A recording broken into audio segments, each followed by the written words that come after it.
All right, welcome pool fans to day number 3, Fedor Gorst versus SVB to crown the king of 10 ball. Will it remain in SVB's hands, or does Fedor Gorst have the heart to dig deep here? He is trailing by 7 racks. We're going to do all we can to stay with you guys. It could be a long night here.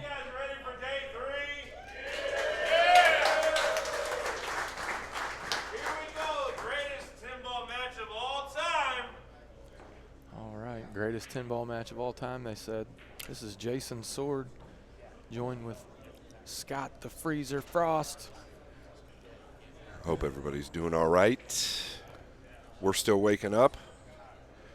Hours are a little different out here for us. Yeah, we hope it's a long night. We want to see a good match. I think a big thing for Fedor is to just kind of let everything go. I don't know. Maybe I'm looking at it wrong, but I feel like Shane's just played really solid. I'm sure maybe he could string a few more racks together.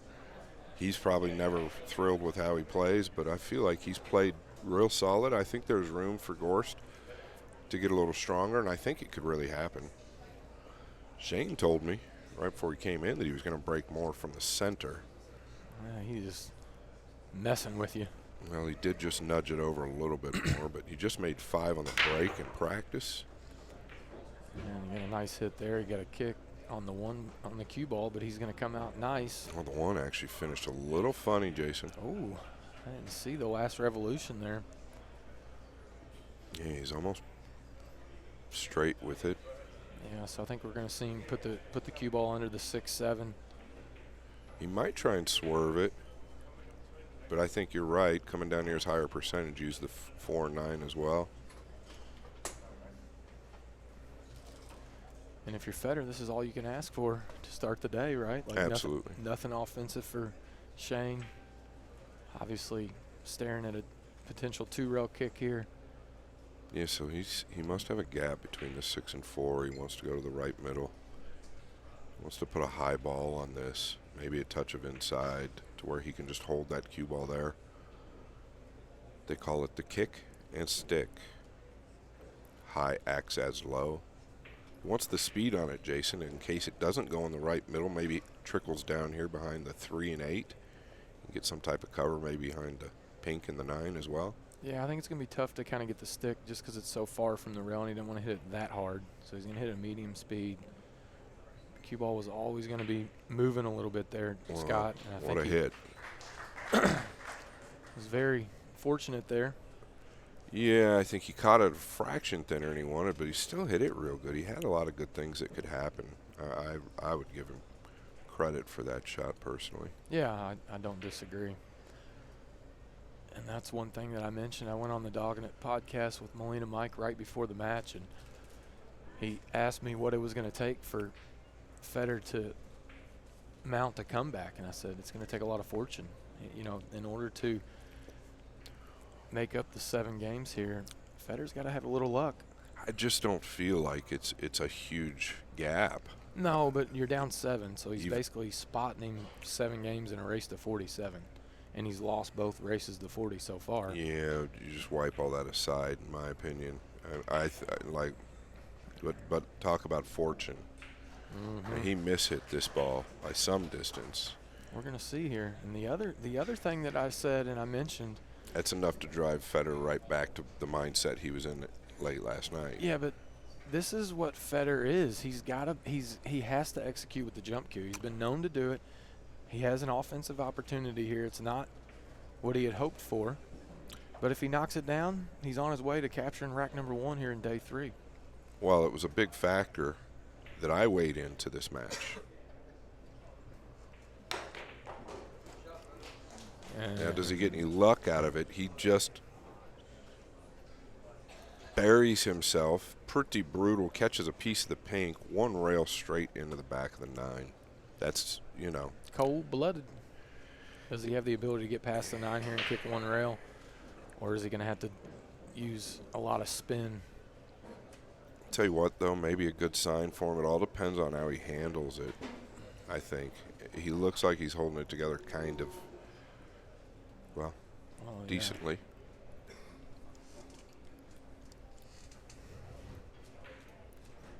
Yeah, I think he's got to go one rail. He catches a piece of the top side, good things can happen. Yeah, pretty brutal there for Gorst. Yeah, but it's still a good sign, though, Scott. Right. He knocked it down, so if he gets some confidence with the jump cue, it can definitely pay huge dividends here on day 3. Needs to make a good hit here. And he does. Is he going to get a snooker? Well, I think he's got a piece of him, but if he can go up, it looks like he's going to the jump cue. Yeah, I was going to say, SVB's going to stay offensive here.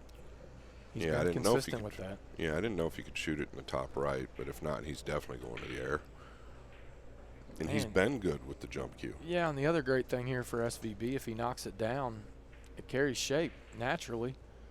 Cue ball's going to be traveling up table, and he's going to have a look at the 4, either in the bottom left corner or the side, more than likely the side. Just doesn't want to overdraw this towards the top right. Might even draw into these balls as much as he's elevating. Yeah, this is a bit awkward too, kind of where it sets. You notice how he got up on the table. So it appears that it is very easy to reach on the monitor here, but it may not be. We'll see how his left leg is getting up on the table there. Yeah, he's still getting over this ball pretty good, though. Yeah. He's capable of overhitting it.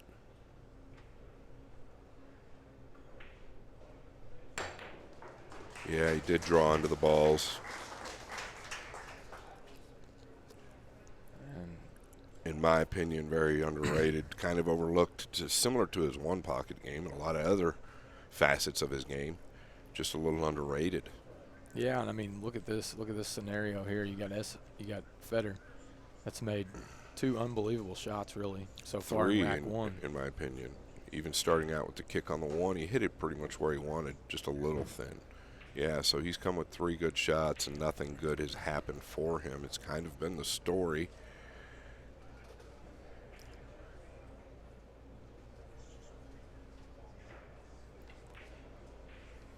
Played to feather the 7. Yeah, so not exactly what Gorst had drawn up in game number 1. He did everything he could do, Jay. Yeah, I mean, and that's a huge part of the mentality here for Fedor. Obviously, you know, you're going to do a lot of great things, and you don't always get rewarded in pool. It's pretty brutal in that regard. It's just still a great sign for him, getting the short stick out, making a couple nice plays, kicking. Where he's really fell short in this match so far is with the jump cue, his kicking, and his safety play, and he's showcased that he's here to stay. And he's going to try to clean those things up here.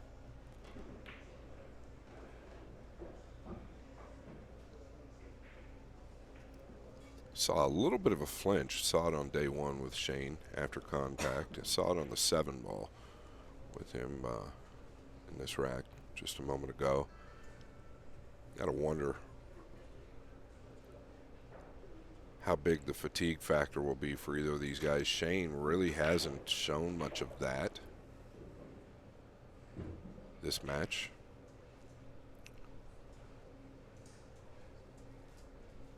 In the first game of day 3, Van Boening is going to take game number 1, getting to 81. And we'll see how Fedor responds. We'll see how Fedor responds there. Is he going to be deflated? Or does he have confidence after how he played rack 1? Does it make him more confident, Scott, or does it drag him down because he made some good shots and didn't get fortunate? Well, in this situation, he still knows he's got, at minimum, probably a 9 to 10 hour day, right? I don't think it's any time to panic. I would, if you're in Fedor's camp, I would hope that he looks at it to the point that you just said as a positive. Everything he hit was really good that game. He finally came with a nice shot on the jump cue. Just didn't get paid off.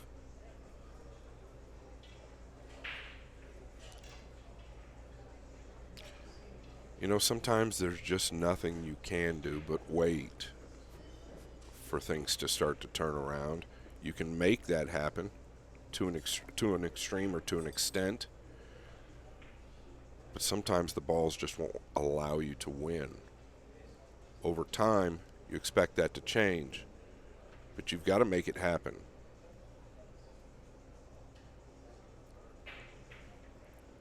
This man here with the best timed 10-ball break in the world, he's hit it off center. He's going to come up with a shot unless that 4-ball. Well, it's a little awkward. He can play the combo at worst.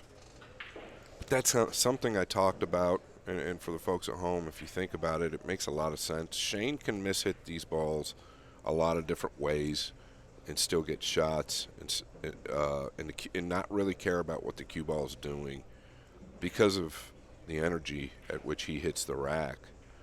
I think it's a little different for the rest of the world almost, really. And I'm not just pointing out Fedor. Not a lot of people can hit the 10-ball rack the way Shane does, even mishitting it, and get a shot. It seems to happen more often than not to where he's getting that shot, even on a mishit. Is he going to play the 1 off the back of the 7, Jason, or is he going to go straight into the 7? I like that as much, if not better, than the combo. Playing it off the 7. Seems like he's fairly straight on that shot, so not the most difficult. He thumped it in. Oh, look at this. Look at this. Oh, you've got He was snookered. Wow. So the fortune remains in SVB's corner. Sometimes. He's shaking his head like he wishes he would have had something better there, but he's supposed to be hooked there. Well, I think he might be shaking his head in disbelief. This is a steep chop in the side. Does he go in the bottom right here, Scott? In the bottom left? Yeah, it's a good question. Oh, no, bottom right's open. The right. Bottom left, he's completely cut off. Does he go to the middle? The cue ball's going to get hot, right? Well, real hot. He can go 2 rails underneath the 8, right? So, I mean, he can kind of spin out and go back up table and come back toward the 5. It's going to be hot. Tough to spin this ball. You could lose accuracy. I mean, even if he collides with the 8, it's not the worst thing as long as he hits it on the left side of the 8. Yeah, I think he's just going to use a center ball. Maybe a tip of outside. Does it? Yeah, center ball. Needs to slow down. Yeah, it does need to slow down. He's going to have a look at it, but not a good one. Probably be behind the 6 here. Yeah, and he's not going to take on anything offensive here, I do not believe, because it's has no future with the 6 ball on the short rail. Cue ball working away from it. And you touched on it earlier, just a few moments ago. I think that Shane's got the better of the defensive plays. It's not even really a question. There's been times where I think Fedor kind of took a few defensive plays for granted and it come back to bite him. He might chip the 5 over behind the 7 and 10 and come back up to the top end of the table as well. I thought he'd cross it over behind the 7 and 10 and try and wedge him on the back of the 6. Yeah, I like that. I think he's going to try to get the white ball under the 6 here, right on the 6. And you really don't even need much English. You could use a straight top ball. Is he calling the 5 past the 8 just in case? I don't think it's even going to get there. Looking at the overhead. I think he's going all cue ball here. Kind of surprised. He played it. He went out and played it. So he played the 2-way and just played the spacing between the 7, 10, and 8. Pretty clever. Tells you where his head is at right now.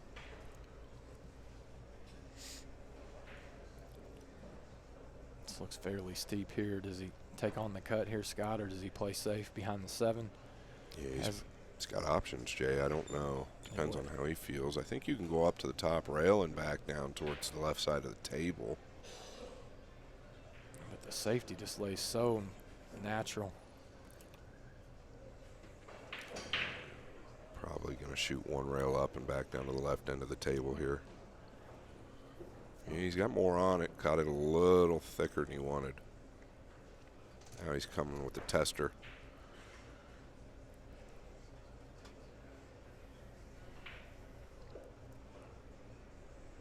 See him let his stroke out right here, Freezer. Come all the way around. He could even like play that. the 8 in the same corner if he needs to. Yeah, I think that's the way he's going to choose to play it.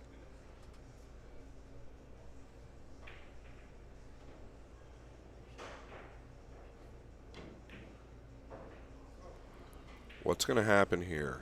Is Fedor going to get a look? I believe he is. But is it going to be rail first, or does he have a jump here? Or is he straight in? Well, at worst, I think he can swerve this ball. The 8 does play in the right middle. He might have to put a baby swerve on it. That's why he's elevated. Just don't want to over swerve this ball. Oof, he almost did. Needs it to slow down here, Scott. Yeah, that's what I mean. He's caught it thin, right? So he over swerved it just a fraction. That's how he caught the thin side of it and lost the cue ball a little bit. Also kind of been the story for Fedor, as good as his cue ball is, and I feel like Fedor's cue ball is probably as good as anybody's in the world. He's struggled with it the past couple days. He could end up steep on the 9 here. I think he's going to probably use a little outside and just come up softly.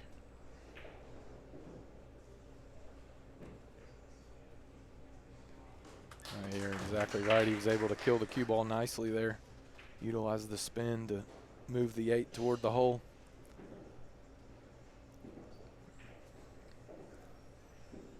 Looking to claim the second rack here in day 3.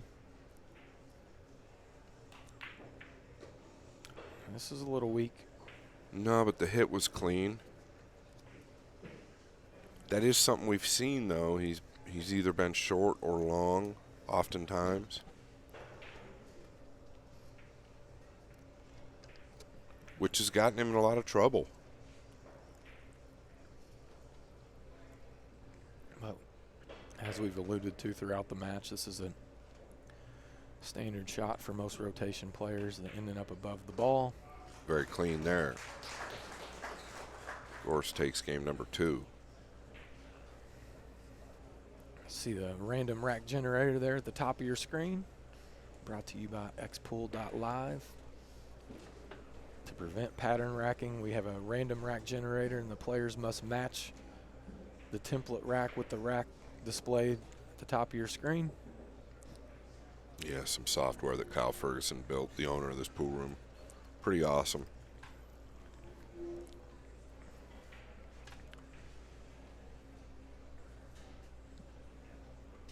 Obviously, at this point, I think most people tuning in know the format and know what we got going on. But shout out to our sponsors, Diamond Billiards Products, the best pool table in the world, perimeter billiard lighting. Quality of the stream has a lot to do with the lighting.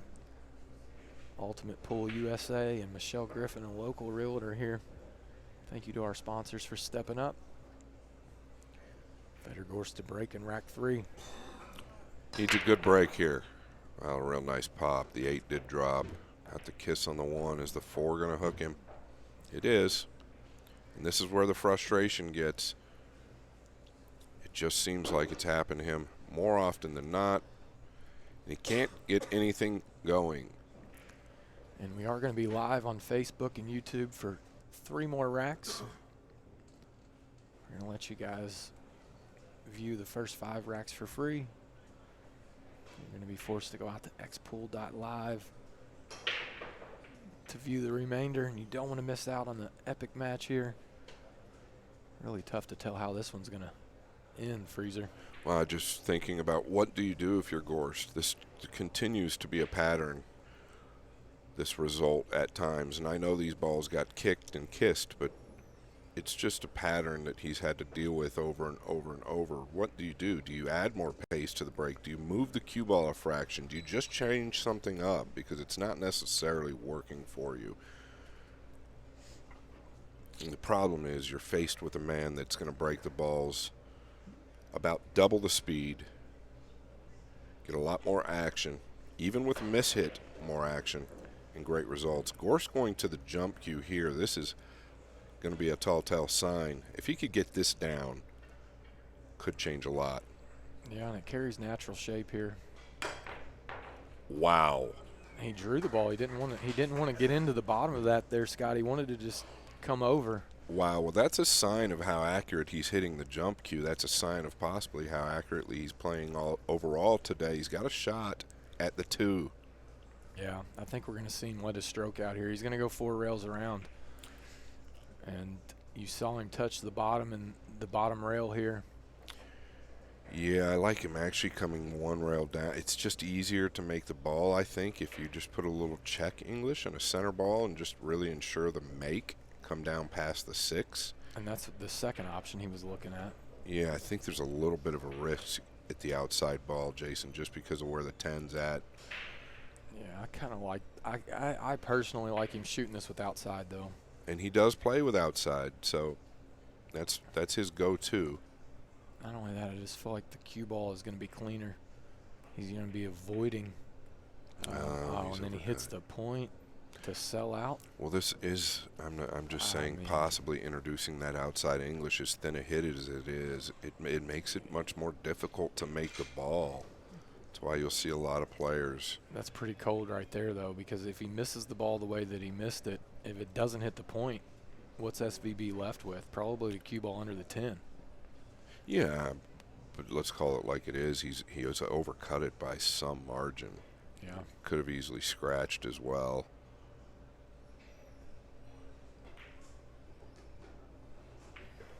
But he's a favorite to make that ball with the center to maybe a touch of inside where he knows he's just bearing down, because he could have got the cue ball down here behind the 6-3 as well. So it could have been a two-way play that way without a risk of going towards the side pocket.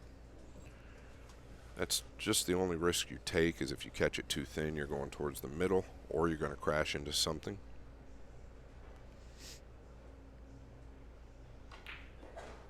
Man, a little decel there. Yeah, this is kind of in no man's land. Good news is he's got a nice look at the ball. Just got to collect himself, put this down. Do you think he digs in here? Boy, this is one of those shots he gets up for. Gets so much energy from that backswing. Doesn't even have to hit it too hard. He'll smooth right over and back out. And this one he amped up, thumped it in.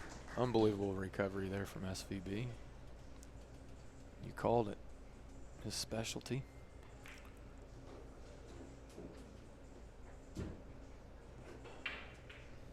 He's so accurate with distance and that center to outside ball. Just a touch of low.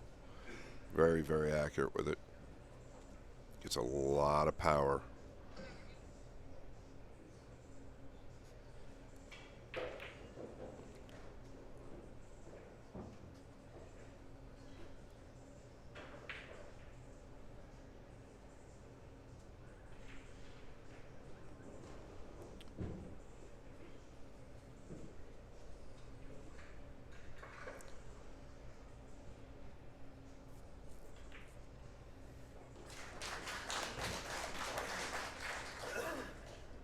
Boening reaches 82 fairly quickly. Seems like they're moving at a pretty good pace here.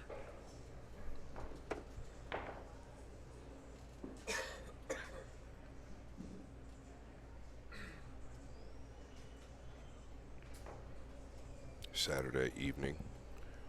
I expect this room to be slam packed tonight. Had a great crowd every night here. People from all over, actually, Jason, here to watch this match.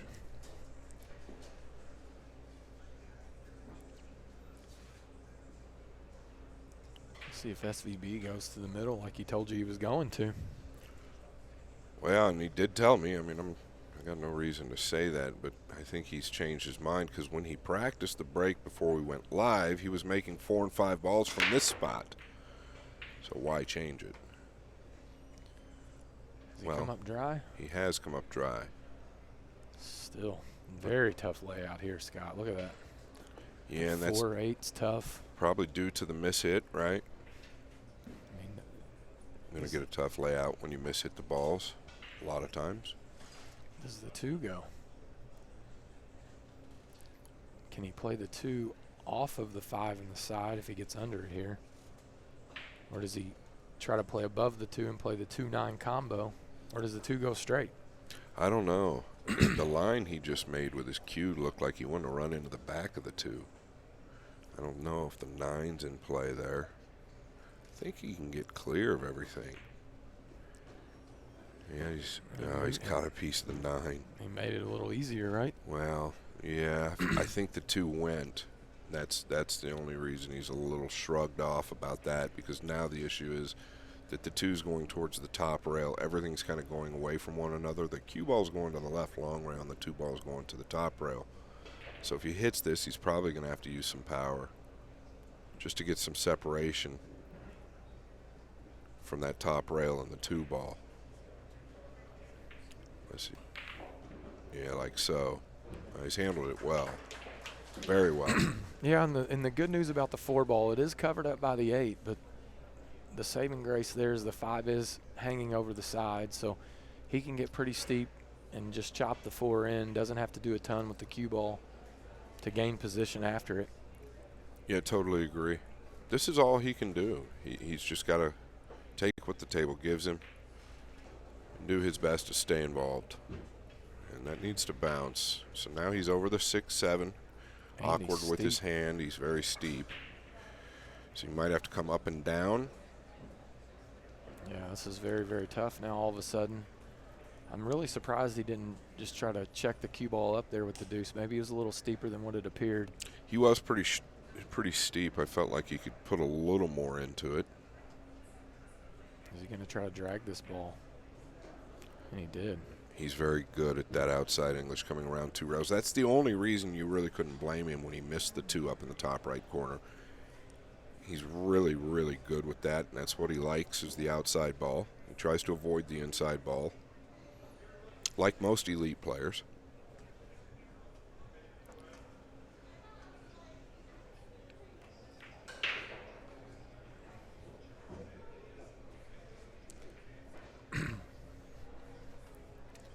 Nice recovery there with the 2 to the 4.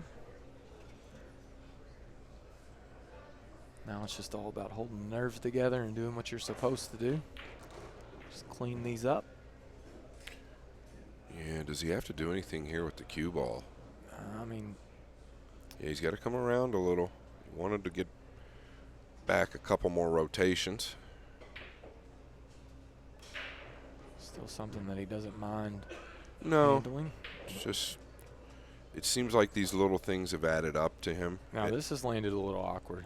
Well, that's my point, right? Over time, these little things can add up when you get out of line, and we've seen that over the last couple of days with Fedor, where he could introduce some type of error or a mistake with the. Yeah, I like playing under the 8 here. He may go with a high inside ball and go above it, but that was the problem with that. I personally preferred him just taking the natural line and going under the 8 there, short side. Well, I'll call it like it is. Pretty unnecessary or uncalled for. He's got to really consider the options there. I don't think that he really took into consideration that if you kill that ball enough, it could come straight to the face of the 8. So like you say, Jay, just come around below the 10. You're going to avoid all problems and know that you get a shot to the top left. How do you defend here, Scott? He's obviously got 1 ball left on the table to utilize. Try to get a snooker. Can you just bump the 8 to the rail? It's very tricky, very, very touchy and tricky. One pocket players will play the shot where you just tap the 8 to the rail and back towards the cue ball. He's going to use the 10. This is not going to get there. Not going to get there. It's way too full.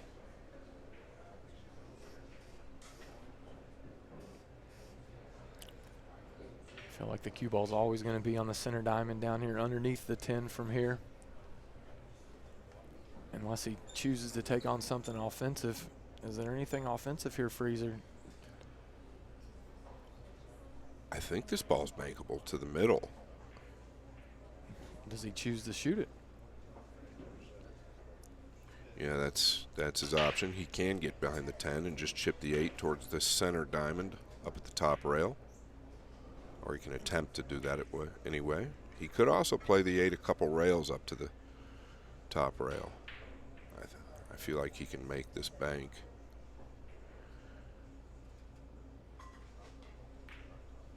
Okay, he's played that second option, 2 rails up towards the top rail, and just leaving Fedor a little difficult. Fedor immediately calling the top left, Jason. Yeah, but that's out of frustration, Scott. I think if you're Fedor here, you got to try to look at something containing. It's a low percentage shot. Yeah, what is the containing play? Could he bank the 8 back down, maybe try to get it below the 10? I don't know. He's in a tough spot. I can't fault him if he can regroup and chop this in. It's very difficult. I mean, obviously looks like a genius if he slaps it in the pocket. Not a great sign for Gorst. Perfect speed. Goes unpunished with his air there. Well, what an excellent recovery right there. He made a great shot there, especially after everything that's taken place in the last couple games. And back to 7-game lead for SVB.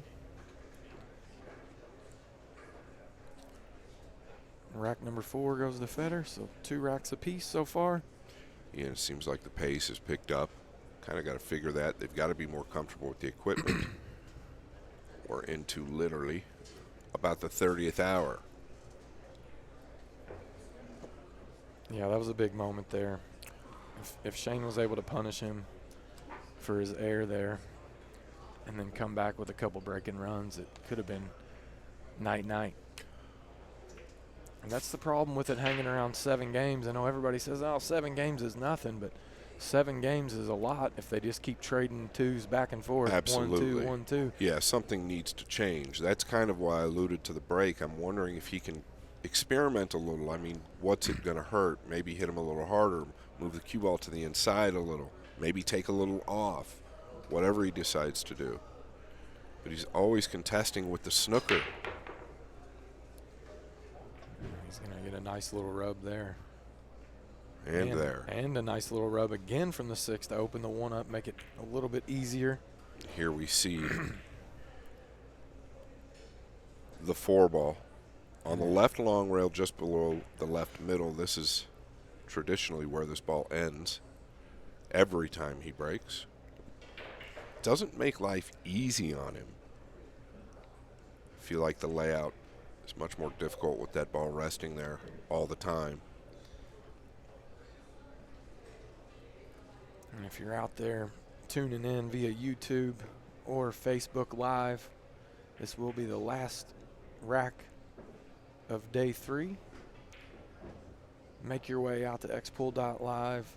This is the match of the decade. You don't want to miss it. The action is only going to get hotter as we head into the second half of this match and the pressure ramps up. I do feel like something special is going to happen today from both of these guys. I just feel like this match is going to. I can guarantee you this. You Get a don't little want to miss closer. it. You No. don't want to miss it. You don't want to miss it. I think it's a historical match, and I think that Fedor's going to do something special to keep this close. Where do you go here? Do you come all the way back out? How flat is he? Can you draw straight up? This is touchy, depending on how he does it. Okay, he's drawing straight out. That needs to settle. Is he going to be welded to the 9? That's the key. I think it landed in a decent spot, and he's got a slight angle as well, Scott. Yeah. They have a path to cue. Yeah, he can get to the cue ball pretty good here. That worked out pretty well for Fedor, all things considered. Landing flat there, as you said. He'd like to just kind of hold there. He doesn't really want to get straight on the 5. Yeah, like so. Nicely done. It's just so critical to have the side of the 9 ball there as opposed to having to treetop over it. Fedor Gorst showing life here, Scott. Yeah, I don't think you go out of your way to play the 6 in the top right. I think you just float over and play it in the lower right. Yeah, very well done. It's something he kind of avoided. Did he overrun it a little? A lot. Thought he'd come to the right long rail, though. and come back out. You can control the speed a little better that way, but he kind of went out of his way to go above that ball before, whereas just taking it down here in the lower right, I think much higher percentage. Big shout out to my main man, Wiggy, tuning in. Matt Wigman, great guy. Love him. Family man now. Nothing better than the Wiggy reenactment of the freezer saying, "So tell me, do you like to play for money?" Oh, freezer. That was great. One rail out, just above the left middle. Got a nice stroke on that one. Just doesn't want to be straight. It's not the end of the world. Yeah, he may utilize the side pocket here, Scott. May see him try to pull to the side pocket here to give himself a free bridge. Yeah, and you'll see a lot of players do that. If he doesn't get there, it's fine. Oof. He was able to get a lot out of it, but the ball wiggled its way in. Fedor Gorst looking to take rack number 5 here in day 3. And he does just that. Are we going to witness something special? Yeah, you definitely need to tune in to xpool.live. Scott the Freezer Frost and Jason Sword in the booth with you. Appreciate all the supporters out there, all the positive comments. What a treat it is to be part of this epic match. Michelle Griffin, the greatest, done so much for us this week. And talk about people that have done things. My sponsors, OmegaBilliards.com, Aramith and Simonis, KT Customs, TriStateCues.com, Aaron's Storm Shelters. We've had some talk about that. Deadwood Custom Cues, Railbirds TV on YouTube. Can Gorst get a shot on the 1? Rack number 6. Trailing by 6. Really needs the hold serve here, Scott. Man, a little flat. 5 ball is not going to go, but will the 7. He's going to dress up on the 1. Leads to position on the 2. Jason, this is what Gorst needed. He needed to miss-hit a rack and maybe get something to go in. But not only that, get a shot. Get something to get you going. That's kind of what you need.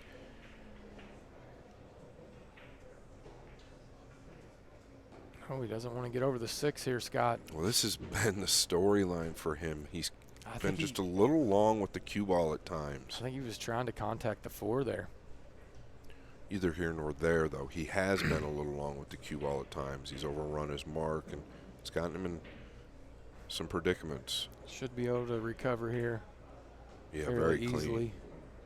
Doesn't want to get flat here, though. Yeah, we may see him take some distance on the 4. He's pretty flat. And this is all a result. The good news is the 5's hanging over the side once again from the 4 to the 5. I think you just roll up a little bit here and take the distance on the 4. I think he's going to draw back. Yeah, I think it's a mistake, though. I don't mind it. He's so close to the 3. He should be fairly accurate with it. The problem is... Yeah, he gets a little closer there, though. Yeah, but is this any better than just rolling up? And he introduced the possibility of getting hooked on the 6. He made the pocketing of the 3 ball much tougher to get this. He didn't hit it great, let's be fair. Yeah, but being closer to this ball in this situation, I think there's value to it. He was close enough to the 3 that he could control the make. If he's another foot back with the cue ball, it's a little different story. if he can chop it in, he can get back in line. But it all started with the first shot. Oh, my. Wiggled its way in. Needs a big bounce here. Gets just enough.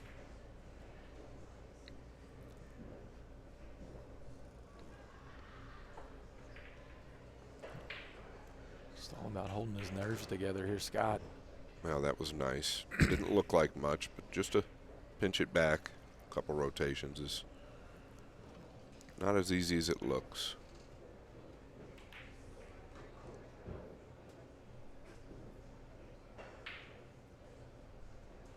He'll come out 2 rails below the 9.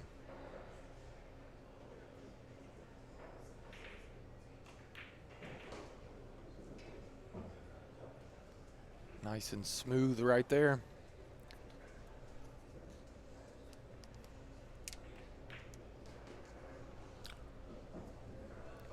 Slowly edging his way back, Jay.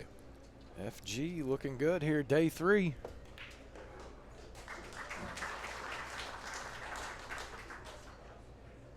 I think that's what we all want to see. It's just a good match. I just had a feeling that today would be special. I hope I'm right. And what I mean by special is these two guys playing their very best pool. I do not have a dog in this fight. And I like both guys. They know that. I just want to see them play their best pool. I think we all do. Yeah, I said it in day 1. Really a crowd full of fans of both players.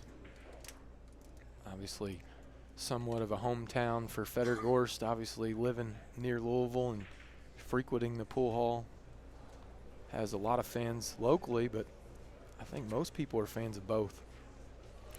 Yeah, pretty much equal in here. I think even the guys cheering for Shane are also applauding for Fedor and vice versa. Rack number 7, Gorst to break. Up 4-2 on day 3. Can he continue the run? Well, the 2's down. What's the 1 going to do? What's the 6 going to do? Will the 6 throw in, or is it aimed too high to the corner? Gorst dropping his head tells me it's a no-go. This isn't something that you should allow to really bother you. Just work it out. If the 6 doesn't throw in, I don't think it does, Jay. No. Figure it out. His options are slightly limited with the cue ball on the rail. He can wrap around down below the 7 and 10. Yeah. Got some cover with the 8 as well. Really nice. I don't think Shane's got an edge, but it's close. A little frustration on Fedor's face there, obviously wanting to continue the offensive run. But this is going to happen. I think that that's been a real factor in the last couple of days, is that frustration. I think you're right, Scott. The way he's eyeing this up, I think he has an edge. This is a lot of range. How accurate is SVB? Maybe he's not choosing to kick 2 rails here just because of the 8 and the 6 ball. Could stop his path of the cue ball or the 1.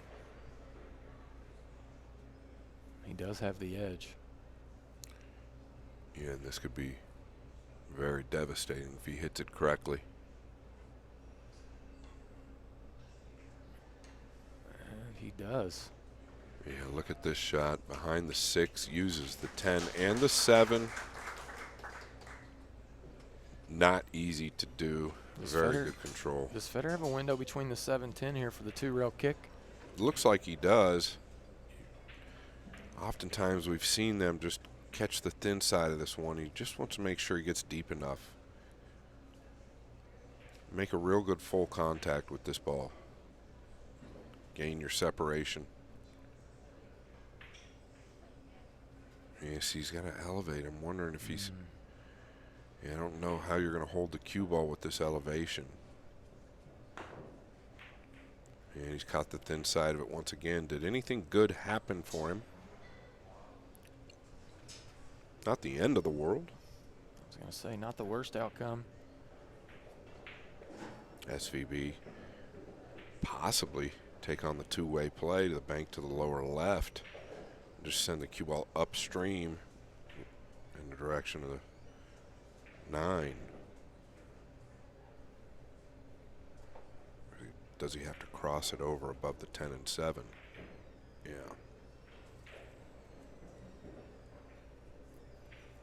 Pretty clever.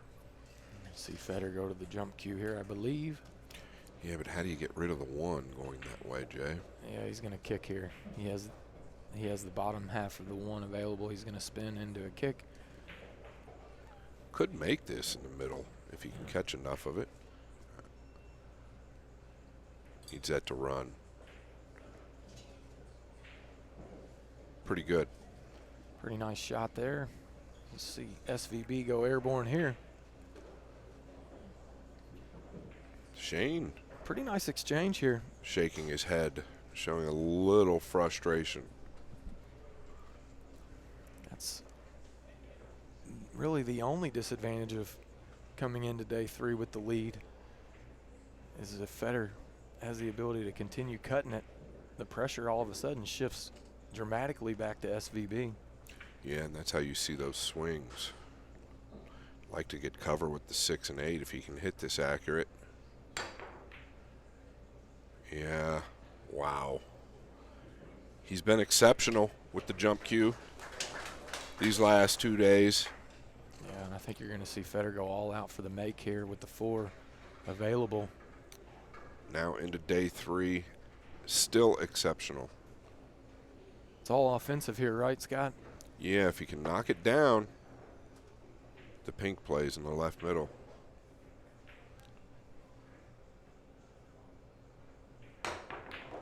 Well, good signs for Gorst. He's knocked it down. That's 2 in a row Zing, with the jump zing. cue. We got action, Freezer. Yeah, that tells me his timing is starting to dial in. Yeah, he's looking at playing this ball and colliding with the 5.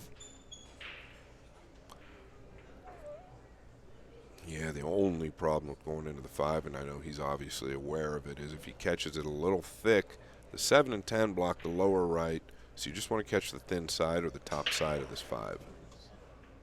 Does he take on the cross-side bank? I mean, it's pretty automatic if you stun forward. Wow, he's came around this way. He's still So got a lot of work to do here.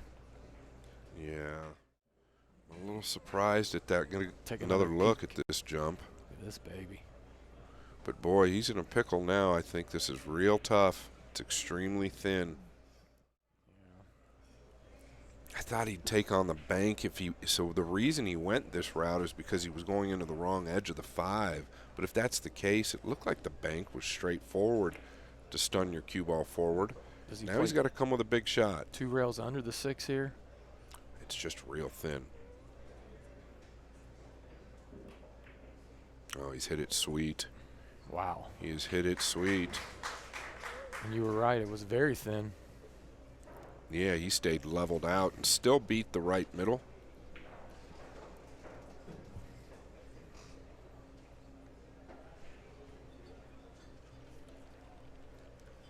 If you're Fedor, you have to finish this rack out. Really sends a message to Van Boening.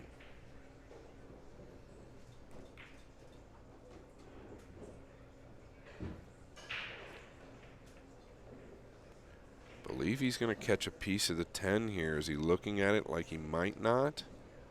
This gets a little tricky. Yeah, Might not.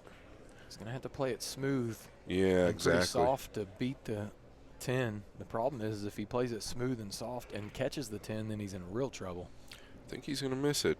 Yeah, he did catch a piece, but Just enough of it. exactly. Wow. We've got action. That's all I wanted to see. I think that's all any of us wanted to see. A big-time jump shot, followed up by a great out.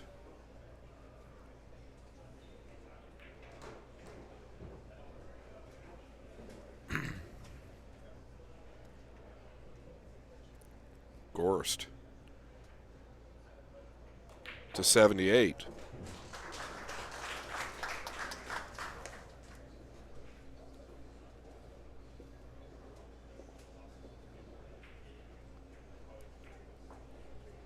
I think the biggest thing for him, Jason, going forward, Shane's pretty good at it, is being prepared to possibly not get that automatic shot after the break, right? Be prepared to grind. Just be up for the challenge to really go through the battles each game. Yeah, and that was a rack right there where he was prepared. Did not have an offensive look at the 1. Went through quite a few safety exchanges with SVB. SVB made a bunch of good shots in that rack, and Fedor just came with an exceptional jump. to get the first look. And we talked about it before the match ever started. I assumed that the jump cue would equate to somewhere around 10 games for Gorst. That's been way off the mark, but there's 2 games already today that it's been a factor. Oh, square hit there. Yeah, the kick on the 8. Is he going to have a shot at the 1? He's going to have a good look. He can bank it. How does he get position on the 3, though?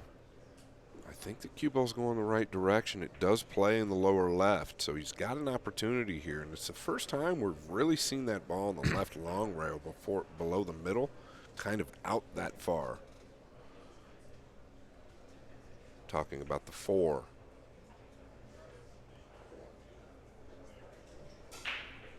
Can he draw just to the inside of the 8, just to the right of it? Or maybe go forward. Probably going to level out and go forward. Yeah. Just doesn't want to collide with the 8. That's clean. Needs to settle. Whoa, whoa, whoa. He's going to be okay here. Is he going to play the 4 in the bottom left, or is he going to go for the side?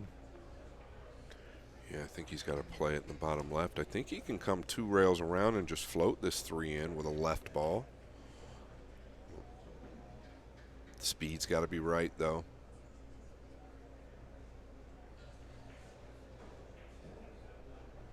And that's what he's going to do. So the speed's got to be right here.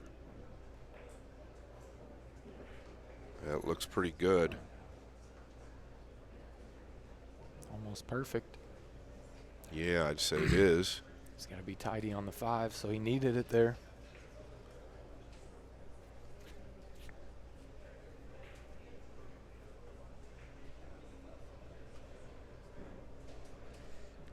Don't try to get too close here. You don't have to get perfect. Anywhere out in the center. Yeah, very good. Nice kill on the cue ball there.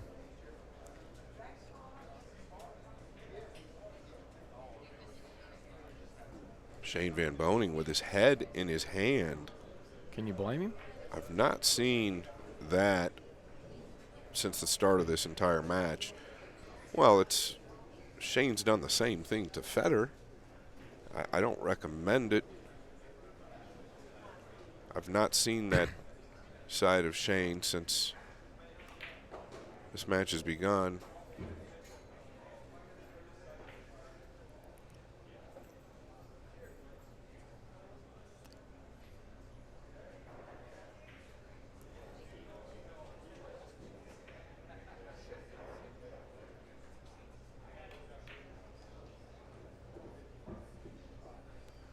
Yeah, really good control here. Absolutely perfect speed. Could have got funny if he ends up on the rail.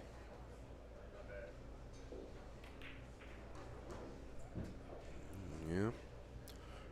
He'll just come 1 rail over, I would assume, Jason. Yeah, I think he let up a little there. Would like to be a little flatter, right?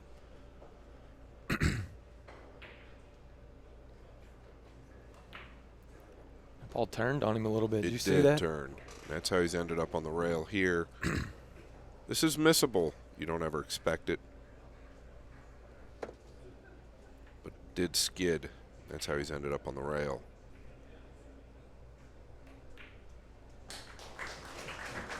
Gorst knocking on the door of 80. 82 to 79 here, day 3. We are going to $120 for a lot of dough. But maybe more important than the cash is the crown of the best long race 10-ball player in the world until the next person steps up, which I'm going to predict is Kachi. I hope it's Kachi. Maybe the loser plays Kachi. Yeah, there's all types of scenarios that you could throw in. There's nothing better than whenever action brews at the top. No, I agree, and I think it's important. I think it's healthy. It's absolutely necessary for the health of the sport. That's the reason why I love the Filipinos. They're over there battling with the best every day, trying to be the best. I'll say this again, a big moment for Gorst. If he doesn't get a shot on the 1, he's got to work with what he's given. Yeah, so he's come up dry here unless he gets some kind of fortune. What's the 2 ball going to do, Scott? So a little fortune there.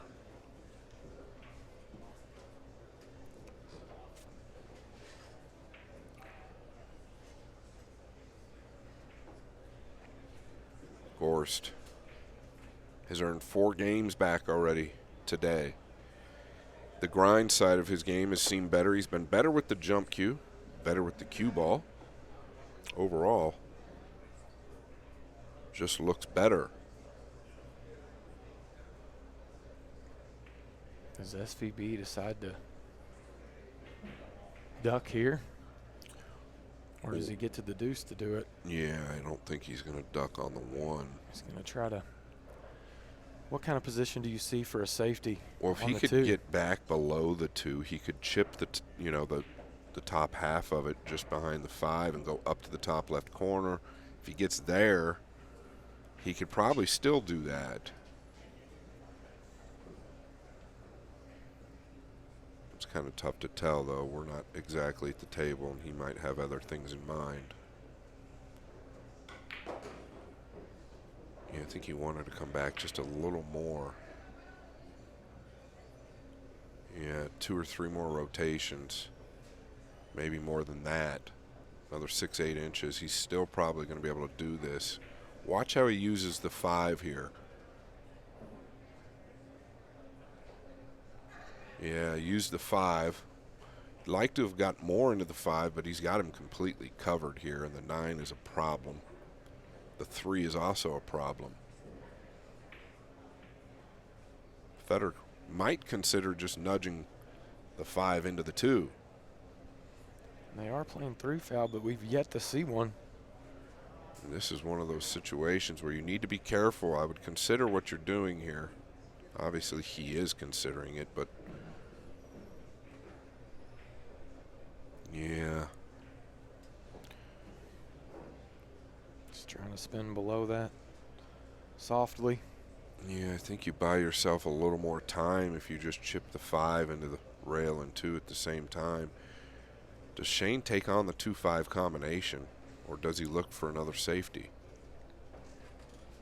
I mean, it sets nicely. He could 3-rail the 2 out and wedge him under the 5. 3-rail the 2, 1-2 below the 4 and back out. I look for him to do something offensive. Seems like he's in a defensive mindset, though. Yeah, I'm a little surprised he's not entertaining the combo. I guess because of where the 9's at, he's a little awkward. Now he is entertaining it. That's why he's moved the cue ball, so he can cue it a little better. Pretty big pocket, right, Jay, the way he hits this, the speed he's going to hit it.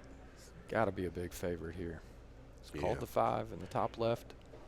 So I think Fedor might have tried a little too much there. It was just really tough to judge that inside ball to come back and catch the 2 with that big 9 ball looming.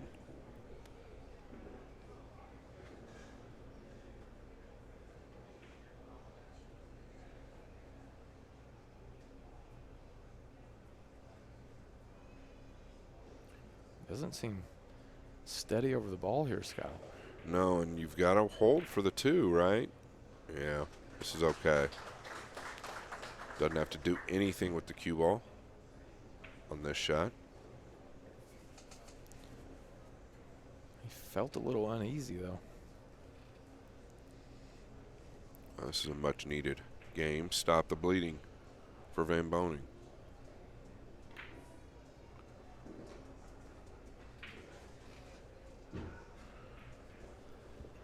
Does he come below the 10 and stay on this side of the table, or does he come all the way around?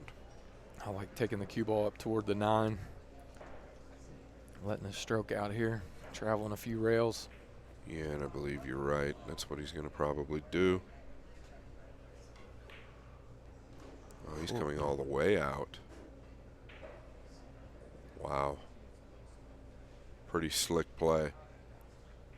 Pretty slick play, aware that the center table was the place to be with no danger.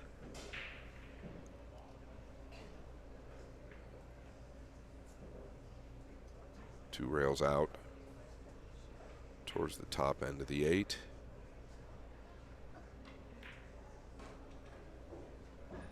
Needs it to go. Yeah, it's going to end up pretty good, I think. A little thin.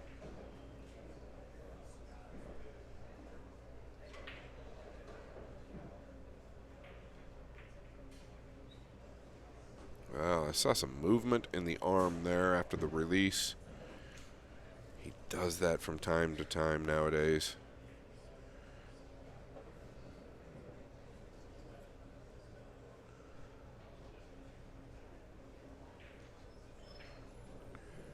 So does this decision to kick at the 2 come back to haunt Fedor when he had a clear option to tie it up and try and extend the game?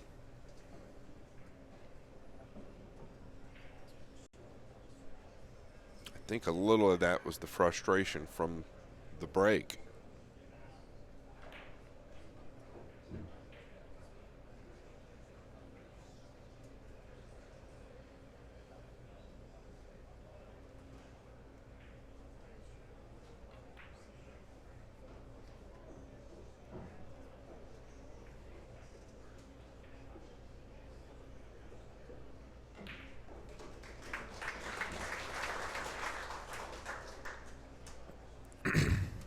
Both of these guys used to playing on 4-inch pockets, both stars of the World 9-Ball Tour, hosted by Matchroom Multisport, the great Emily Frazier. Rack number 163 here. 1 rack away from rack number 164 for Mr. Baum. What's going on there? Can you tell us? There's been a lot of bets placed on the 11th rack today. Just pick a random rack. Get a hunch, bet a bunch. That's what happened. Bet a bunch. The 11th rack was the money number. rack. It's the money rack today. It's the money rack, baby. There's going to be a lot of money won or lost. Not on this rack, but the next one. But this rack is a big determining factor of who's going to win the bet. Gotta love you, Jay Diddy. Well, I just picked the 11th rack. I got to figure out a way to get even. Here we go. Big boom. 6 and the 7 are down. Is it going to stay clean? Oh, he got a nice little smooch there. Yes, he did. That's what we talked about, though. He's not so focused on the cue ball like Fedor is, and his results seem to be okay. Well, better than okay.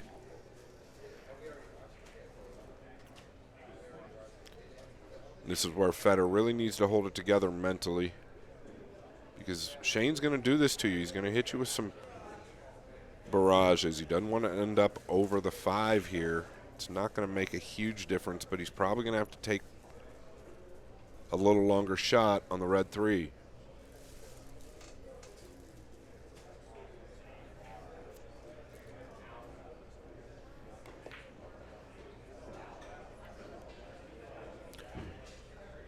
Yeah, this isn't straightforward. It's definitely tougher than what it needed to be. Does he just draw out to the left long rail, back out towards the 10, or does he use power or more power and punch down 2 rails?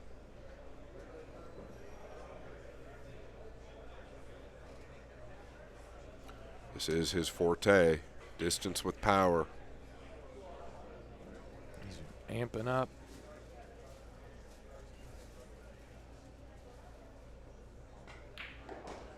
Yeah, the 8 could be a big ball here. The 8 could be a big ball.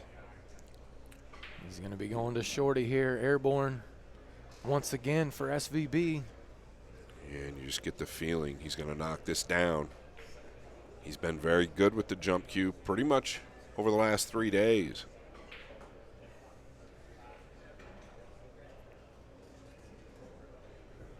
Basically got to land on this ball. Yeah, what a hit by Captain America.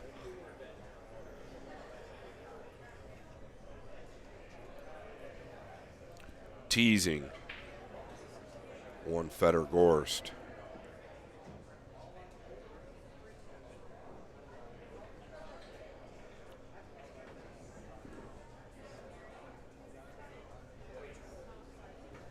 then to the side, back out to the middle on the left side of the 10.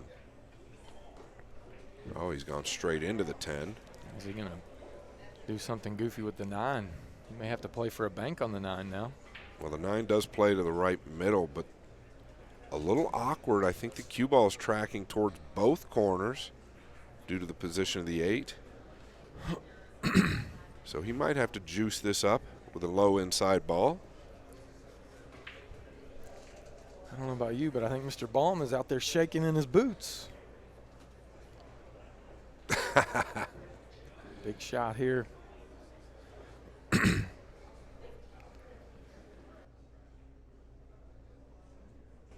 Determines who breaks. Yeah, the low inside ball. How did he hit it? This is missable. Let's get a look at the overhead. It tells a different story. Look at how thin it looks here to the side versus the main view.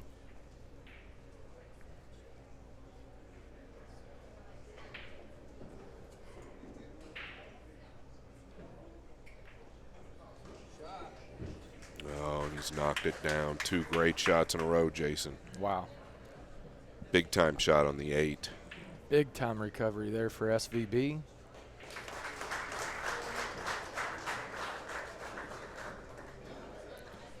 And this is rack 164. Yeah, and he came with a big time shot to the top left corner on the 8. Kind of a center punch with just a tip of low inside ball. There you have a look at it. Really fell into the perfect line to the right middle on the 9. And this is the rack.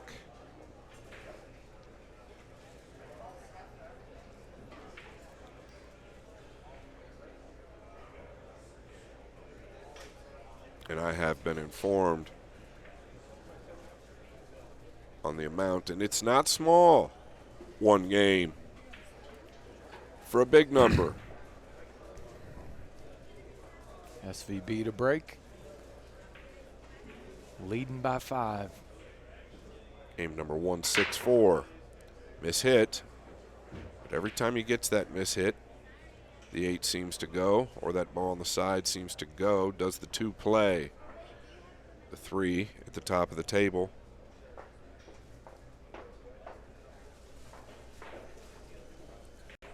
What type of an angle does he have on this one? It looks to me like the cue ball might be tracking towards the 4. Don't even know if the 2 plays if you're in the center of the table. All depends on the line he's got here, Jay Diddy. I have a feeling Fedor's going to get to the table. What kind of look will it be?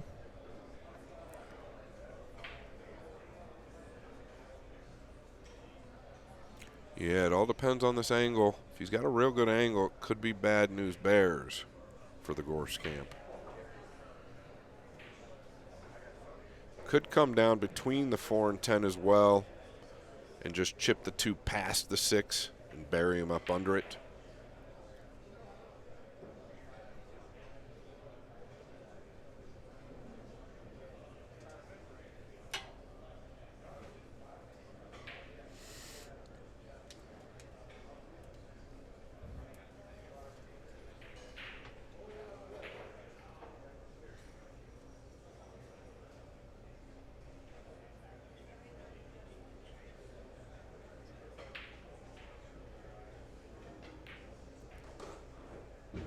That's what he tried to do. He's a little too steep to do that. Now he's probably going to have to chip the right side or our right side of the 2. Like to have been over to the left more.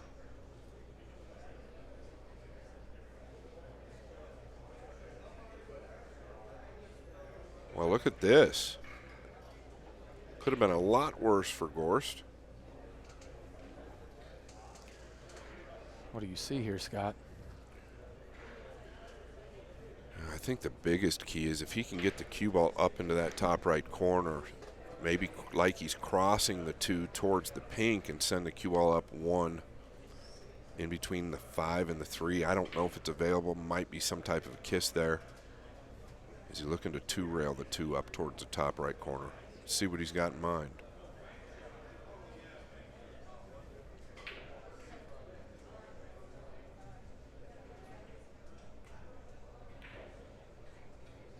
Oh, wow. What a hit this was. That was such a difficult hit from where he was. So easy to decel and scratch in this lower left corner. I don't know if people understand what type of play that was to control the speed of both of those balls. SVB going right back to the jump cue. Yeah, I don't know how big a future he's going to have here.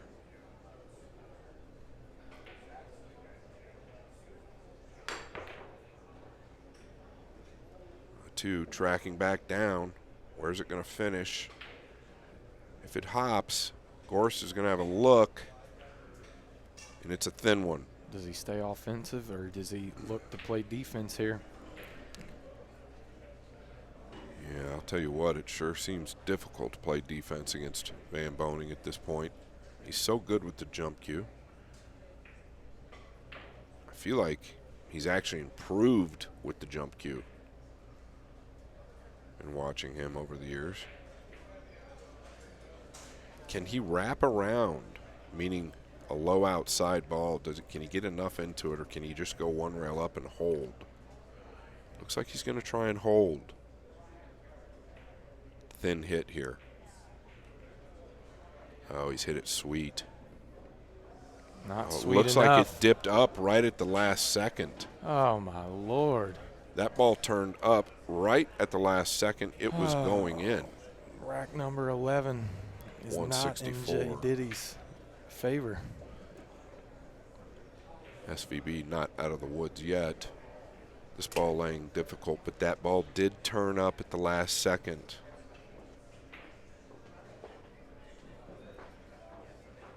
Boy, it's actually really tricky to get to the 3 here. He's got to catch this thin. That's as good as you could do. It's really as good as you could do. 2 more rotations, and it's automatic. Now he's reaching. Gorst might get back to the table. Drama in game 164.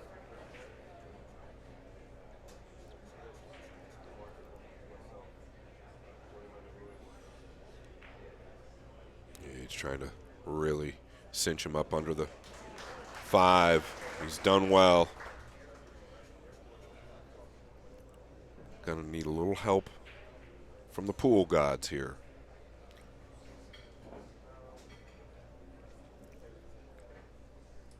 Pretty cold-blooded. He did hit the 2 very well.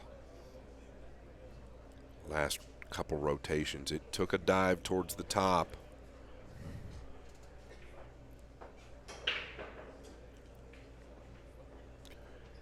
Any type of contact here is a must. Could get something good to happen. He's looking at the 2-rail line. I'm wondering if the 3-rail line short would be better, because he's elevated over this ball with the 2-rail line. Wow, he's made contact. What a hit. What an absolutely amazing hit. I don't know that he's going to like this result.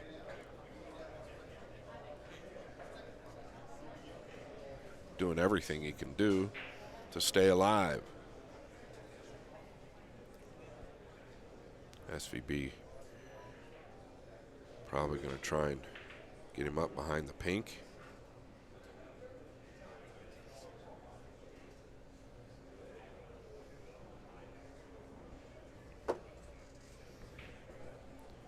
You all right, Jay Diddy?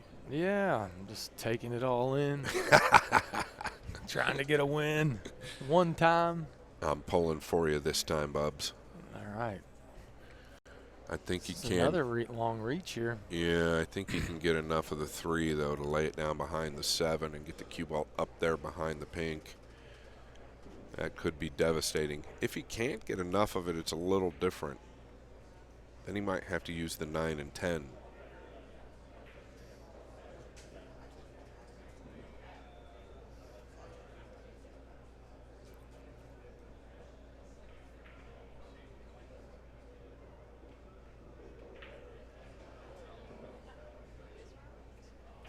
Well, there's good news and bad news. The good news is he's not buried behind the 4. The bad news is he's buried.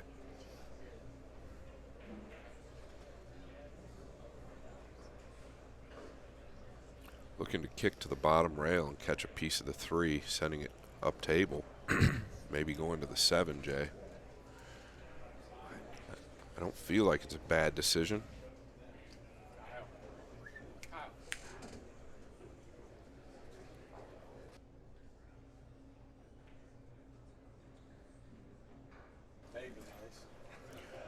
Yeah, what a wild rack we've had so far here. Carl Baum over there in his beautiful home. He's probably on the edge of his seat. He's probably in the hot tub with a big right old now. Cigar, a bottle of champagne. Is this a jump kick? Yeah, and you'd like to catch a piece of the 7 too. Oh, look at the speed. What a shot. Look at the speed of this hit. Now, not only in this game, but this is what Fedor's got to do to get back in this match every game, that it's not straightforward. Because the guy at the table is capable of doing the same thing. Couldn't have picked a better rack to bet it all before the day started. Yeah. Chose rack 11, and this is it. Y'all are getting your money's worth. Absolutely. It's almost like they know what's on the line. That would have been a good move against Carl if they would have. But you just sense like they're really bearing down to win this game. Both of these guys. Look at this. Gorst going to get some type of a look at the 3. Let's go Fedor. Yeah, but nothing. I mean, if he doesn't love it, he could come under the 7 ball some type of way, right? Yeah, he had an option to do something almost identical to this. Remember yesterday, Jason? He could have nudged him up behind the 3, and he chose differently. I think here he's really got to take that shot into consideration. You can really control it off that right long rail and down to this bottom rail with a low right ball. I think it. He's looking at playing position under the 4 here to play the 4 in the top left. Yeah. It has a lot to do with. He's weighing it up.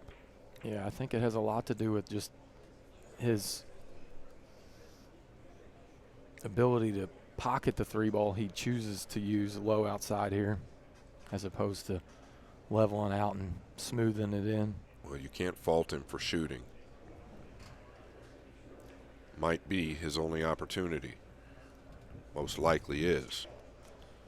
Big shot here for Gorst to the top right. He's missed it. Oh, he made it. Wow. That hit every part of the rail, every part of the pocket. I'm loving it. The suspense continues in I rack am number loving 11. it. We've got to put Gorst as a slight favorite now. The 9 does play in the lower right. It's all about this shot here. Just knock this down. You don't have to get perfect on the 5. Anywhere right center side of the table, you're still going to get a good look at the 5.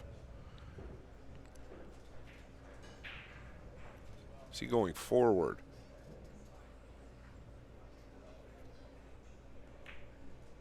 Yeah, this is nice. Sweet hit there. 5 leads to the 6. Very smooth. Take care of business here, Fedor. I'm going to buy him a sweet tea at break if he takes care of these last 5 balls. courtesy of Carl Baum. I'll tell you what, this rack will probably make it to YouTube.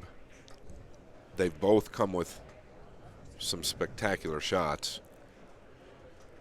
I might pin this on my page. He wants to get flat here, pretty straight. Just off the rail would be perfect. Whoa, whoa, whoa, whoa. This is good. Any further would have been a little questionable. I think he's fine. I'm either going to clap or cry here, Scott, at the end of this one. Well, you've got to be happy with the sweat. Still got to execute here. Get tidy on the 7 in order to gain position on the 9. He can get a little below it or a little below, above it, the 7.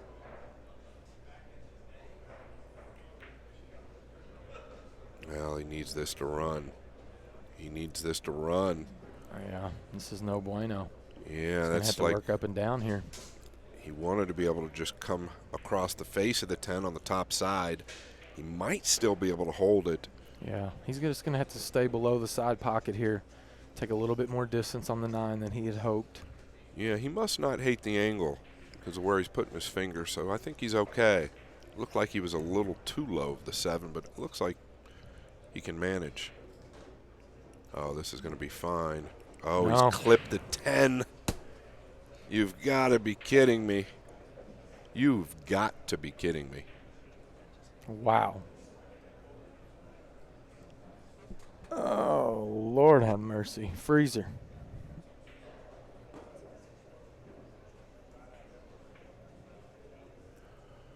Can you play the 10 here? Wow. What are the odds of this?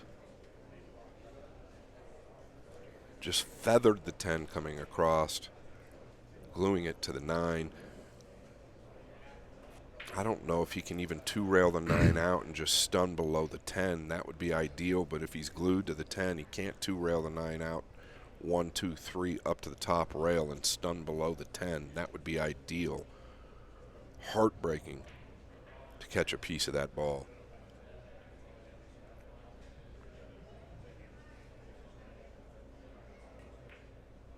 Oh, pretty good speed. So he wasn't frozen to it. He did have that line. I don't know that you can do any better than that, but is there more drama left in game 1-6-4, Mr. Sword? I hope it's just a complete whiff. Like, just put it in the drink here, SVB. I'll buy you a sweet tea, too. Man, oh, man. What a rack. Actually, maybe the rack of the match. It's been the rack of the match. I don't think that they've both come with some stuff, this rack. And I don't feel like it's over, unfortunately for you. Yeah, he's going to kick 2 rails here, or maybe 3 behind the 9.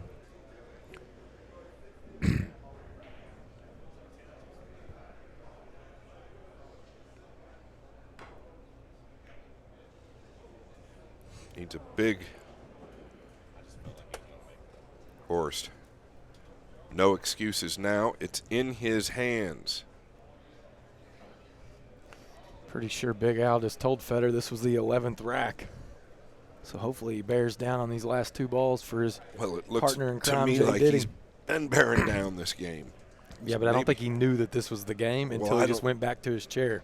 Well, Big whether Al. he did or didn't, he's put so much into winning this game. I don't know that would have helped that he told him. I wish he wouldn't have. That's my point. Nonetheless. No pressure, Fedor, but just so you know, this is the game.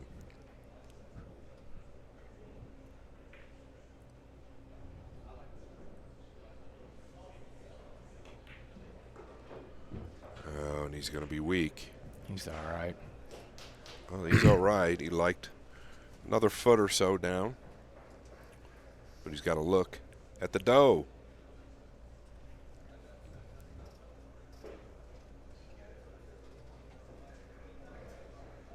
You almost get the sense the whole room knows what's at stake this game.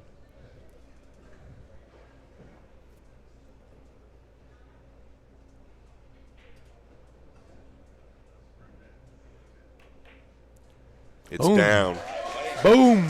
Carl Baum You hear that? Look, you think anybody bet on rack 11? Carl Boehm going to probably get a new pair of shoes. Give that to Carl Bob. Look, yeah, look, Fedor knows. He's showing the dough. What a game that was. Nice. Well, hey, look, Fedor said, ship it, baby. Hey, Carl, I don't think you're going to be able to put SVB 164 on those Trump shoes of yours. Or maybe you can send him a pair. Yeah, maybe I can send you a pair.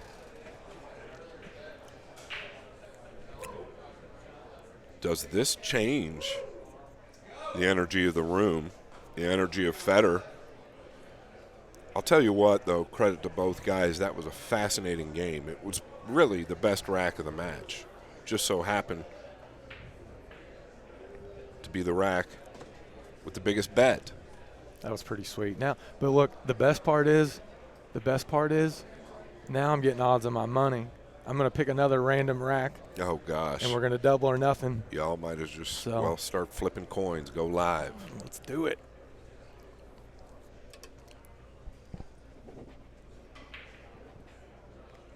All right, back to the real action here.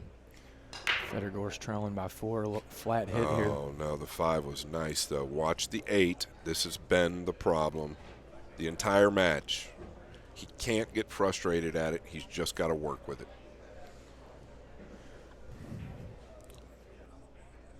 So what happens there is the 8 tracks to the bottom rail, shoots all the way up to the top rail, and when he hits them flat or a little firm, he's got to get the pop to get the shot. He's going airborne.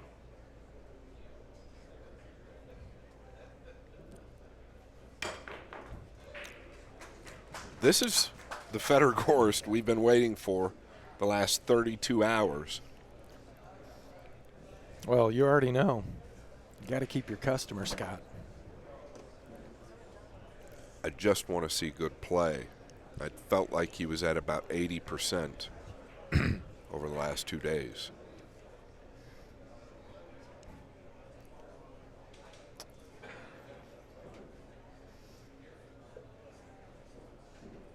Yeah, really, there's no loser in this match. I mean, unbelievable play, unbelievable fight from both players.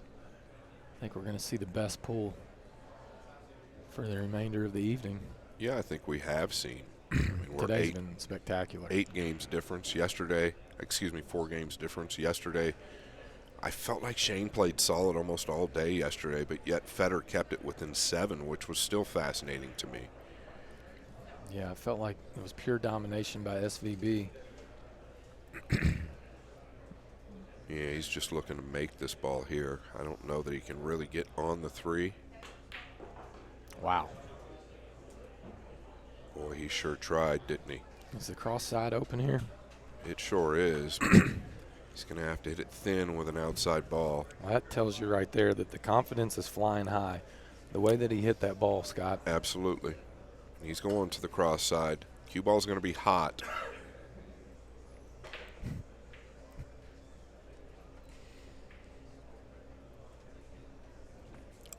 Well, if you and Mr. Boehm make another arrangement, please let us know. We have to let you know. Usually it's just some random football game, and of course, who scores first in it. It's always Carl Baum versus the world. So he's staying level here. Swish is right, but what's happening with Whitey? Oh, wow, pretty fortunate there. Yeah, but he made a good shot. You can't, he's taken the worst of some of those rolls. They say it all evens out if you give it the time. Scott, if you were in Fedor's corner, what would have been the one message you would have sent him before he started today? I think you let everything go. Just say, to be honest with you, just say, F it, right? Just let everything go. Yeah. I think some things were bothering him around here. I'm going to show you what I sent him. Day 1 or 2, so I think you just let everything go. I'm going to show you the text I sent him right before SVB got over the break on the first rack. Basically what I just said. Smile. Big smile.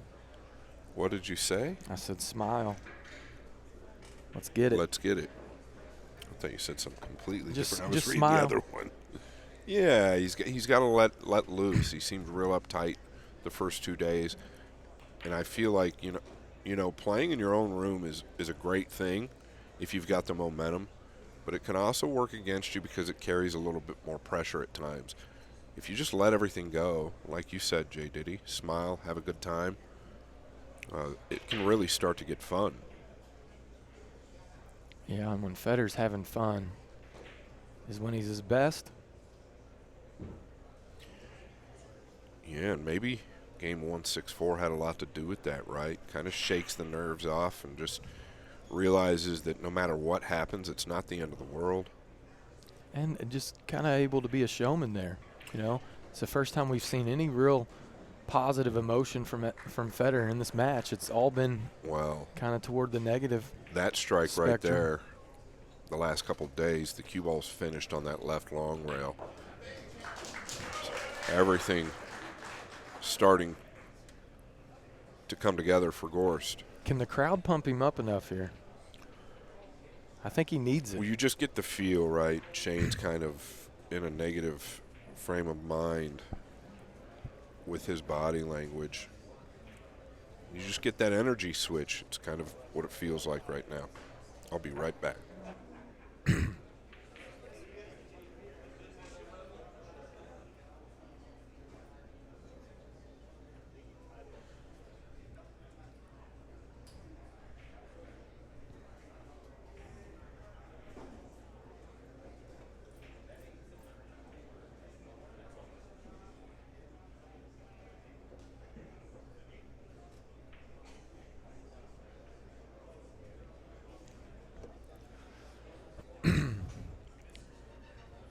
Rack 165, or rack 166 rather. Separated by 3 games. Fedor Gorst more than cut the lead in half here at the start of day 3.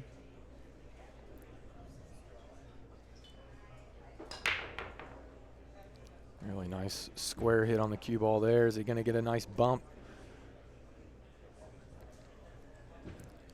I believe we may see him take on the 1-9 combo right here. Ton of open space in the middle of the table here, so the 1 ball will be tracking down toward the bottom left into open space. So I think we're going to see Fedor take on the 9 ball.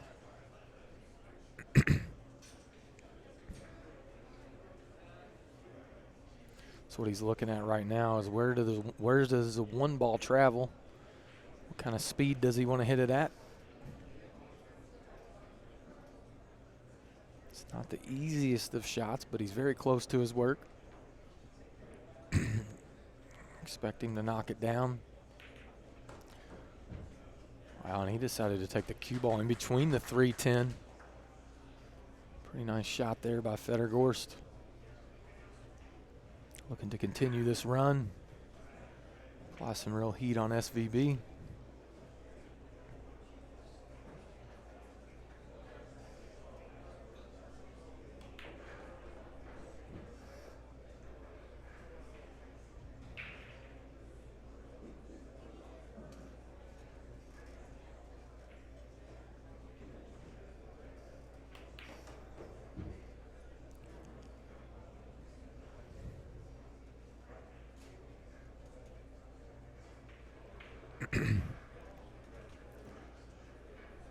We have to clip that, Steven. We have to clip that whole rack 164.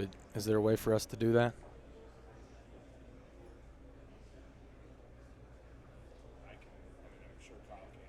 Okay.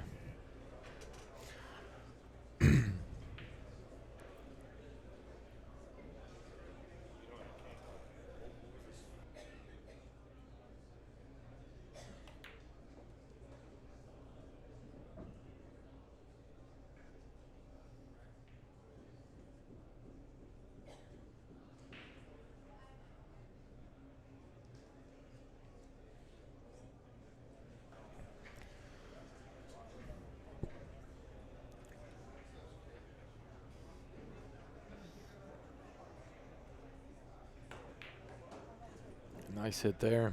Elevated. Fedor looking to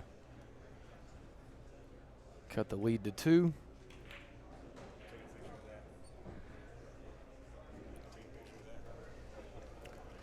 Yeah, and I felt like something special would happen today. I think this match is going to be close all the way out.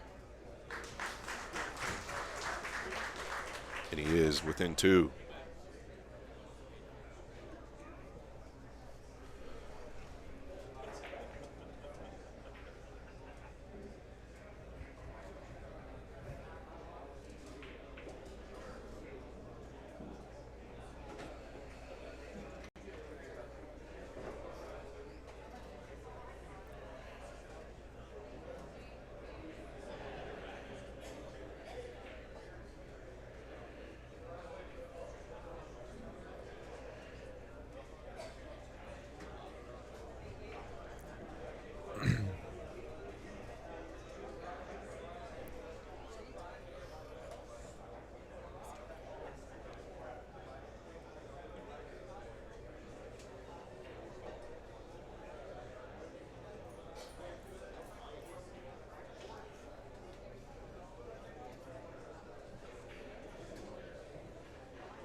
FG to break.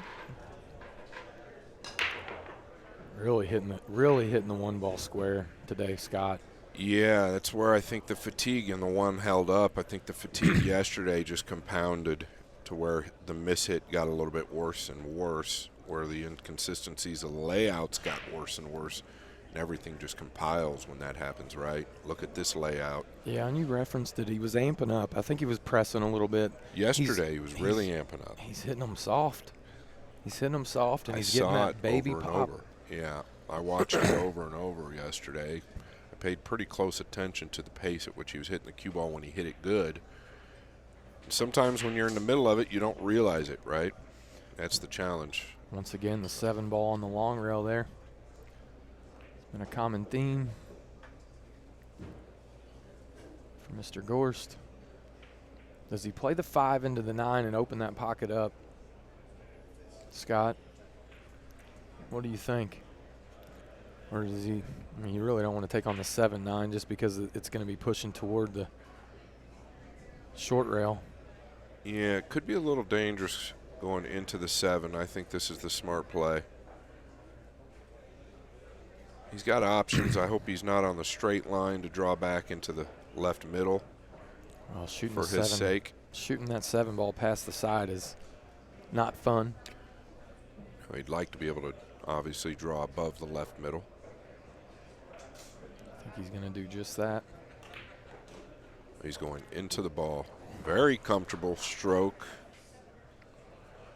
I haven't seen that stroke much in the last 3 days.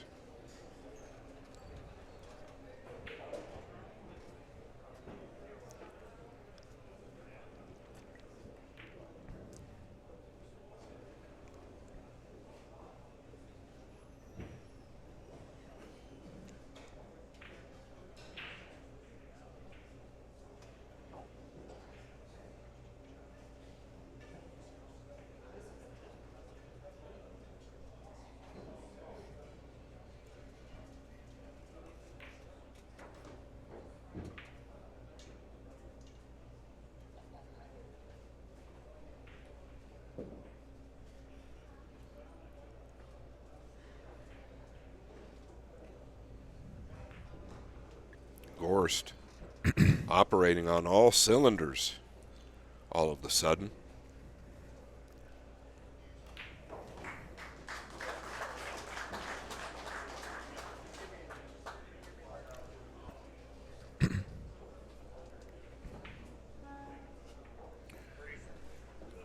Oh, my man. Thank you so much, KT Customs. Ken Thyman, my Q sponsor. Little shout out to him. He brought me some delicious looking food. I haven't eaten in 3 days, Jason. I mean, how's this cat going to bring brisket into the booth and not give me any? Well, I won't answer that question publicly. But you know I share with you, buddy. Oh, man. What a match, Scott. I mean, honestly. Yeah, I felt yesterday, I said it multiple times towards the end of last night, this kid seems to come with it when his back is against the wall. We've seen it in Saudi Arabia with his last major title that's changed his future forever. And it just seems like this is what Fedor Gorst was built for. Can Shane Van Boening withstand the onslaught is the question. He's still a game winner, but it feels like he's lost about 20 in a row just because of what's taken place.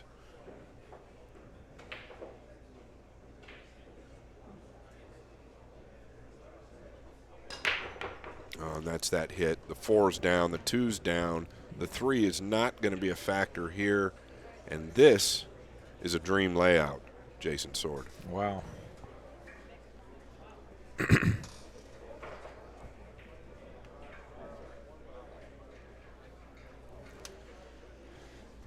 He'd like to bottle this up.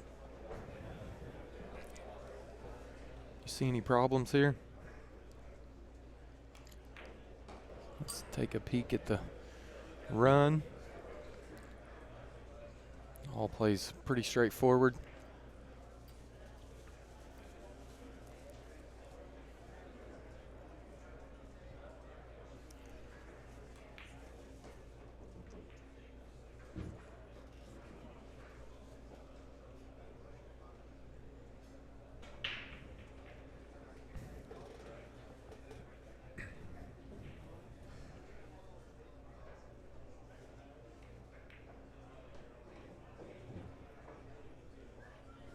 Doesn't want to get straight.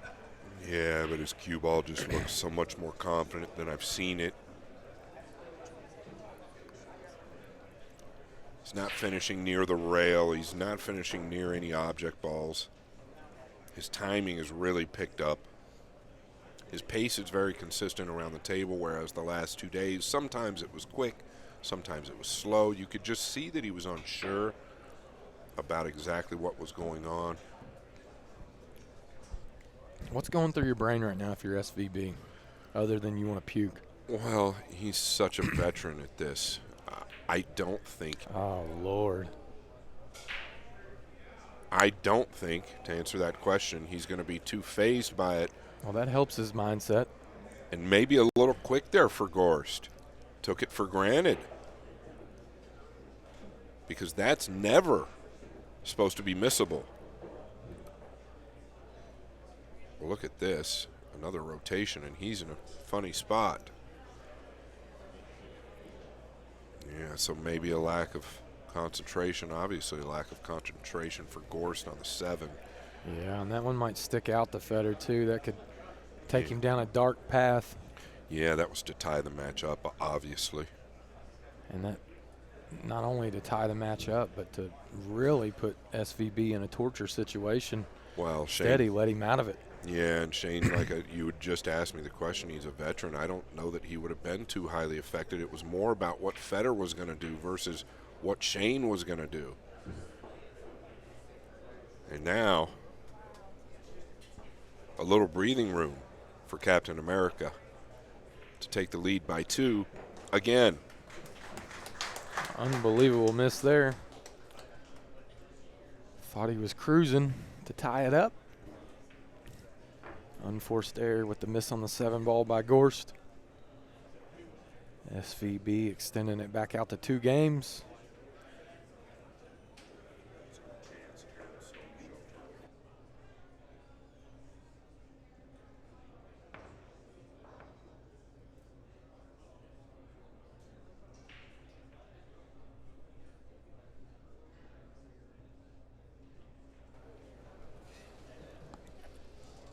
If you guys get a chance, follow my buddy Aaron Storm Shelters on Facebook. He's actually selling franchises. It's a great story, very successful. Builds bunkers, shelters, safe rooms, anything you'd like. Give him a follow, reach out to him.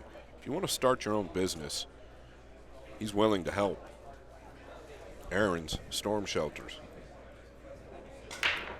Big power there. 6 ball did not deposit. The middle ball to the right side was headed right into it and got the kiss. Sign of frustration. Can Gorst regroup from an easy miss last Yeah, game. I mean, this is a perfect opportunity for Fedor to not sit there and marinate in that mistake. Because if SVB was able to put a couple together there, it definitely would have weighed on him a bunch and a lot more, Scott. With him getting right back up to the table, he may be able to forget it quickly.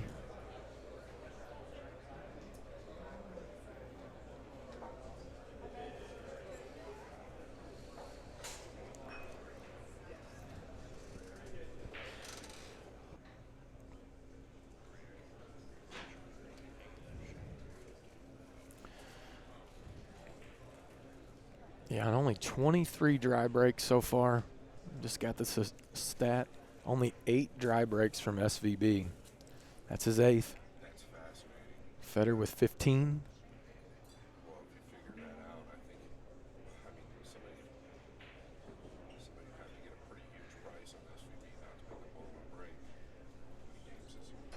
How many games has he played? 85 games. Yeah, nice touch there. Going in full to the 7. But what's his plan for the 6, Freezer? Yeah, I think he needs to just take it one step at a time, get good on the 3. Just kind of work it out from there. You don't want to do anything with that ball right now.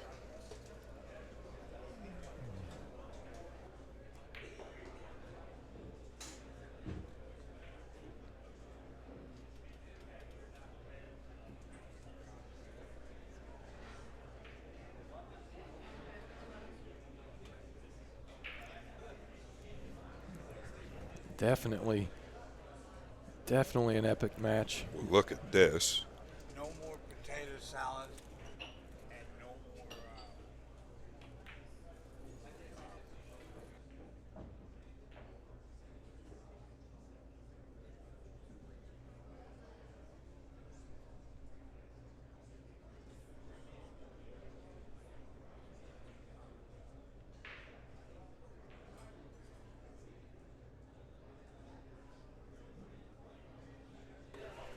Cue ball, such a good guy, Ken Diamond.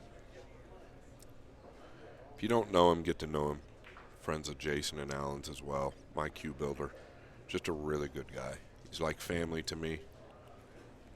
We've been friends for a long time. That's why I've never left his cues. And it's not money, I'm not getting paid. He does build me a great cue here and there. But more importantly, not just a great cue builder, great person. Gorst would like to get behind this 6. I don't think he wants to contend with the traffic above, which is the 7. So the speed, really important here. Watch the 8. Speed looks ideal. Now, this is a great recovery so far from the error last game. Yeah, what's he do with the 7, though? Does he play it in the left side pocket, or does he follow it here and play it in the top right? Yeah, this is probably preference, Jason. He's going to do what you said, the left middle. Nice shot there. Real confident stroke. Got through that ball very clean, Freezer. Yeah, that's something I'm noticing is his cue ball is a much tighter. The cue ball that we expect from Fedor Gorst.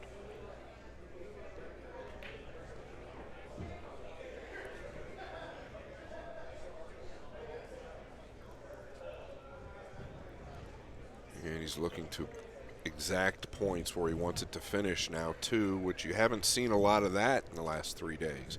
He's just tried to get to general areas. He wasn't real comfortable with the equipment early on.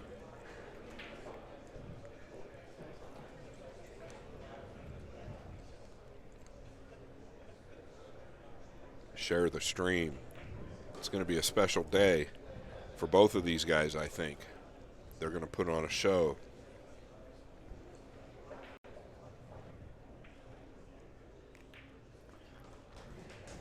Back within 1.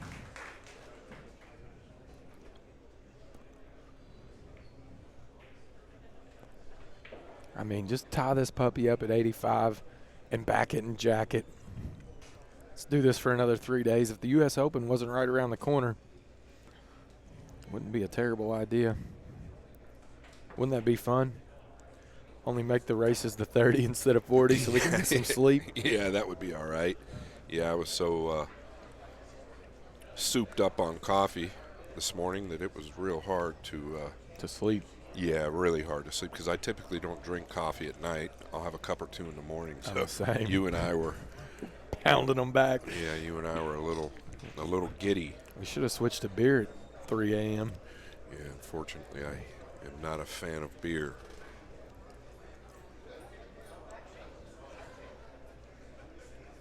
Back to within one. The timing has been good on the break.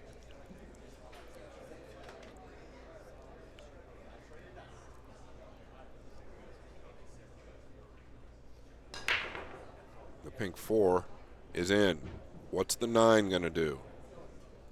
So the 9 is holding up top. There's the 2 on the lower left long rail, just below the side. So the first shot is a little tricky. Do you stay out in the center and just take the cut?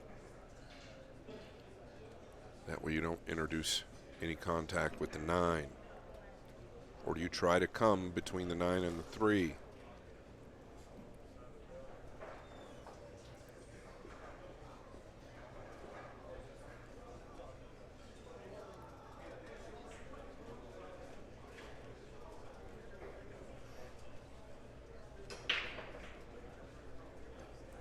He's got a choice to make. You can draw just to the right of the 9 and out towards the line it's on now, maybe a little more to the left. No, I think we're going to see him go under the 9 here. Contact the second. No, he went above it. Okay, so he could see enough of the 1 or get enough of the 1. I thought it was a little too deep into the pocket to be able to do that. How nice is this cue ball? Yeah, very good here, Freezer. Shane, you've got to wonder if he's a little bit tired. He told me he wasn't. He does sleep well at these type of events and tournaments, and I think that's a big part of his success. But his hand is basically in his chin. He's kind of slumped into his chair. Shoulders are down. And I know that sign all too well. And it's not a good sign for him. Not that things are going to change for him, but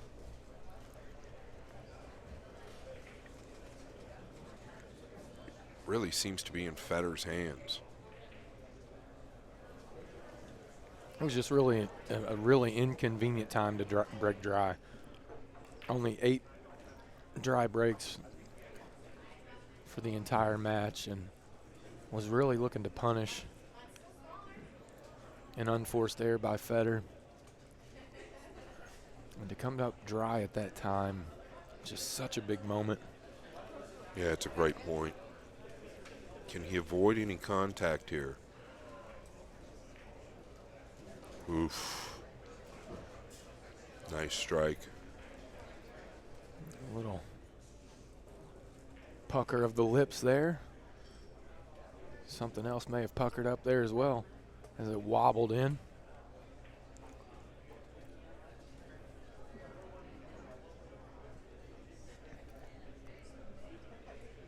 Fedor Gorst 5 balls away from tying it all up at 85. Yeah, I like that he just reset there, Jay.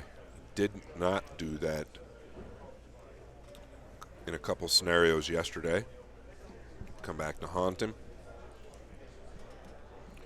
Does he let it out and go 2 rails here? Does he try to just creep up? I kind of like contacting 2 rails here, Scott. Yeah, I think Pretty that's tough what to he'll get do. hooked.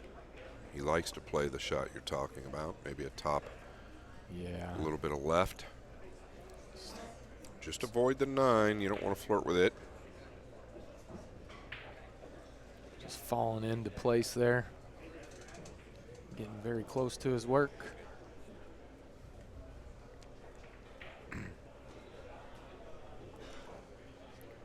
Yeah, and just like there, that's a perfect example. He made sure to get above it. Whereas it seemed at times he was falling real flat on some of these balls, just forcing a little extra work. Really got the speed dialed in. And look at this. This place is about to erupt, Scott. We are all tied up.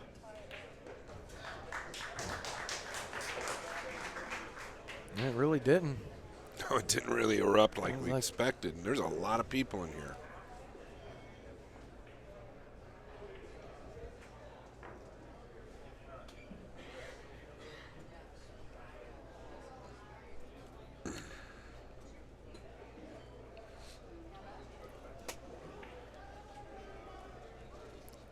If you guys get a chance, my friend Mike Hong, owner of Omega Billiards. I've been using the Acme case for around 7 years.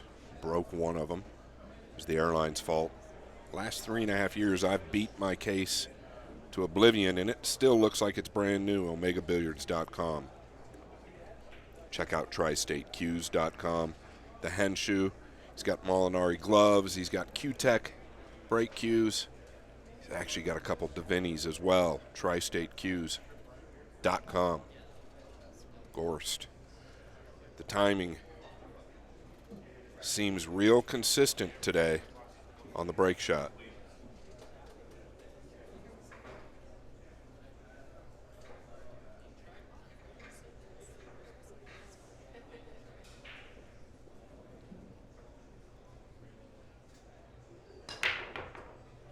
And the 8's down. Going to get a good kick on the 1. The 2. From nowhere to possibly ruin the party. Yeah, but if you're Fedor, you're producing a consistent result. He's getting the side balls down. The 1 ball's creeping up to the corner, and he's not getting hooked as often with the 9 ball. The 9 ball was the ball that he's been getting hooked by for the past 2 days. So he's changed something up. Yeah, he's taking some speed off. Taking some speed off. He's taking some speed off the 4. There's a little bit of trouble here below the left middle, as usual. He's going rail first here. Like to play the 2 in the right middle. If he gets this down, pretty thin hit. He's done well. Handles it. Right back in line. What do you do with the 4, Jason? Yeah.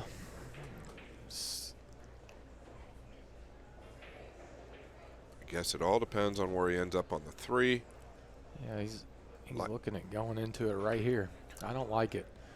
I think so. I mean, listen, I think he might just stay steep on the 3 to where he can come back and forth and get on the short side of the 4. If he goes into the 4 now, I agree with you. I'm not a huge fan of it. I don't like any of that. I'd rather take on the 4-7 combo. Or the bank. Or anything. Okay, he's coming in from the back rail. Yeah, Look at this. I mean, How do you like it now? Wow. Unbelievable shot there. I think it carried some risk. I'm not saying that, obviously if you execute it perfectly, it's tough to be critical of that, but yeah, I guess he just felt like gambling a little bit there, and it paid off. It definitely did in a big way, but now you got to clean it up. Well, I'm just noticing the balls, and they're going in very clean, where they haven't been going in consistently clean for him, so it's a good sign for Gorst. And if you're SVB right now, you have to just feel like you're getting beat by a club. Yeah, a little light-handed there. He's going to be fine. Well, the overhead tells me he's actually straight. So he's real good, but the angle that I see on the screen tells me he's kind of got that awkward angle. He should be absolutely perfect by the end of this. Yeah, a little light. A little short again. Obviously, you got to like him to make it, but turns into a missable ball. Shane's got to know that this was going to be a war. Yeah, but this was so quick to shrink that 7-game lead. Shane's done the same thing, though. But just and I think it's going to come back. The way that it's happened, though. A dry break, Fedor makes a mistake. Well, that's how it happens, right? Fedor makes a mistake in rack 164 and then able to play a nice safe off of it, got fortunate. Yeah, it's part of the game, though. That's just how these momentum swings happen. I'm just, in my opinion. It still just beats on you a little bit. The way that it – sure. You understand that things happen, but oftentimes we're human. The way that it happens I just feel like even more. Shane's got plenty left in the tank. Oh, absolutely. That's all I'm saying. He could throw a big blow right back at Fedor. Oh, and likely will. That's my point. But still, to a 7-game lead. I felt like this was going to happen, though. I've been saying it for 2 days that Fedor really excels when he's behind. Yeah, but I feel like that's how he plays. I got to witness it firsthand in Saudi Arabia, and it was fascinating. I think a lot of us got to witness it. the other thing that's quite scary if you're SVB is the consistency of the break so far here in day 3. Wow. We haven't seen it yet. It's been very consistent from Gorst here.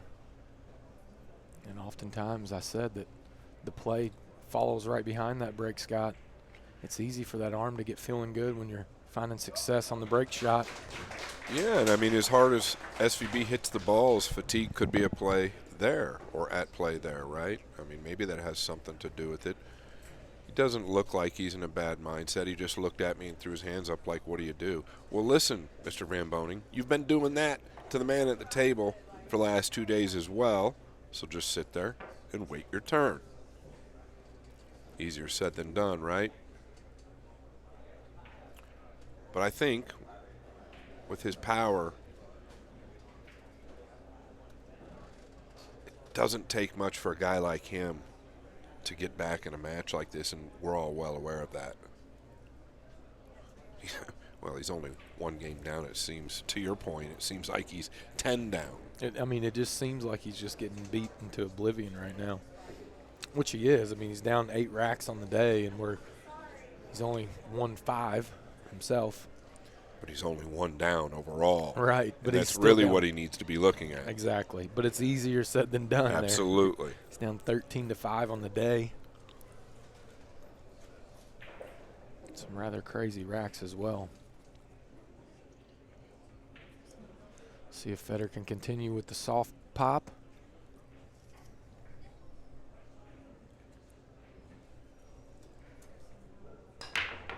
He had a little bit more speed there, Scott. We'll see if it impacts the outcome.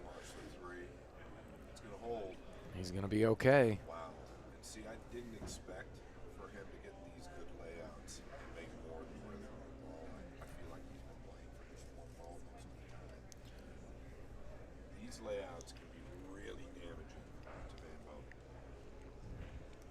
This is what Gorst has been looking for all along. Notice the 5 just below the left middle.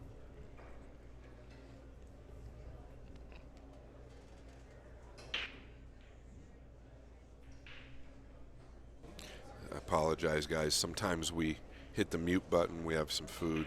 We haven't eaten much. But these are the layouts Gorst has been looking for. Oftentimes we feel like he's just trying to make 1 ball on the break, so I didn't expect layouts like this to come as often. Yeah, nice and tight out of that corner. Notice the 5 below the middle left. Religiously wants to go there.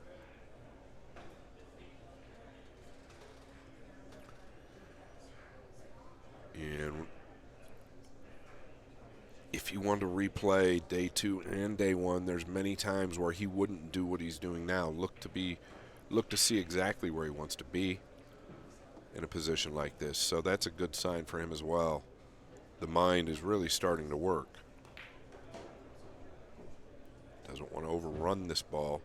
Might have to go to the left middle now. Can he fram this ball and come 3 rails short of the yellow?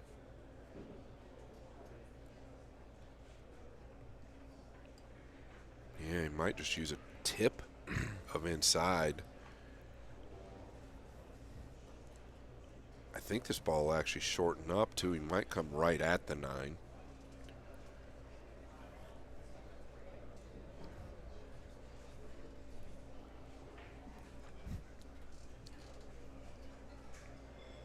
Big shot here and a big moment. Continue to send a message to SVB.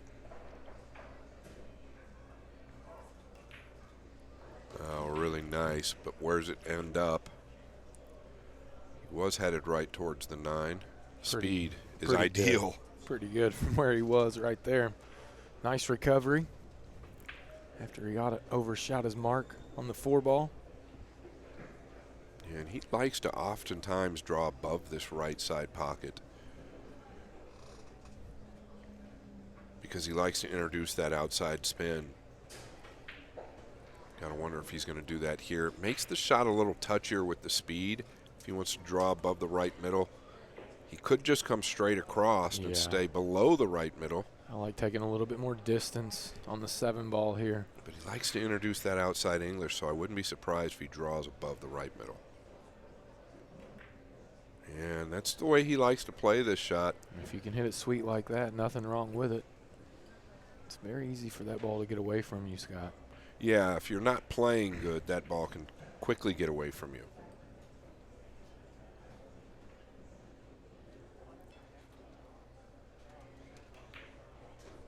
And he likes to go to that second rail as well in shots in those scenarios.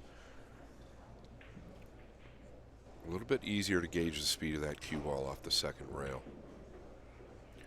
Putting on a clinic, Mr. Gorst.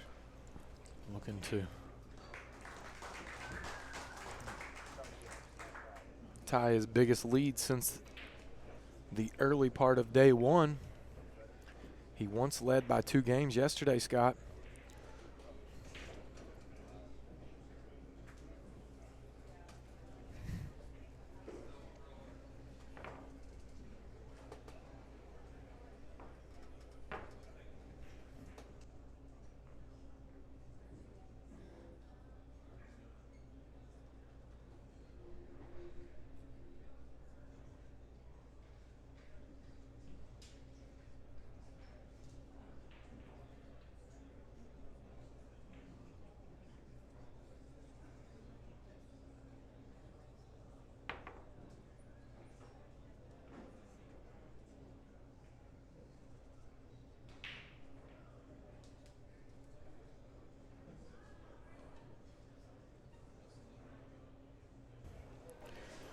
All right, Fedor Gorst leads by 2 here. 33 racks away from the crown and the cash. See if he stays with the same light speed. Yeah, it's just easy to get a little quick. Yeah, it's a lot of power there. He The 9 crossed went it though. He crossed over. He didn't get a good square hit there, Scott. And that's yeah, but even though you cross over, Jay, you can still make the balls on the side. Shane does that. He did hit those balls firmer. Yeah, he hit them a little firmer, and I think that's what caused the miss hit. Well, the 9 went high. That's typically a sign of an over-amp. And definite miss hit. Cue ball shooting to the right side of the table. That's going to be really what it comes down to between these two. And that's what you expected early on. I thought it might be a little bit more of a grind match, at least in day 1. So you can get him up on the 3 ball here. So you have the right angle. Looks like it lays good. Yeah, I think he can float just right up to the back of the 3 ball. Okay, had to go this way. Yeah, that's a little short, a little weak. Yeah, it tells me the line he had, he couldn't do much else. Otherwise, he would have definitely tried.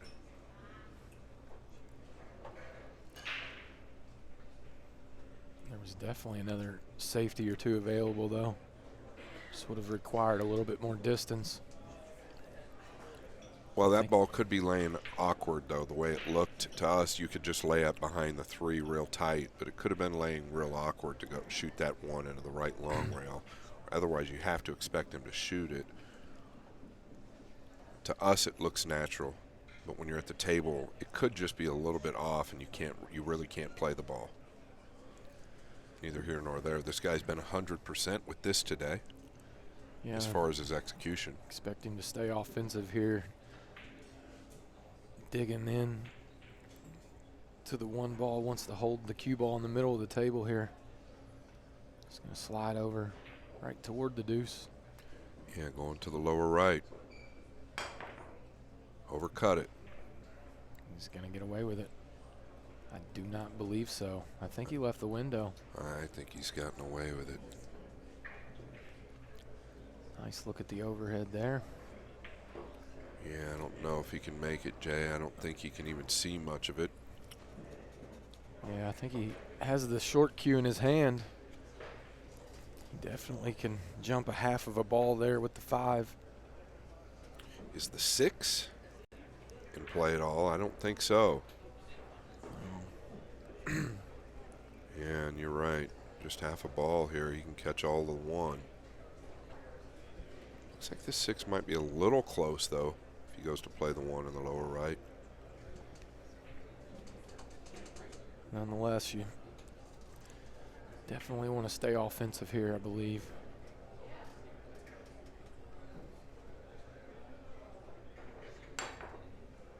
Wow. D-cell.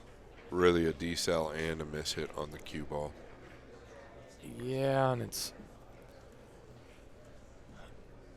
I hate to say it, but the body language and No, the it's not demeanor, good. the It's not demeanor good. of SVB. It's not good. I mean, the thing is, it's not so much about the body language and how it's impacted him. It's the exact same thing that we saw happen in day 1 with Fedor toward the end. Fedor becoming so negative and having terrible body language was the fuel that got SVB going. And this is, yeah, and we see it all the time, right? And that's the beauty of this sport. And this is why the Europeans typically versus the United States are a little bit better. I think they handle the emotions a little bit better. I'm not pointing any specific player out. I'm definitely not pointing out Shane because I think he's one of the greatest with the emotions. But these guys have been playing 30 hours, right? They know they've got a lot of pool ahead of them, so it's understandable. Yeah. I'm just saying, I think a big portion of the run that SVB went on at the end of day 1 Had a lot to do with Fedor's emotions. negative emotions, and is SVB looking to return the favor? Yeah, it looks like it right now, and that's kind of what I was pointing out. But his head's up a little higher now. When he gets to shrugging his shoulders in that chair, it's hard sometimes for him to get himself out of that mindset. Fedor's showing a lot of care to this shot. Yeah, he's coming across here. Does he go into the pink, or does he want to avoid the top side of it? Yeah, and that was always a concern. I think he wanted to avoid the top side of that, Jay, because that would have always been a concern of his, I would assume. Yeah, he went from into the pink to into the stink. I had to. Looking at the Sorry. jump cue here. Really awkward reach.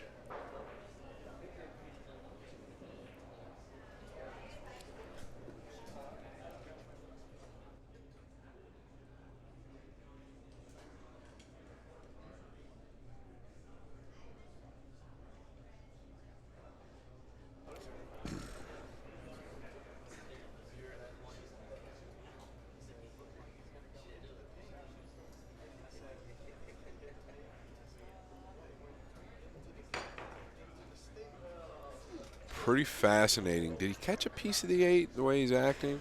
Oh, Pretty man. fascinating that he got over that ball the way he did. Hopefully Dunsky's Dungeon was out there tuning in for that. Well, I hope he didn't hear it. That was for him. I hope everybody forgot about that already. Come on, we got to keep it light here.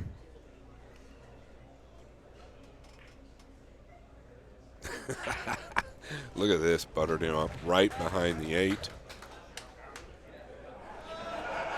He said, did he jump say? that one. Jump that one. Oh, got a little crowd going. Yeah, some fun. Much needed. Shane, always a class act. But you see the shoulders. I think it's got more to do with the fatigue. Also, obviously, what Fedor's done today. But he was kind of slumpy early on. when it first started today. 40 years old. Played a lot of pool in the last 2 days. A lot of pool left to go. Fedor definitely not going to jump that one.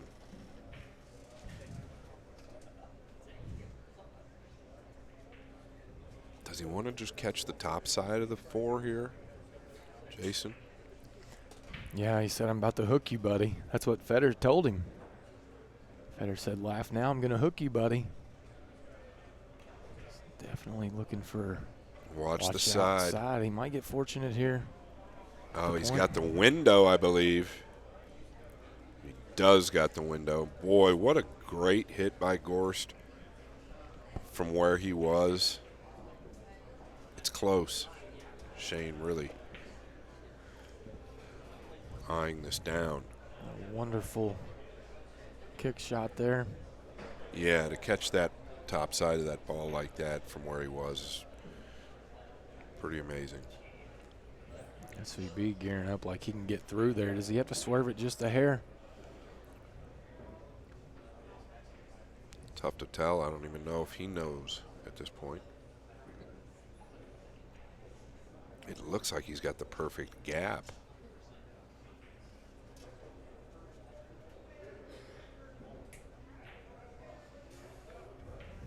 Back into the pink. Oh, so he did have to put a little twist on it, maybe a tip of inside, and look at how good he hit this ball to shoot the gap of the 6 and 9 for the left middle on the 5.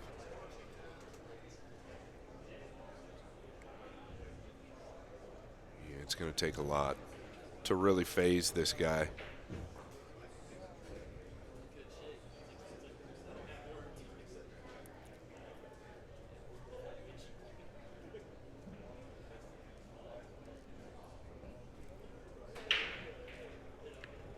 If you're in Shane's camp, you need him to get out here, but you really need a good sign off of his break shot. Like you said, Jason, he's had a couple mishits today already. I think that's led to the upbeat break of Gorst.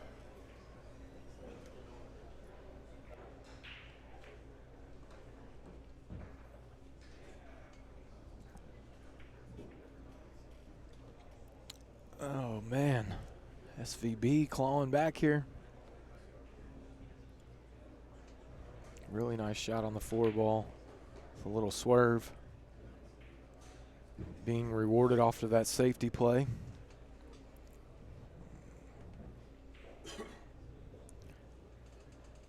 And having a nice little laugh there, Freezer. That helps him. Yeah, actually, I think it does help. It helps Shane more than anything. You're absolutely right. It's well noted, Jason. Yeah, there's nothing better than making a joke and the whole crowd laughing at you. You know it's, laughing at the joke with you. Absolutely. You know it's going to loosen him up a little bit. Yeah, and it's similar to Fedor kind of winning that game 164, right? Kind of relieved some tension on Fedor. Not because of the money, just because of the fun that was had afterwards. Those things do matter. No doubt about it. Back to my book. If you get a chance, go to Railbirds TV, guys, after this match. If you want to watch some good matches. The Derby City, we covered a lot of pool. Fedor versus SVB. Fedor versus, Jason. Fedor and Alex Pagulayan have had some real battles. There's a good one on Railbirds TV. They played a lot, didn't they? Yeah. Pagulayan and Gorst. Oh, Fedor and Pagulayan locked horns in a 10-ball match where they were breaking outside of the box. With a wood rack. With a wood rack. And they were playing in Vegas. Fedor called me and he said, Alex wants to play me wood rack, break outside of the box 10-ball on a 4 1/8-inch pocket. Yeah. And I said, don't do it. Yeah, because what correct me if I'm wrong, but what Alex is betting on there, that it really comes down to a moving game. Right. So Fedor decided to go against my advice, and we may be having another dry break here. Fedor went against my advice. Got his liver shot in. No, I think he lost Hill. But Didn't he lose 3 sets? he came home. I don't know. I wasn't betting, so I wasn't Yeah, sweating. I thought he lost 2 or 3 sets, at least 2. So But go ahead. Well, then anyways, so we set up a big match, playing the same game. Same format. Same format, only Fedor had 20 hours of practice in the break, of cutting the one in the side. Okay. And shot his liver in.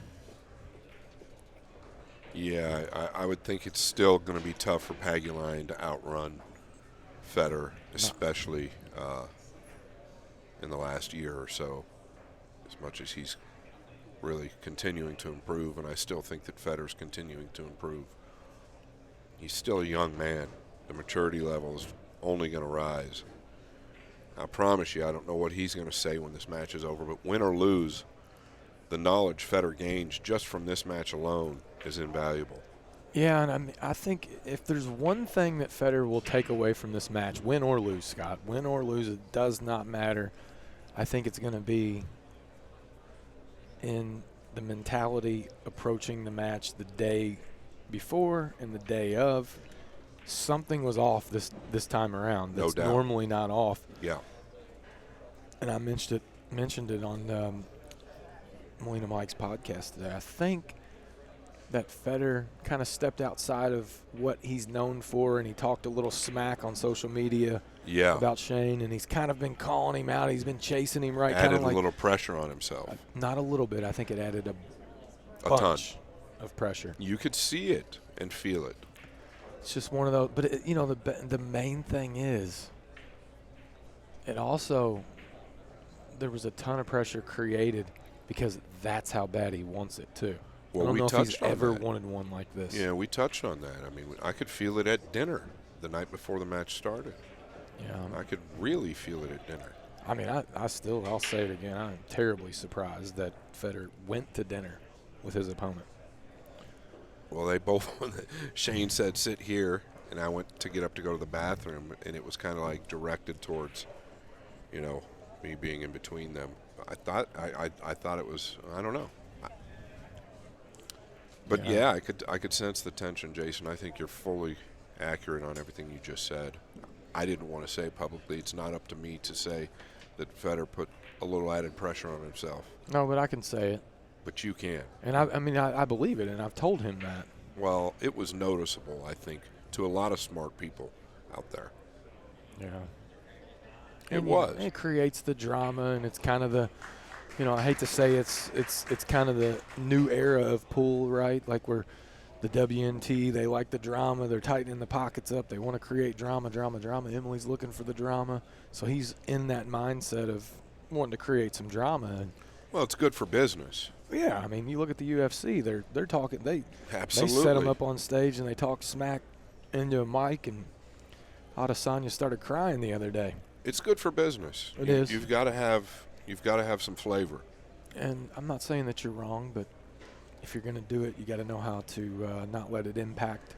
And I'm not saying that is what created the nerves on day one for him, but it could. I think it had a big factor because it was always going through my mind. And looks like we have some Bergmans in the house. Justin Bergman's Aunt Marcia and his sister Danielle sitting in Fedor's corner. They're both big fans of Fedor Gorst.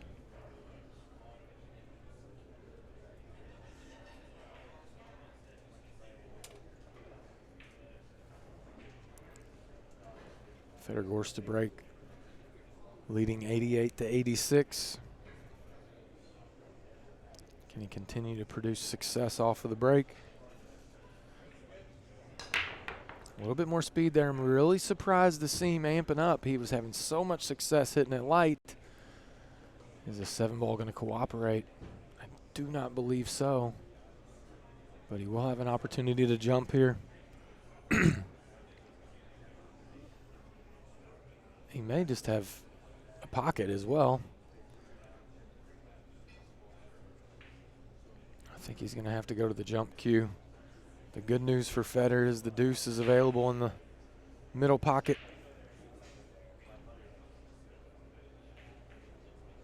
That's what he's looking at now, is where would he like to play position on that deuce. So he may have the ability to just shoot this straight in. Can't tell what cue he has in his hand. Maybe he does have the jump cue.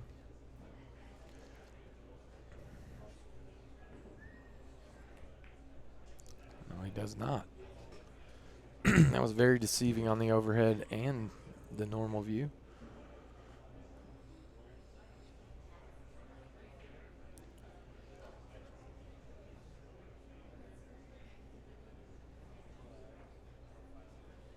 Fedor Gorst really putting in the work here in day 3.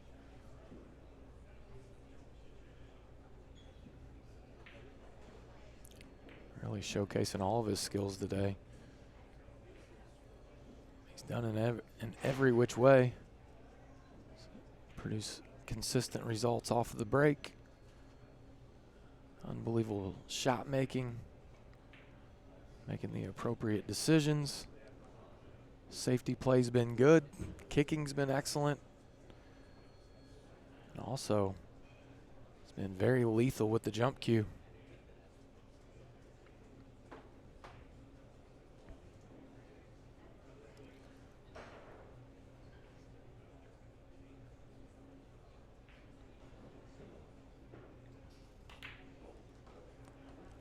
Main storyline in here is, can he keep it up?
Yeah.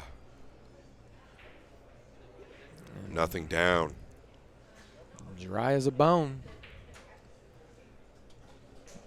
Can SVB slug back though, Freezer? Not the easiest of racks to clean up. No, and this is kind of the the shoe that Gorst had been wearing the last half of yesterday, where, you know, Shane would put it on him and then Fedor would have some type of an out, but it wasn't straightforward. Real important that the 2 goes to the lower left.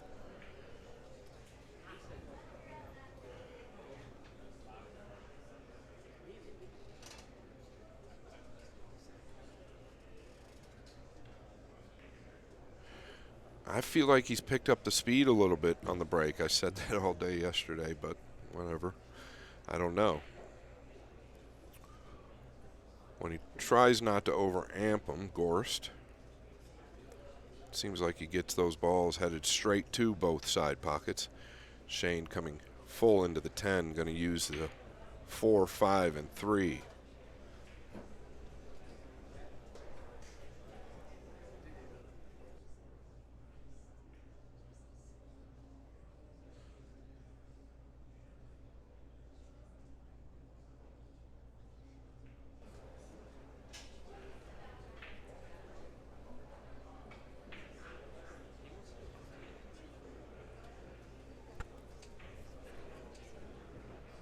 Yeah, he's going to chip the 2 over behind the 4, 5, 3 with the cue ball. He don't want to connect the 3. It's going to help him in a way, but one to get all the way up to the top rail. He's not going to be thrilled with it because Fedor can bring out the short cue. Can you get the cue ball away, though? If he does make the 2, 4 and 5 could easily snooker him. I think he's forced to go to the short cue, though.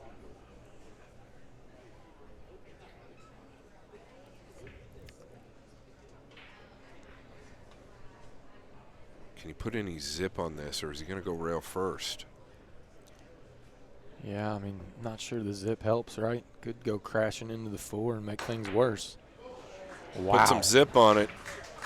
I felt like the jump cue would Are you kidding me? make a With that difference of shot? around 10 games in this match, and it's literally shown up in the final day. I mean, that's ridiculous. Going right on there. about 5 of those games, I think. I don't have an exact stat, but if he makes the completion here.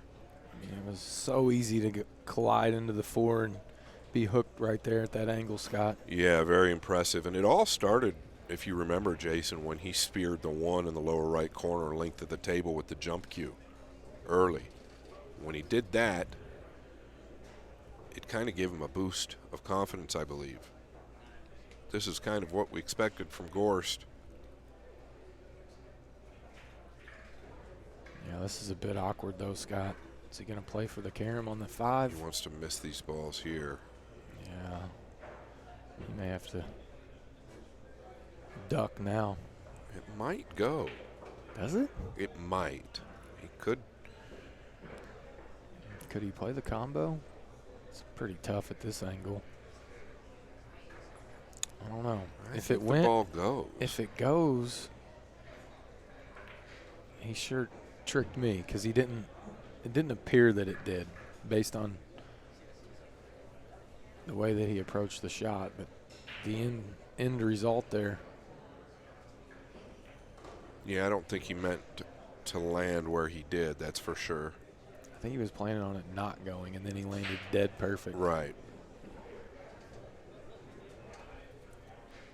So yesterday, or actually on day 1, he would go out of his way to play the 7 on the side, and he still might. Yeah, but I still think that's. And that's okay here due to where the 8 is, right? But in a lot of scenarios, it got him in pretty big trouble. We highlighted on it. In this scenario here, I think it was actually the right play. The thing is, though, the table the first day was so bouncy, he could have ended up on the short rail up there. Absolutely, and that's what continued to get him in trouble. That was the right play, obviously, going to the right middle there. But my point to that was a lot of times he would avoid the corner pockets at all costs on day 1. And it tended to get him in some bad predicaments.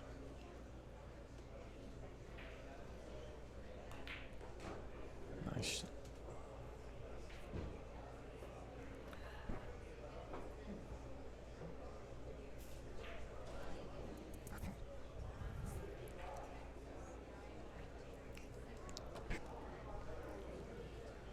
It's not exactly where he wanted to be here, Scott. Yeah, I think He'll he be okay. can come out 2 rails to the top left. Definitely manageable, but Play the 10 in the lower left. The speed's got to be good. Better to be above this 10 than below it. yeah, he caught it a little thick. He's going to end up just fine, I think.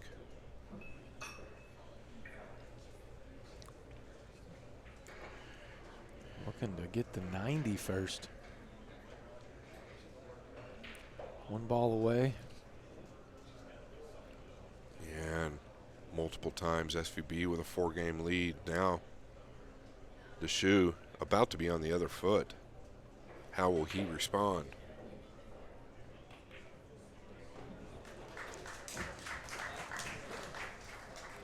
Yeah, if you guys get a chance, I've not talked about myself, but I started a new IG, Jason. If you get a chance, guys, go follow me, Scott Frost Official on Instagram.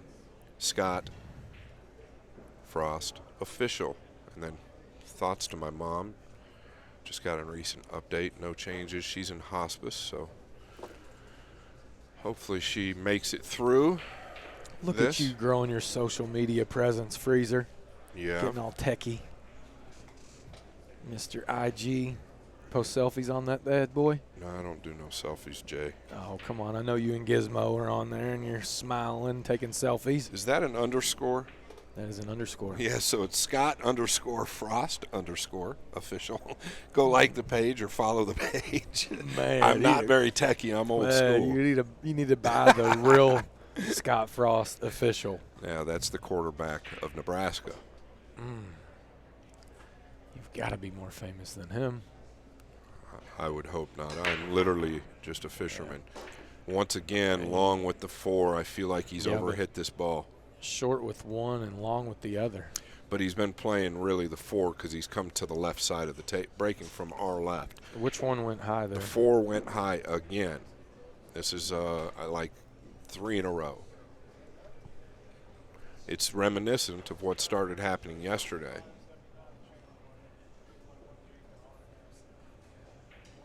The problem is when you're at the table, if you're Gorst, the amperage can change just so slightly and you don't notice it, right? You don't feel like you're hitting any harder or any different. As a matter of fact, you might feel the opposite. So it can trick you and you just don't notice it's happening. That's the beauty of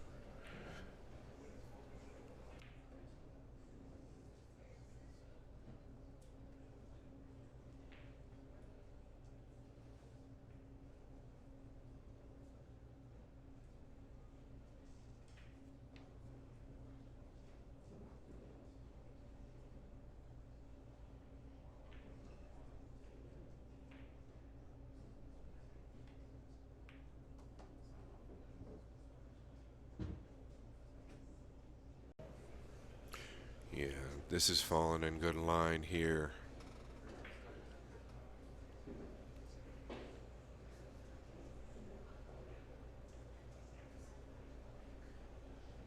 Does he want to punch down and out on the 4 or maintain a big angle? Yeah, so doesn't want to get straight here. That's the only concern.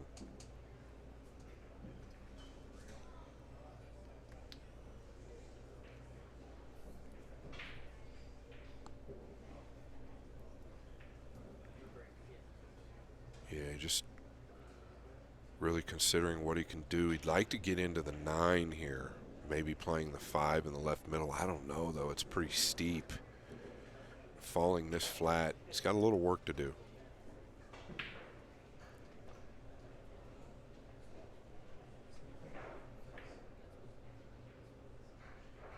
Now he's looking at the cross side because he can drift down in between the 9 and the rail, opening the 6 up. I don't think it's a bad play. The reason he's considering that is because of how straight he's fallen on the 4.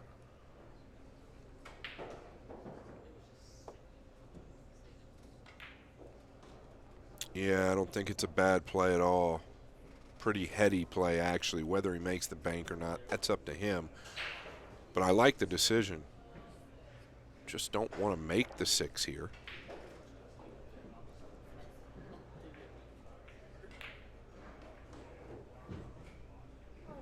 Yeah, it's going to be all right, though. He's going to weld Fedor up behind the 9.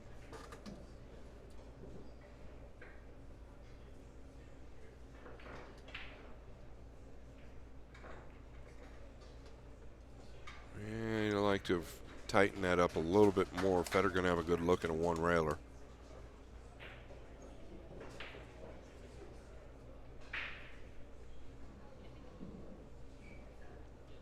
If you watch Shane's cue action, obviously one of the best strokes in the business, but he pulls that tip back after contact, and not many players actually do that and get the power he gets.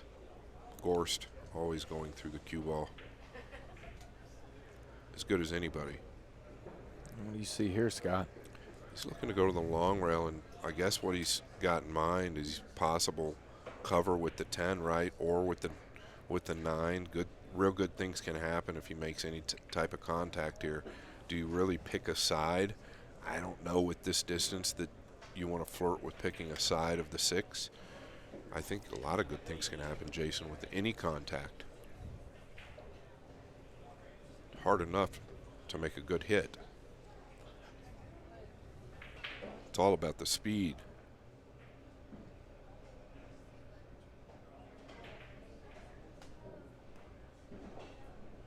Yeah, he's wide by some margin. That's why I thought he might consider going to the bottom rail. I understand why he did that, though. Can't fault him. Just a mishit. Yeah, like you said, it carried a big reward going that way.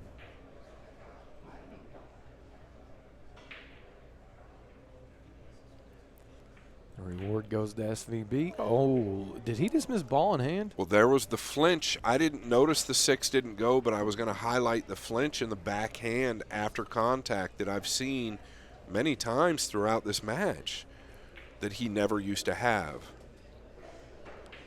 I don't know if I've ever seen that. If we could get a replay on that, I don't know if it's possible, you know, and I'm not trying to pick at Shane. I'm in no position. But it's a fact that backhand, I think he's dropping it a little bit right after contact. But if that happens anything before contact, then that's going to cause, obviously, a mishit.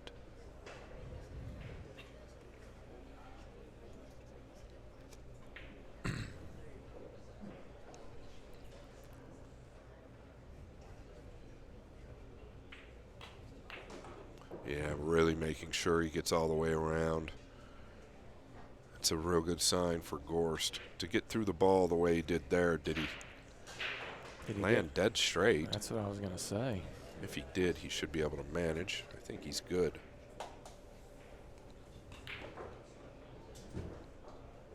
Yeah, and he probably was about dead straight there. Got the most out of that.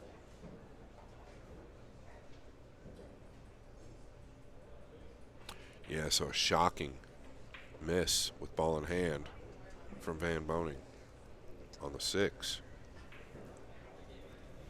And that might really have an impact on what's to come in the next couple hours.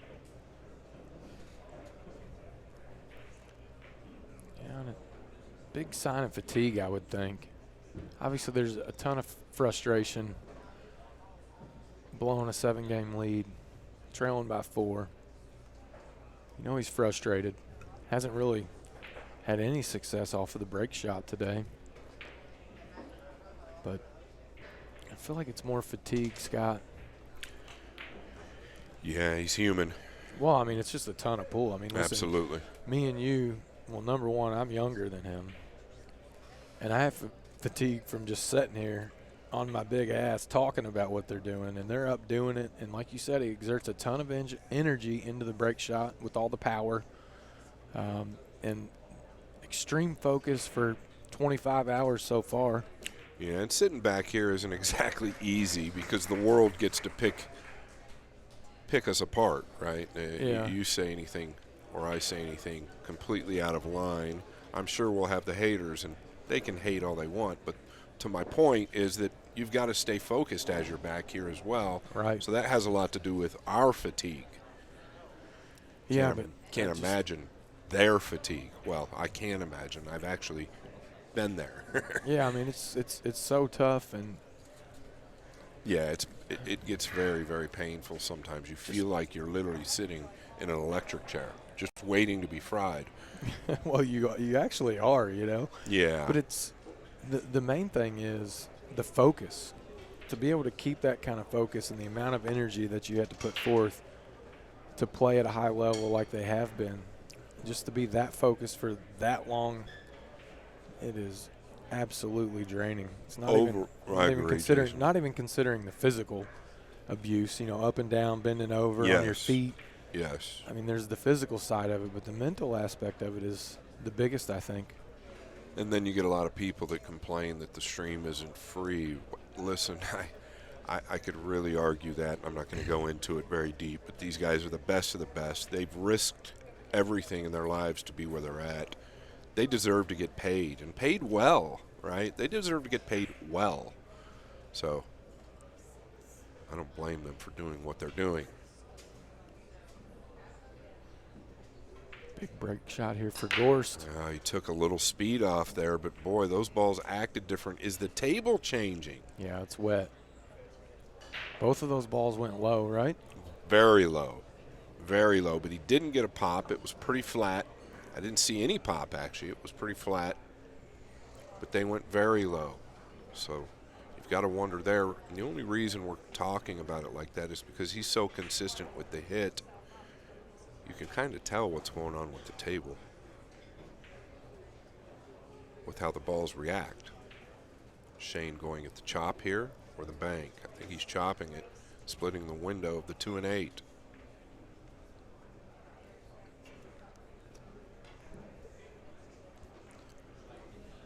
Yeah, got rewarded. Yeah, I think it was deserved. Nice thin cut there. Nice hit. 3 does play in the left center. Could make life a little easier. 5 will also play in the left center, off the 7 if needed.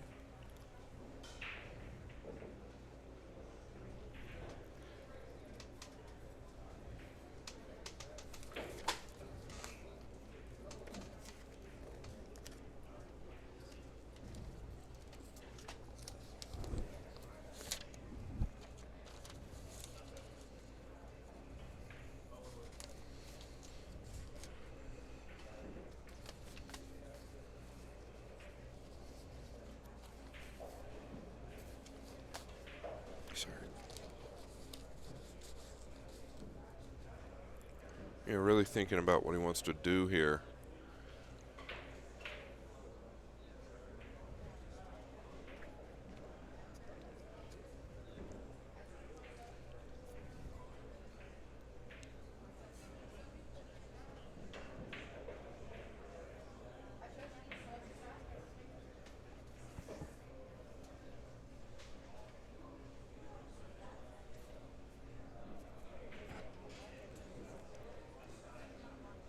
Yeah, really, 4 to the 5 could be a little tricky, right? Yeah, even the 3 to the 4.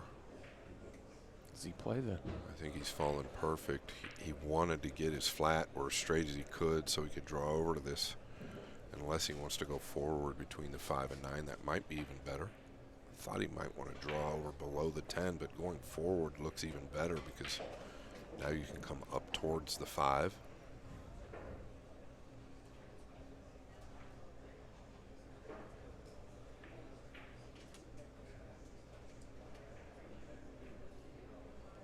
It's a little thin. It's going to get away from him. Yeah, now all of a sudden, the 6 and 8 might be a factor. The 7 might be a factor if he levels out. Can he hold and go 1 rail up?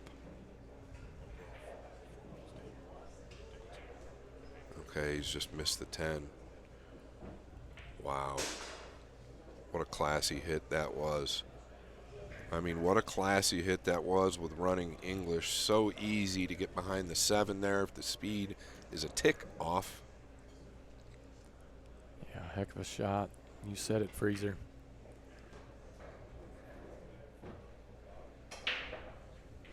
great recovery.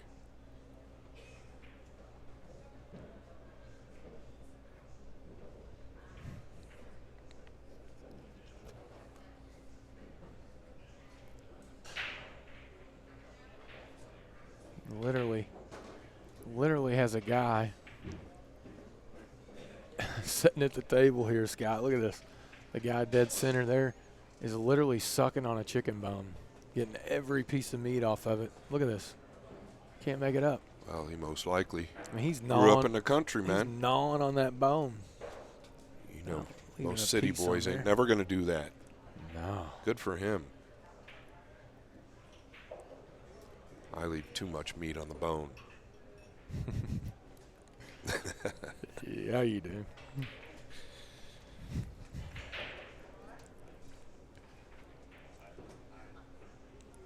Huge rack here for SVB. Clean these 4 balls up. Yeah, he's maneuvered it quite well to this point. This is a little short. And you've got to wonder if fatigue is a real factor with him at this point. He's played so solid for 2.5 days.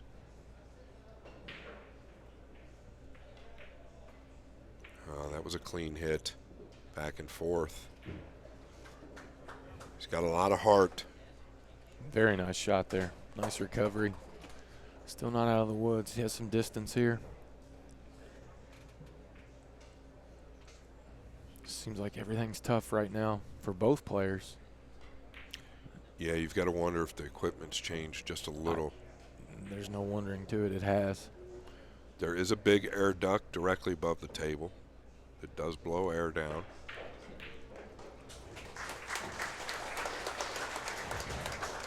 I can tell you right now, the way that I know that the table has changed is the way that they both have been hitting the break. Yeah, absolutely. Yeah, no doubt. Curious to see if they may potentially clean the balls soon. Nobody likes dirty balls, Scott. You know my friend Tony Bloom, right? Yeah. Yeah, shout out to Tony and Julie if they're watching. They just opened a place called Roadhouse Billiards and Brew in Eugene, Oregon. If you ever get up in the Northwest, look them up, stop in.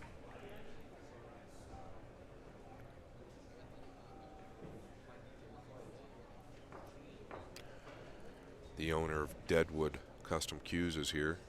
Showed Jason and I a cue yesterday. I was actually highly impressed. They're out of Texas. Look them up on Facebook, Deadwood Custom Cues. Very affordable. Cue he showed me resembled a Southwest.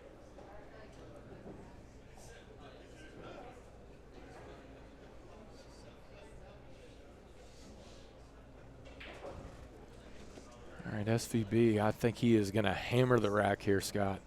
See a it was flat. I mean, is he going to get something down? 6 ball. This is crazy. No ball. Yes, the table, there is no question it's changed. Even though that was a flat hit yesterday we saw, and the day before when he'd make flat hits, Jason, he'd make a ball on the side anyway. Right. That's why he's so dangerous. I think if I'm the players here. Break time? Is that what you're saying? If you're the players? Yeah. Or clean the balls? It's not even so much clean the balls. It's just I feel like both players were at such a pivotal part of the match. Where things could go awry for either one of them. Yeah, like pretty just quickly. Take an opportunity, go to the bathroom, wash your face, grab a cold drink, and reset. I don't think it would hurt either player right now. I think they've played long enough today, and we've had some really grueling racks. Just kind of reset. I feel like it's needed for both. Yeah, I think it's a key factor in long money matches, period, when you take the breaks. He didn't want to clip that. But he's going to get away with it, Scott. He really is, and that was a pretty favorable nudge. Yeah, the art of taking breaks. There's a lot to it. In a gambling match. There is a lot to it. Yeah. And you're well aware, obviously, right? Oh, absolutely. Shane is not one to take breaks. He is an absolute warrior, kind of like his practicing I mean, I don't think these dudes have eaten at all during the match. Yeah, a lot of players will feel like if you eat, it really slows your system down and changes things. I know when I was younger, I wouldn't eat in a 2-day match or a 3-day match. Even if it was a 10 or 12-hour-a-day match, I would try to avoid it at all costs. This must be a little bit more awkward than it appears on the screen. He's giving us a ton of attention here. It's very steep, right? I think it's a lot steeper than we think. Anywhere just right of where the 2 is now, he might be happy with. Oh, he could go forward. Still not out of the woods. Tons of work to do. Needs to get back over for the 4 ball. Probably come middle table for the 5. Really needs to be tidy here, Scott, because he's got the 9 and the 10 He might interfering with position on the 5. Yeah, he might be able to use this right long rail to get nice and tight over to the left end. Yeah, and that's what he's done. Yeah, and he's carried an angle where he can swing 2 rails back to the middle of the table. Handled perfectly there by Gorst. Yeah, so like you just said, anywhere in the middle of the table here, don't have to try to get perfect. Just guarantee yourself a good look, and this is going to be a real good look. Yeah, really nice speed there. Boy. Took off that 3rd rail, or excuse me, the 2nd rail pretty hot. I'm telling you, the rails are getting bouncy and the table is wet right now. I can tell. Oh, this looks like Day 1. Day 1 at the beginning. Agreed. And we both said it was torture for Gorst. But it favored him. But it favored him. But it also led to really stalling out later in the evening because it was so taxing on his brain. Yeah, it was pretty scratchy pool. And then the table shifted back. And he kind of didn't notice it, and Shane did. Well, it's because Shane was the only one playing. Well, Fedor had many opportunities, dude. No, I Fedor agree. was in a bad mindset and didn't realize the table changed. You're exactly right. Or unwilling to admit that the table changed, and he was just blaming it there. That's right. That was, I think, the biggest problem for Fedor in Day 1.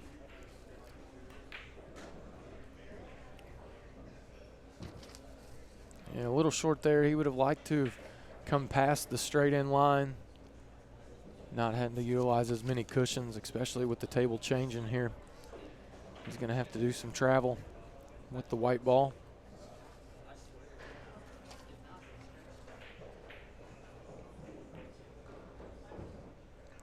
Yeah, and it's gotten away from him here. No, I think he's okay. Slowed down quite a bit. Yeah, it's almost perfect.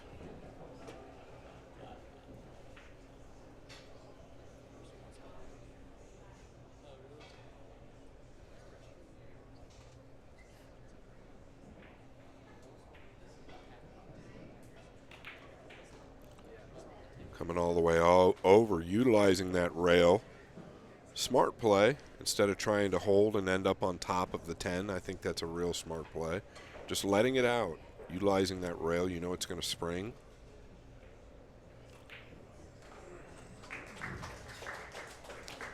(92 to 87). 28 away. Feels close, but it's very far, Freezer. Yeah, a lot of pool left. A lot of pool left.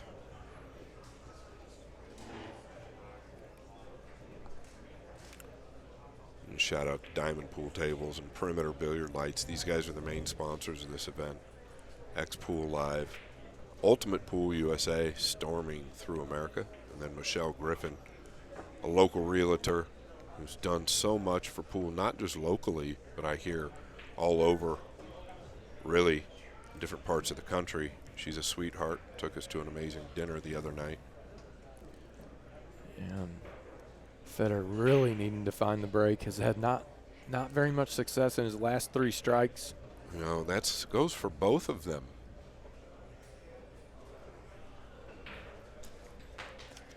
Yeah, that goes for both of them.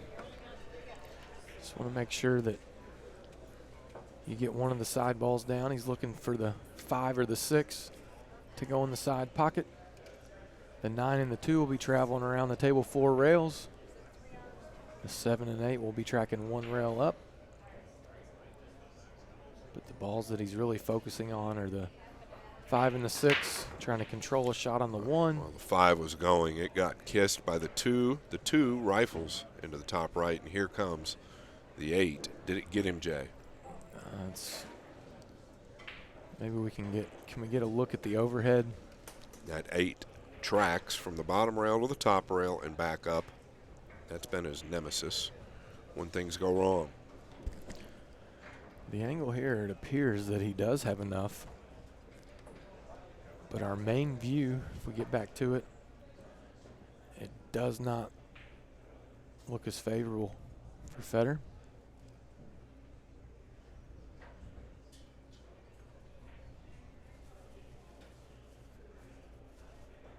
Might be coming over behind the 5 and 7.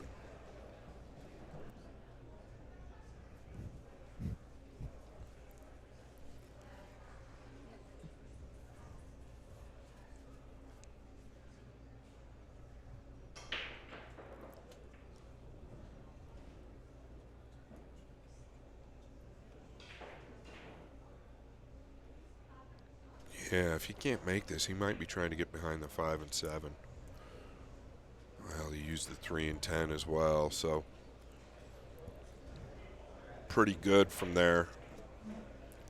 Maybe one of the cue ball a little tighter to the top left corner, but he's going to force SVB to go 2 rails or more here.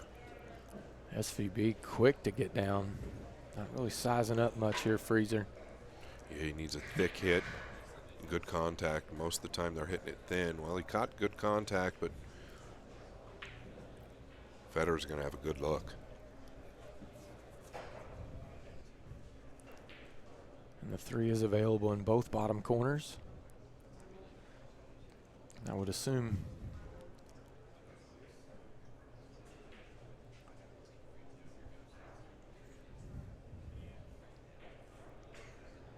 he's pulling it backwards.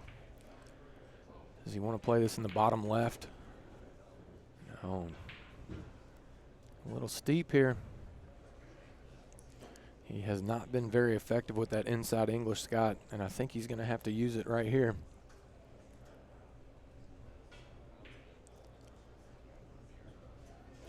Yeah, he definitely shies away from the inside ball. Most elite players do, unless they're forced to use it.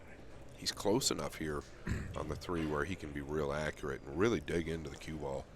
I don't see too much of a problem. Just wants to avoid any kind of contact with the 6 ball. 4, he is directly over. Yeah, rule number 1, knock it down. He did use a touch of inside, and he did miss the 6. Nice recovery there.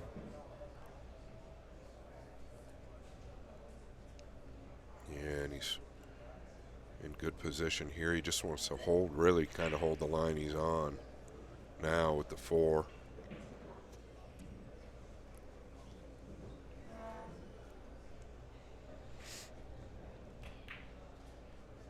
That's what he's done. Yeah, and that one wasn't pocketed dead center like we've seen. Yeah, I think he was cheating the pocket just a little bit to hold that line that he's on right now. Sure that's the case.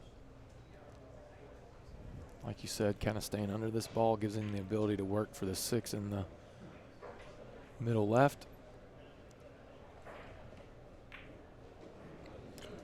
Pretty good transition there through the ball. Stayed so solid.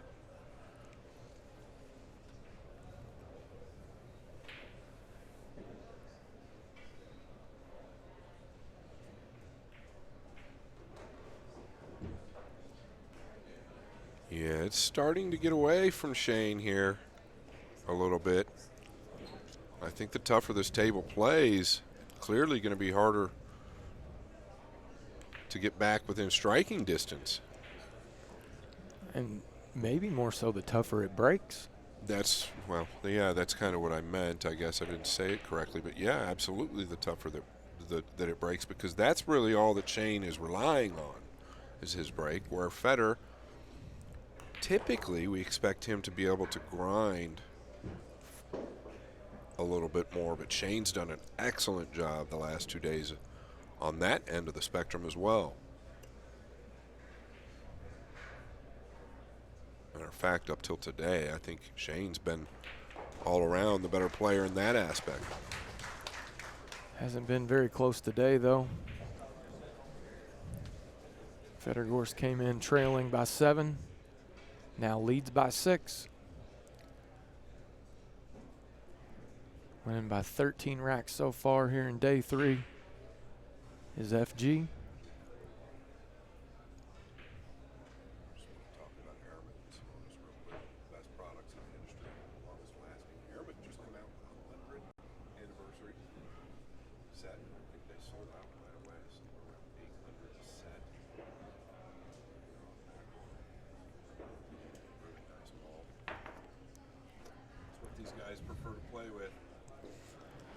Yeah. Is no second when it comes to airmen and singles. Such great products.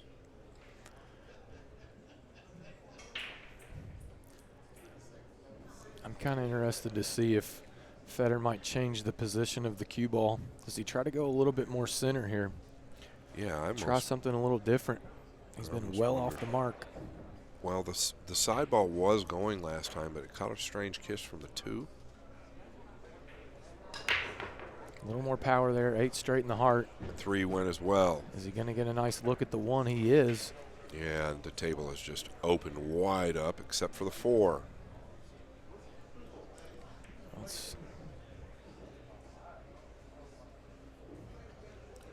interesting. The 9 probably in the furthest position it's been from that left long rail in a long time. It's much lower than where it typically is. Wonder if we can get a look on the overhead. Just to see if he's in the center of the table, if he can do much with the 4. Yeah, he's gonna have to deal with the 7. He can make the 4 from the center table, Jay. Yeah, but how do you get shape on the 5? Right. He's going to maybe have to take a steep cut on the 5. May not have the ability to do anything else, Scott. Or does he have the ability here? Does he have a line to play the 4 3 in rails. the top left? Yeah, that's what Can he play short side position into here? the top left. Can he? No, that's a good question. I think he's got an awkward angle. Yeah. Yeah. All right, so he's gonna. He has the potential to follow here. I think. Yeah, he might want to just. He thinks. Here's what I think he's thinking. He thinks he can punch this ball and force through the 7 and just come out to the center. Maybe, and take the cut on the 5. He's got sideboards with the 6. Good point. It's an option.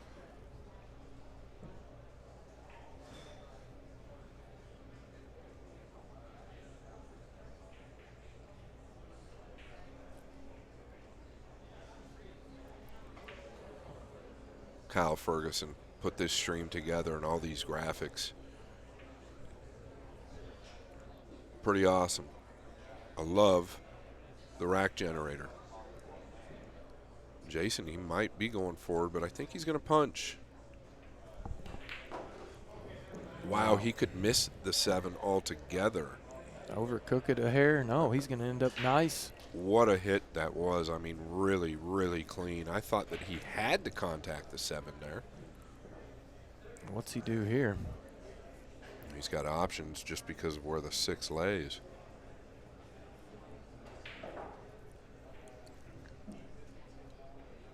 Yeah, a hit like that will really give Gorst a boost. Still got to take care of business here, Scott. I feel like this is a pretty good layout, though. He can just hold. really the 7 to the 9.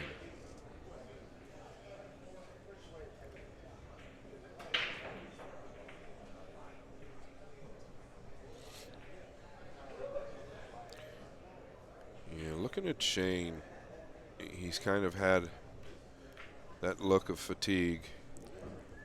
3-rail position. Doesn't want to get flat here. And he did.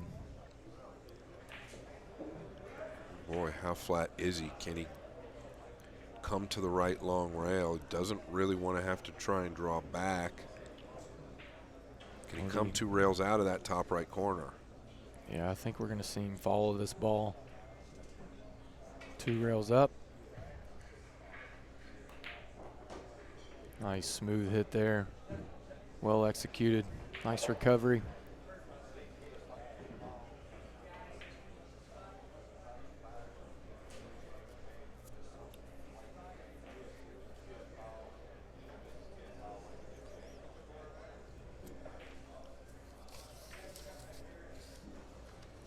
Yeah, he's looking good, Jay.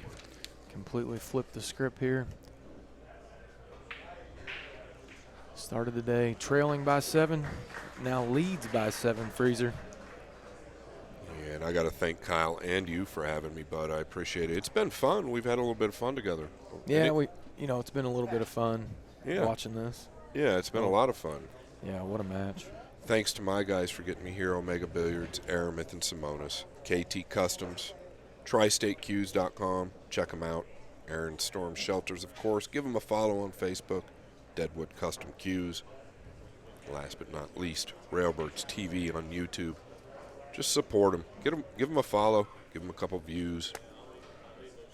Thank you guys so much for that.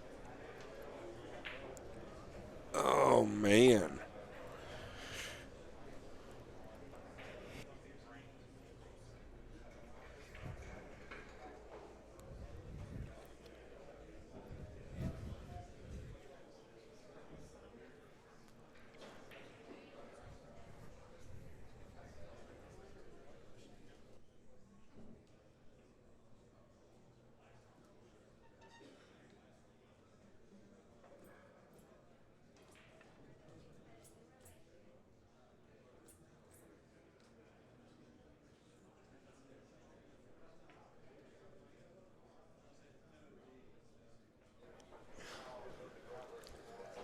Fedor Gorst to break, leading by 7.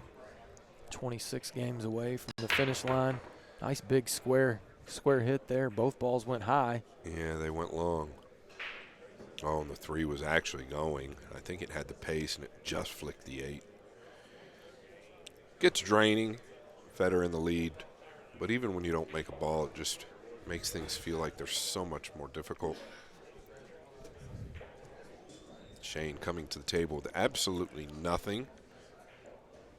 So how do you think he feels? Yeah, very frustrating whenever your opponent breaks dry and you don't have anything. We saw this happen almost every dry break for Shane yesterday, which he didn't have many. This was kind of the storyline yesterday when SVB. Just look at this, not even getting down on the ball. Taking no time to push out there. A lot of times he'll kick the ball, though, if he's going 2 or 3 rails, and he'll sit up like that to get a better line of what's happening. I don't think that was really a sign of laziness or just frustration. That's good. Taking the Warren Kiamko approach. Yeah, and Paguline does the same thing at times, too. He'll kind of stand up. Chohan actually does the same thing at times. They'll just get halfway down so they can see the kick line a little better or whatever line they're looking for. Yeah, so he's looking at how can he kick and stick and get the 1 out of there, right? Yeah. This is one where scratch. If you catch it a fraction deep, it's going to scratch. If you catch it a fraction fat, cue ball's going to come out. He might just roll this and try and butter him up behind the brown 7. He's standing up kind of tall here as well. Oh, he's caught it too fat. That ball came off very short. We're already aware that table's playing a little hotter. That's definitely what happened there.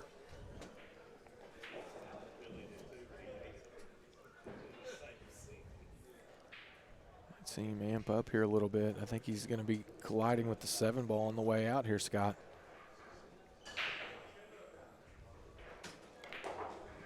Yeah, good call. That was intentional. Clears the 4. Nice shot there. Really, it's all about getting to the 5, right? 2 to the 3, the 3 to the 4 should not be any kind of problem. The 5 to the 6.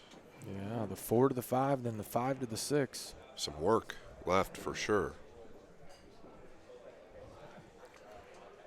Probably wants to be somewhere in the middle of the table for the 4. I think he can miss the 7 or avoid the 7 and come 1 rail up to the 5. Everything's kind of changed since that game, though. Seriously. Since rack 11. Since 164, yeah. Everything has kind of changed. Wonder how much Mr. Baum will sell those Trump shoes for if Fedor gets the double dough.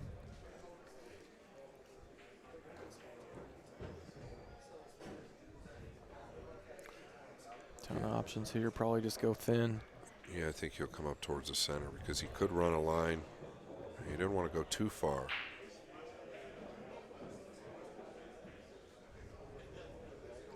This is a touchy shot here.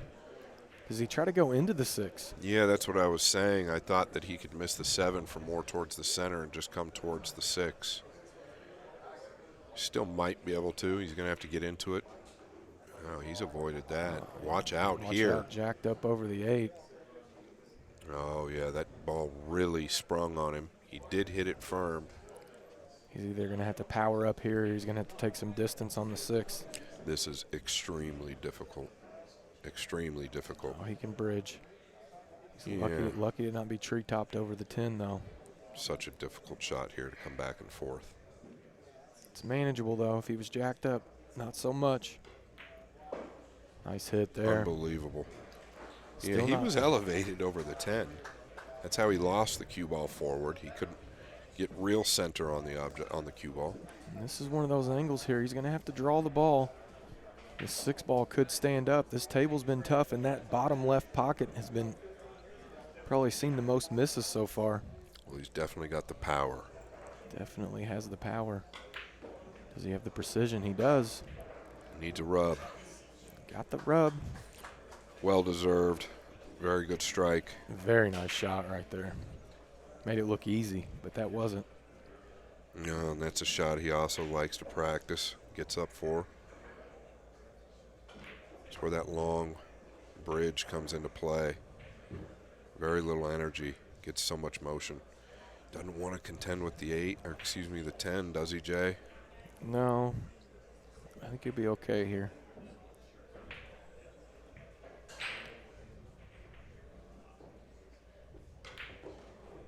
Oh, forced through the 10. Powerful.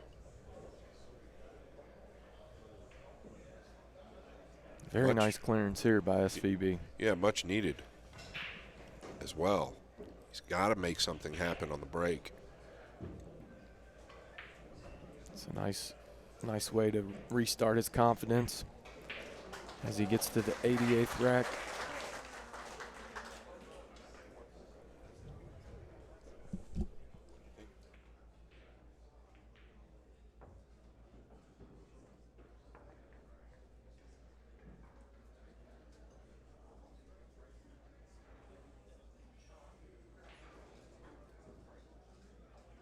And the players are going to take a break to clean their balls, and we'll do the same.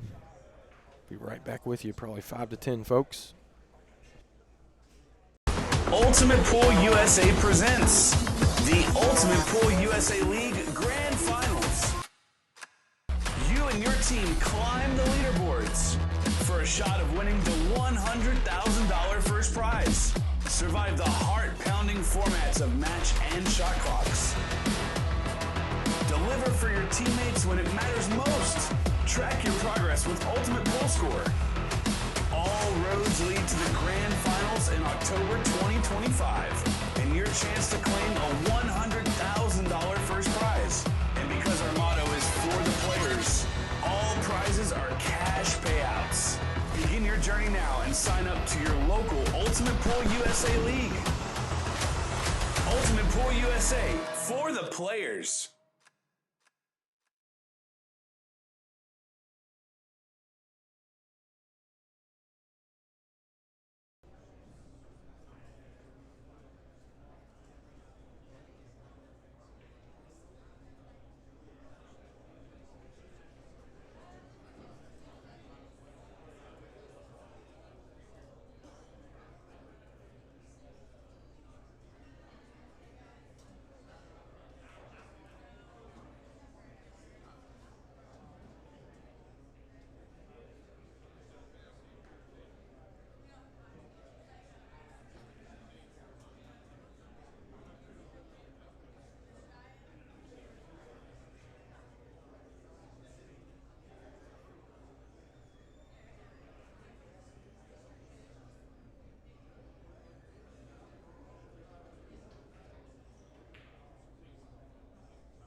And we're back. SVB to break. Trailing by 6 here. Racing to 120. Really been one-sided affair here today. SVB powering up. He's going to get paid off. Get a nice look at the 1. 2's readily available. Definitely the hardest break of the match for SVB. He's going to need more of that.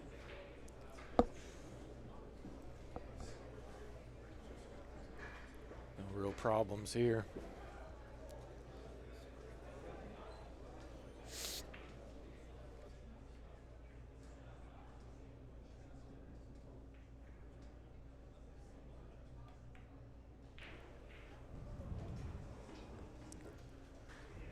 Nice control there, creeping into position on the 2. The 4 does pass the 6 in the side. Really feels like it's going to be all about the 7 to the 8 here, Scott. Yeah, what's he want to? He's got to fall close to straight probably on the 7. Should be able to. He went rail first there. Should be able to fall pretty straight with the 6 readily available over the side. Yeah, that means though he really wants to fall straight on the 5 as well. That way, close to it anyway. That way he can manage that line on the 6. He has a nice angle to be able to do that, Scott. It's pretty good actually because he can go to the top side if he needs to, but I'd like to have been a little straighter. Does he want to punch down and come into the back of the 7, take that chance? I don't think so. I don't think so either. But he did. Oh, he went into the 9. Watch Wow, out, watch 8. out, 8. Why do that? Well, he's gotten away with it. Yeah, but why I take thought the he would risk? I thought he'd be a lot better off going into the 7. You go into the 9, what can happen happened. If he goes into the 7 full, well, the 7, in fairness, Jason, was tough for him, right? If he lands anywhere on the left side of the table, he's contending with the 9 to get to the 8. That's the only thing that I can think of. Yeah, I guess it's about as bad as it could have been with him catching the 9 thin like that. Right. He's not getting behind that 8 very Right. often. Right. But still did it with a ton of power, didn't he? Yeah, he could have. He didn't have to quite amp that hard. This is not easy. He's going to go into Watch the 10. out, 10. He's gotten away with this as well. People clapping. But, Yeah, but that wasn't by design there. no, and I actually think it might have gotten away from him a little bit if he doesn't catch the 10. I agree. And this is short. Yeah. Yeah, I think it's fatigue. I really do. I see it in his face. I know him really, really well. Not that he can't recover, but this is a long reach too, Jason. Yeah, it's an awkward bridge. Oh, he's making it look pretty easy, actually. Yeah. Getting over the ball well. Good news is he can let the stroke out here, Scott. He's missed the ball by a wide margin.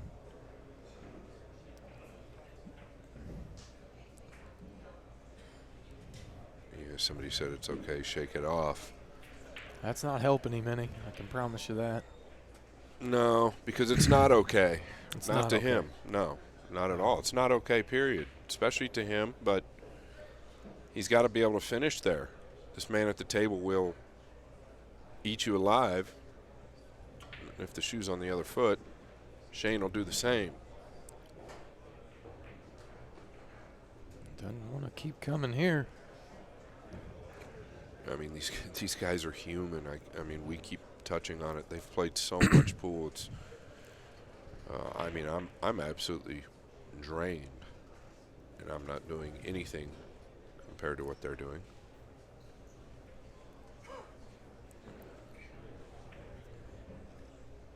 That shot that Shane missed was definitely missable.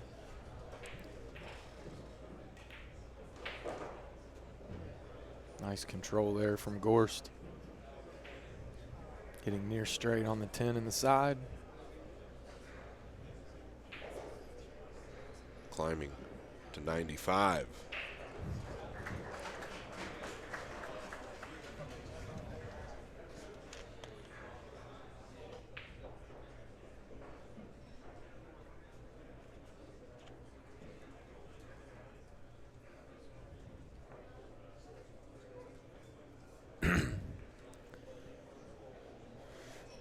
Shane had success off the break there with a ton of power. Does Gorst try to match it?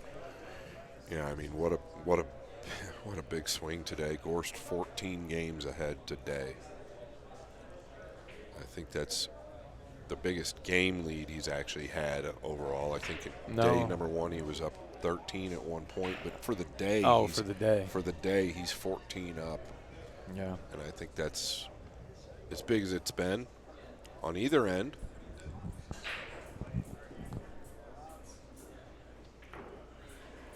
You know, Gorst said it in many interviews. He also looked at day 3 as a big day for him due to the fatigue. Let's be realistic. Shane is 40. Fedor is 24. And if you're going to pick a day to be fresh, day 3 is it. Big hit there, 6 and 7 down. What's the 3 ball going to do? Save SVB, and this is a tough push here, Scott. Yeah, he's probably going to push to a jump. He has to. With the 2 being super close there, I think he's going to push to a very, very close jump. You see where he just put his cue. So he crossed the face of the 1 again. It was a mishit. He did not mean to do that. That's why the cue ball finished on the right side of the table versus the center. Even if it would have finished in the center, I think the 2 would have snookered him. But the hit would have probably been different. So yeah, this is a tough spot. This is very, very tough up here. I mean, you can push to a kick down here towards, you know, just kind of roll out between the 4 and 5 over here down the long rail. Maybe play to a kick safe. And that's what he's looking at. You can kick 2 ways this way. You can kick to the top side of the 1 from the right long rail, sending the 1 up back behind the 2 and the cue ball going left towards the top left corner. He's looking at the spot he wants. Does it carry any value to try to make the rack play a little tougher with the 4 ball maybe? Well, he could come off the 5 actually and lay the 5 down that way, I think. Yeah, this isn't a bad push. Yeah, using the 4. See how he's looking to. Oh, he made the 4. Yeah, I didn't feel like he had a line to really be able to tie the 4 up there. I thought you could just graze off the 5 and do the same thing, but actually make it a little tougher actually and put him on the long rail. Yeah, because the 8 is frozen to the long rail and 9. You're right. Maybe overlooked that one. Shane immediately gave it back.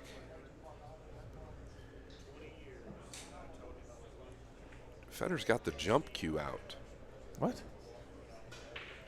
No. It's the jump cue, right? I don't think so. Is that his playing cue? Maybe I've just been in the booth a little too long. Yeah, what do you got in the coffee over there, Freezer? Well, I probably need something in the coffee. That's the issue. That cue looks short to me for some reason. What is going on? What did you put in my coffee? My goodness. Or maybe he just got taller? Yeah, something going on here. I swear that's the jump cue. Oh, boy. Okay. I'm getting giddy. Snap out of it, Freezer. I've held it together this long. What's 26 more hours? Yeah, so he's looking to go to the top rail and chip the 1 back over and send the cue ball down towards the back of the 3. It almost appeared that he was looking for something offensive. Well, it's kind of a 2-way play. If he catches it thin enough, he might be able to back cut it in the top right. But really, watch what happens here to the 1. This is a play that they always play. Plays it fat. You see, he caught it too fat. You want to catch it thinner, and the cue ball tracks behind the 3, and the 1 finishes behind the 2. This is a big opportunity for Shane. See, I don't even know that I would flirt with the left middle here. You want to make sure and get that 1 free and clear down table. Obviously just calling it in case.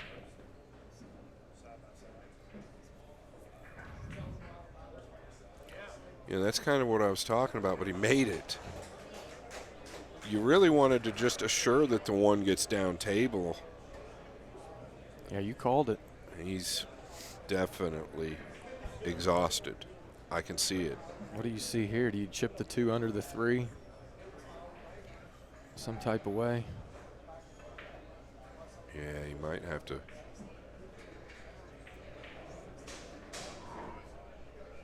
He's going to try to roll up and utilize the back of the 3 here. He wants to send the 2 past it.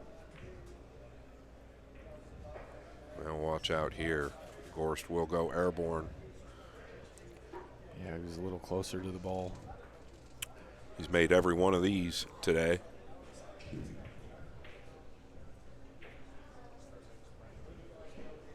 So some pretty big errors from Van Boening. And the 3 does go in the side, so if he comes out hot here, traveling 2 rails around, could potentially get on the 3 in the side. Yeah, he's got the cue ball's going to be traveling the right way. He's really just got to focus on knocking this in.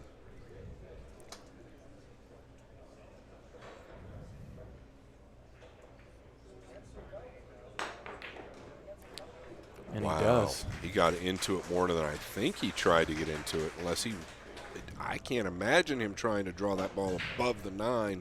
The scratch was always a threat playing it like that, but what a hit. It's been absolutely lethal with the short cue. It's been really non-existent the first 2 days. Maybe he got tired of all the trolls out there saying that SVB was a better jumper than him. Yeah, I haven't seen any of that, but there is no question that's not the case. There Not is after today. nobody better than Gorst with the jump cue. Proving that today. Needs to smooth this in. This is one of those balls that can turn on you. He hit it a little fat. Yeah. Still went down because he hit it with a nice speed. Yeah. Another look at the jump. Look at how he gets into this ball. Really easy to scratch going that direction. Thought he would hit it with more of a center. Still, what a fascinating shot.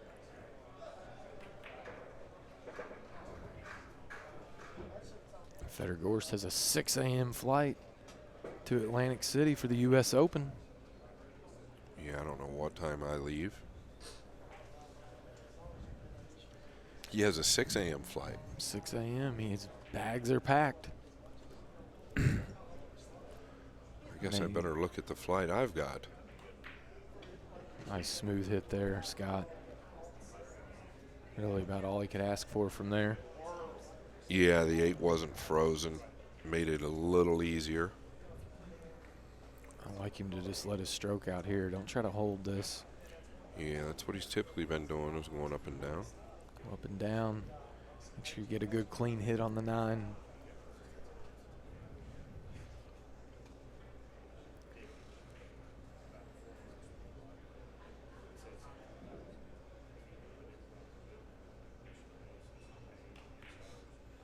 He's missed it. What's the cue ball going to do? Because he hit it thin, does it finish on the 10? No. Well, this is just what the doctor ordered for Shane. Does it wake him up a little?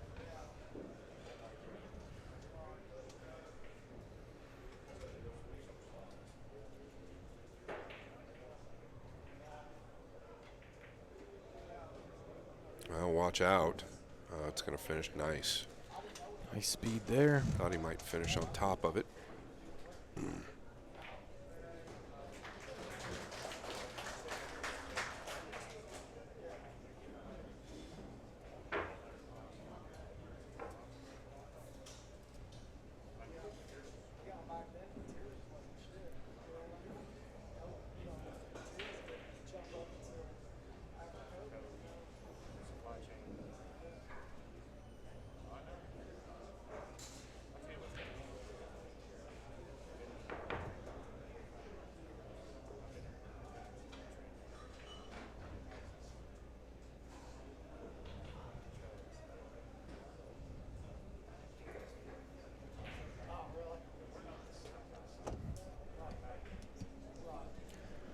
All right, SVB's last attempt at the break shot showcased a ton of power. Coming out with a shot on the 1. We'll see if he stays with the same.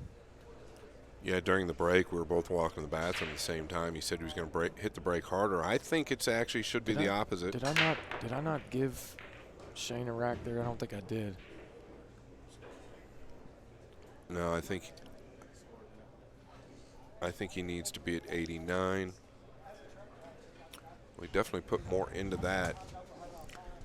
Yeah. I think he needs to consider actually taking a little off. That way you gain a little bit more control. Harder you try to hit him this late in the game. Boy, accuracy can really be a concern. Yeah, it was 88-95. I did sleep the score. Not bad. My first time, Scott. You've done very well.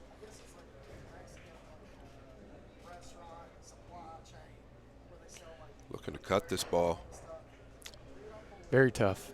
Possibly out of And frustration and the score count. When you're behind at times, even though you're not supposed to play it this way, your thought process is, I've got to make something happen. I think he was frustrated at one of the spectators there walking across his line.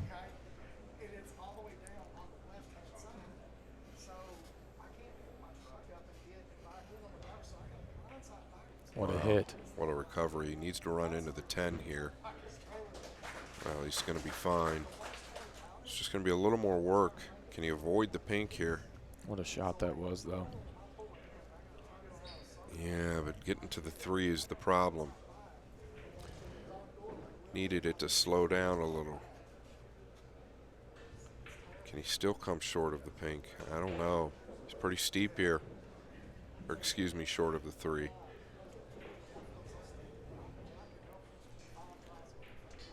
Possible for him to draw into the left side of the 4. Yeah, I don't think he'll risk that. But he wants to miss the pink, get on the short side of the 3, even if he doesn't get flat. Now he is going to elevate, Jay. I'm just saying it's an option, right? It's not an option that he would want to take, but if there's no other way to gain position, he could utilize the contact of the 4 on the correct side that's moving him toward the 3.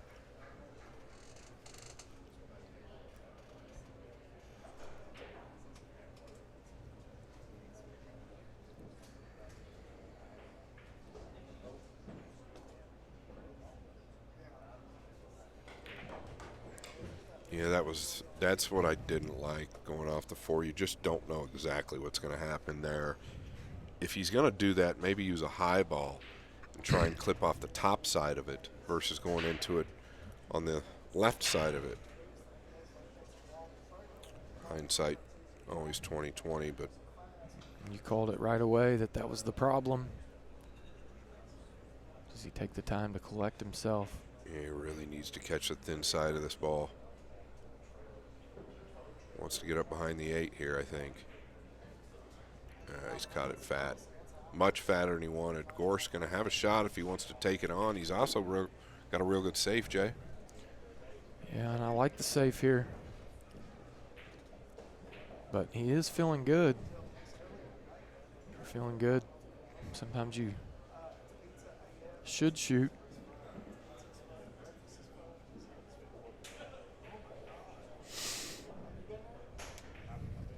Yeah, and my flight is at 10:50 in the morning. I get into Philadelphia at 12:50.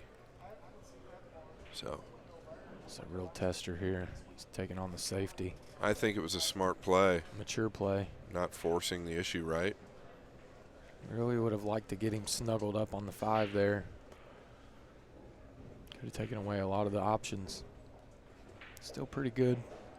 Yeah, there was a lot of distance. I think he's thrilled with it. It's really all he was trying to do. Shane calling the right middle, wanting to come behind the 3 off the 3rd rail.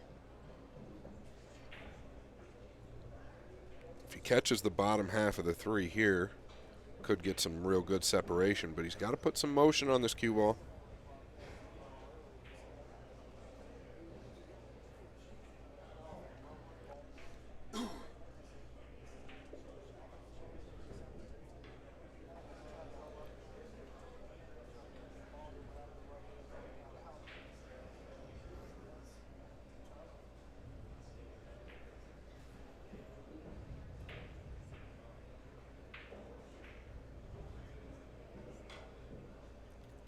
What a hit. Yeah, I mean, he deserves something good to happen here. He's not going to get it. No, the 3 has a pocket. He's over the 10. Well, I didn't see that. Kind of deserving, though. Like you said, very nice hit. Yeah, he caught the bottom side of the ball.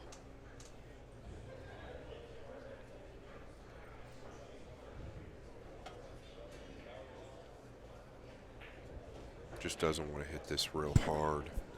Yeah, and it's right. tough not to, though. When you're jacked up like this, you want to make sure you get through the ball. Yeah, This is tough. It is tough. He just wants the pocket to be able to take the ball, though. If he catches it a fraction thick, Honestly, he's good at this, though. He's good at holding that speed when Yeah, he's but elevated. I'm going to go back to where he played the safe. The shot on that three may have been simpler than this. Not positive, but Yeah, could have been. He had quite a bit of distance. I agree. He could have nudged him up behind the 5 a little bit more. I thought he did just fine. Shane made a great kick. Fedor typically pretty good at this shot.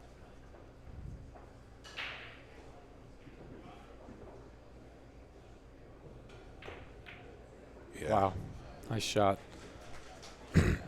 Very, very well done. Yeah, and the speed at which he hit it, that's what's impressive.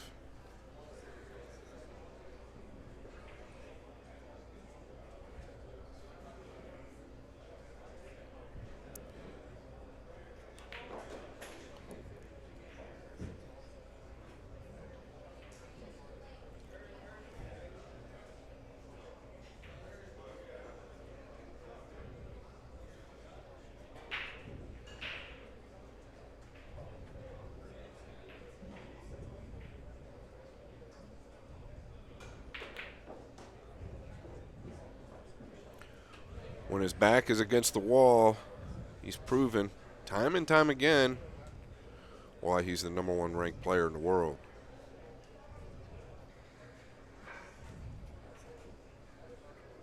He's got an air of confidence about him around the table that just can't be mistaken.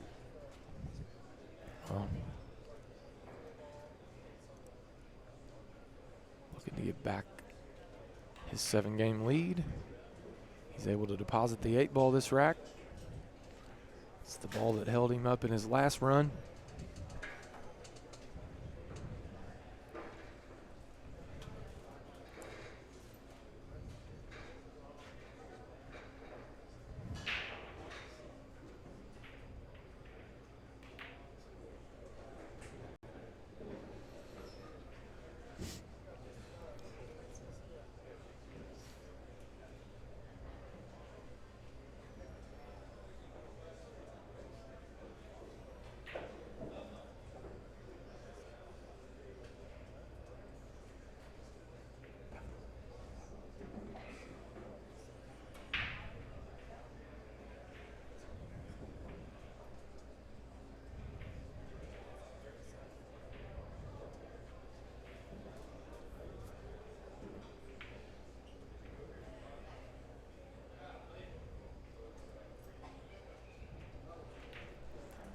There you have it. Gorst.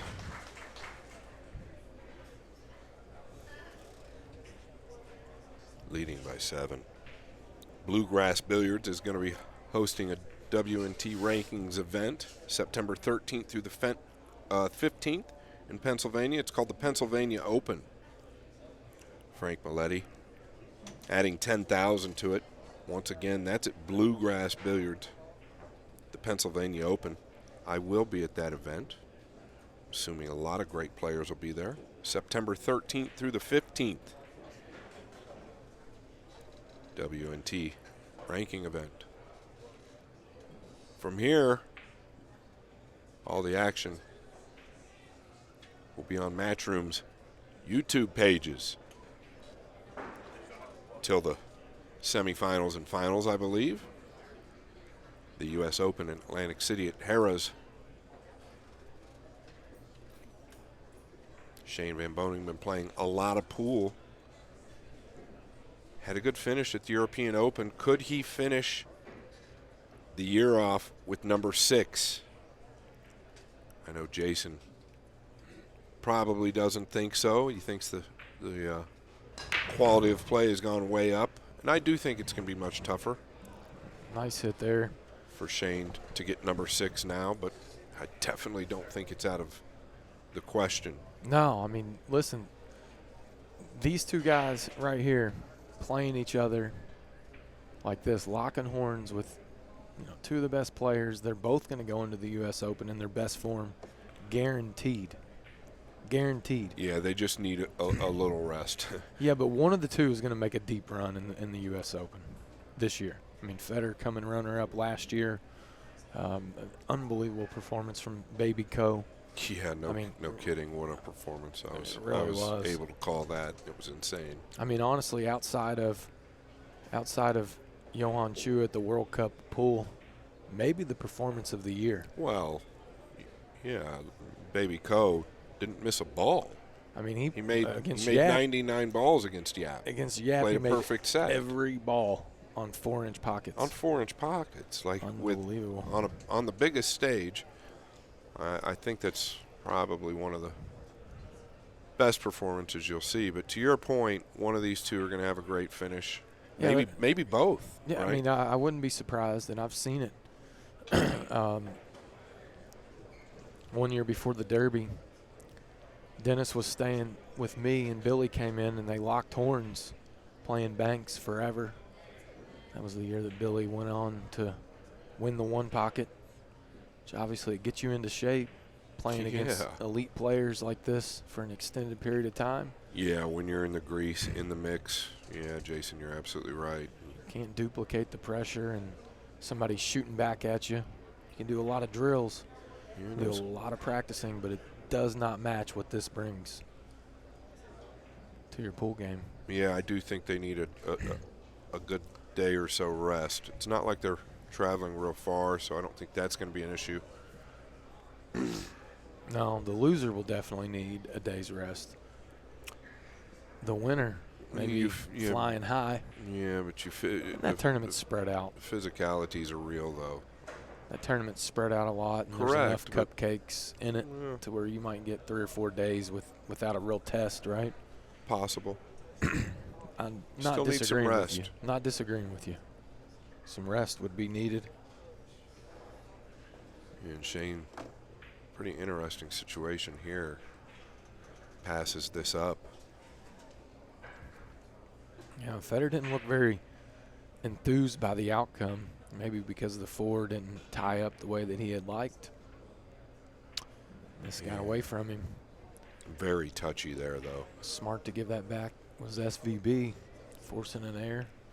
Yeah, I think Shane can only catch the top side of it, so he needs to get it back down under the 2 and 6, or under the 2 or 6. Cue ball maybe under the 10, Jason. Yeah, I think that's a smart play. Just try to get the cue ball frozen to the short rail, utilizing the 10. Yeah, I think more of your focus really relies on the object ball here. Yeah, and that's what he's done. Yeah, getting that cue ball on the rail will pay huge dividends, just like that. Look at the speed there, Scott. Yeah, the 3's makeable possibly. Yeah. Is he going to the jump cue? He is. But you just limit your opponent's options, just like one pocket. Putting it on the rail is very powerful, especially at range. Yeah, I've kind of preached that for 30 years. The rail is your friend. The freezer. Anytime you're playing defense. Yeah,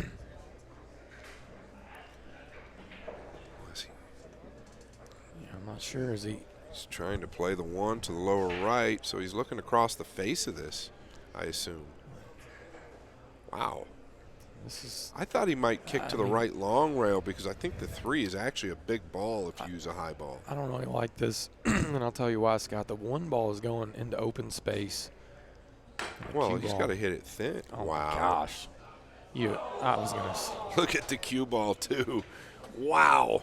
This place may have come unhinged. But look at the cue ball. That down. I don't even care if he knocks it down. Look at this. He played it like that. That's fascinating. What a hit. Not too many people can do that. He literally had about half the ball that he could hit. The 2 was impeding part of the left side of the 1. Shane just smiles, has a nice little grin, and what does Fedor do? Smiles right back. Yeah, hopefully we get another look at that because the 2 was in front of the 1 slightly. Yeah, look at this. This is insane. Look at the control of the cue ball. Almost knocked it down. That was a 2-way, 9-foot jump bank shot, holding the cue ball like that. Unbelievable control. Neither one of us liked him shooting it. Well. Oh, nice hit. Just too thin. Fedor getting the first opportunity here. He's going to have to take on the 2-3 combo. Also have to take on the 4-8 combo. So plenty of work to do for young Gorst. Yeah, he was looking to see if the 2 passes the 3. I don't think it does.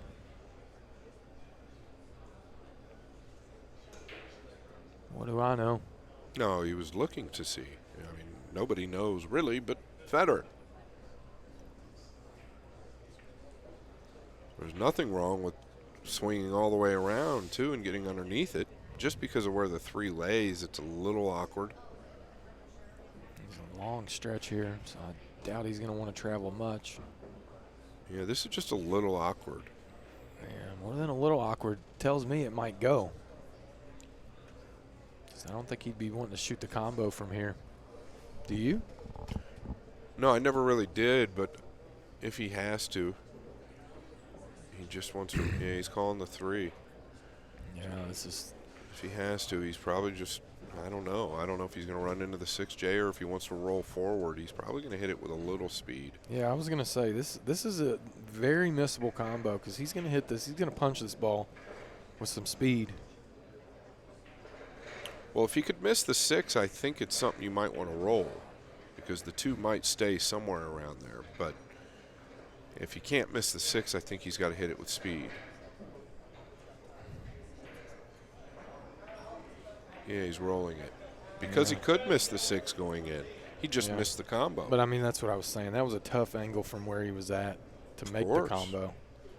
Absolutely. Really surprised by the shot on the 1 ball there. Well, that's why I thought he might come all the way below it. Yeah, I think if he wasn't stretched out, he would have considered it. Yeah. Either way. Well, an An error opportunity for Shane, right? Right. And a big one at that. And it's needed.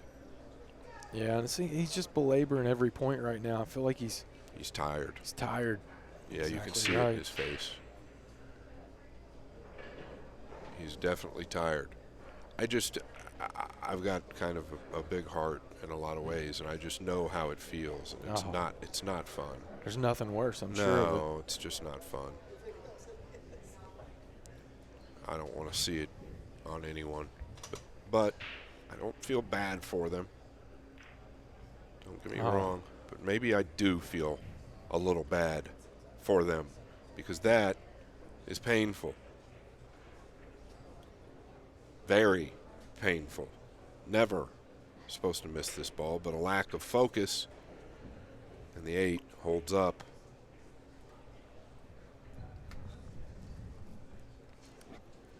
Fedor might actually want to play this 4. Just a tick rail first. Like so. You called it. Nice shot. Nice call, too, Scott. Really allowed it to get out, not get stuck behind the 9, right? Yeah, exactly. Might even play something rail first here, Jay. Softly. I don't mind the rail first here. It's going to work him up toward the 5. Maybe the overhead fooling me a little bit. It looks like he's flatter than he is. We've got an overhead view right in front of us as well. Yeah, that looks like he's flatter than he is. I think he can go straight into it. Punch up for the 5 on the side. He was pretty straight. Yeah, he fell a little short. Yeah, used all the 9. Does he go to the corner here? Historically, he's been going to the middle. Can't blame him for going to the middle. It carries position. But a little bit more awkward of a strike, I think, Scott. I just feel like when you're cutting across the ball, you're guessing a little more. Yeah, but like you said, really you just got to focus on putting the ball down, shooting it this way. Cue ball is natural to the 6. Just don't let up. Nice speed. Thought he caught that way too thick for some reason. I always find whenever I try to shoot those balls in the side slow that I overcut them.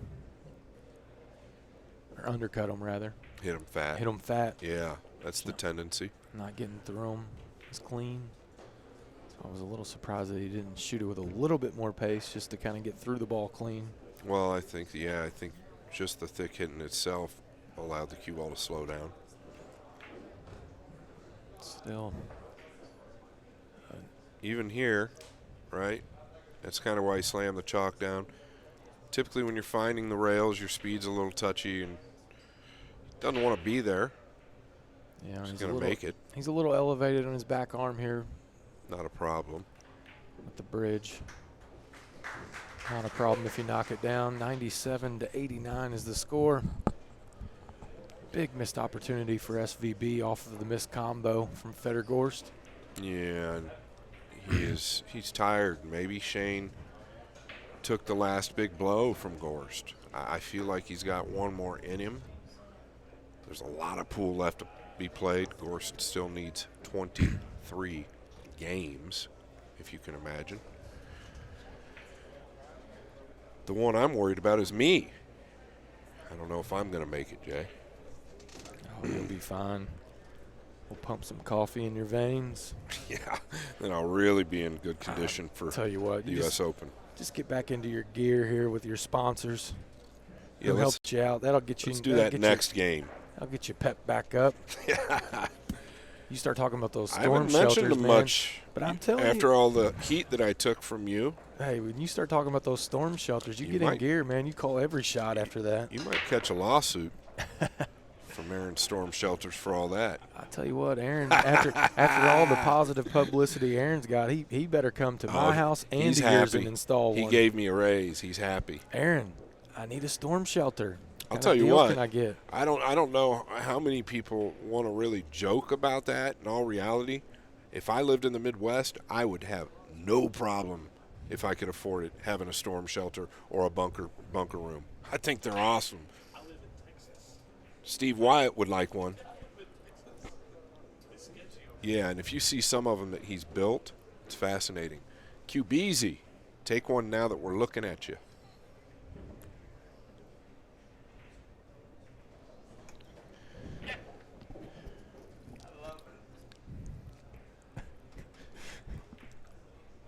The one did play. Wow.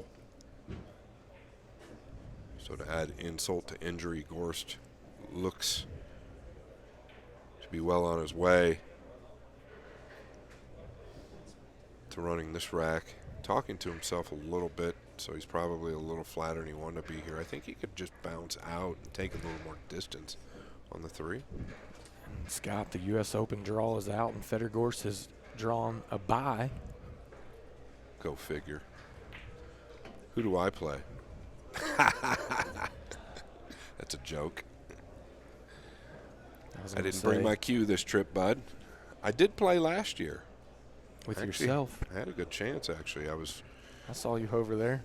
Never mind. I won't say what happened. There was a little issue. I saw you over in the corner. Hunter Lombardo and I. That's what got you hired by Matchroom. I think I was hired before that. Your class. How you handled that. This year you won't be playing with Hunter.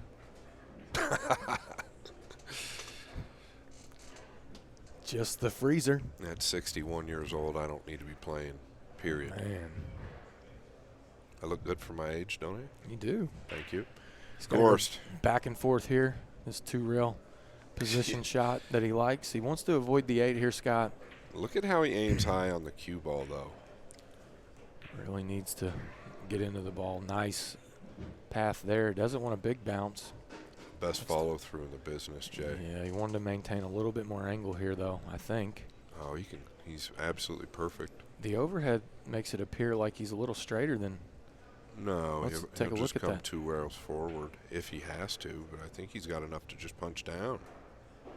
He can come 2 rails forward towards the center, no problem.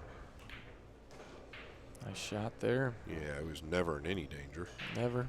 I was looking at the overhead. It had me a little fooled. Yeah, the overhead does give us a little different line.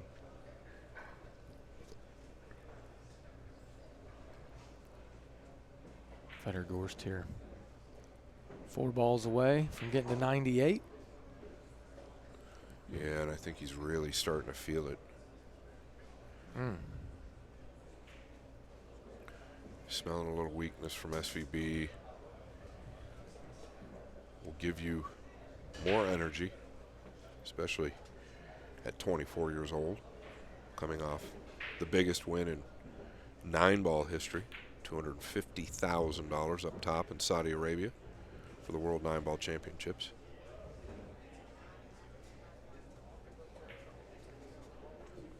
Matchroom doing great things for pool globally. Wow, really good acceleration there. Got all the way through that ball and couldn't have placed it more perfectly with his hand.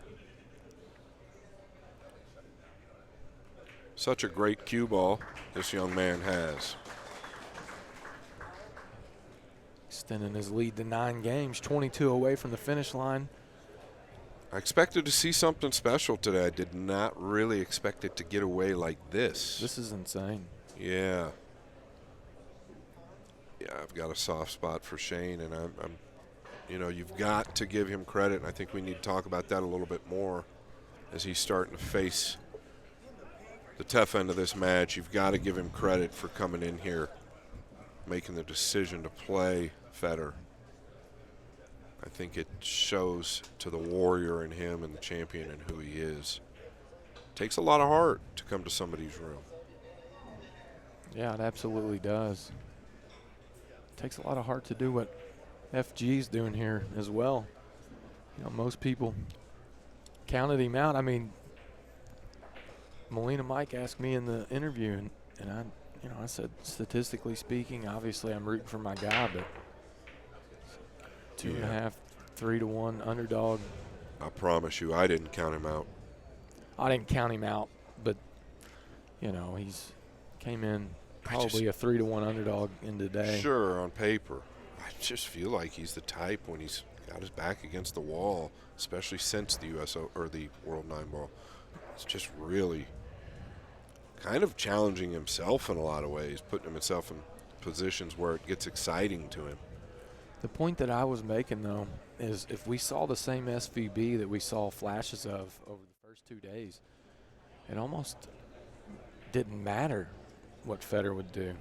He couldn't come back from a 7-game deficit in a race to 40. You know, Yeah, but I you know think what we're I mean? seeing Like, the same flashes in Fedor. I just think we're seeing a higher level of pool that we've really ever really seen, right? no, I don't disagree, and we knew it was there. But if SVB was fighting, you know, and punching back here today, where would we be? He may not be able to be playing as smooth and as free as he is. But we've seen it happen on both ends. When Yeah. Shane's going, Fedor gets weak. When Fedor gets going, Shane gets weak, and that's commonly what happens. Just huge swings. Look at Wow. this. Look at this touch.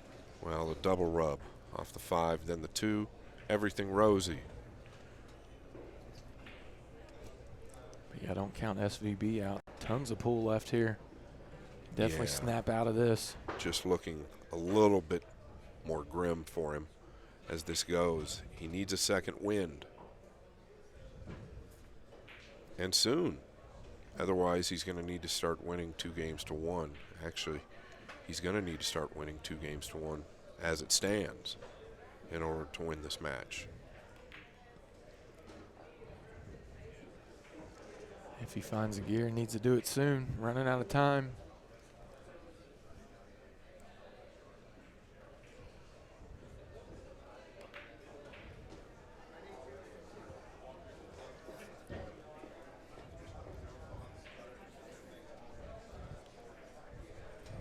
Don't worry, folks.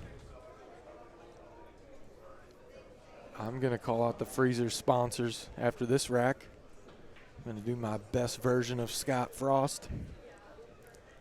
And if any of his sponsors out there want to jelly me, let me know.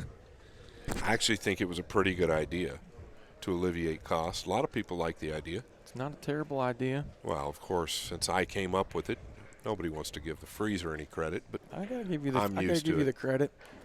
You are a natural Naturaler? natural hustler. Uh-oh.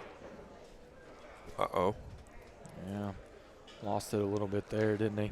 Yeah, I think he wanted to come deeper, obviously. Or hold, I can't tell. I thought he wanted to get past it. Yeah, he wanted to get past it for sure. Right? He didn't want to flirt with shooting it past the 8. He wanted to play it to the top left.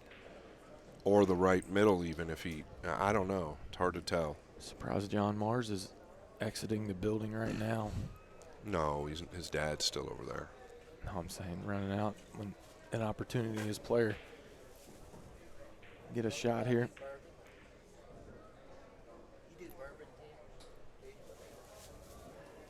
Yeah, so what's he looking to use, the 9 and 10 here?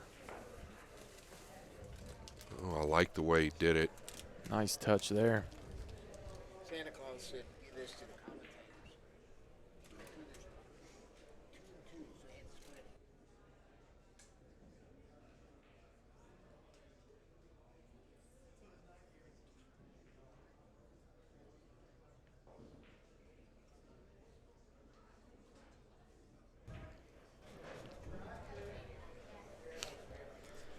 Tell you what, I'm getting a little stage fright for my Your announcements? Scott Frost announcements after this rack. You guys stay tuned. We'll see if I can duplicate or It's replicate. not easy.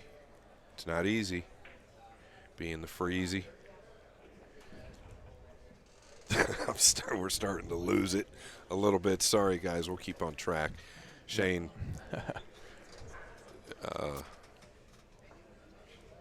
needs, he needs some clearance here, but the problem with this jump cue, in my opinion, he's got to get that 6 to the top rail. There's no pocket. Well, the other thing is he's a far distance away from the balls that he's trying to clear, and the 6 ball's close to the rail, so he could go flying off the table here, Freezer, if he's bouncing at all when he contacts the 6. I feel like a lot of good things could happen if he kicked to the top rail here towards the 6. You know what I'm saying? I think the kick is the play here. I honestly do. Hard for us to debate what this man's going to do. No, I'm just saying the way it lays. I've seen this happen so many times. Yeah, it's just like you said, so hard to control both ends of the spectrum here. So easy to foul. Oh, he's got a window. Oh, look at this. Hits the point. I think Fedor may take on the cross side here. You've got to expect the cue ball to always be tracking towards that point if that's all he could see through there. Yeah, but it's tough to pass it up. I guess he just had to gamble there and hope he missed the point. That's what he was thinking. But does Fedor take on the cross side here? It's not the easiest position play after it. Yeah, he's going to be free and clear. Cue ball's going to track 3 rails if he stays aggressive. Doesn't want to get stuck behind the 9-10. No, but it's so thin. He's going to get out, no problem, out in the middle of the table. And he can just stop for the 9 in the right middle. If he does make the 6, stop on the 8. Missed it. Well, look at this. Nothing easy. Reminiscent of what was happening to Fedor yesterday. Shane missed an 8 like this up in the top left earlier this evening, remember? Yeah. Overcut it. And it seemed to be a pretty big turning point when he did that.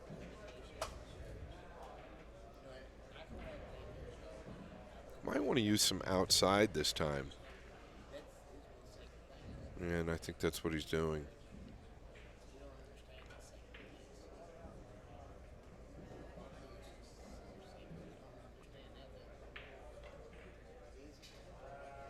Yeah, that's clean.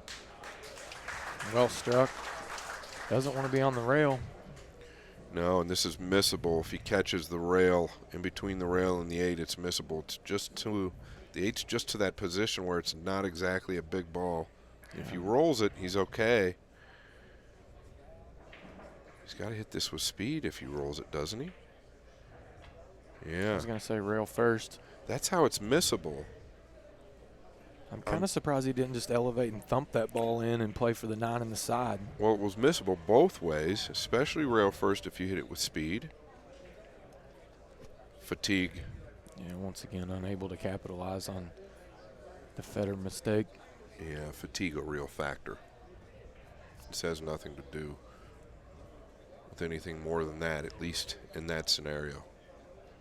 Just quick over the ball, quick to judgment. And I agree, Jay, he could have just thumped at it.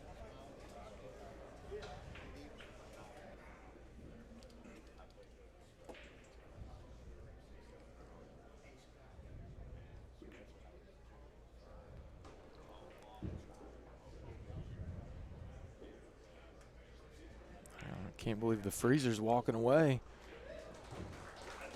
I guess I'm going to save the freezer sponsor announcements until the next rack. Keep you all on the edge of your seat. 10-game lead for young Fedor Gorst.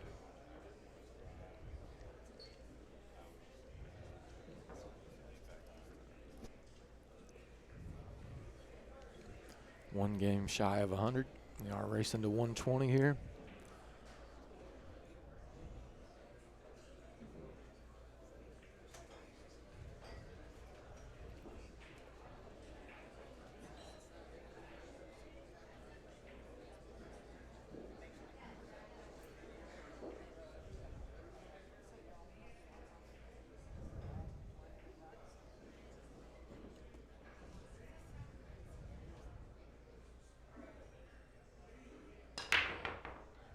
Big pop, 2's down, 7's down. Cue ball's getting kicked. Where's the 1 going to end up?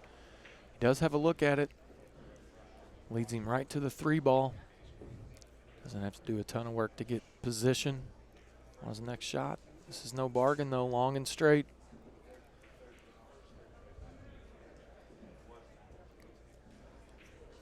It really is all about this first shot here for Fedor Gorst.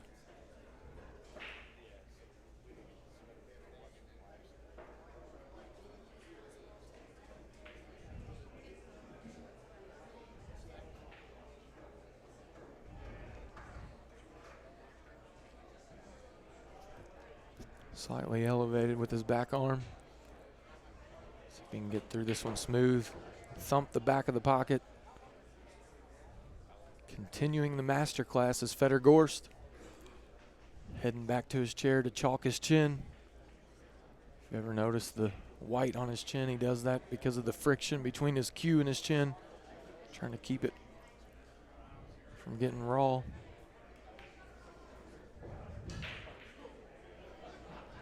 Like to keep a little angle here, does not want to get straight on this ball. He may have fell under it just a little bit.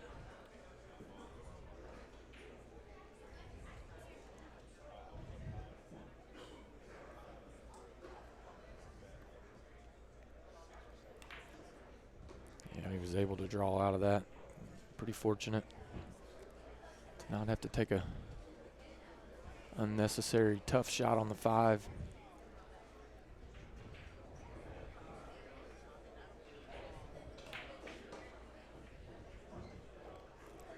And a little short there.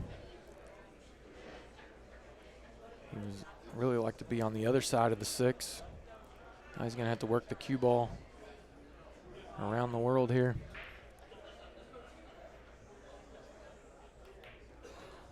Should be no problem as long as he misses the 9. He may hit 50-yard line here.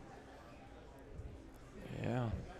So the missed position on the 6 ball is going to force Fedor Gorst to take on a tougher 8 ball. Good news is he can travel 2 rails around.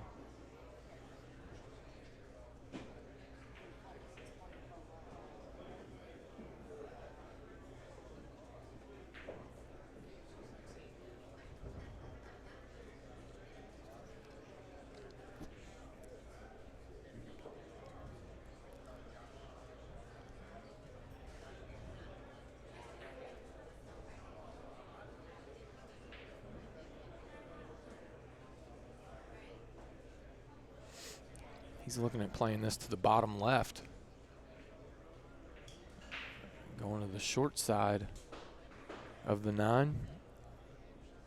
He's going to play the 9 in the top right.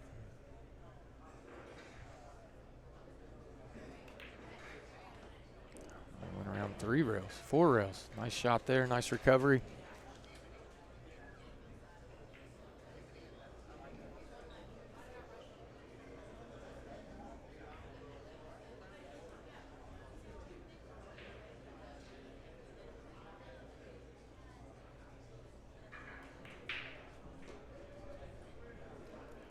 Doesn't want to end up on the rail here. And he has. Big sigh there from Fedor Gorst. He knows where it landed, makes this ball missable.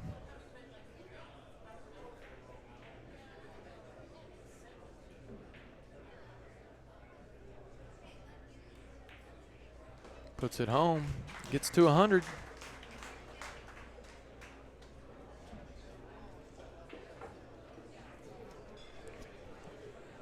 The random rack generator at work. Top of your screen there. Showing Fedor how to rack the balls. Preventing any pattern racking. Any arguments about that?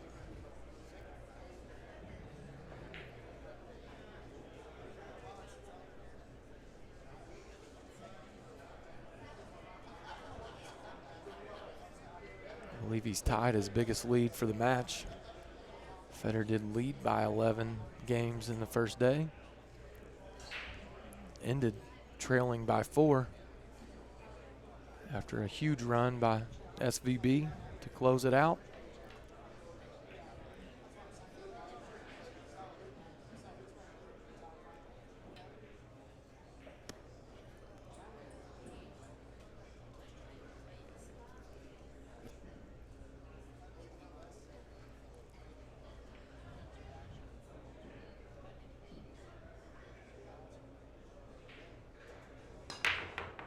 Big pop. 7-ball misses, but the 2 goes down. Will the 1 stay clean? The 5-ball sneaks in last minute. So we're going to see a push out here from Gorst. Not satisfied with that result.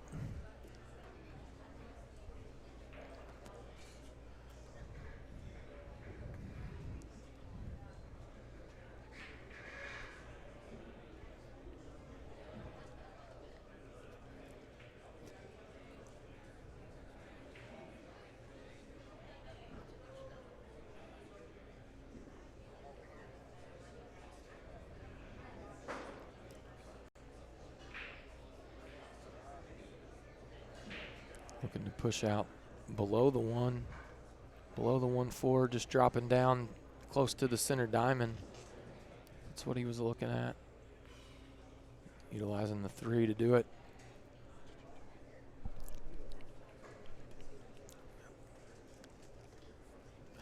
Oh no, Freezer came back. He was asking if I did the shout outs.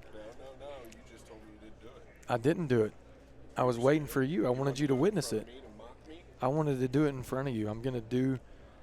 I know how you are. I'm gonna do the Freezer You got a little, sponsors. you got a little sarcasm to you. Yeah, but you know what? The next go around, they may want to sponsor me and not you. I doubt it.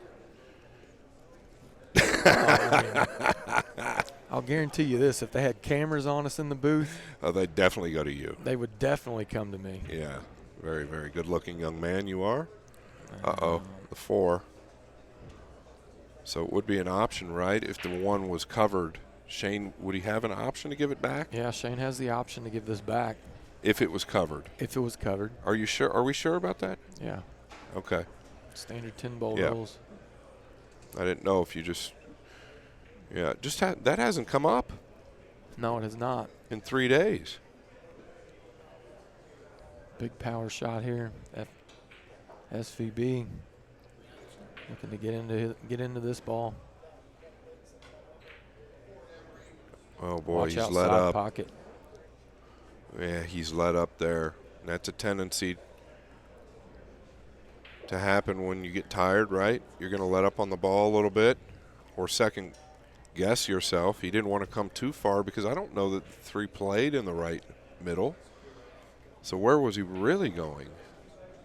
Yeah, I think the 3 played past the 5. He just let up.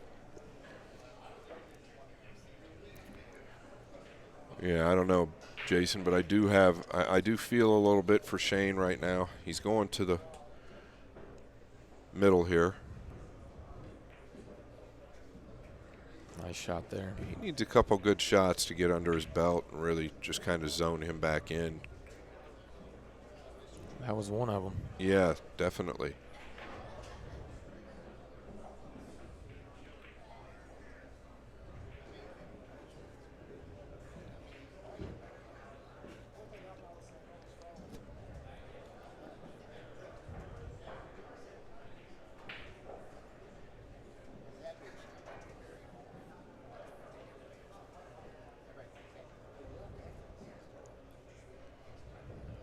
SVB looking to stop the bleeding here. Trying to bring it back within 10. So putting 30 away. Yeah, and if I get the chance, I haven't been doing it much. I do have to thank these sponsors. Oh, I'm doing it. No, you're not. They're the ones that got me here. Oh, and this got funny. Gosh, and it just seems so difficult for him. Everything is working against SVB right now. Yeah. Boy, I think the shot up to the corner, you have to really stay true and straight through this ball. Expecting to handle it. Yeah, well handled. Good call, Jay. That's not as easy as it looked. The crowd appreciated it. Very knowledgeable. It could help that he was so close to it. Yeah, so I got to shout out Allison and Wayne Berry. Thank you guys so much for your little donation. OmegaBilliards.com. Acme cases, check them out. In my opinion, lightweight, very durable, great cases. Aramith balls, Simonis cloth, longest lasting, best products in the industry, no doubt. KT Customs, my cue maker for over a decade. TriStateCues.com. Vincent Parson, check him out. He's got Hen shoes, he's got Predator releases, he's got Q-Tech releases, Molinari gloves, Davini cues. My man Aaron Storm Shelters on Facebook. Just go follow him. Take a scroll down his page. Look at some of the things he does. He's selling franchises now. And man, this man is successful. Deadwood Custom Cues, Burnell D'Artez out of Texas. Makes a high-quality cue that's very affordable. Very affordable. Took a look at it yesterday. Really liked the cues. Deadwood Custom Cues on Facebook. And then my friend Big power there. 7 goes down, getting a couple kicks on the cue ball. Kevin Ross, Railbirds TV. Check him out. Doing a lot of stuff with the Derby City Classic. Got a nice shot on the 1 ball here, Scott. Yeah, it could be a start. Really, the 2 to to a the new 3. beginning for him. The 2 to the 3 is the challenge, right? Does he want to play below the 5? It's okay if he gets out in the middle. He likes that snatch back where he draws over 1 rail between the 8 and 9. Get a little closer to the 2. See what he's thinking. He's a little steeper than it looks on this ball, yeah. Boy, I don't know. He's going to have to power up here. Does he have the wrong angle like he's going to the 5?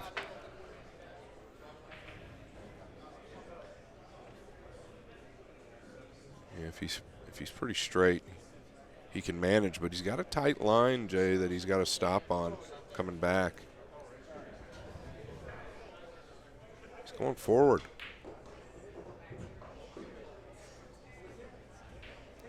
Wow. What a class shot that was. Unbelievable hit there. Yeah, he thought he overamped it for a second. SVB not going away without a fight. Well, he's got a lot of work to do.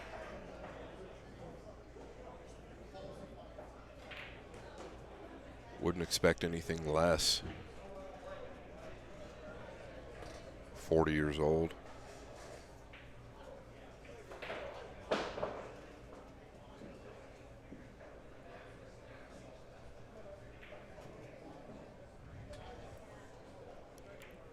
Born and raised in Sioux Falls, South Dakota. A little weak here. Yeah, this is a lot thinner than he'd like.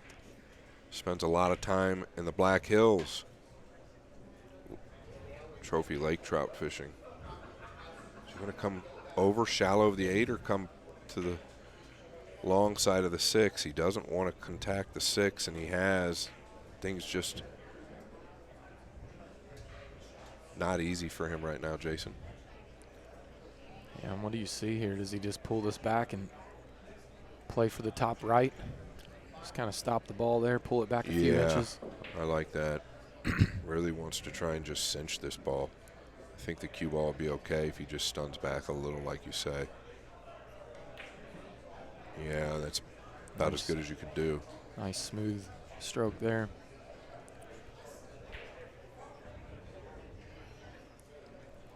He's got to take care of the work, though.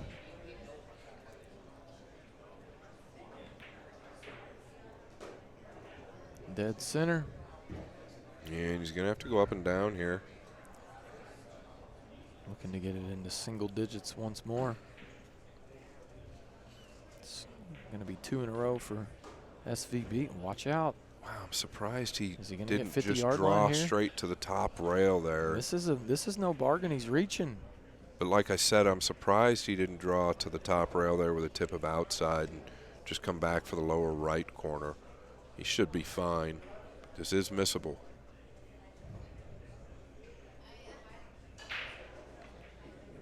Yeah, he stayed still through that shot.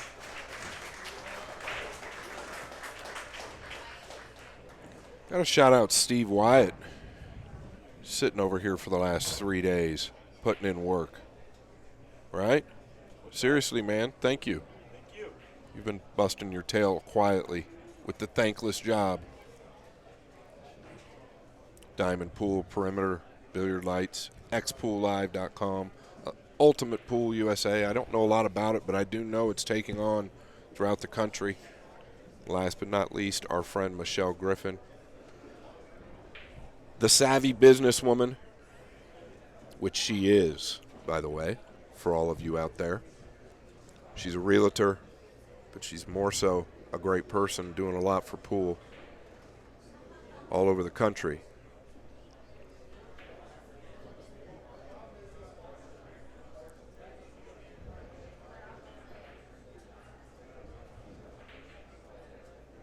Needs a good break here. He's crossed the face of it, but that was my point. He makes those side balls even though he crosses the face, where Fedor often doesn't. Didn't have anything straightforward here, Jason. Yeah, what kind of safety do you see here? Does he try to get the cue ball back under the 8? Yeah, like you and I see that. A lot of these guys will come to the top side or chip the top side of the 1 and try and come down below the 3 and 5. He's staying aggressive. What he might not realize is he's already come back within a few games. He's won 3 or 4 games back. Unless he feels real good about it, I guess he's thinking that he's going to have distance on the 1 if he misses it. I think he's pressing here, though. I think Yeah, he's exactly. a big favorite to get the cue ball back underneath the 8. May even get some cover with one of the balls down table on the 1. No, I think he switched now. I don't know. Is he still banking at this? I think he switched to a defensive play. No, he's still banking. And that's why. What a shot. Now, I guess his thought process with the bank is that if he happens to miss it, there's going to be distance, but I don't think it ever crossed his mind that he was missing the bank. SVB staying aggressive. Yeah, and a couple of shots, right? That last game when he went forward on what I think was the 5 or the 4 really might have started to get him going or make him feel a little better.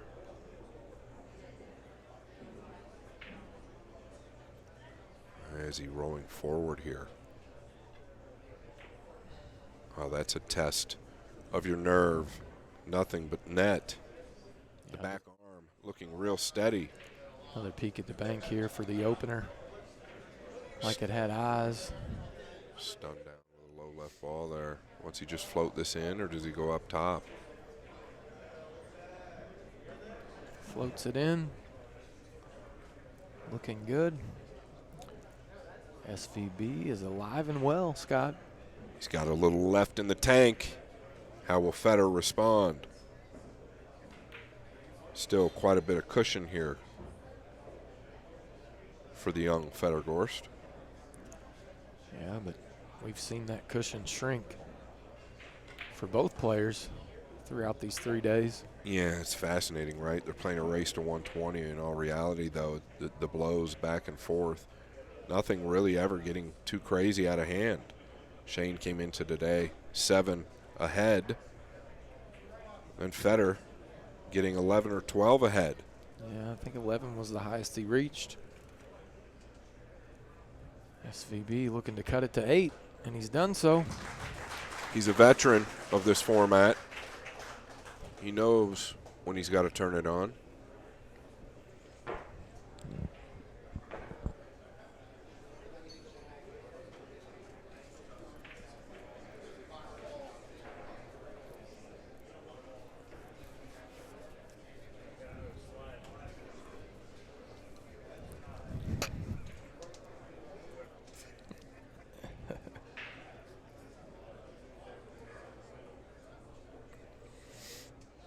have to agree with my brother. This is the most exciting money match since Donnie Mills versus Siming Chen. Well, it was actually a pretty good one. We got to get Donnie Mills back in action. Yeah, Donnie, where's he been? He just got, you know, he has that disease.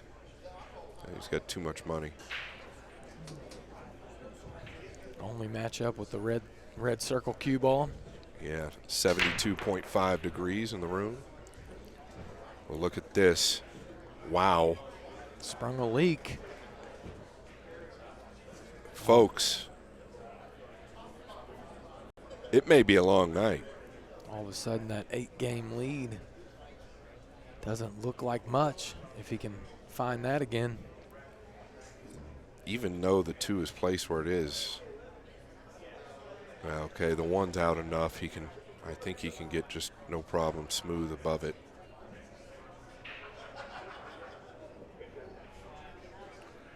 Yeah, so something's switched for Van Boening. I don't know what it is, but it only takes a good strike or something to click in the mind at times when you're real tired. Finding a gear here. Looking for his 3rd or 4th consecutive rack. When he came to the table last, he was. Yeah, I really actually like that play. He's so good at going to the corners instead of forcing the issue to the side. Really allows for less cue ball movement.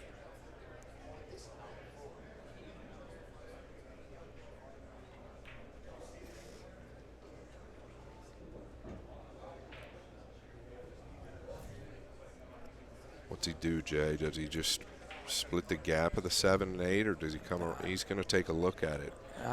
That's what I was wondering. I think he plays above it and plays the 6 in the same hole. Yeah, it's real easy to decelerate here or overhit it, but he's going to try and lay on the right long rail. Yeah, he's hit it Well perfect. done. Break and run count for the day. SVB is looking for his 3rd break and run of the day, while Fedor has 13. Wow. It's a great stat. Oh, there's your score line right there.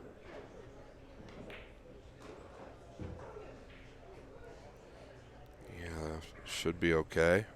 SVB starting to gear up here. Well, if he were to even that break and run count out a little bit, things will be different. Tell you what. Yeah, a little short of the mark. He'll be fine. Does he go ahead and come over here? Yeah, it's preference. I don't know if he can hold.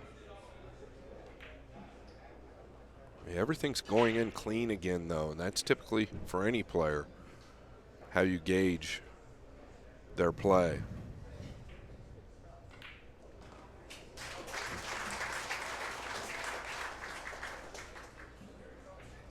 Yeah, and I know the Gorst camp, not 100% comfortable when this man gets going.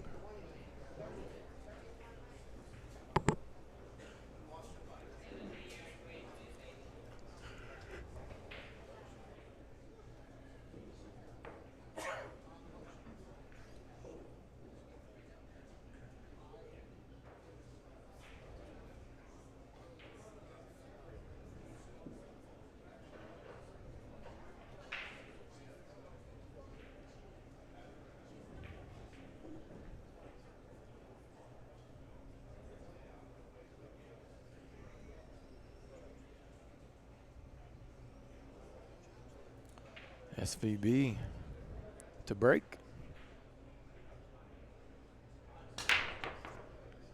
Big smack, 3 ball goes down, gets a kiss. Is the 1 ball going to stand up for him? Got to look at it. Yeah, I'll get into the 2 balls, one of them.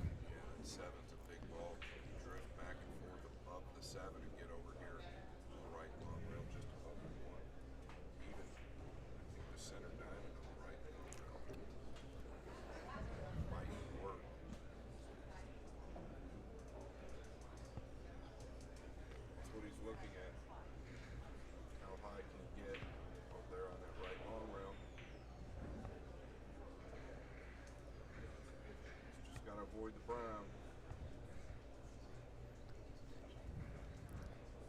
Touchy.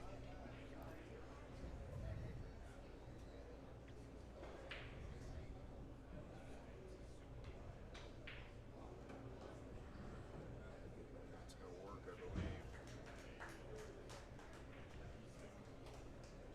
Got it a little thick as well. He's going to be okay. 6. A little awkward.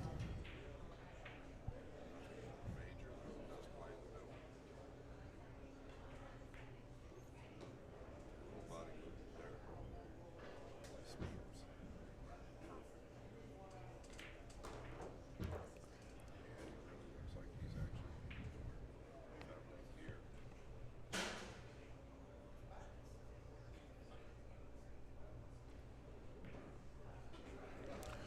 Yeah, it really looks like he's found that gear. That he has.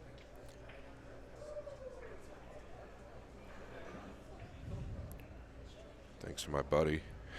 I was muted. I think Jason just keeps muting me. Now, Bernal Dartez with Deadwood Custom Cues messaged me. He looked at me. He's got the headset in. He's listening to our commentary. He said, "We can't hear you." Well, Here we go. SVB off to the races.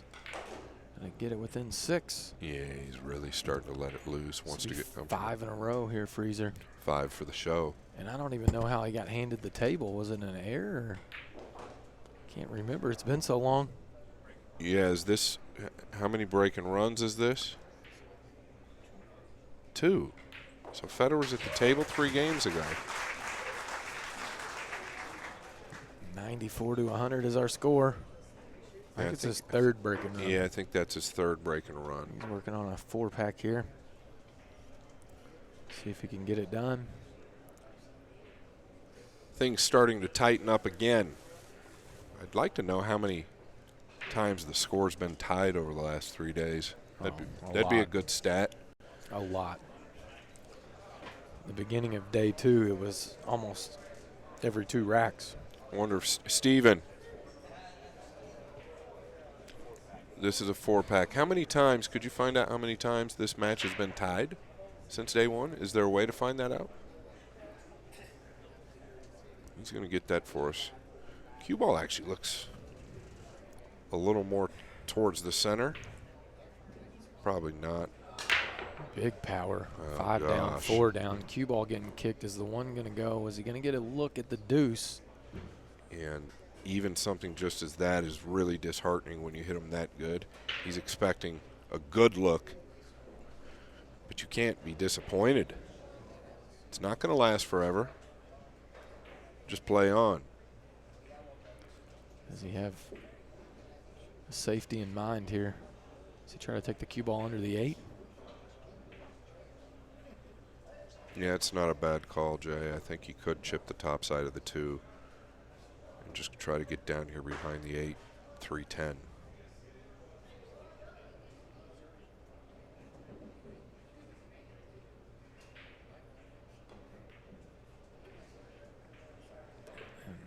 Is he going to find the gap? He sure is. Yeah, and that's kind of one where you don't exactly think about where both balls are going, but if you really intend on getting the cue ball behind the 3 and 10, you're probably going to have a better intention there. Oftentimes, more than not, you'll find the gap. Does Fedor go offensive here? I think so. He likes this outside ball. And it does carry potential two-way here. Yeah, I think he's got to hit it easy, though. That's the only concern. Yeah, but the 7 and 9, he's going to play for the window between the 6-9. Could potentially miss and get fortunate with a snooker. Just after sitting in his chair as long as he has, it's a real tough shot to roll. I mean, with that spin. You might even want to just go ahead and go on out and hit it. And you know you're coming down here somewhere for the 3, but at least ensure the make or give yourself a better chance, right? You understand? You know, the other thing is potentially finding some type of safe here. You don't have to stay offensive. Well, he's supposed to make this ball, though. I think that's where he's got to go, you know. I don't disagree. You've got to change things up a little bit. You don't want to let Shane back to the table. Got to grab the table back from SVB and stop that freight train. Puts it down. And that's what I was saying, right? I don't know what bad can happen. You know you're Look coming at down this here. shot. Yeah, well, you know you're coming down here towards the 3. Go ahead and hit it a little, right? Ensure the make versus roll it, which he was entertaining at the beginning. It's pretty nice there to avoid all the traffic going right into the 3 ball after contacting 3 rails. Still not out of the woods. He's got to get from the 6 to the 7 here, Scott. It's like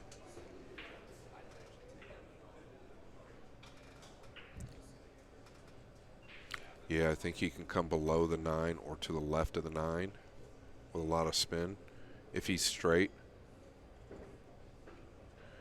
to that first rail, like so. Yeah, nice shot there. Letting the spin grab and rip the cue ball under the 9. 4 balls away from getting off that 100 mark, which he's been stuck on for 5 games. He's going to follow this ball 2 rails out to the middle. Yeah, we touched on the fact that Shane's going to need to win 2 games to 1, so it's a start for him. He's got a lot of work left to do. Because I don't think Fedor's going anywhere today. Timing just seems so much better. His attitude seems so much better. Does he play for the side or the corner here, Scott? It's probably preference, right? Looks like he's going maybe to the side, but I think it's preference. He's got a really big zone if he plays for the side. Nice speed there. Yeah, perfect. Perfect speed to just float down for the 10 in the win. Yeah, really good touch there. Handled this rack nicely. Started off with a great shot on the 2.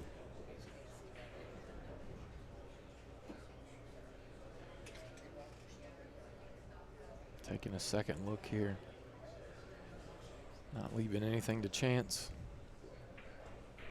Yeah, he missed a 10 ball similar real early in day 1. 101.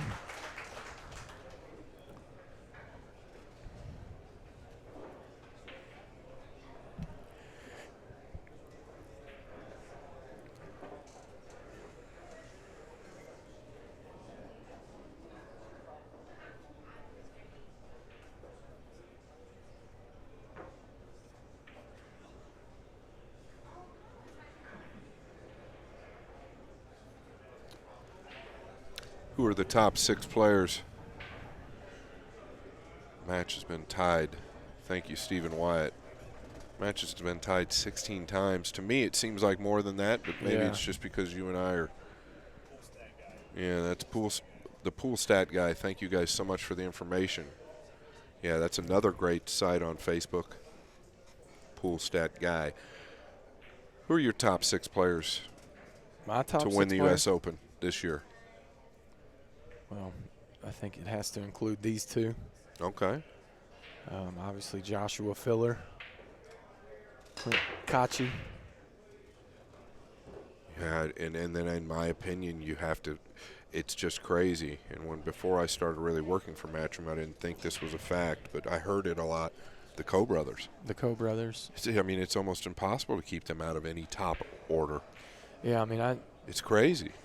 Personally, I think that Baby Coe handles the pressure much better. He has, since he won the U.S. Open last year, he definitely has come on. I think he always has.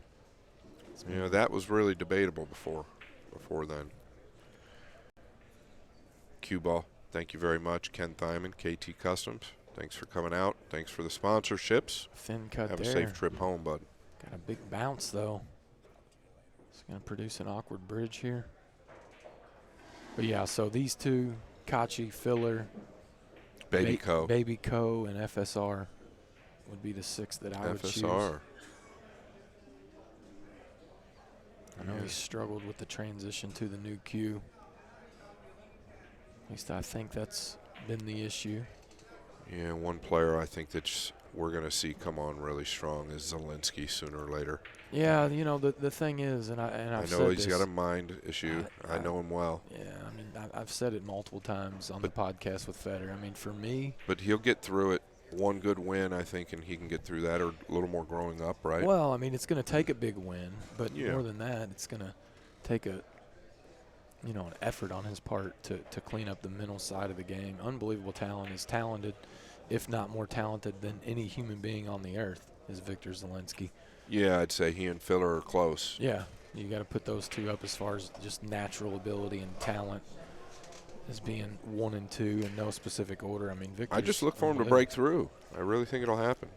Not necessarily this event, but yeah. And I've heard you and Fedor talk about it on the podcast a lot too. Well, the other thing for me that makes me not love Victor in that event, one, he can be a bit careless and just rely on shot-making ability, but the big thing for me outside of the mental aspect is his ability to break the balls.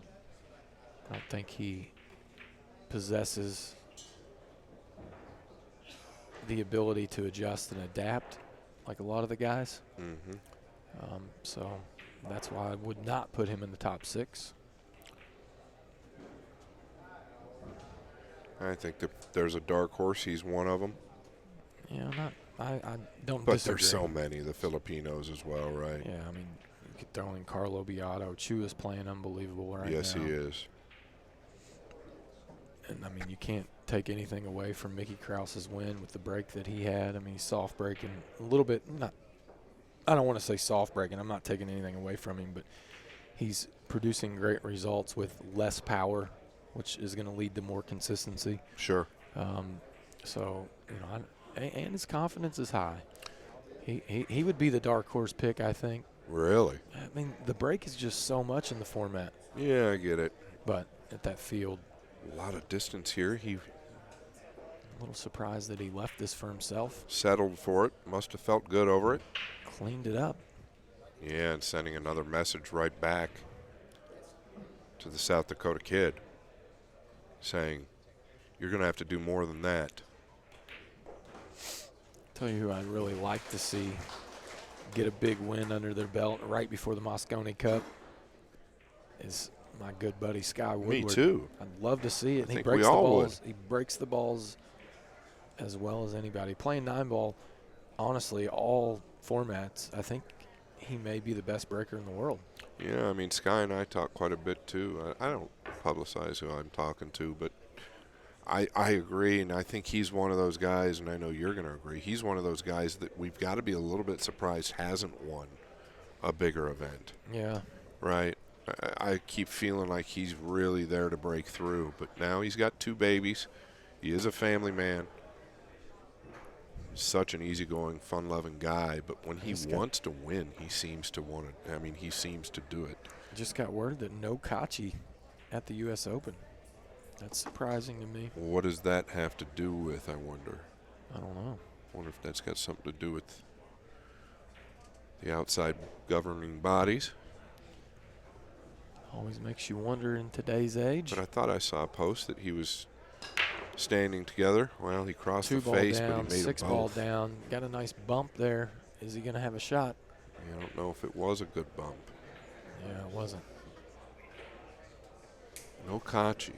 Interesting. I wanted to see him at the U.S. Open this year. What do you do here, Scott? Do you just chip this? You This mean is over tough. like towards the 3 and come back down 2 rails behind the 7 and 10? Or just play the 1 under the 3 and bring the cue ball back up and utilize the 4-3, maybe going side to side here. The 4-3. Yeah, taking the 1 ball under the 3 and bringing the cue ball back over. Oh, behind the 5. Similar to where he is now. Is that the 5? I'm yeah. sorry. Yeah, no, that's fine. So maybe Yeah. a side to side safety here. Yeah, I think it's just a little touchy that way. These guys like that distance. Not arguing that. So he's Just going to calling play. the side. Yeah, so he's going to use the 5.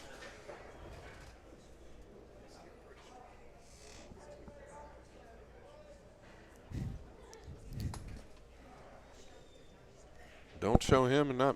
I mean, what are you doing?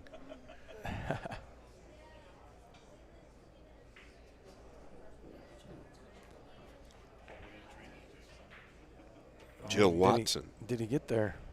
Nice speed. Jill Watson, how you doing? Shout out to Jill Watson. Glad you're tuning in.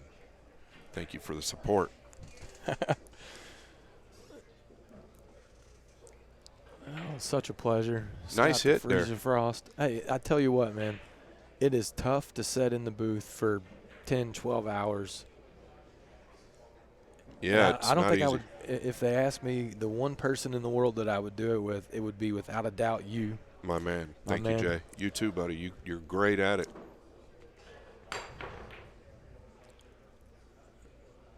The long race commentary is not easy, folks. I promise you that. And Scott handles that and the race to 5 well. Taking a big jump Yeah. up. Yeah, no, I love Yeah. it. Yeah, you're not going to please everybody. You know, I see a lot of talk against a lot of the commentators, and one thing I learned right away at the higher level from some of the people in Matchroom, which really helped me, is to disregard it. If you don't like it, put your earplugs in. It is a fact. But there's certain people you're going to like. There's certain people I like in commentary, and there's certain people I don't like. Nice shot there. That's Nice just smooth. normal. Yeah, absolutely. You can't please everybody. No, and you're going to have people you like and people you don't. I get it. You're all entitled to who you like and who you don't. That's the I beautiful- appreciate the compliment from Jill. It was pretty cool. The beautiful thing is you have the mute button available. No for doubt. Annoying. Yeah. That shot that Fedor just shot on the one that you just commented on, he came with that shot yesterday at a longer distance that really got him going. I think he's on the right angle here to creep up close to the 7. Just a low right drag here. Yeah, what touch he had there, too, with that speed. Something I've noticed is cue ball's been off the rails a lot more today, or at least towards this second half. Really sniffing the finish line is Fedor Gorst Yeah, it just seems like he's gotten rid of all the demons that he's battled with in day 1 and 2. Slightly elevated here. How does he handle it? Just chooses to take distance. Didn't try to go up and down and work closer to the 9. Just accepted a little bit more distance, which I like. Yeah, It's one of the things that I talked to him about after day 1. Exactly. We talked about that in day 1. He tried to get closer, and it got him in trouble. He's a great shot maker. Yeah. Just take the distance. You don't need to be perfect all the time. 9 ball finds the center of the pocket. 10 ball away from getting to 103. Boom. Yeah. 103 to 94 is the score. That much closer. Stretching his lead back out to 9. Does SVB have one more run in him, Scott? You better do it quickly.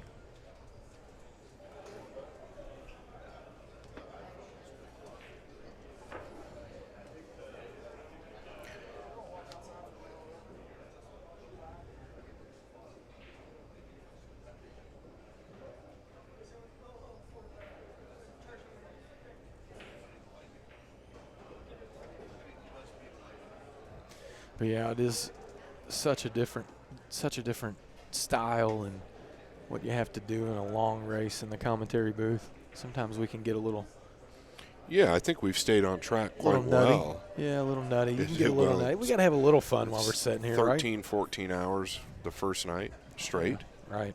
And a lot of coffee. 13 hours last night. Sore ass. I got a Yeah, sore I ass right now. You've had no problem. Here we go. Fedor Gorst. Oh, real flat there, but the 5 got down. Is he going to get a shot here? What's the deuce going to do? Oh, bumped the 1 perfectly. Really no problems here either, Scott. No, the 1, 2, 1, 2, 3 3, are right grouped by up. themselves. The 4 leads to the 6. Yeah, Maybe no, the 6 to the 7 might be the toughest thing. no real issues. It's in his hands, that's for sure.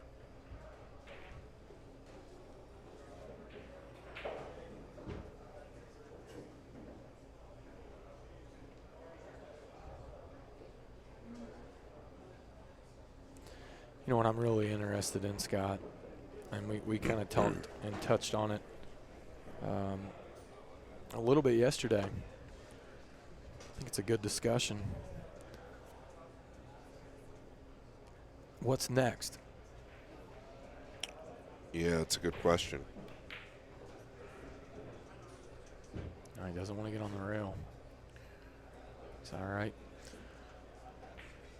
Yeah, I think everybody's just kind of got to regroup for a minute. But I know you being in Fedor's corner and wanting to keep the ball rolling, you want to discuss that, and I get it. I think Kachi, as you discussed or mentioned, I'm a huge Kachi fan. I know you are as well. Yeah, and he's got just a slight angle here, Scott. Doesn't want to flirt with the 8. Does he pull this back a little bit more? Well, he does have, like you said, a little bit of room. He's got options, but he's got to he could come all the way back, but I doubt he'll do that. Might come all the way back. Depends on how he feels. I don't hate coming all the way back here. Yeah, it just depends on how he feels. It looks like he's gearing up to come all the way back. I don't hate it. Yeah, and he did. The reason why I like that is it took the 8 out of play. If he tried to cheat the pocket a little bit and just punch out. Yeah, I don't feel like the 8 was really ever in play, but still, I get what you're saying. He could have come short and got real awkward. Just come all the way out. But now, I'd be really surprised if he goes to the side here, though. Why not just go to the corner? It leads him right to the. Yeah, exactly. But he's got to travel cue ball. It's going to be fine. Yeah. Yeah, I think that's the difference in styles, though. There's really no right or wrong way, especially at this level, for these guys to play it. Look where he aims on this cue ball. His final motion is down low. His follow-through, 6 to 8 inches when he's using power. Very nice there. It's fascinating to me. Fedor Gorst looking to stretch it back to double digits to get himself 16 racks away from the crown and the cash. Is there an actual crown? We need to get the crown. Maybe we can get one made. What was it, Roy, that used to have the Yeah, belt? the belt. I've got that belt. I had a chance at the belt. Oh, I remember. Yeah, you were there. I believe I got that belt when I staked Dennis against Tony. After Dennis beat me. Yes. Well, no, but after Dennis lost to Tony. Dennis went out to California and played lost. Tony and lost. And then me and my brother jumped on Dennis after he lost. I remember I chased Dennis for 8 years. And in 2017, I announced my retirement and building freezers. And 3 months later, he calls me out online. I call you, and I said, I don't know. He said, you said you can outrun it. I'll never forget. Yeah. That was the worst loss. I literally was in. That retired you. Yeah, it killed me. Yeah, I mean, the thing is, you beat him to the shot. He just couldn't run the balls, and he didn't miss a bank. What do you mean? He played perfect. The way he banked the balls was the best performance I've ever seen. It was unbelievable. I mean, really he played so good. He played so good. Yeah, he really did. Dennis did that for 8 years. It was unbelievable. Yeah. Just never missing a ball. He outran spots that I've never seen anybody outrun, too. If you're ever going to put a player in a bad spot. Oh, he's going to get a good rub here, Jay. I hope they can outrun it. Dennis is your man. Look at this, the table leaking. Got a thin cut here, though, Scott. Can he miss the 7, or does he want to kill it to the inside of the 7? I don't know. I think he's going to do a slow spin here with some outside. He likes that shot. Yeah, he's just got to be able to miss the 7. It's so thin. If not, I think he's okay. I think he can beat the 7. We can get the overhead. Can we get the overhead, Steven?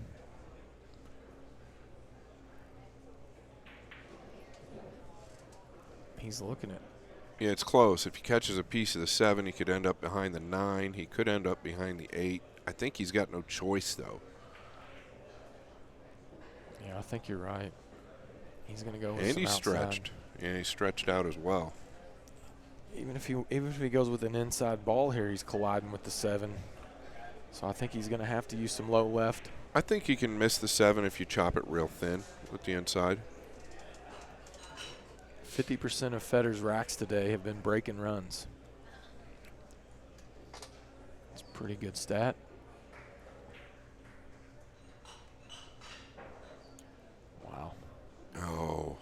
Yeah, so still a nice shot to get the one down. Maybe playing to contact the 8 heavy there. Not Yeah. sure at that speed, right? If he would have hit the 8 heavy, Yeah. it would have been perfect, but he missed it. Yeah. Yeah, he's going to try to take the cue ball 2 rails under the 7 here, chopping the deuce underneath the 310. That's exactly right. Tip of right English here. Probably about a quarter of the 2. See where he's pointing down there? That's where he wants the cue ball.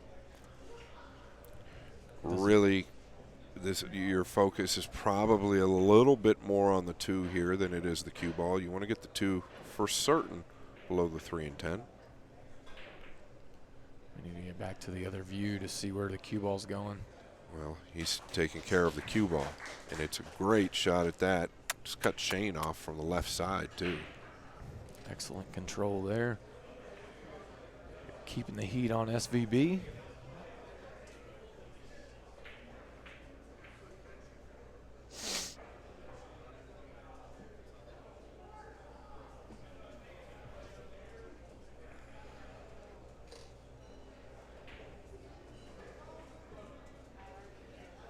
Like to come behind this ball.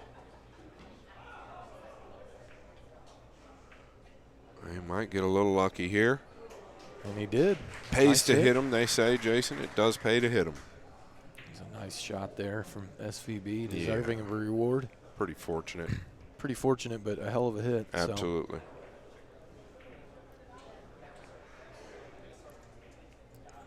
So needed something like that to Stop the bleeding. stop the bleeding and potentially get an opportunity to run the balls here and punch back of his own.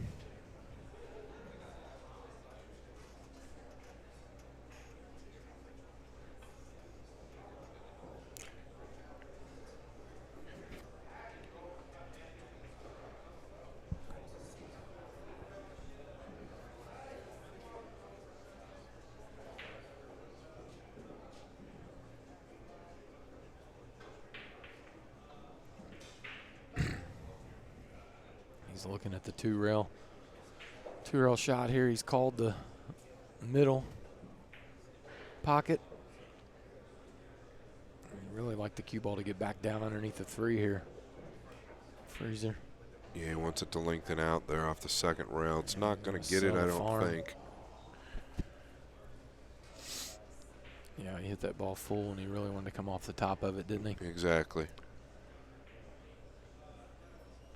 Does the 8 have a pocket past the 9? I believe so. If not, this he can play screen. short side off the 7. That's right. The 7 is up there, available for the short side.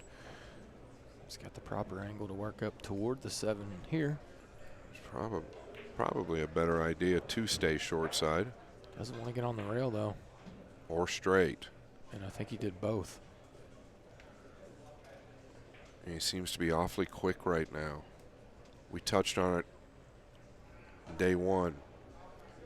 Even these players, they're definitely not giving up, but something happens to a point where you kind of get, I don't know, what were we talking about? A little careless at Listen, times. I don't think it's Not a quit. It's definitely not a quit. It's a but checkout. Like yes, that's what I said. Yeah, I think you're checking out a little bit. That's a good way to put it, right? yeah, They're not quitting. it's not quitting. He just kind of checked out. And I don't see any elite players quitting. No. But from the outside, it could look like that. Shane definitely not going to quit, ever. I've never seen it. But we can all take a beating and kind of exude that I don't care energy anymore. I still feel like he's in this match. Absolutely. I'll guarantee you Fedor does as well. Absolutely. 104 to 95 is our score. SVB trailing by 9 racks, but he does have the serve. Can he put something together here?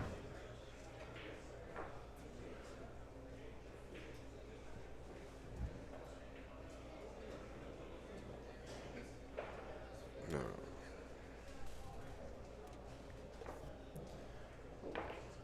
Give a shout out to Scott's sponsors. Go for it. KT Here. Custom Cues. Yeah, let's see if you can Ken do it without the Diamond, notes. Great guy. Cue ball. Omega Billiards. Omega Mike Acme case. I've had one for 6 years. 7. Airline 7. screwed it up. 7. Got another one. I've had it for 3. I've beat it up. And it's Omega. still like brand Omega. new. Billiards.com. Aramis Simonis, founded in 1430 BC. 1680. 1680. My man. Don't stop. 1680. Best cloth, best Let's cue get balls let's in the get business. to Aaron's Storm. Aaron's Storm Shelters. Go out there and get you a franchise. Give him a like on Facebook. Deadwood Custom Cues. I've seen one.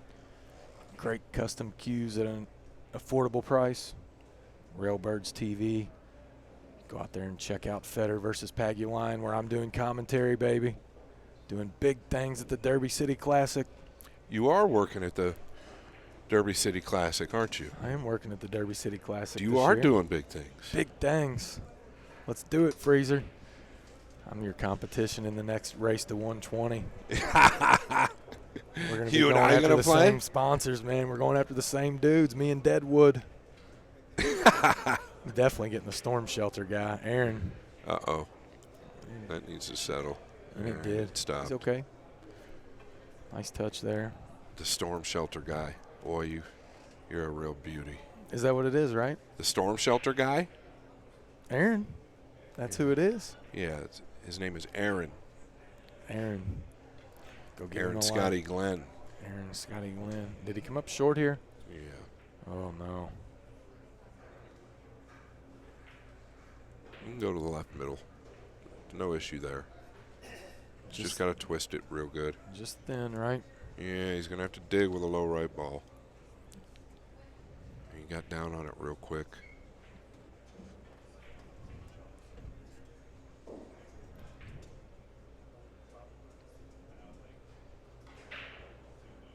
Oh, he's avoided the 5. What a shot that was. That was so difficult, Scott. Yeah, it was thinner than it looked even. Very nice. Well, the people in Hanoi, big fans of your man, Mr. Fedor Gorst. They're just fans of pool. It's unbelievable. They've got to be loving it, right? Yeah. 10:13 in the morning over there. Shout out to all the guys in Vietnam, the big fans of the Ghost.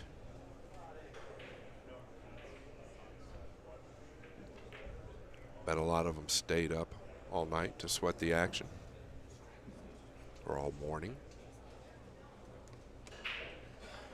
SVB. Not Back. giving up. Climbing back slowly. Trails by 8. Random rack generator Yeah, at the top of your you're screen. good at that, hitting that button, Jay. I know how to flick that button. All joking aside, for me, the absolute most important thing on a pool stream is the score. There's nothing that tilts me more than when I'm watching a pool stream and the score is not It accurate. gets slacked or lacked, absolutely. It's Yeah. so obnoxious. Yeah. Especially if you're watching one pocket, because the ball Yeah. count and all that stuff. And I cannot tell you how many streams over the years I've watched where they don't have the accurate score, and I just turn it off. Well, Because I can't really pay attention. I can't figure out the strategy. I can't agree. play it through my brain. The ball count really does matter, and in rotation pool, the score matters. Yeah, I mean, Just so keep it right. It's simple. big right? power there. Look at the 9 ball going, cue ball squatting, This is his 2 balls going down. patented 10-ball break. The cue ball stuns way back past the side pockets. He's going to have a look at a bank here. I think he's going to take it on, Scott. This happens a lot, though. That one will finish up there when he uses that power versus more towards the top right. He's just a little frustrated. Understandably so. I think that's why we saw so much power right there on that break. Yeah, he likes to let some of his frustration out on the balls. Usually pays off for him. Yeah, he hits them so square. It's unbelievable, really, how much power he generates.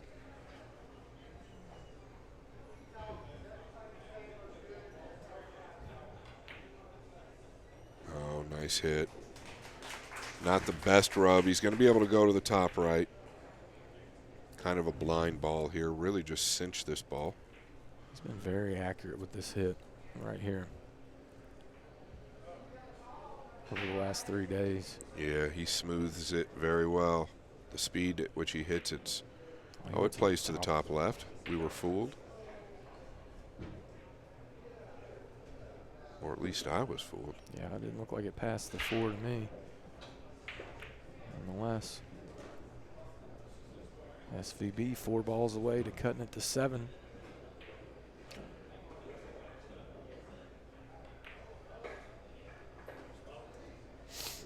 Shot there.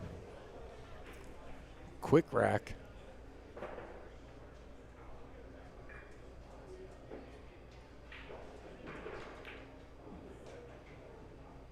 Doesn't want to get straight. He's okay. No, he didn't want to get straight. Even a little flatter than he expected, but he should be fine. He looked a little funny after he delivered the cue.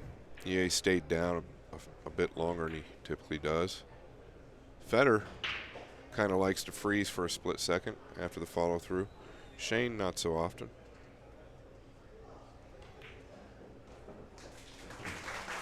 '97.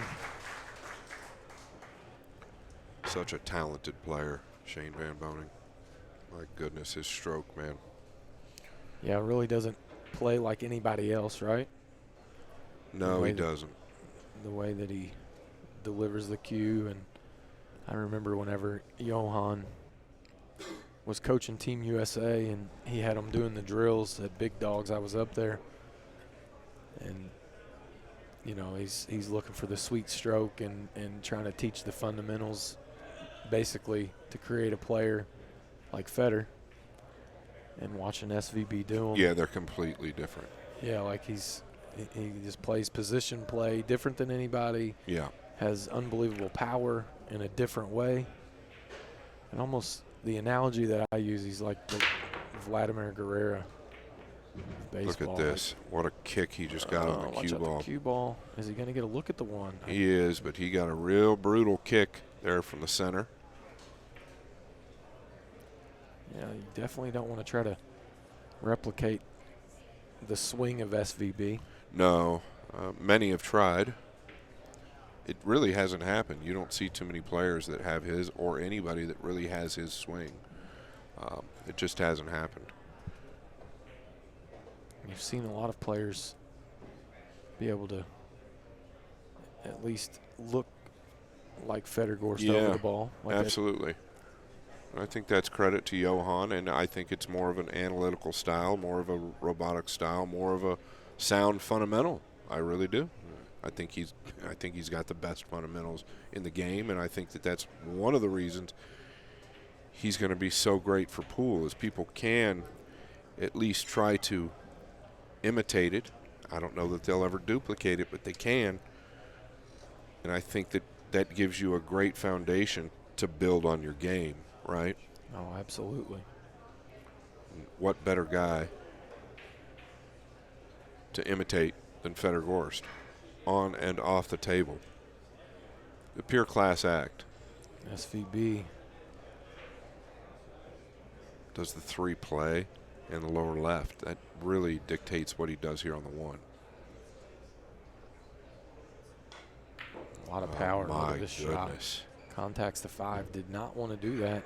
Yeah, but I think he can actually play this ball in the lower right now. And punch down 1-2, the left long rail, bottom rail, and under the pink.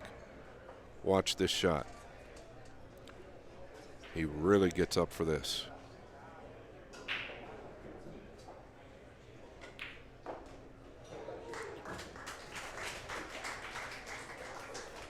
Pretty strong. Really strong.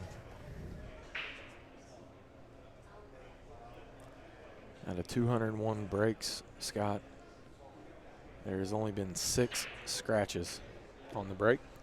Wow, that's saying something. 3 for each player. Yeah, that's a great stat. That's saying something, especially with Shane, right? Because he hits the balls a lot harder. So that's fascinating. You would expect him to scratch more often with all the power that he generates. Yeah, over 201 games. But that's insane. It just shows you how square he hits the ball, right? Because if you hit it with that power and pop, it's easy to just put it right in the side pocket. That's why he destroys anybody with the wood rack. And it's a fact.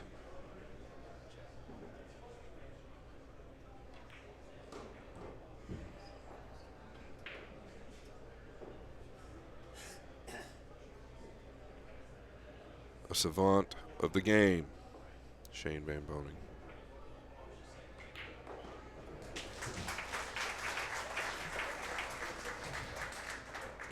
Two away from reaching triple digits.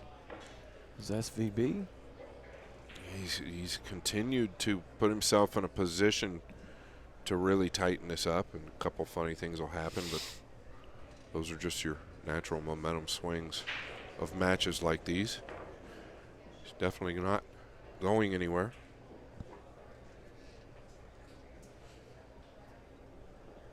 Football season is upon us.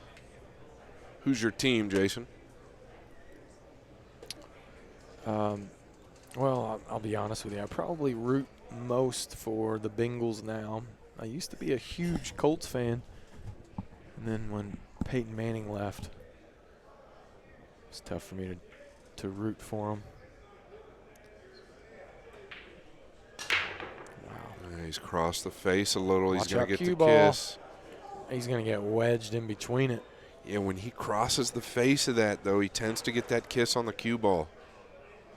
And he just slightly crossed the face of the one. And what I mean by that is where the cue ball just goes a bit to our right instead of that real flush hit. Here's another good stat there, Scott. Each time that the player is fouled on the break, the opponent has won that rack. Which you would expect, but not 100% of the time, right? Sure. Well, it just tells us that the spreads are typically pretty good.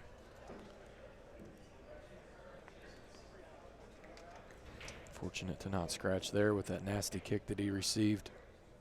What's he going to do here? Is he shooting this down towards the 3? Or is he going to the side here? Wow. Yeah, the crowd liked it. From where he was, not easy there. That was extremely steep. Now he could jail him behind the 3 and 6.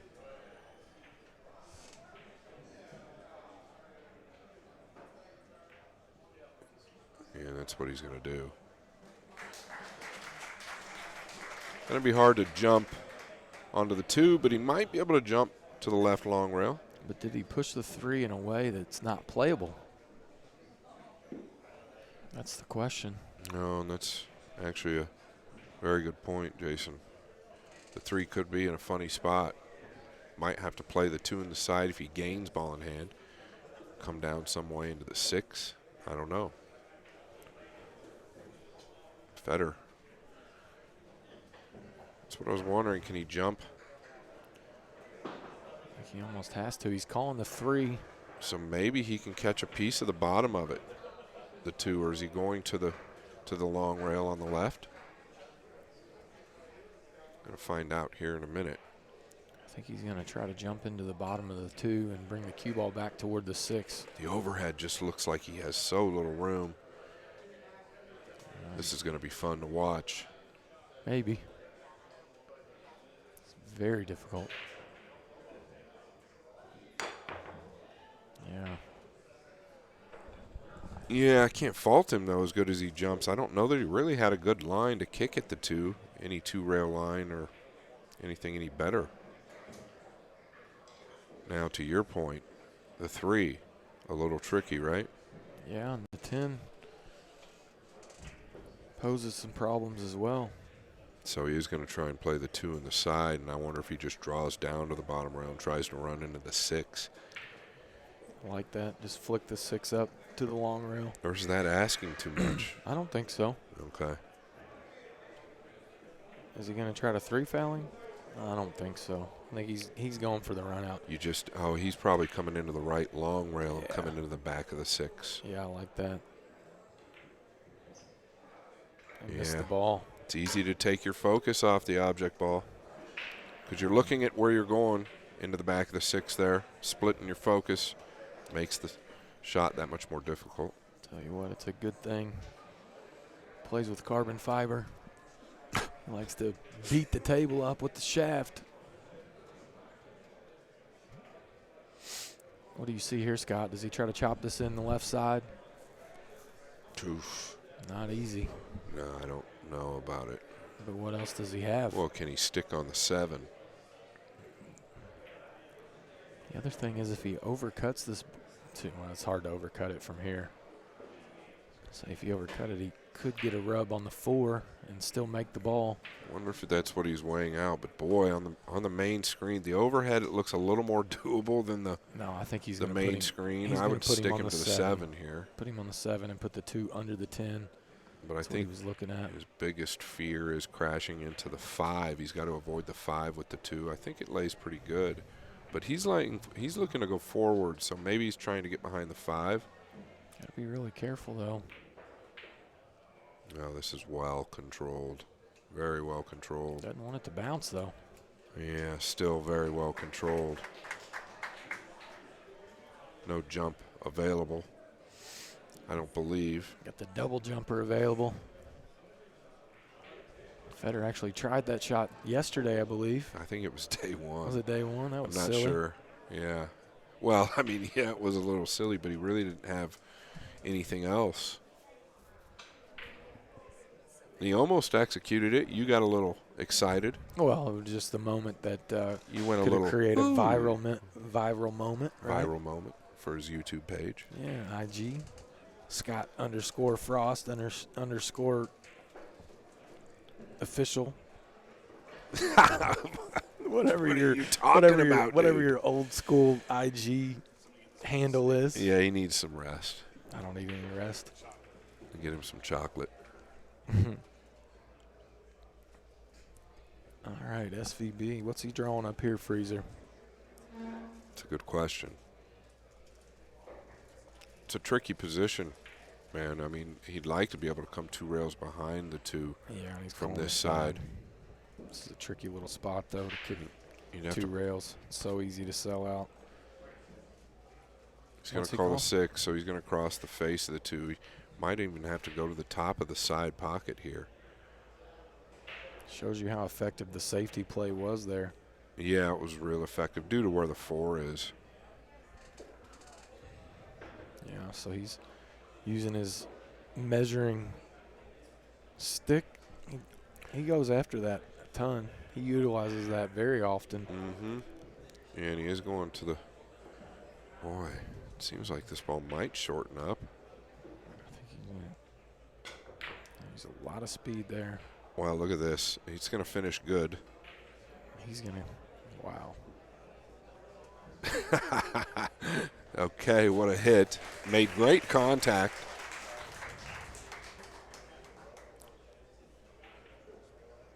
Yeah, that's, you see it all in pool.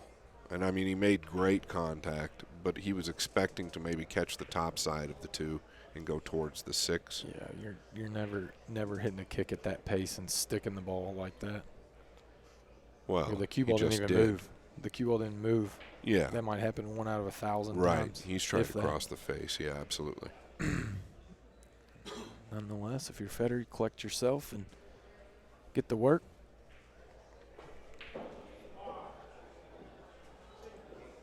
Yeah, this is tricky. Is he looking to go over the 4, Jay? Yeah.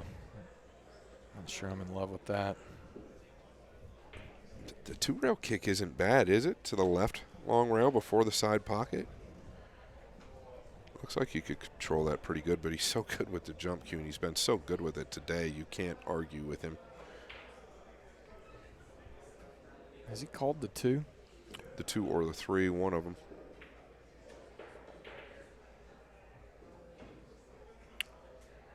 Wonder if he's thinking about sending the cue well up there towards the 9. Yeah, trying to utilize the 5 some type of way. Right. Still asking a lot at this range, Scott. Look how far the 4 is from him. Wow. Did he scratch? Did he call the 3? I think he must have called the 3. Yeah, that's what I What was if he would have wondering. called the 2 there? You asked if he called the 2. That would have been amazing. I mean, I think he's supposed to call the 2 there, right? Probably a bigger pocket, yeah. Yeah, instead of going at the 3 outside of the corner a little bit. It's Shane really quick down to that. That's going to be an error, I think. Needs to get it on the rail. Yeah, he's not thrilled with it because Fedor's going to be able to kick behind this 3. The crowd likes it, but I think Fedor can get behind it and hold. I'll tell you who's one of the best I've ever seen at that shot, FSR. and Al-Kaidi. Yeah, and Those it's a little guys over tougher. there are It's so a little good tougher here just because he's on the the rail. Yeah, but they're great at it. Fedor got a little grin. I think he's grinning a little bit about what you talked about. He could have called the 2 there. He probably weighed his options and thought that he was going to come a little short with the pace that he hit Right. that ball. And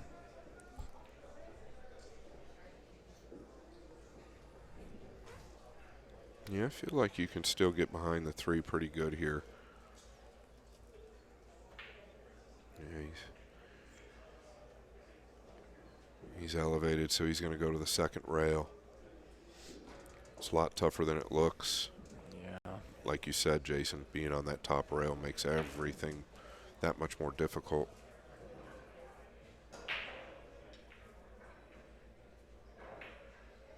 Does not want to hit the 3 going in. Wants to contact it from the back here. A lot of good things can happen if he does.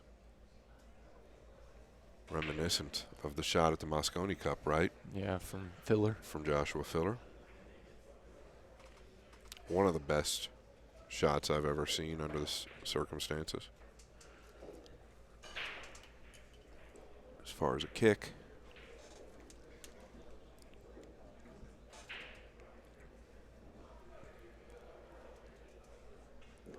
And it was a rack just like this. Oh, nice hit. Well, he's tried to come behind that ball, so he's gotten away with this here. The hit was okay. Definitely trying to come behind it. This rack feels a lot like rack number 11 that was really the turning point. Game number 164. Game number 164. Carl Baum's game. But Sitting in the what I hot mean? tub with the Yeah. cigar. It's just such a scrappy rack right here. Such a, obviously Fedor played a very nice safety. Shane come with a nice kick, safe back. Well, yeah, they've both come with a couple great shots, to your point. And It might not be over with. nowhere Fedor near. did try to contact the entire back half of that ball, though, so he was well short of the mark there. He'll take it. Maybe even deserves it. Can't say he doesn't. He's played really well today, very well. Like to get full contact here. Yeah, nice shot, though. Well, You're not going to not get the good reward. enough.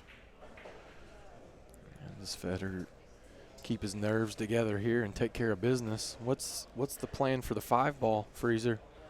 Yeah, it all depends on where it gets on the pink.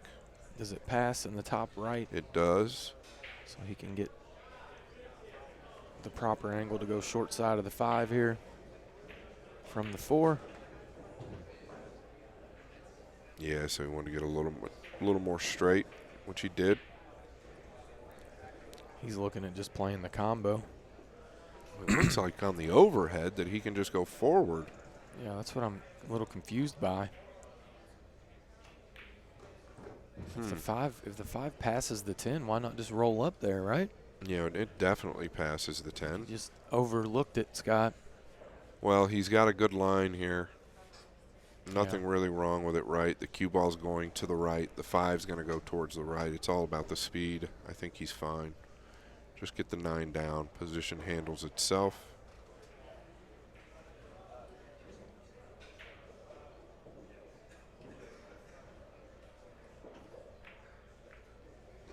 Yeah, very well done. You called it.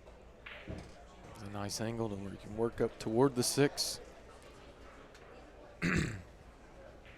Really big rack. Yeah, it seems like it. Felt like a huge rack. Seems like it.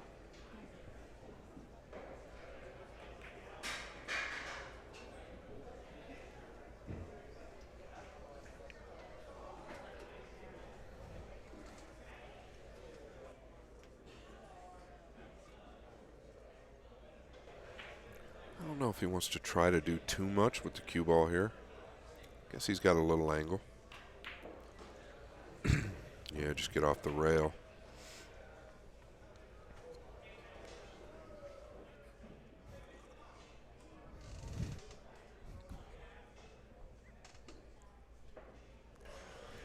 Yeah, it Might be coffee time, Jason. Yeah.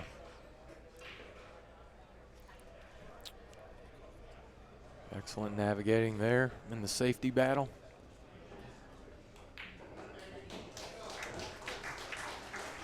$15 away.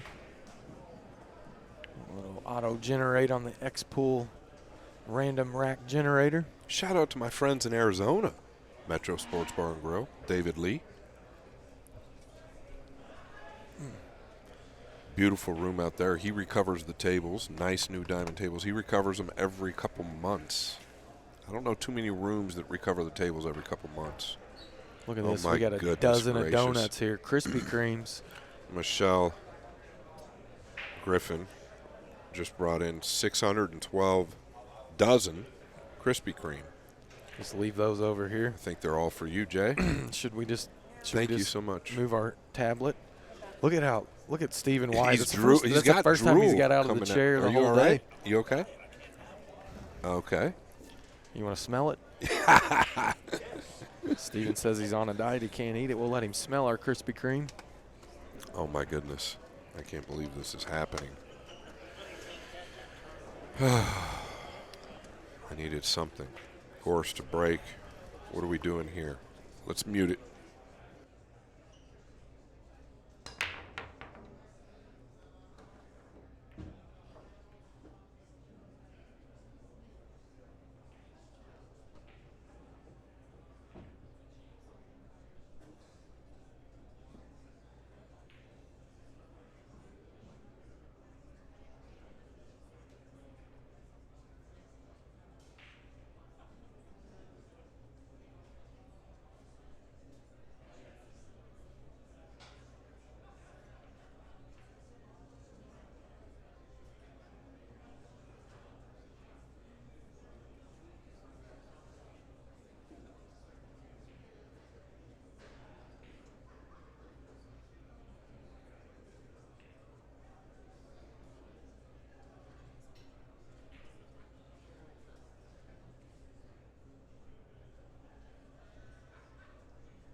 Yeah, what a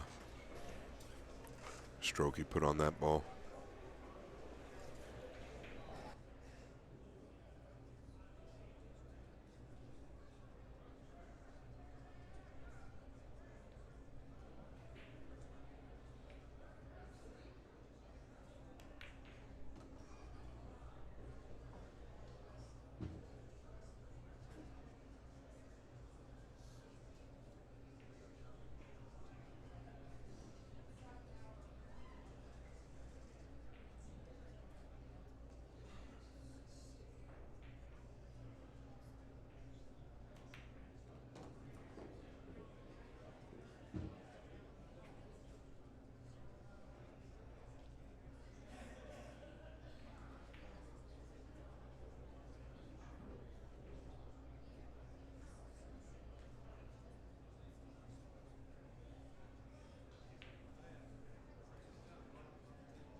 Big recovery there from Fedor Gorst.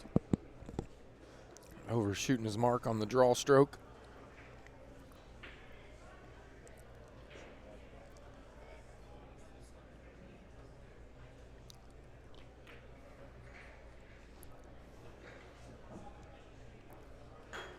Gonna stretch it back to 8.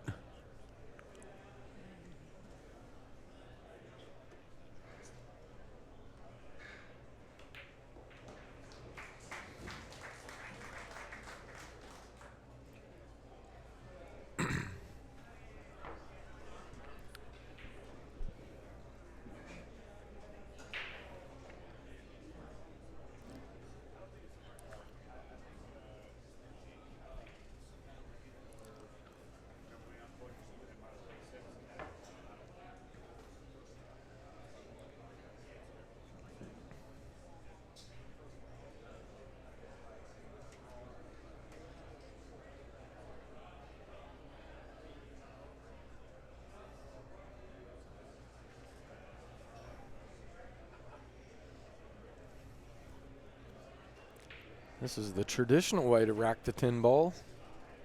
The 2 and the 3 on the corners.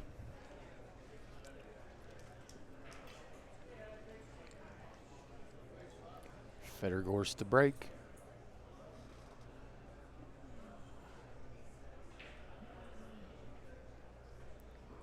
$14 racks left to go.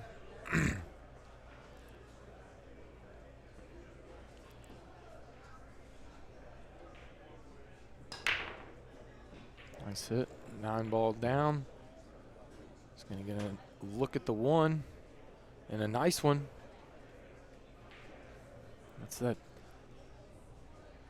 baby pop that we saw him have a ton of success with at the start of today. If he can find that again here late.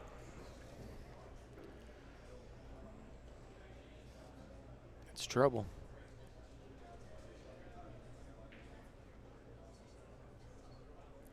Long reach here, puts an extension on his cue.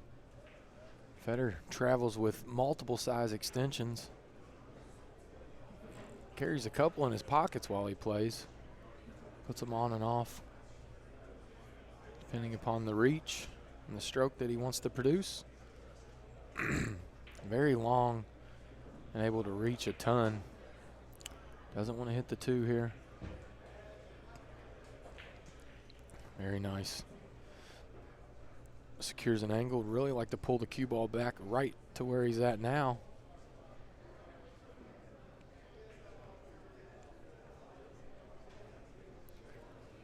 A big window in between the 6-8, but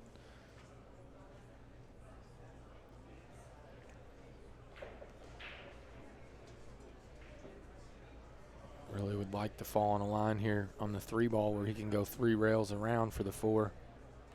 Not really flirting with moving toward the 6-7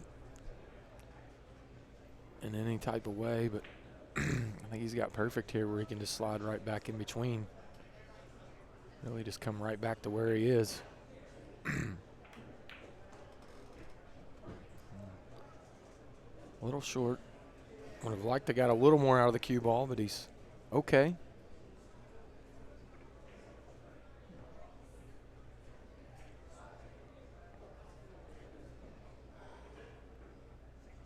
Fedor's tempo is really sped up here.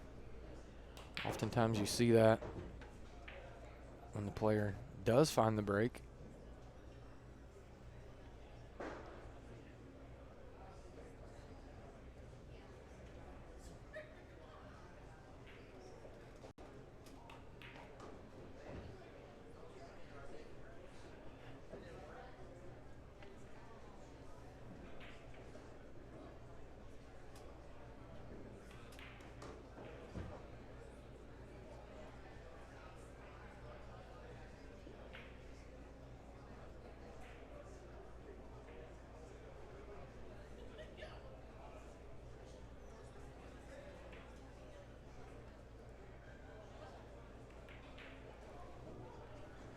Wiped its feet, caught it a little thick, played it at a nice speed.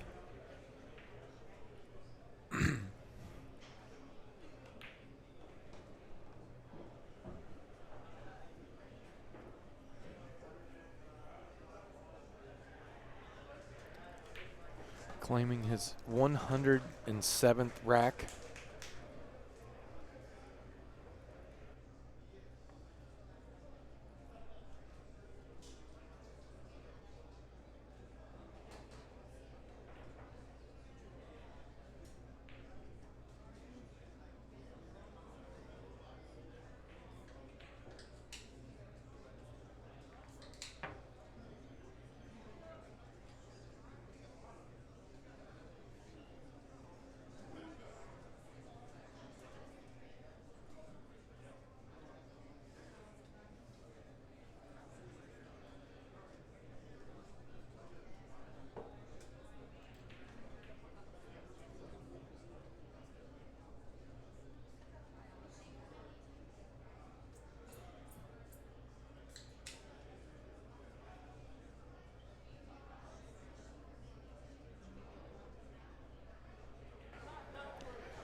Here we go. And I'll tell him that. Here we go. Fedor Gorst the break. Yeah, what a hit. He crossed the face of it, so he might get the kiss on the 1 or the cue ball, but all is clear. Yeah, and I think we may see him play this 1 ball in the bottom left, dropping down for the 2 in the same pocket.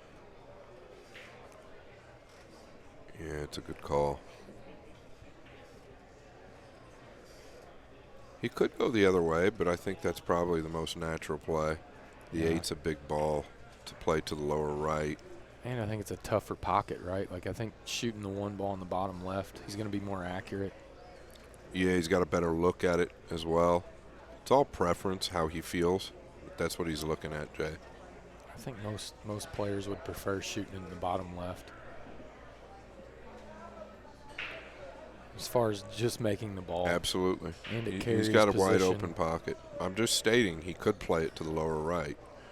Yeah, wide open pocket and wide open position, Scott. Yeah, is he going to roll this or stun over? Just probably stun a little. Side pocket is there. Yeah, that's what I was wondering. That's why I thought that he might go the other way, but he had to because the stun was so easy to get away from him below the right middle, but he handled it perfectly. Very close to his work here. Well, that's what he's known for. That's what he was missing, in my opinion, most of day 1. And he still kept it close, so I guess that tells us a lot about this game, right? We touched on that a lot in reality. Tells us about the level of play that Fedor Gorst can get to. You know, he always kept it within 4. Yes, coming into today, he was within 7, but really not a major margin for what you and I had felt the performance was from Fedor. Definitely didn't see his A game. Saw moments of Fedor Gorst, but definitely not large doses. No, you know, we're supposed to call it like it is. I'm not going to butter the show up. But a heavy dose of Fedor Gorst today. A very heavy. A very heavy. Yeah, and really no sign of slowing down today, even when things funny would go against him. Look at this in a tight area, the stun draw. He will not be hampered by the 8. It's not a problem.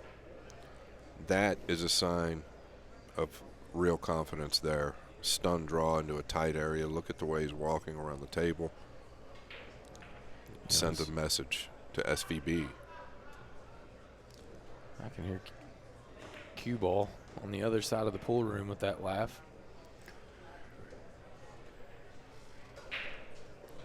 Nice shot there.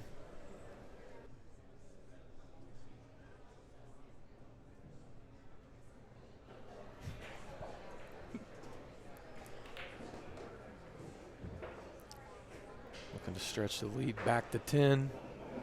Yeah, and really making a statement now. Shane knows he's played in these matches all too often. He knows that it's starting to slip away.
They haven't cleaned the balls today, really, have they? Once, I believe. Okay.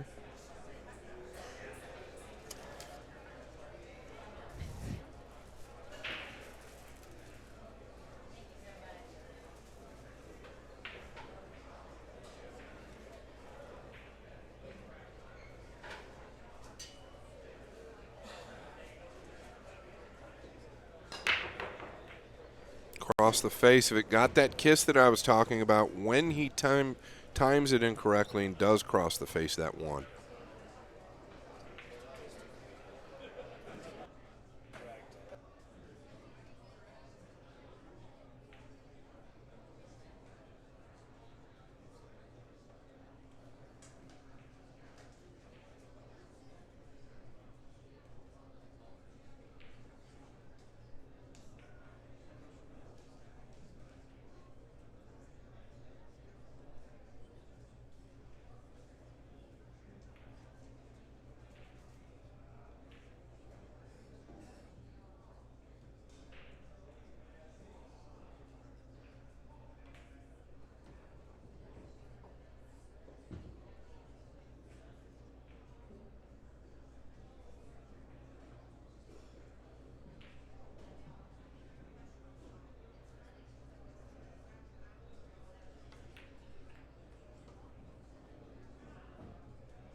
SVB. Got to put it together here. Yeah, time really ticking. And he knows that Fedor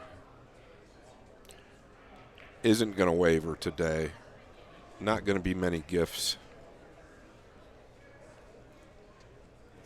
He's got some work to come back down to the 9. He probably wants to end up on the left side of the table here.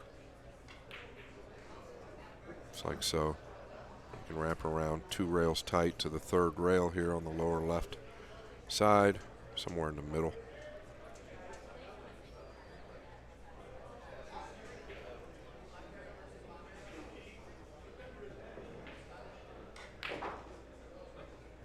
Yeah, really nice stroke. Really does come down to the break, and this match, both of these guys are exceptional in their own right after the break. I think it goes to show, you know, the new age accuracy and consistency versus power.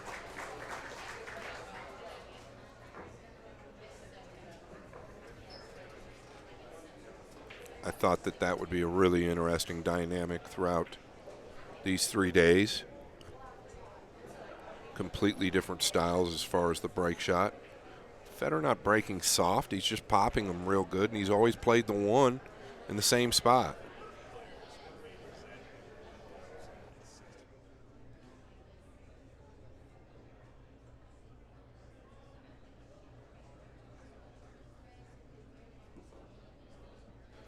To this point.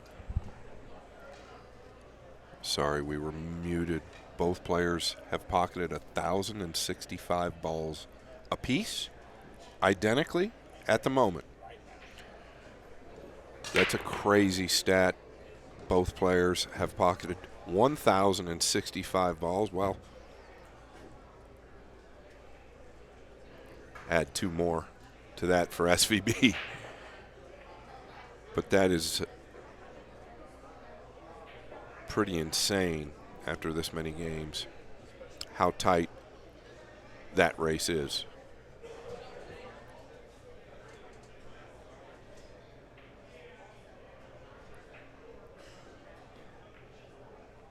He's caught it thick. He's fortunate that went down. That's why the cue ball is going to stop.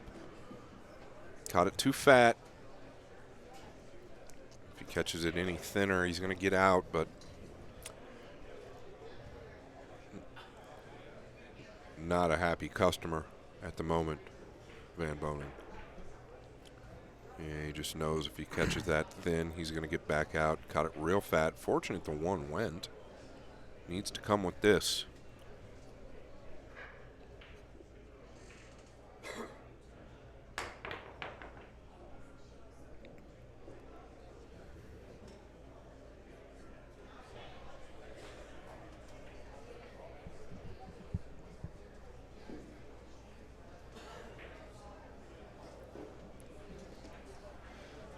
What do you see here, Scott?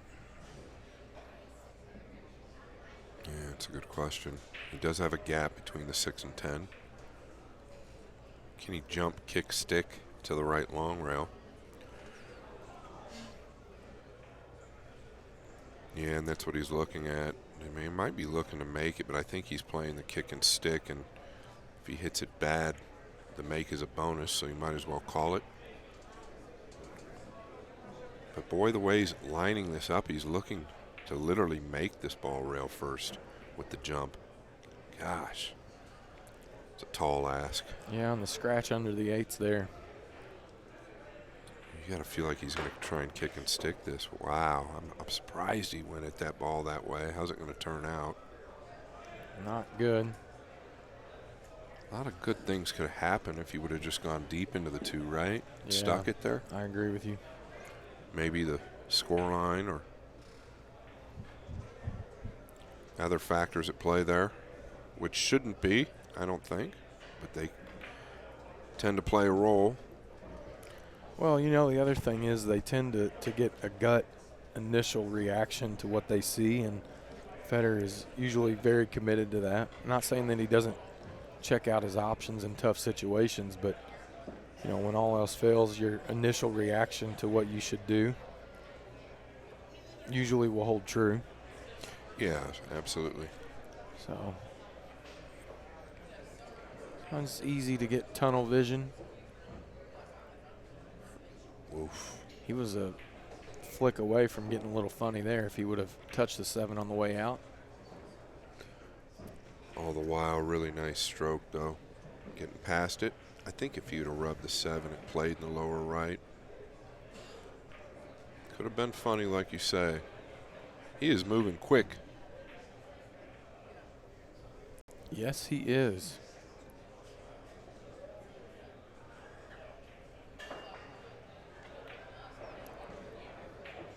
I don't want to really, I'm not bringing it up for anything else than to, I think it was about the same score line with Orcolo and SVB. Actually, I think SVB was like 112 to 98. This is nowhere near over, Scott. Like nowhere near. Right, but you know where I'm going, Yeah. right? It was what was it? I think it was 112 to 98. Race to 120. Shane was leading. Orcolo mounted one of the best comebacks I've personally ever seen, and you could just feel that he was going to win the match. I believe he ended up beating Shane 120 to 118. I could be incorrect about that final score. It's been quite a while since they played, but the comeback was something to behold. Expect a big hit here. A lot of power. Big power. Yeah. 4-ball stands up, though. Is he going to get something down? Probably too much power. Nothing goes down. Yeah, I mean, there are times where you can actually overhit him, even if you're Shane Van Boening. Yeah, and a slam of the cue on the table and the ground shows you how big that rack was. Really needing to string a couple together there, Scott, like you said. Well, like you said, Jason, probably a big break coming up, and I think might have. I mean, it is possible to overamp and the balls just don't cooperate.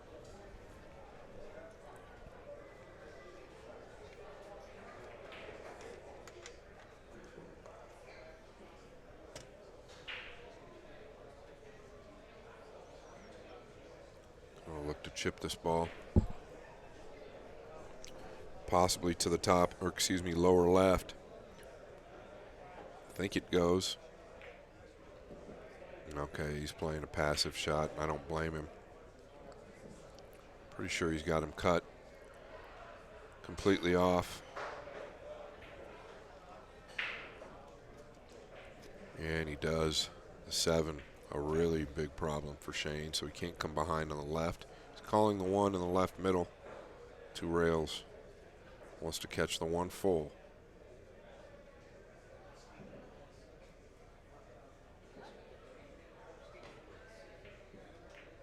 Oh, he has caught it full. And the 4 has leaked out. The combination is available, Jason. Yeah, and I think we'll see him take this one on, Scott. The only concern about it is, Jay, is if he doesn't catch the 8 full or catches the 1 rail first, it could end up on that top rail. Yeah, I think you got to see him get through the ball pretty good here, right? But can he beat the 4? Yeah, you're talking about going forward with the cue ball. Yeah. Yeah, he might be able to do it with an inside ball and get underneath past it. Maybe even just flick the top side of the 4 with the white. Yeah, if he chooses to hit it with speed, he could do that. It's a little tricky, I guess that's what we're trying to say. I don't think you want to baby this ball. No, that's my point, right? If you catch any of the 8 rail first, if you do baby it, you better catch it full. Yeah. Yeah, and he flicked the top of it, like I said. See how he did it? Pretty unfortunate for both balls to fall there.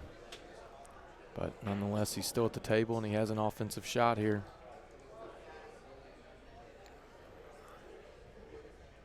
Yeah, and I think he can get to the 2 pretty good. Yeah. Does he shoot this with a low left and drag the cue ball, or is he too thin?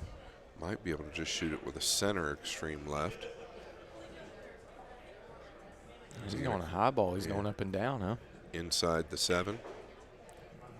Shooting the gap between the 7-5. Up and down. Needs it to go. Nice control there. Yeah, that ball really took a nice bounce. Going to be forced to go 3 rails in between the 5-7 here, Scott. Yeah, it looks like the path. Just want to catch the 3 going in. Don't want to accidentally catch the rail first. It'll track completely different. These guys are great at understanding that.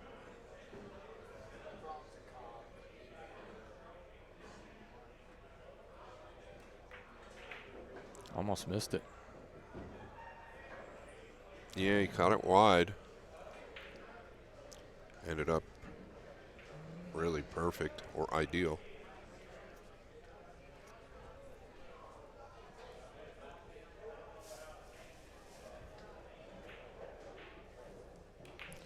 Just got word there are 1.2 million people in Vietnam watching this match on TikTok. Somebody's Somebody's pirating the stream. bootlegged it. Yeah. Well, shout out to Hanoi and everybody in Vietnam, Fedor's fan base out there, the fan base of pool in general. We hope you guys are enjoying it. But it would be nice if you would have went ahead and pooled your money together and bought the stream. They did. 1.2 million of them put up a I don't even know how many pennies that is to get to $40, but 0.1 pennies each. Well, they went to TikTok, you said, though, right? I'm just saying they're all sharing one stream. Is it on TikTok? No. Oh. So somebody I didn't understand purchased what it. One guy purchased it and sharing it to TikTok, and 1.2 million are That's watching insane. it for free. Well, that's pretty wild. It's a slightly large number. And I have been shouting out Hanoi and Vietnam.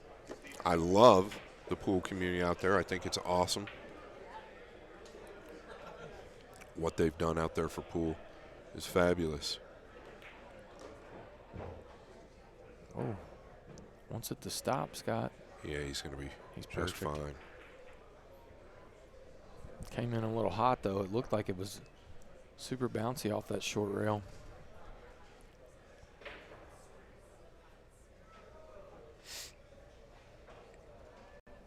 .11:06 in the morning over there in Vietnam.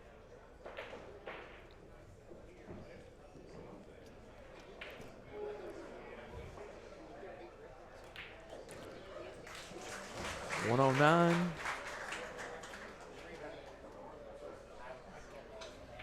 Gorst in 6th gear.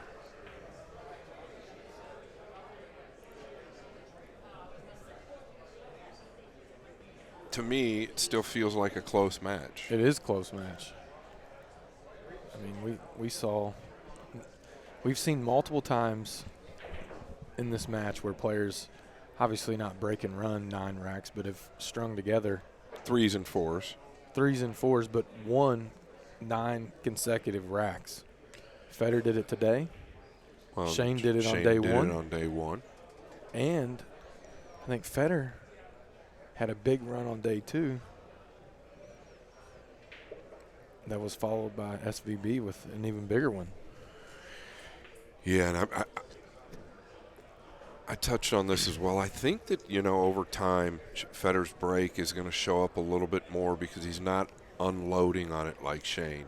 Boy, unloading, putting the power that Shane does into that break over 3 days can become taxing.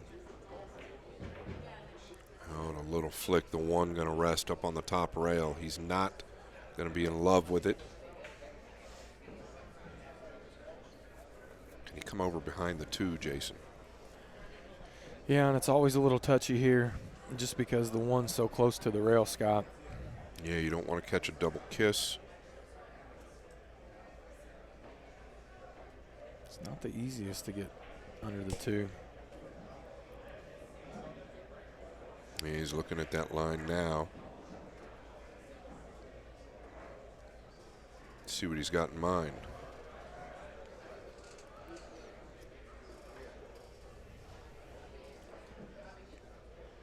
Very rarely will you see the guys push out when they've got an open look at the object ball.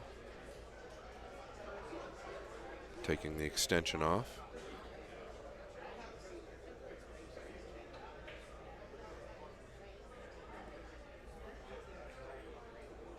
Yeah, it looks like pretty good touch. As good as it gets. Yeah, that was not easy. Yeah, it felt like with an extreme left ball, though it laid pretty nice to get the 1 high. As long as you didn't double kiss it.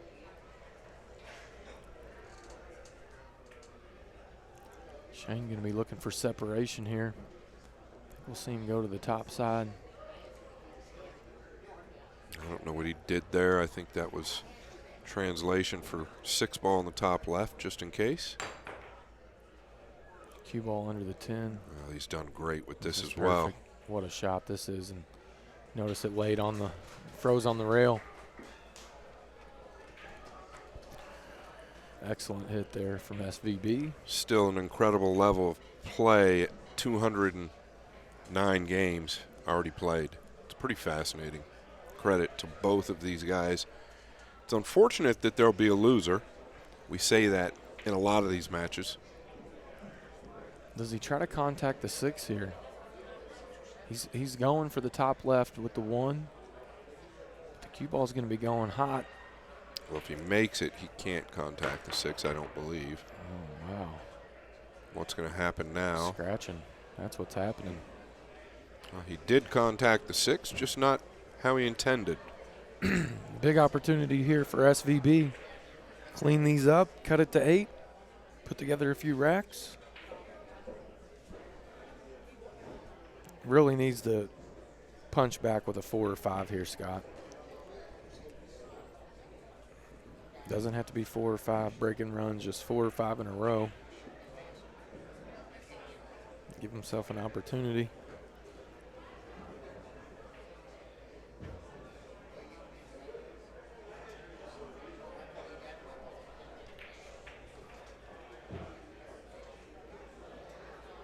And this is a perfect line. Come back where he's at now.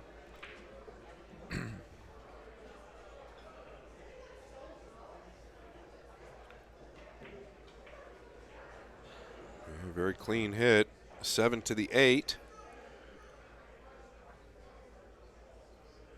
Is the job at hand. Might see him shoot the 8 in the top left, especially if he plays the 7 in the lower right, but he might amp up and come all the way over.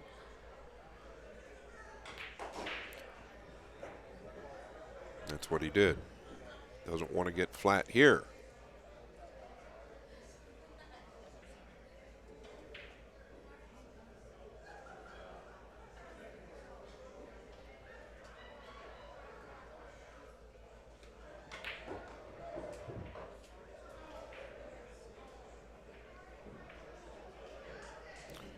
And he's going to end up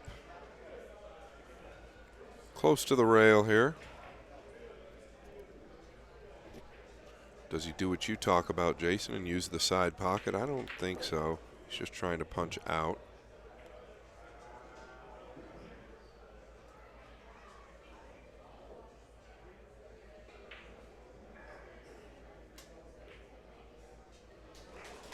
Pretty well handled.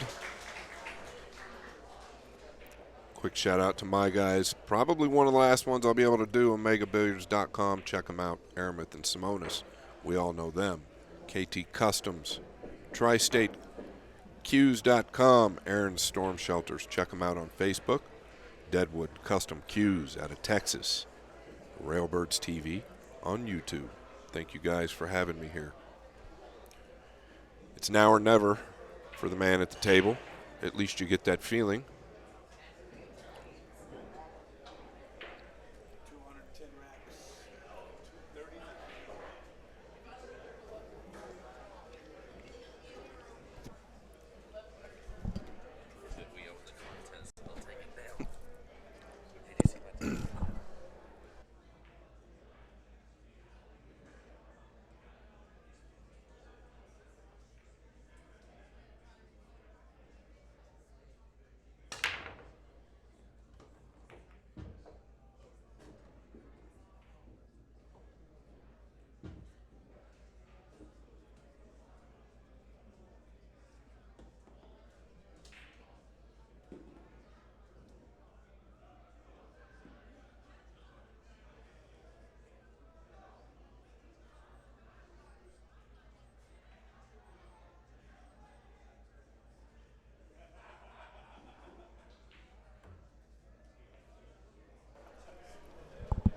Yeah, he's got some work to do here.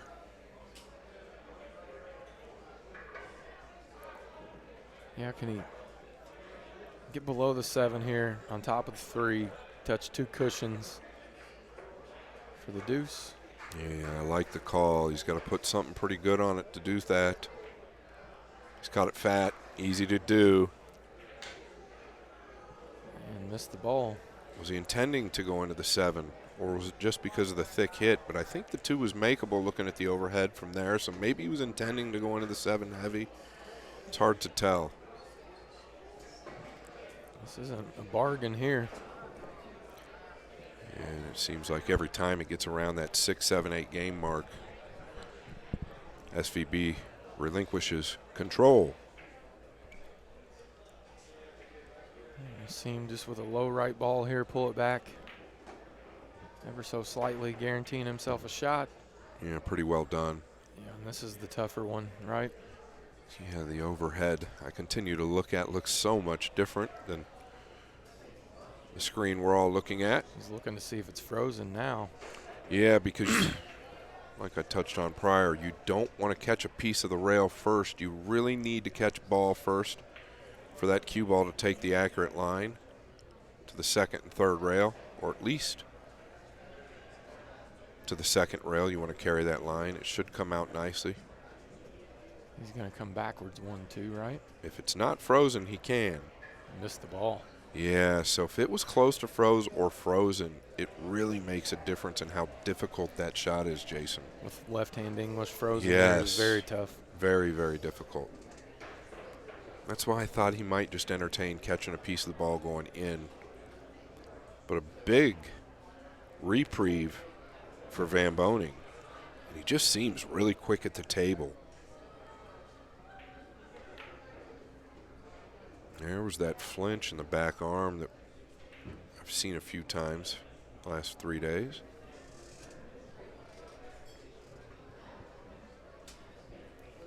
Going to see a power draw straight back.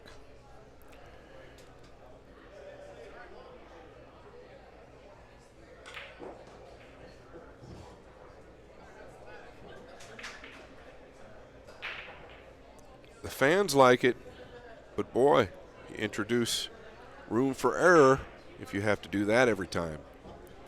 Nicely done by Van Boening. 3 balls away to climbing within 7.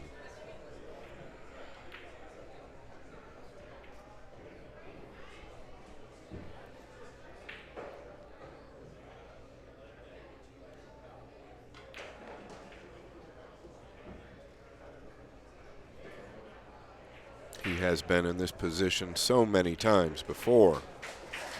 Gorst, not necessarily the case. He's kind of new to the race 120.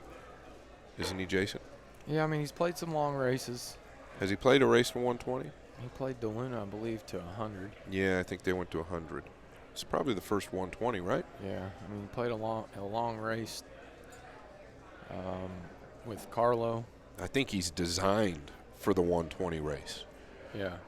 I really do. Both players are. Yeah, I mean, Shane, listen, man, he's 40, right? It's a lot. There's a lot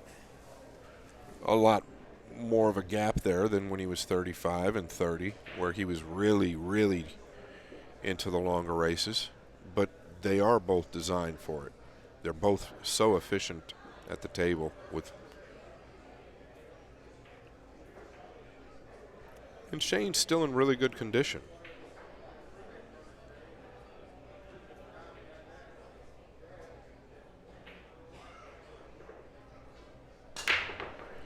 Yeah, so he's crossed the face. He did get the 5 down. He's going to get a look at the 1. It's pretty steep. He'll take it. Up and down through the 6 and 10, Jason? Absolutely. Or can he hold? I don't think he can hold. I don't think he has to. Well, he might be able to kill it with an inside ball is all I was wondering.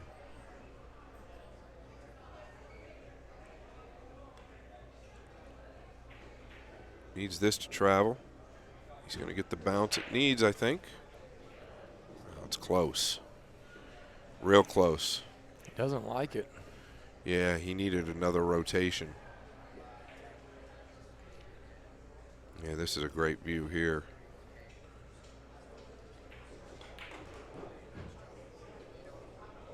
Yeah, that's about as good as you could do from there. He was a fraction from not being able to do that.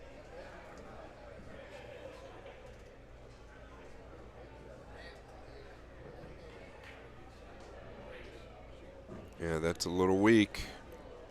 Now the cue ball traveling away from the 6. You'll see the shake of the head from Van Boening.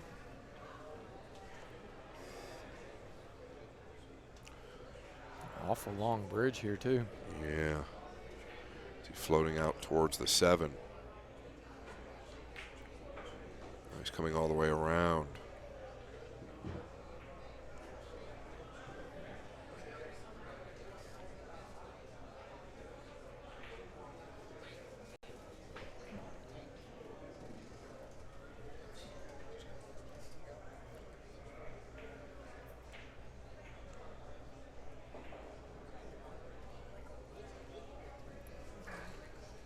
This is one of these awkward spots right here, Scott. He's got to beat the side pocket.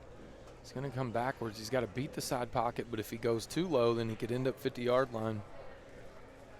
So this is actually pretty touchy.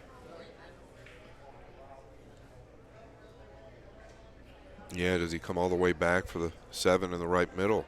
I think it's the safer play, and he did just that.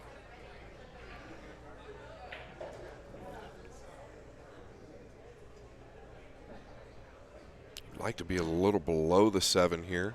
Get a little closer to the 8 if you can.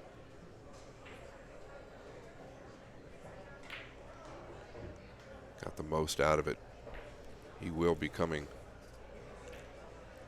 Back and forth. 2 rails here.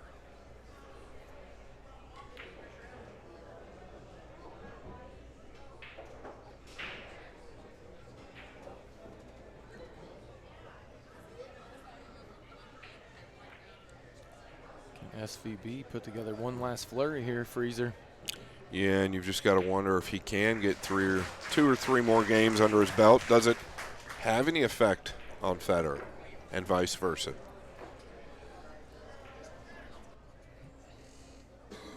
Well, you know it will. Yeah, it's just the nature of the game, right? Especially in this format after this much time played. I mean, and Fedor still needs to win 11 racks. It's not like he's 2 games away. Feels like it was in hand, but we said it. Yeah, it's nowhere near over. Yeah, it's nowhere near over. And it just doesn't feel like an unsurmountable lead. That's 3 in a row. It was 100 to 109. And we mentioned that 9-game streaks have happened multiple times throughout this match. Oh, gosh, he's really put the smoke on it. And the one ball's just going to lay up for him.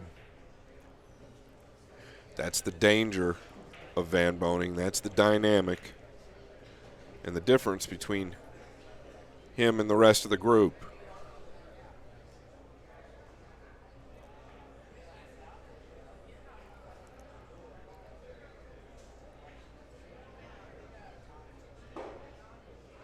Really just needs to get good on the 2 here to start out. You don't want to get lazy.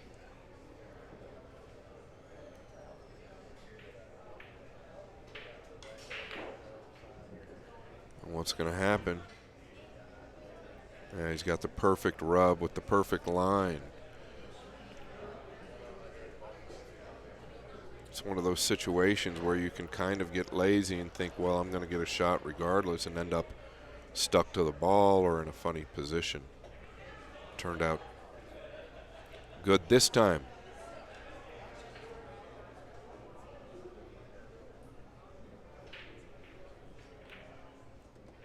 Oh, he's missed the ball.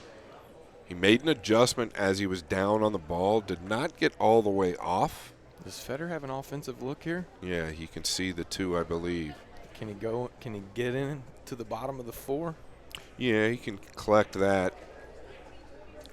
But back to Shane, he made an adjustment. Typically you don't see these top players do it. He was down on the ball and then made an adjustment, got halfway off, and then went down and pulled the trigger. Don't think he was fully settled there. Big chance for Fedor Gorst.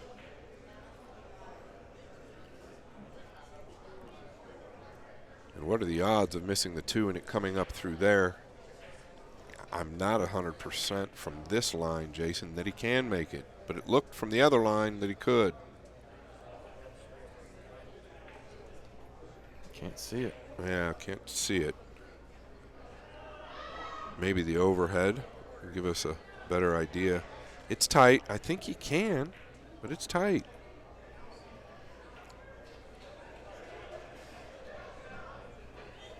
Yeah, and if he can, he'd like to go into the pink full. Yeah, he could. Perfectly done. Opens the pink up. 5 laying nicely. Really feels like this is a must-have here for Fedor. Stretching it back out to 7.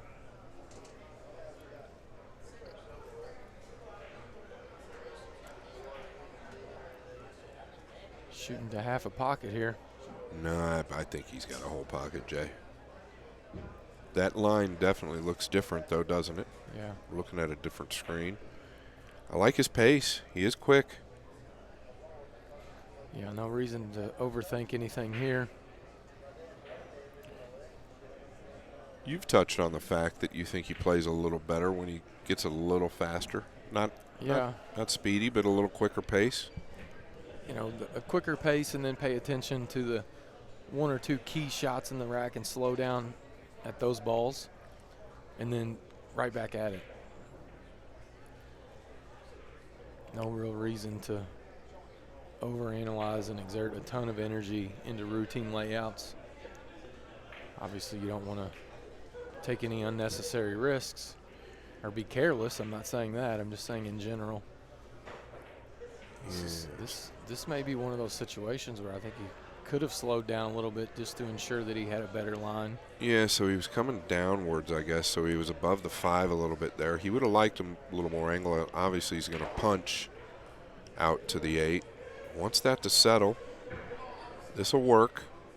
Does he just hold right below the side? Back and forth. Or does he go all the way back and forth? Yeah, back and forth. It's not too steep. He likes that play with a tip of left. Matter of fact, he goes out of his way to play it like this most of the time. Very easy to beat this left side pocket.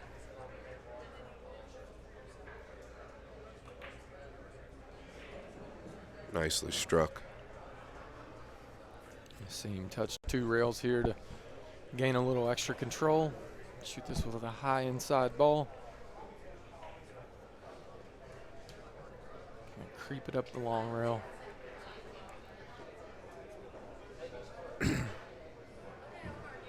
Well done.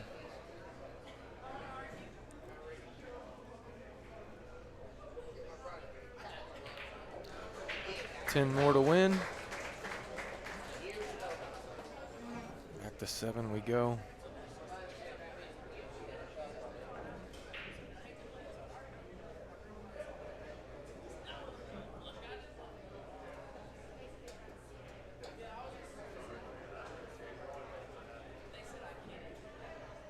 Yeah, he left.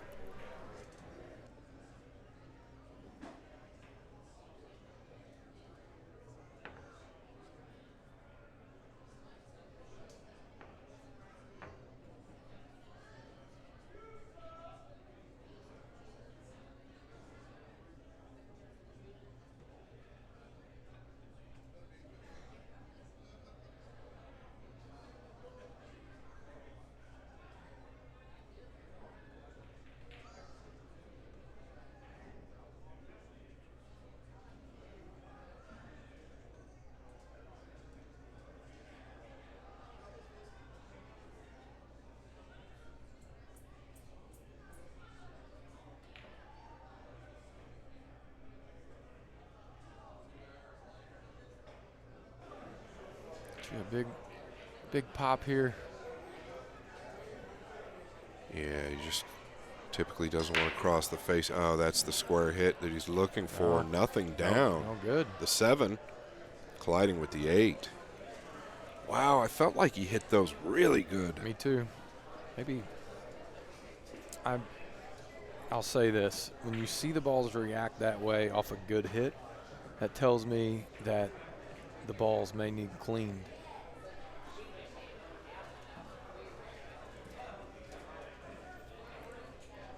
Shane making sure Fedor's all right with him removing the magic rack. I think.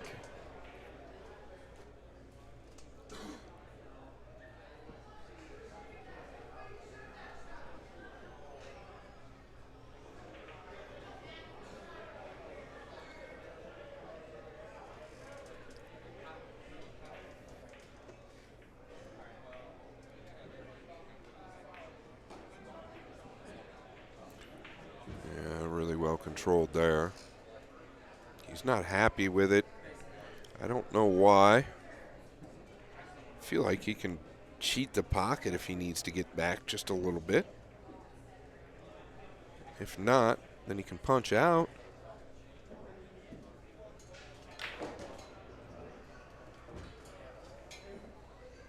Yeah, well. Now cue ball might be going away. He might just have to lag this in.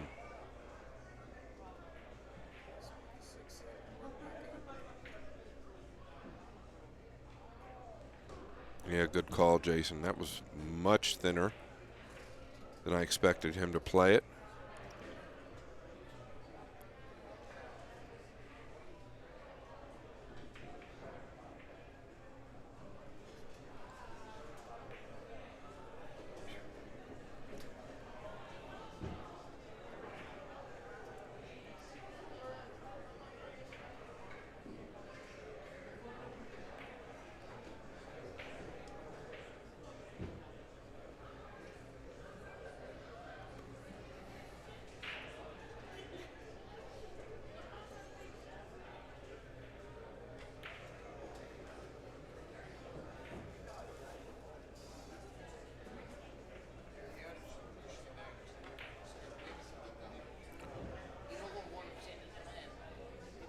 Pretty self-explanatory. Cruising to a quick run out. And SVB has been very quick to clear the balls as of late. Yeah, and pretty accurate. He made a careless mistake, though. Uh-oh. Is he going to end up? Oh, he had some check on it. Some good check. Looking like he has a flight to catch, Freezer. U.S. Open bound in Atlantic City.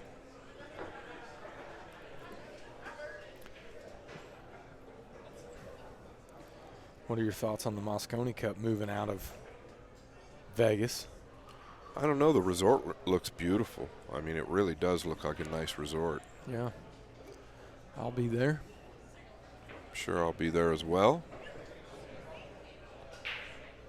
Or at least I hope I'll be there.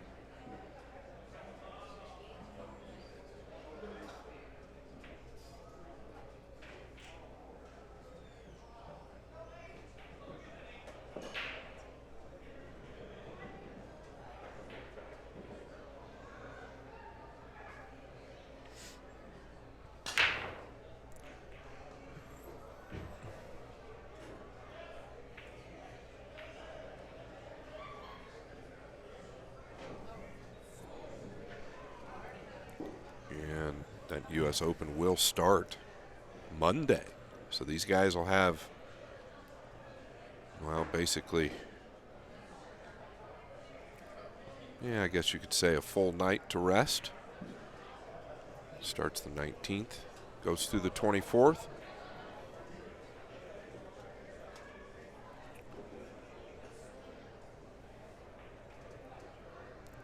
Didn't come away with anything sweet, did he?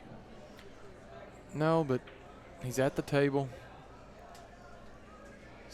Didn't come up dry, which is what's really prevented Fedor Gorst from closing this match out, is the dry breaks as of late.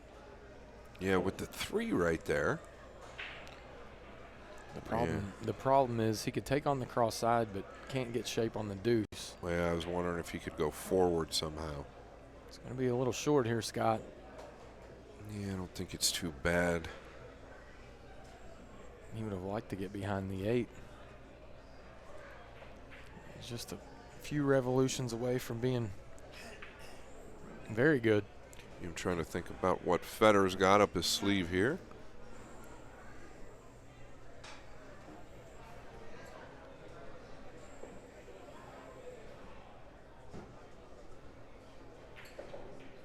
It's pretty tricky right here.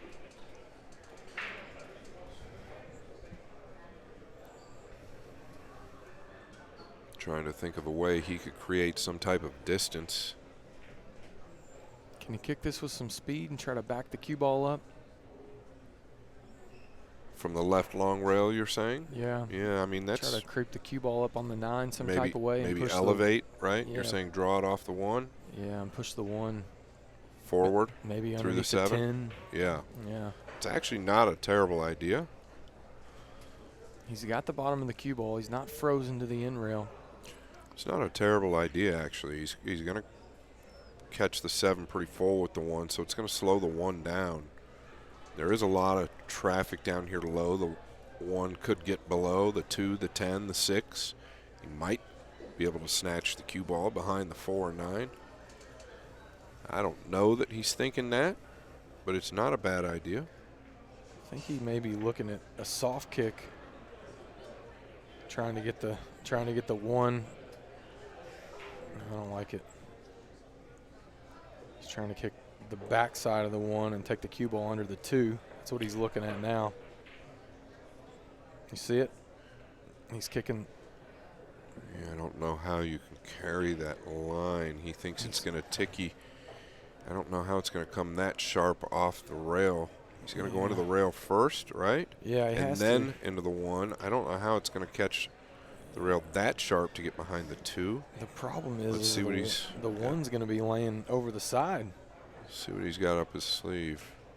That's what he was trying. There was no way it was going to get enough off the second contact point with the rail. To be honest, he was in a really tricky spot. I liked your idea. I thought that there was a lot of good things that could happen there.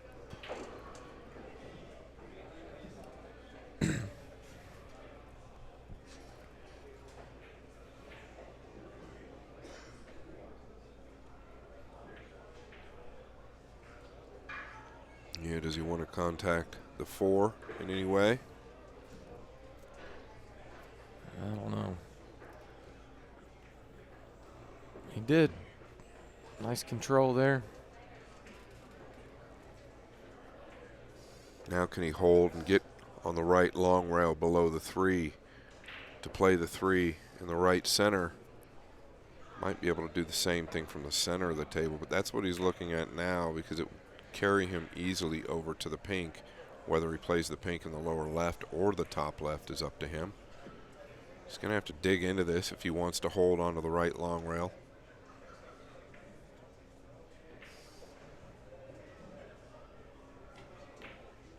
Yeah, and that's what he's done.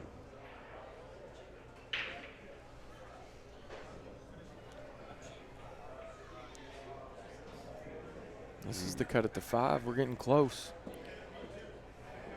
Might have wanted to get a little closer than that, just because you can miss this 3 to the right center.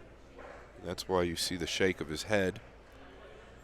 He's going to have to hit it with more speed now. That's what I was going to say. The speed is also a factor, along with the miss.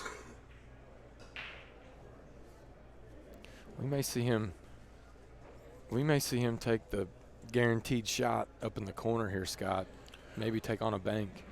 Well, I think instead of draw this ball, he might be better off just floating it, playing the pink in the lower left, and taking a longer shot on the 4. Yeah, I agree with you. Right, drawing it creates more speed and deflection, an opportunity to miss the ball. I agree with what you're saying. If you are going to play this in the side, just go ahead and level out and get through the ball and take the 4 in the bottom left.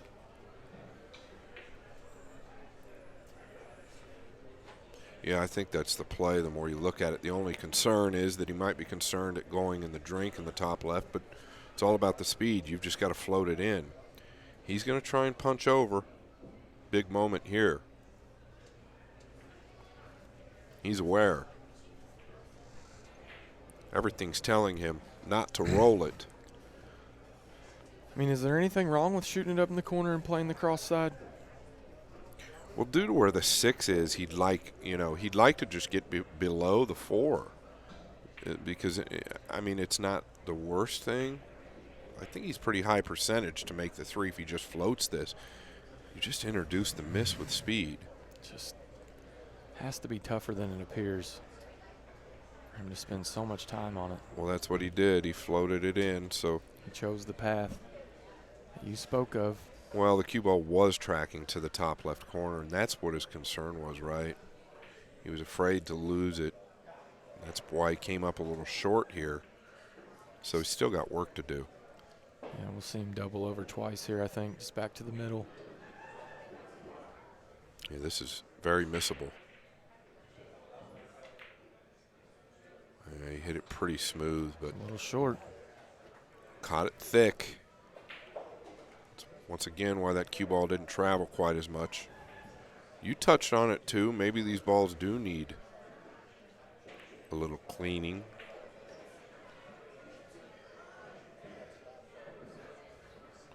That was a big shot here.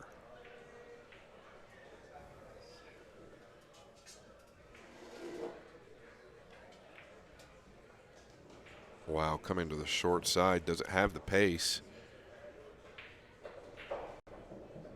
Yeah, he's going to come up short here.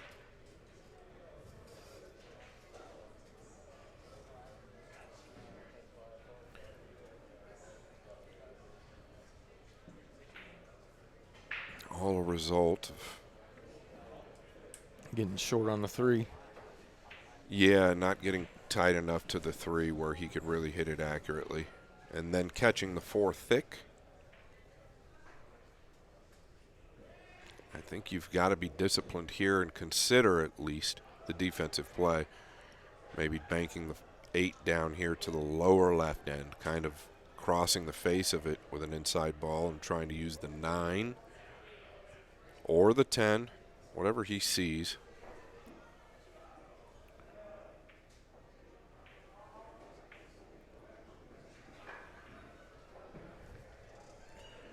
You don't want to go through all this rack and just give it away. I mean, if he wanted to stay offensive, he could bank straight back.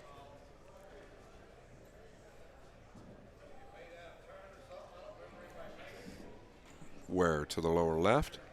Or lower right? Yeah, I mean, just really I mean, I know awkward, they're low tough, but percentage. I mean, the defensive play is probably here, right, Jay? You know what I'm No, saying? I definitely like what you said, using the 9. Or the 10, which I don't know if that's on the 9. Really controlling the speed. You're more concerned about getting the 8 to the bottom rail.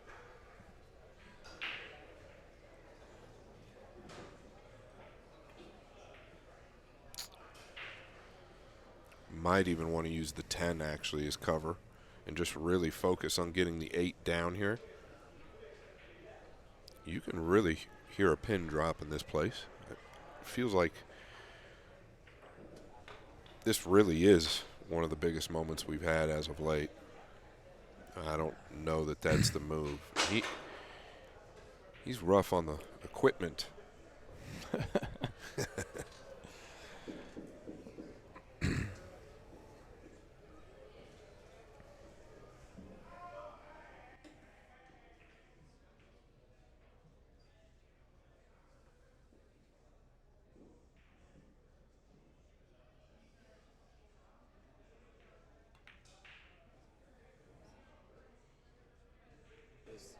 Doesn't want to hit the 10, and he did. Yeah.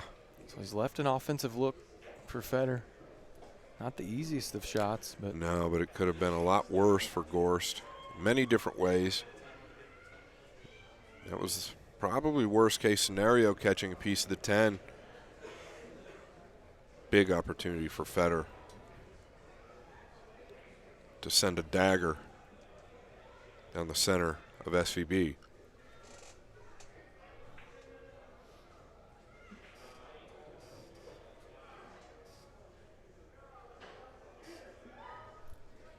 is he playing safe? Is he trying to put the cue ball under the 10 here? There's no way he's going to pass this up. I mean, no, he's not. What was he looking at?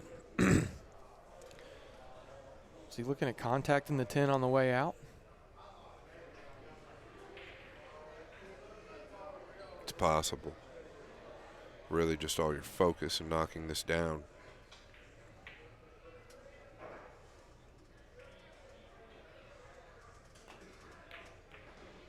Clean He hit. was looking at contacting the 10. Very clean hit. The 9 does go, right? I think so. Yes. That's where the fundamentals, for Gorst really hold strong under key situations. Nice 3-ball cleanup by Fedor to stretch the lead again. Back to 7.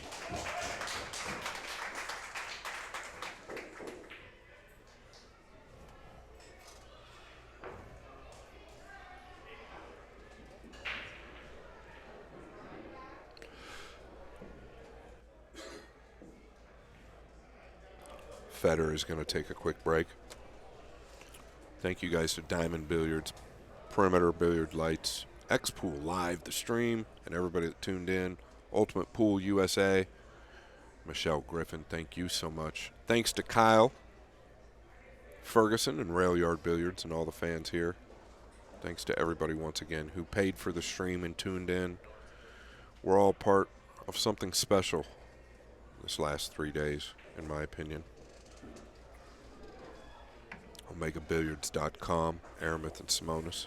KT Customs, TriStateCues.com, Aaron Storm Shelters, Deadwood Custom Cues, and Railbirds TV. Thank you guys for your support.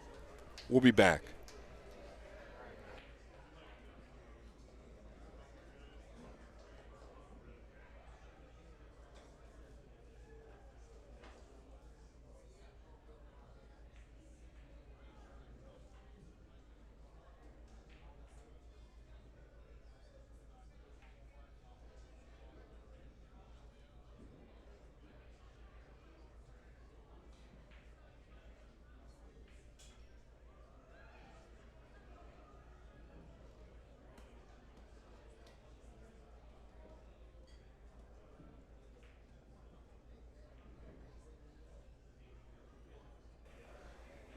Hey everybody, just wanted to give you a quick heads up. We're going to restart the stream real quick, try to get the connection a little bit more stable. We have a ton of traffic here in the room, people streaming, so we're kind of resetting the network real quick. We'll be right back. Just refresh your browser. We'll be right back here with you shortly, and you won't miss any of the action, I promise. Thanks.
All right, well, we are back.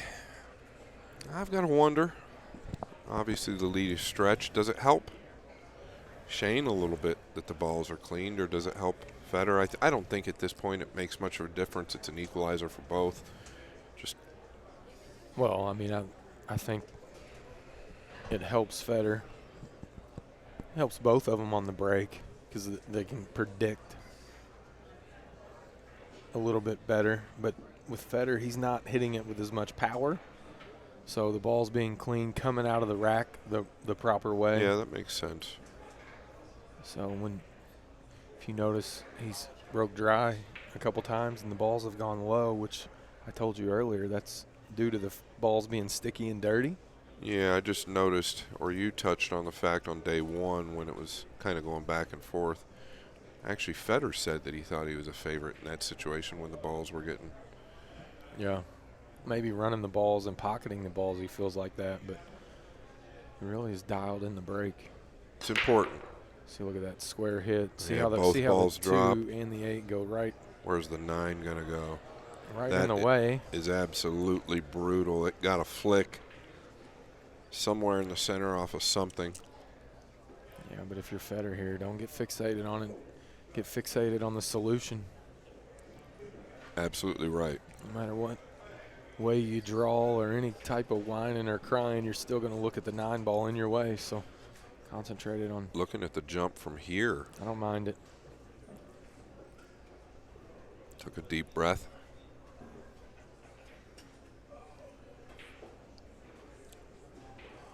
He's doing it. Yeah. He's been real successful today. I think you just go all in and just making the ball here. Not trying to do a ton. Just play for the opening between the 4 and the 9. Well, that's doing quite a bit. I mean, just make the ball is a feat, right? For me, I'm saying don't try to introduce shape here. Of course. Just take the proper line and Yeah. then defend yourself on the 3. Well, I like what you said to begin with, right? Just make the ball. Right. I think that's first and foremost. Yeah. Yeah, I think it was hard enough to just make the ball. Yeah. I mean, he had to get clearance over the entire 9. Not that he can't. He does it all the time, but maybe a little overamped there. Caught the 1 way too thin. Yeah, really needed the ball to get down before it started hitting the 1 there at that angle. Exactly. Pretty easy clearance here for SVB. Everything open, right, Jay? Yeah.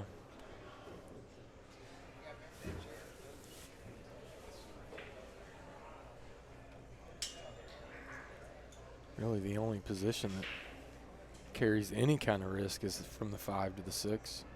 Yeah, he's going to take a long shot on the 4. He doesn't want to get jacked up over the 10. He is over the 10. This is a mistake. This is a mistake here, I think.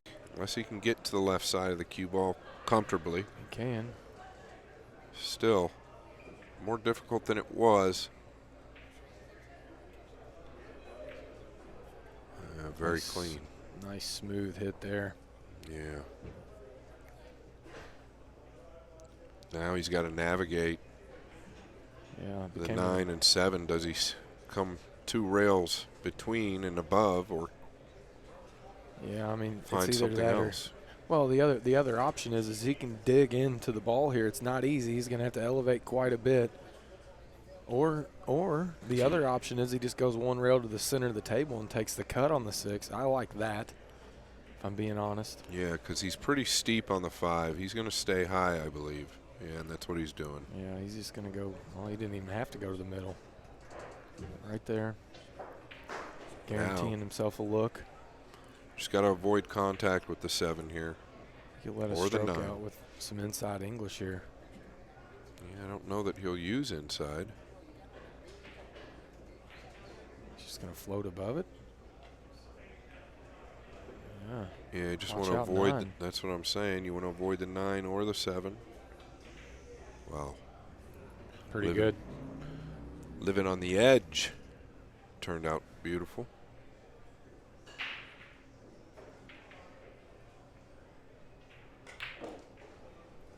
Really powered up there. Yeah, he has no problem really accelerating, does he?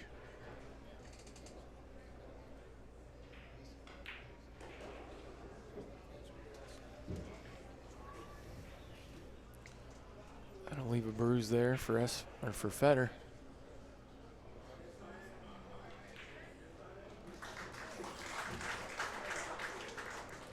$105 to $111. That generate. There we go. Back within 6. He's had a couple of opportunities to get it back within 5. Just falling short of the mark. What's the problem? You got to put it up.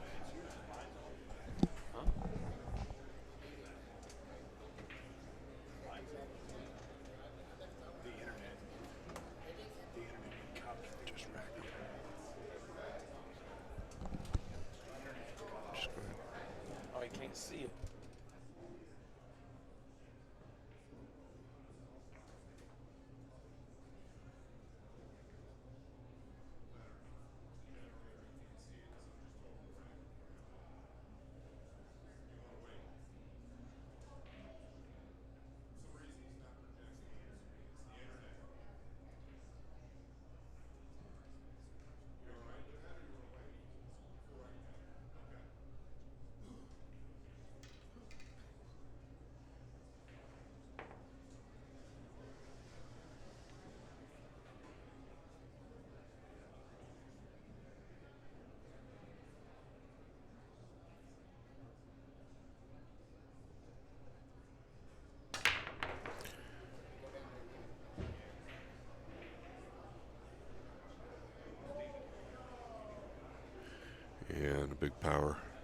Big power slam from Van Boening.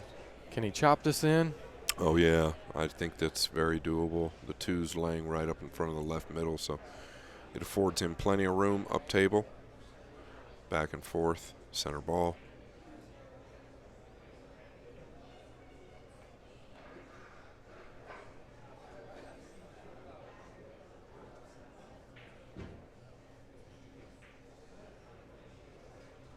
So if he comes back just a foot or two and maintains some type of angle to the lower left, he's got to deal with the 7-9-6.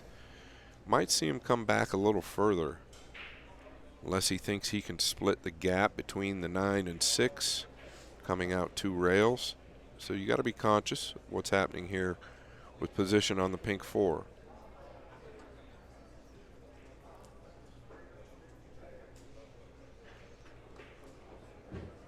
Yeah, and he wanted to get a little further there. He's going to have to manage it. Now he is going to have to come between the 6 and 9, I believe. 5 to the upper left. Watch out, 6 ball. Yeah, very touchy, right, Jason? Yeah, he was flirting with it there.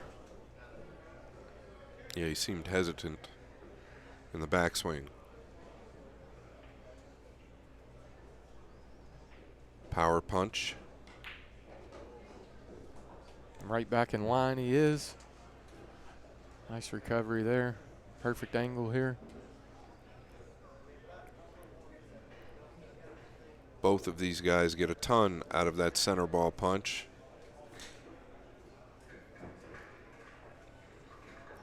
I mean, we need to get the rack generator going quick here. Yeah, I don't want anybody to get upset, so I don't think anybody deserves that. They've been using the generator the whole time. The internet has a slight issue, so they can't see it out there. Probably hold up until we get Maybe that fixed. Just take a picture of this generator and go show it to him. Or I can send it to them, or I can, yeah, we'll do that for now. Zoom in.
All right, we're within 5. 106 to 111. Gorst needing 11, or needing 9. SVB needing 14.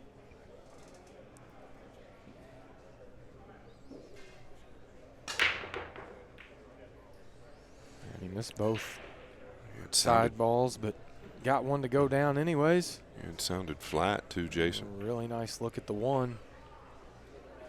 SVB looking to apply some serious pressure to Fedor Gorst.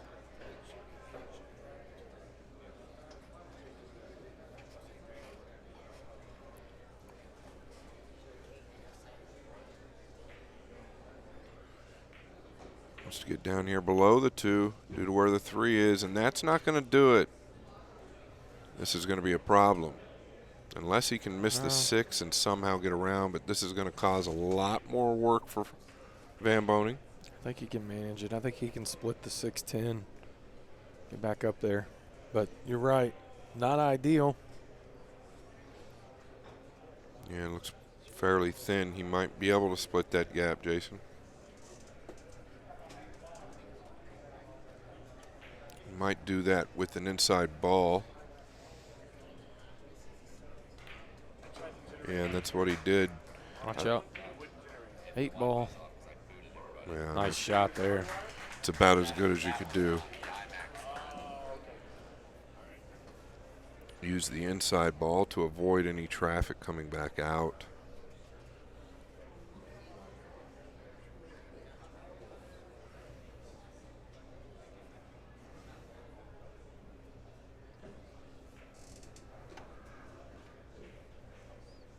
Well,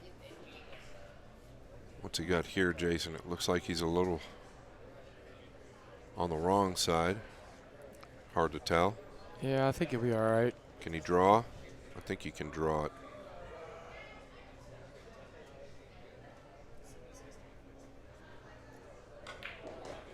Yeah, he can. He doesn't want to get flat here. He's going to have an angle. Cruising is SVB. The last 4 or 5 racks really laid nicely, and he's made quick work of them.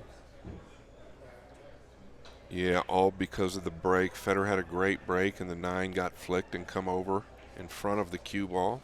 Fedor tried to jump the 1 in and went off the table. Yeah, I don't know. He let up a little there. He's fine with distance. It's introducing a missable ball, though, here, I think. Always, right?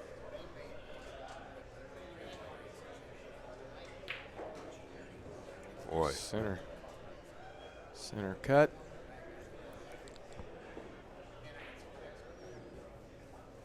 $118 games in.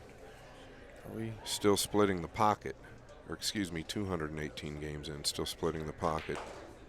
And using power. He's a little bit short of the mark here. This is missable.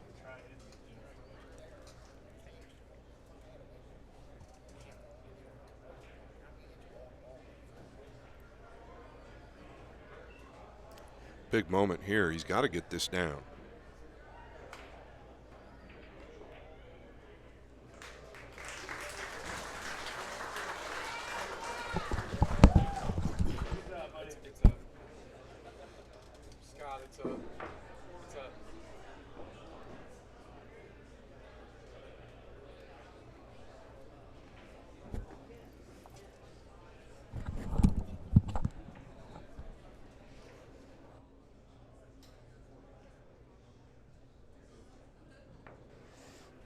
very nervy moment here for Fedor Gorst, too. If he sees another opportunity at the table, how does he respond? Well, I mean, he's still trailing 4 games. At this point, I feel like that's a pretty big lead because things are getting tight. I understand what you're saying. Shane's got to keep it up. Fedor hasn't really done anything wrong, right? The jump he attempted was tough. Thought he might push out a little further back so he could get a little more momentum on that jump, but he got unfortunate to get snookered back when that happened. Yeah, this Neither one of the side balls go down. is just what the doctor ordered for Gorst. What's going to happen with the 7 ball? Well, he crossed the face of those balls again, kind of a miss hit. All right, if you're Fedor here, you absolutely have to take care of business this rack. But you got to figure out a solution for the 7 ball. Yeah, kind of a weird layout here. Yeah, everything's kind of bunched up together in 3s and 2s. Yeah, just the 10 hampering the bridge at all. He's typically really good with that. He stays so still through the ball. 2 to the 3 can be a little tricky, Scott, depending upon where he gets on the deuce here. Yeah, I agree. I think he just really needs to make sure he gets back down here for some type of look. I'm not sure if the 5 passes the 6 in the middle left. If it does, it makes the rack play a lot easier. And he may be able to manufacture an angle off of the 5 to the 6 to flick into the 9 some type of way. Yeah, I think he first thing first is just getting good on the 2. This is very, very tricky, this Yeah. rack. This has now become a lot trickier. Yeah, on the rail. Problem is there's so much cover, Jason, right? The 6 and the 5, the 3 laying just above those balls. Is there some sort of safe that he could choose wisely here? He could end up down here just to the right of the 10 if he had to. Play the 3 in the top left. But to your point, he might elect to go defensively. I don't know if he would consider chipping the 2 up towards the back of the 7. I think he's staying offensive. Wow. Has he overamped this? Yeah, he he's really no good has. Yeah, he has really overcooked that. That was always tough. That's why I said, is there some sort of safety there? Yeah, it's tough. I mean, come on. To play a safe there. It all really started with the 1, though. That was tough, right? Then he ended up on the rail there. I mean, he hit the 2 great. He just overwarped it. I just don't know where he would have found cover with the defensive play. I'm sure there was something. What's he doing now, he's Jason? Jumping. He's going to try to land on the ball. Yep. He's going to try to land on the 3 ball here. It's called the left middle. Watch the scratch in the top left here, Scott. Oh, he hit the ball. Is he going to open up the 7 and give up a shot on the 3? That is literally worst case scenario. Oh, wow. Yeah. Yeah, how does that manage to happen? Cue ball travels all the way around, misses the 3, and opens the 7 up. Good news for SVB. It's time to buckle down and take advantage. Yeah, it was really all about cue ball getting on the long rail there, frozen on the 1 to the 2. Is he concerned about going into the 5 here a little bit? The overhead tells me the angle's steeper.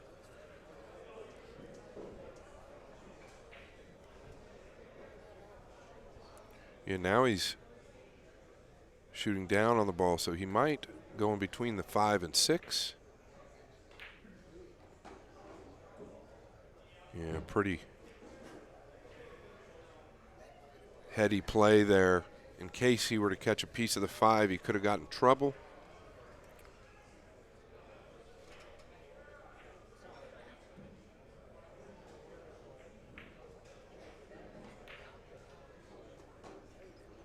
Yeah, he's just got there.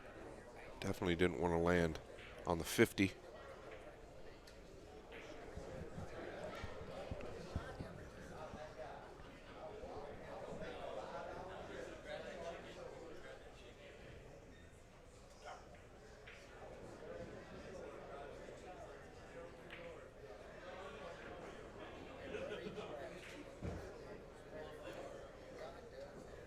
Is he dead straight here? If he is, he's either got to stay above the 10 or below it.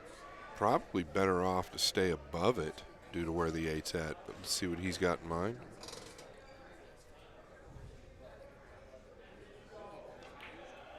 Coming all the way down.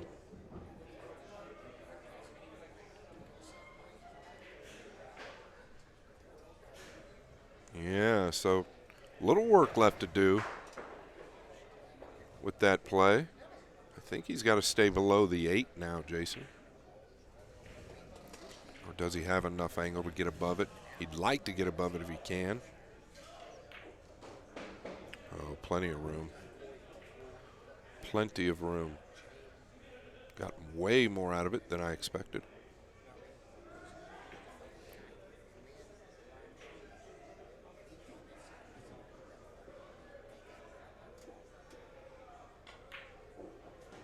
A little short here.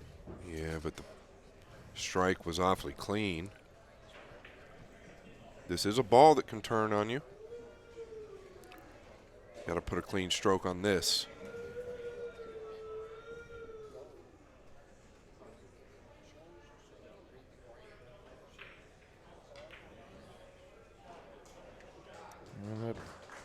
perfect. Nice shot there.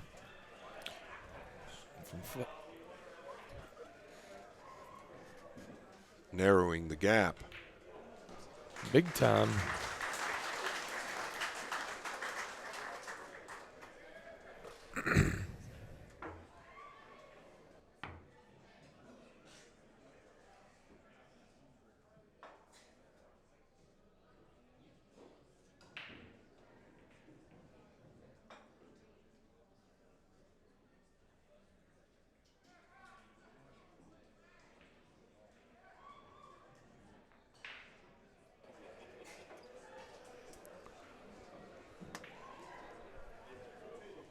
What a match we've had. I don't think you could have predicted anything different, right? We all felt like this match was going to be close. The line throughout social media land was 5 games. So I guess they were all over that number.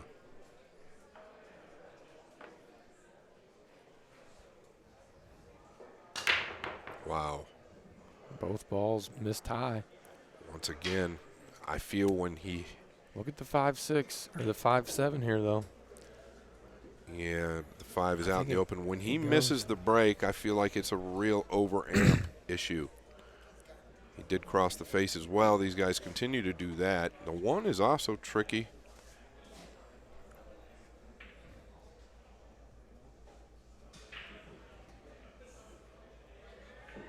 Yeah, and the 10's a big ball as well. I think you have to go all the way under this. I don't think you can try to go 2 rails. You got to get under the 2 and more than likely play it safe from there.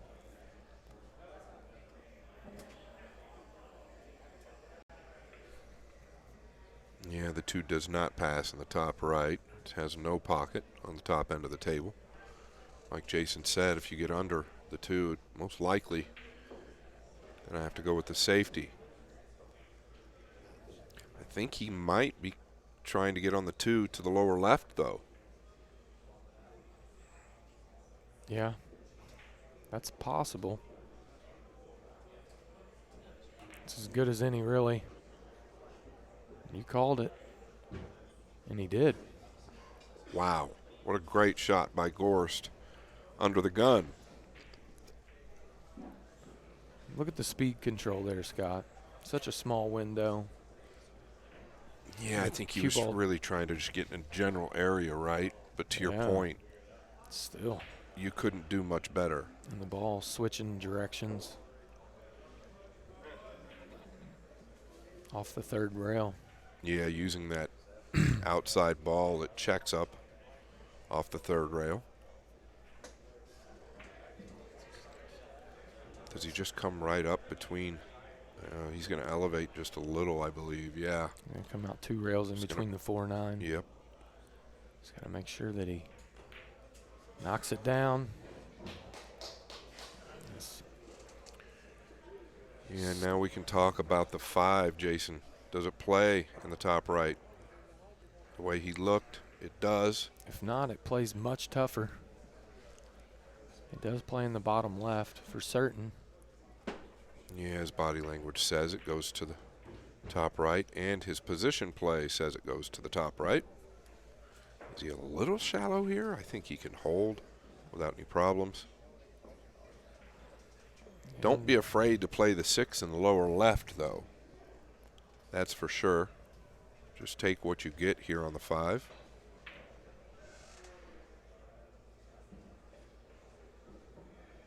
Working his way through. Impressive rack so far. This is a little scary here, Scott. Yeah, it's a little steep, right? Yeah, I think he could have got a little bit more out of that. Yeah, another rotation.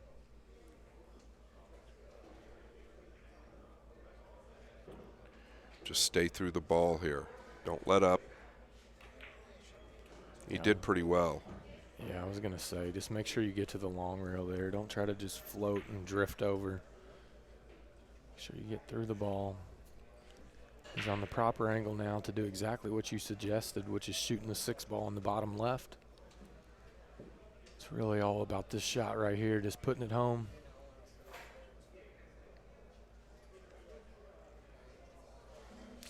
Yeah, and this is one of his go-tos. We've seen him make this under the gun many times the last 3 days.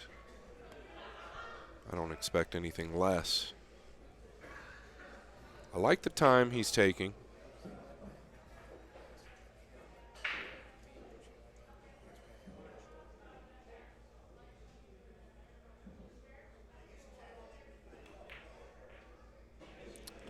I kind of felt like that was coming, Scott, to be honest.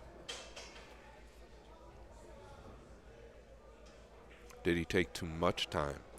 A little too much time, and I feel like he let up just a touch at the end instead of just go ahead and pound that ball into the back of the pocket the way that he likes to. Well, the good news for his camp is that it could have landed a lot worse. But I tend to agree with you there, Jay. Watch the cue ball in the lower left here.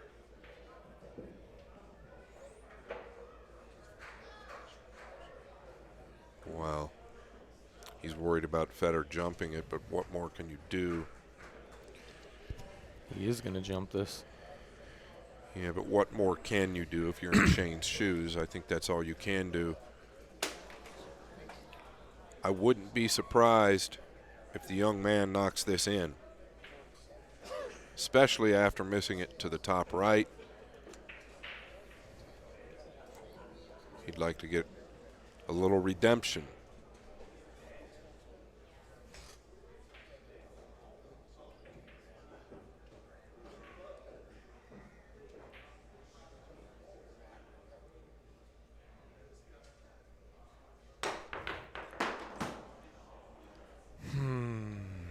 Gorst overamped. He needed a lot of distance there in the air to get over the 6 and the 8. Really falling apart here with the jump cue. Yeah. Living and dying by it. It's the second one where he's gone airborne off of the table. Yeah, there was a lot of distance from the cue ball to get over the 6 and 8. The adrenaline's probably high. It doesn't really help. Easy to put a little extra into it. Just the miss on the 5. The miss on the 5 was key. Will that be one we revisit? Now, you see a pace change in the man at the table.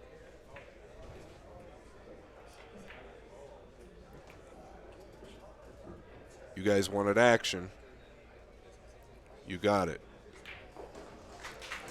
109 to 111.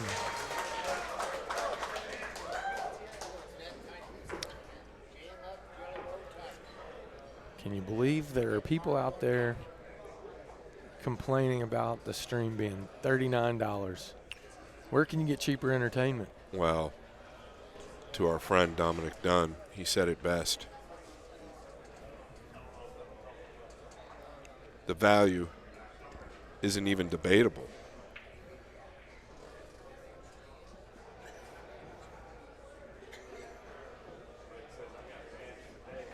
These guys deserve to get paid. They have risked it all over the years to get where they're at. They've achieved the ultimate.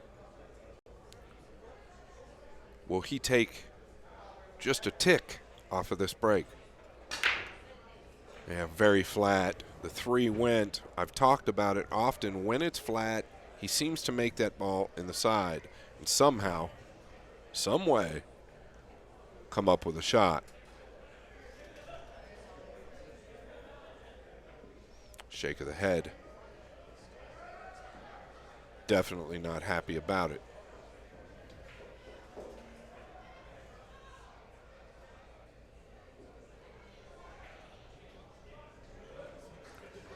Got down here pretty quick.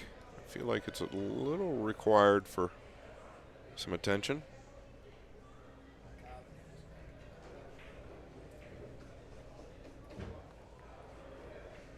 again, this is Captain America.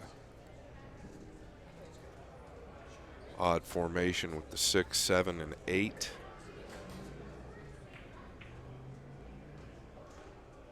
Yeah, he's going to have a stretch here. He wanted to get 2 or 3 more rotations out of that so he could come to the left long rail and out.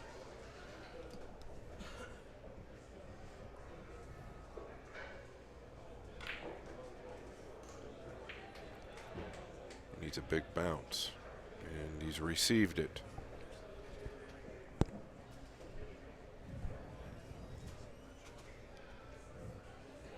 Does a 7 pass the 8? It's a good question, Jason. I don't think it does. The overhead tells me it might.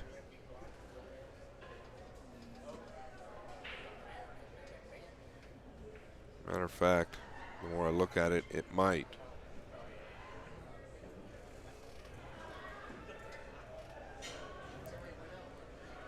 Does he play the 6 in the right middle?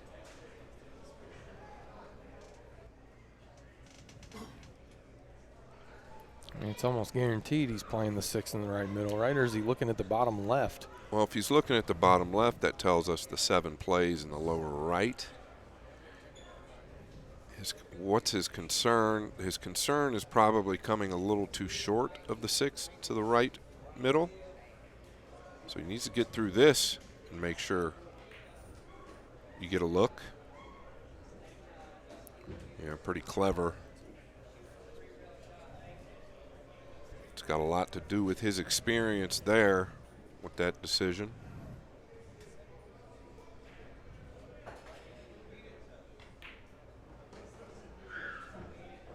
You're right, the 7 must play.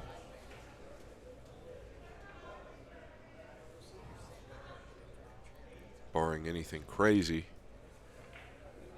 SVB is going to be 1 away. And breaking. Favored from here. Crazy what's going on in this match.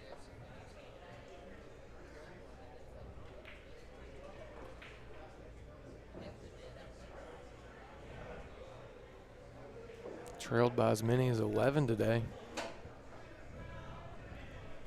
Looking completely dead, too. Snapped right out of it. Came storming back and is 1 game away from being tied. What a performance by both of these guys.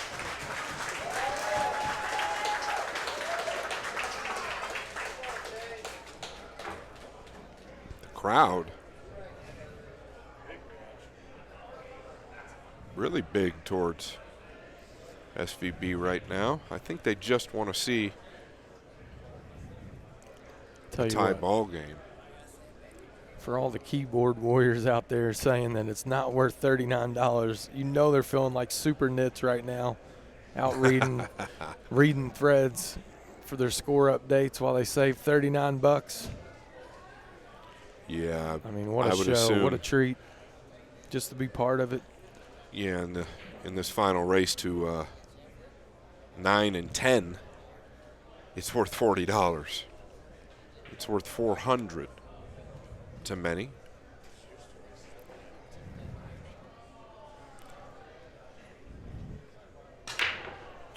Yeah, it's more of a square hit, but this is Fedor's moment. Yeah, and if you're Fedor, you just absolutely have to take advantage here. String together a couple of your own. Is it time to take a break? No break here. No break here, the boss said. No. There's Just, no way you want to regroup. walk away. There's no way you want to walk away and let the nerves set in even more. Well, You get up. Yeah, how long's he been sitting? Well, he missed the 5 ball 2 racks ago. Right, to the top right. So I guess it hasn't been long. And he ran the 4 balls leading to that.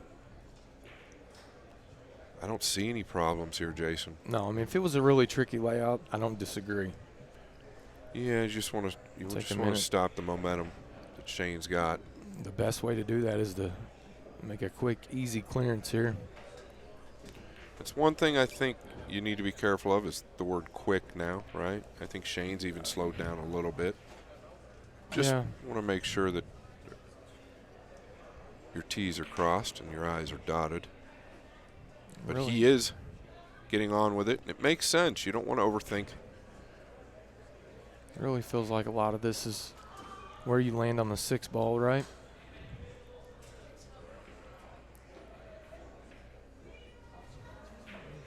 Yeah, I really don't see any trouble. I think Maybe stop the ball right there, stay underneath of the 5. Drift up.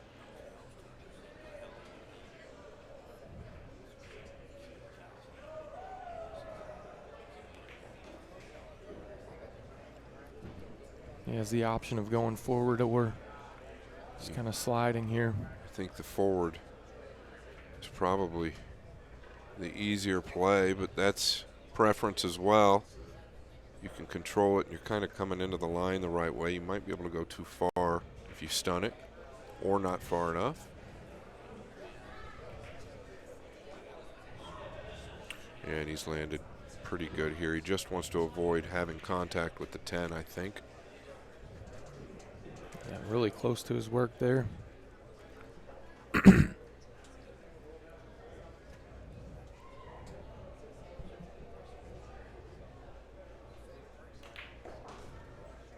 Yeah, nice stroke there. Made sure to get out and get that line. Everything looking good here. Jason, he's got an opportunity to climb possibly back within 3. He's going to be up 2 breaking.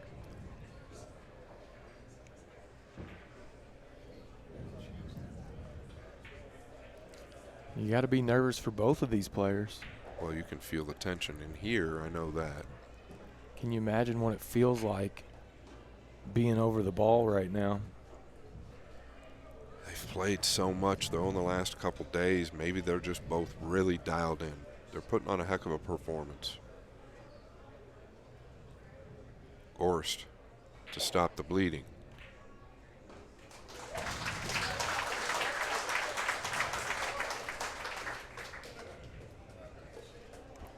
$112 to $110 after 222 games. We're separated by 2. A lot of 2s there. If you're SVB, forced to just sit and watch here. Yeah, about an hour ago we got a stat that they were both tied at 1,065 balls apiece. Absolutely tied at 1,065 balls apiece, and that was about an hour ago.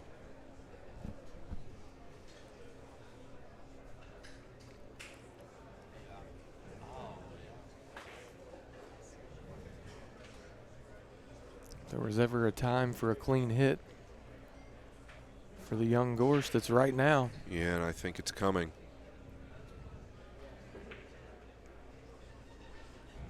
Really just hoping for an opportunity to have a successful break and have any look at anything to either defend. Obviously looking for something offensive, but can't come up dry here, Scott. Yeah, really bearing down here.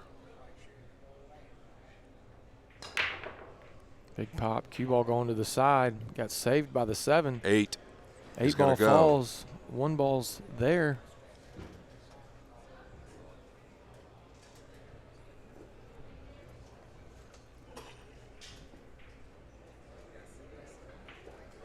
Yeah, so now does he Really? stay above the 4? If he does, he's got a steep line to get to the 3. Yeah, I think you want to stay above the 4 here. I guess he could go in between the 2-4. That's asking a lot. Yeah, you just don't want to get too steep on this 2 with where the 3 is. The 2 looks to be frozen, if not very close to it. I mean, if you don't go above the 4, you're always going to be flirting with touching the 4. Do you see any other option, or do you also agree that you should go above the 4 here? Yeah, I mean, that's the first instinct, right? Could go 2 rails in between with a little bit of inside English. It's risky, though. think it's pretty good to go above it. Yeah. Wow, he was really, with the pace he had on that ball, it didn't seem like position was a guarantee. I was a little surprised at how hard he hit it. I just thought he would float over, Jay. Didn't you? With a high right ball, with a high outside ball, I thought he would float over. Yeah, exactly. He hit it with some speed, so maybe he was trying to come back and forth. He missed due to where the three is, I think he was trying to come back and forth. Yeah, and he missed a similar ball a few racks ago, introducing the outside spin on the frozen ball frozen on the rail. So maybe that was. Yeah, and that ball was up into the top left corner, and I think it was also the one.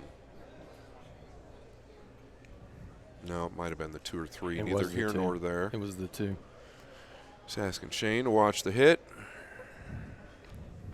I think that's the first time in 3 days that either one of them have needed to ask the other one to watch a hit. If it gives you any idea of the class both of these guys have. So maybe it did make sense to spin with some inside. All because of where the 3 was. What the heck? How did he hit that? Well, 1,000 miles an hour. Yeah, he's overamped. He's trying to get separation clearly. Yeah, I think he was trying to make it, and if not, get the separation that you just touched on. Big air from Fedor Gorst. Yeah, I think it's 3 times we've seen the cue ball go off the table with him. One in the jump over the 9. Then the jump over the 2 balls, which it can happen, and now this opportunity. He was trying to make that ball and probably get separation.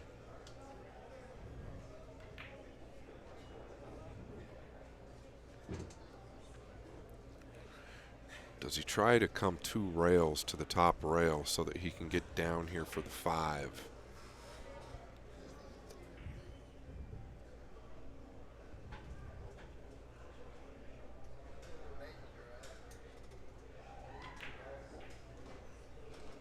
And that's what he's tried to do. I believe he's got there. All because of the position of the 6. He'd rather come down this way. The 6 plays in the lower right. Doesn't want to flirt with running into anything, staying anywhere left of the 9 up table on the 5. Now going to evaluate. Is he looking to shoot the gap?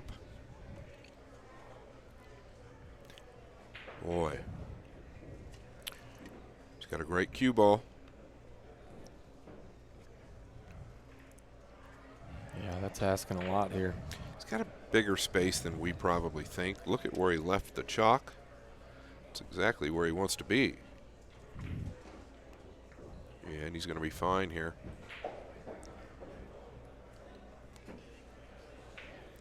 Kind of had a perfect line to go there, and that's why he chose to do that. Oh, that's a little thick. This could lead to trouble. Yeah, he may have to play short side on the 7 here, Scott. That's the last thing he wants to do. What's the other options? Yeah, he might try to, yeah, the side pocket's a big pocket. If he wants to go deep out of the top right corner with an outside ball, I don't even know if it's available. He might try to get a little squirrely and check it off the 2nd rail or top rail. I don't even know if he's got a line to get to the short side of the 7.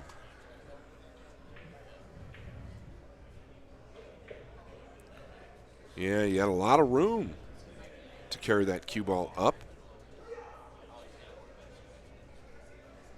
Caught the 5 thicker than he had planned. Definitely a little nervy here. Yeah, well, it's got his attention. The other option is there is a safety available. Yeah, he might just have to use an outside ball up to the top right corner and maybe even try and run into the 7. And that's the line he's looking at. He might have to just go at it. Got to be careful there. He could scratch in the side. No, I think if he uses a left ball running English, if he draws it and wants to go tight up there, that's where I think he could scratch. I don't know, Jay. Is there a chance that he can get to the short side? It's definitely what he's drawing up. It seems awfully tough. It just doesn't seem like he can check the cue ball off that right long rail up there. It's so steep.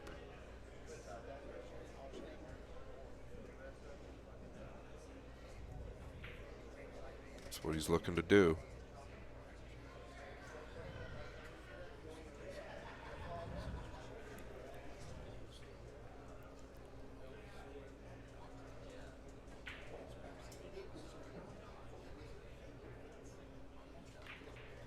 Yeah, now he's going towards the 7. This is what I thought he might need to do. In order to ensure the make, I felt like that was probably the most comfortable decision. He's just going to have to gamble a little bit there. It looks like it paid off. Not the easiest of looks, but nonetheless, he's shooting at the ball. Yeah, now. Is he going to go to the bottom right or the bottom left here? He'll go to the bottom right. I think what he's trying to figure out is if he can stun down for the 9 in the right middle or if he can roll down. Maybe power it and try and come 2 rails out, but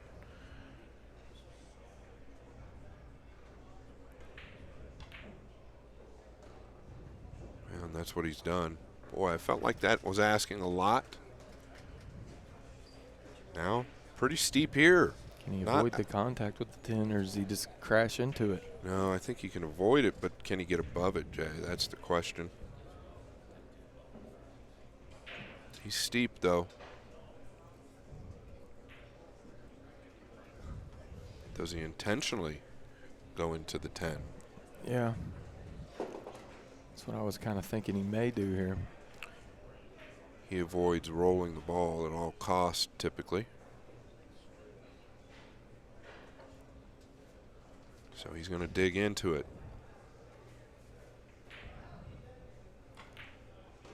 Oh, what a nice shot. stroke there.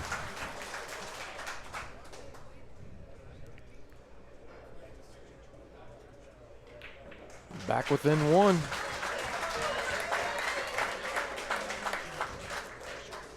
South Dakota kid finding his youth here late in day 3.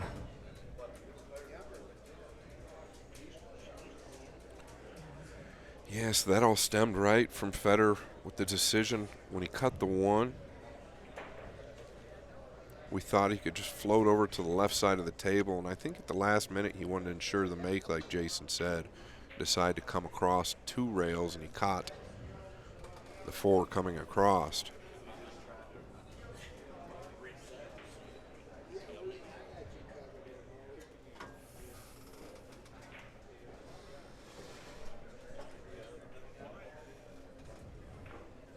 We talked about it, Jason, early on. Neither one of us would have been surprised if this match went right down to the end. It had the makings of that throughout the entire match. Both players have had leads, and the other guy brought it back. And here we are.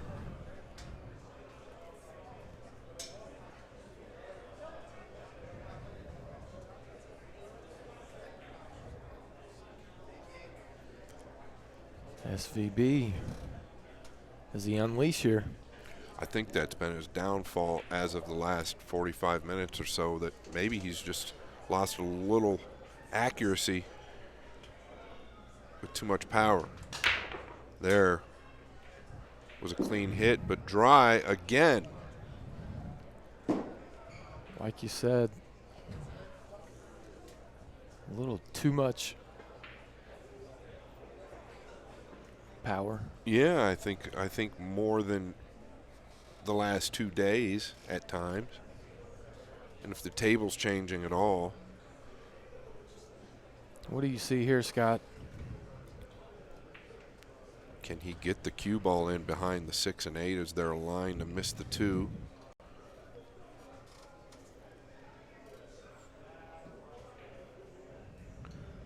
think he's looking at it. Definitely doesn't want to catch the 2, but he could use a left ball and tuck 2 rails tight under the 6 and 8.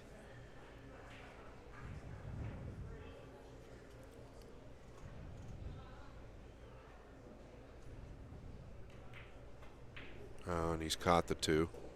He's fortunate he didn't go on the drink. I think he tried to stun past it. Just let up at the last moment. He'll take it. Yeah, on his last 3 trips, prior to that, he's handed ball in hand, flying off the table twice with 2 jumps. And then flying off the table with the kick.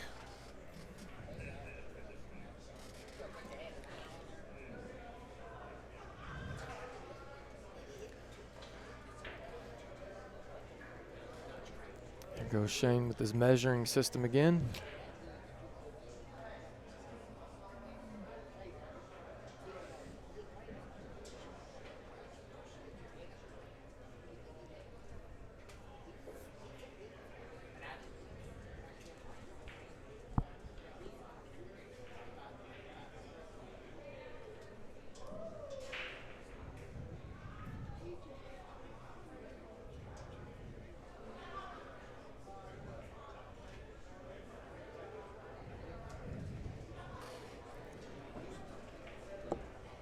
Yeah, I can't tell from here how deep he can get behind the 1. I don't think he can kick actually behind the 1. I think the 5's got him 2 cut off, so he might have to cross the face of it.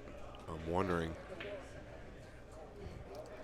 if he's really just trying to look at how he can play. Okay, Yeah. maybe he can get behind it. It's going to be tough.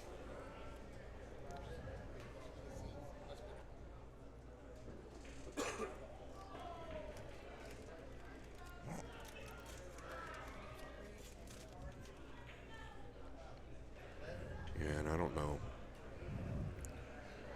I feel like he's going at the make here. I was going to say the amount of attention he's giving it. I think he's going offensive. So difficult from where he's at. It's not really guaranteed position either. That 9 ball could get big. He's called it. Yeah, what cover does he get? Really, you would think he'd like to implement some type of a 2-way here. I guess maybe get lucky behind the 3 or the 10 some way, somehow, if he doesn't make it.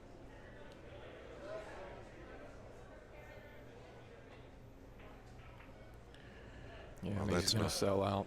Yeah, that's not going to get it.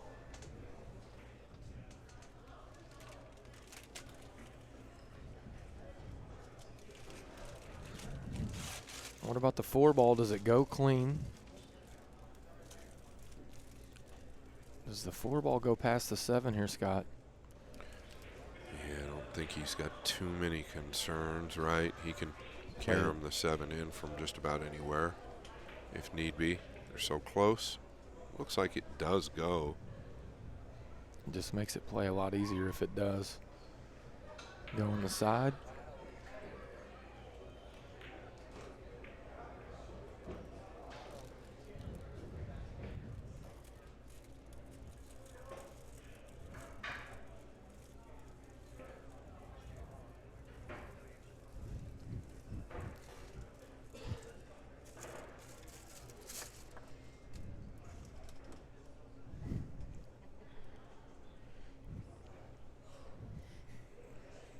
Fedor's play slowing down quite a bit. Not sure if it's a good or a bad thing, Scott. Yeah, I mean, we just talked about that. I think it's almost forced. It's not something that he might even really be aware of, but he knows how important the moment is. I think it's a good thing. Under the gun, typically when you speed up, the heart rate gets up. It's easy to make careless errors. All right, so he's going to go all out here. He's going to come back down for the 4 on the side. That's what he was lining up.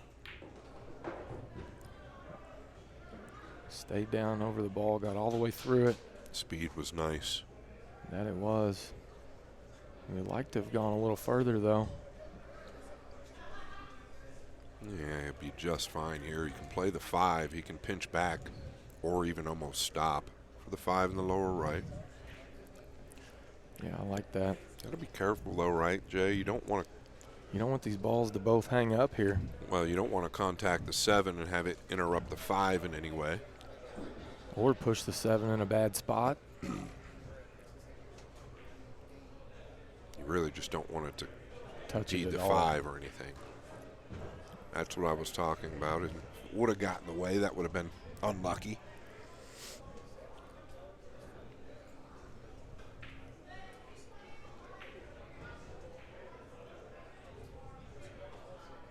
I like so far how he's worked his way through this rack.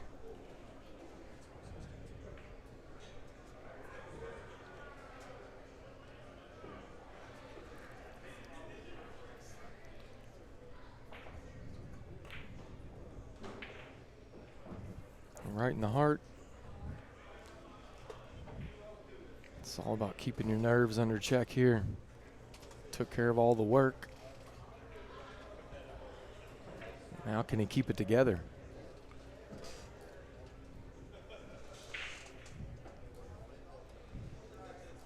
Anywhere out in the center.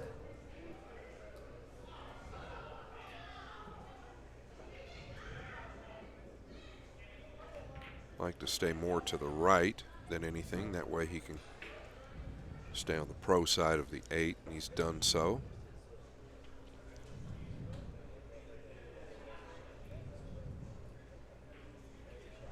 Looks to punch just below the left center.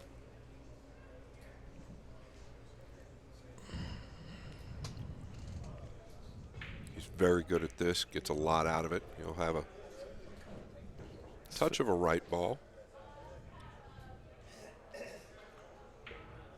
Actually going to use a little bit of low as well, so it's a little bit different than just a punch.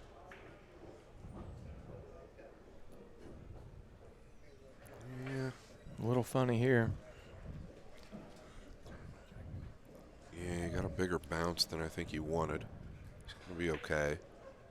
He likes to drag this ball. Yes, he does. So I think we'll see him go with a low left here.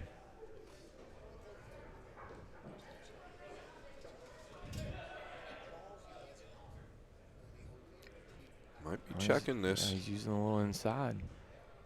Kind of surprised at this. Yeah, it was thin enough to where he could hold it well. Nice shot there.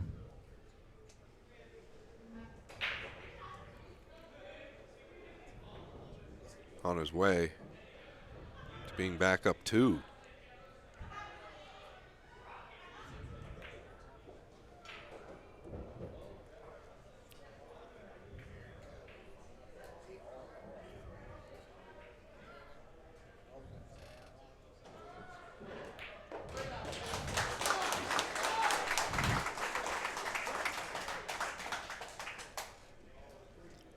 Well, we have to do it. Shout out to my good buddy. Texts me at all hours of the morning, Jason, but Carl Boys. Boise. Tuning in. The real voice of Matchroom Multisport. How could you not tune into this match? 7 racks away is Fedor Gorst.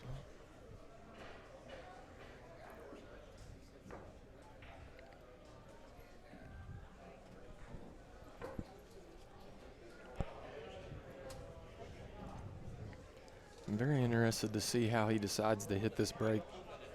Scott, he did not make either one of the balls behind the one. Oh, and we've got to give a special shout out to our friend, one of my mentors, Billy in Cardona. Hello, Billy. Hope you're enjoying the stream, and thank you for everything you've done for pool over the last many years. Fedor Gorst to break.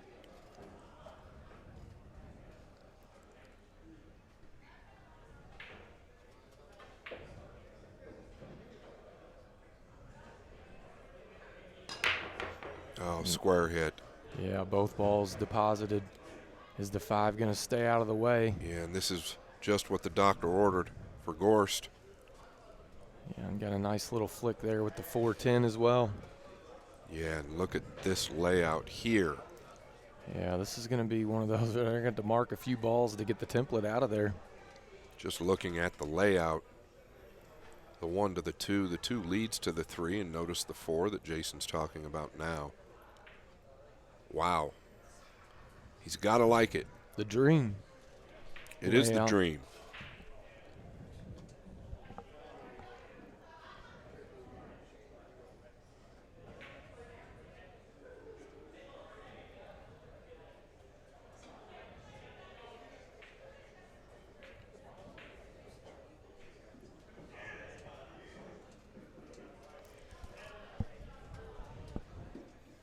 Just wants to maintain an angle on this 2.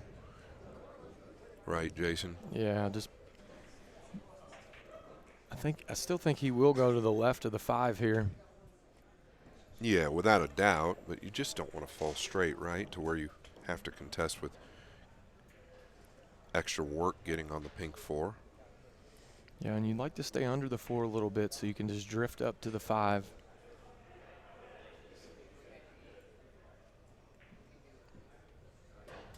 Straight in on the 3 is ideal. Needs it to stop. Yeah, he'll be fine here. He's just going to have to pull it back a little. Would have liked a little bit more angle here, though, Freezer. I think. Yeah, most definitely could have used a little more. I don't think it's going to hurt him.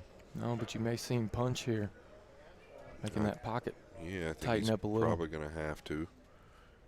Give it a little oomph. Yeah, now what is this? Can he hold? I think he can. He's got enough room. He's not thrilled with it. He caught that ball thick. That's why the cue ball didn't get all the way out.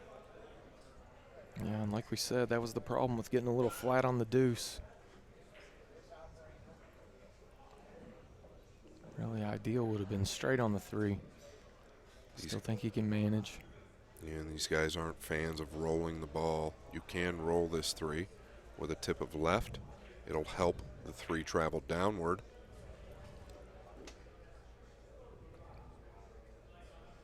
That's exactly what he's going to do. Might be coming back and forth over the 9. Okay, rolling it. Yeah, pretty Yeah. good. Nice recovery there.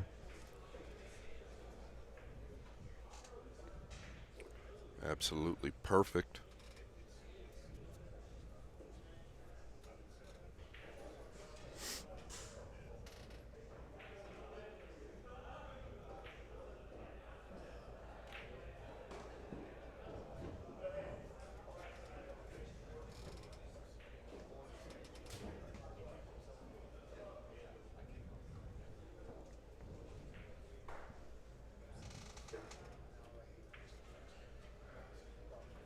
Once again, doesn't want to get straight.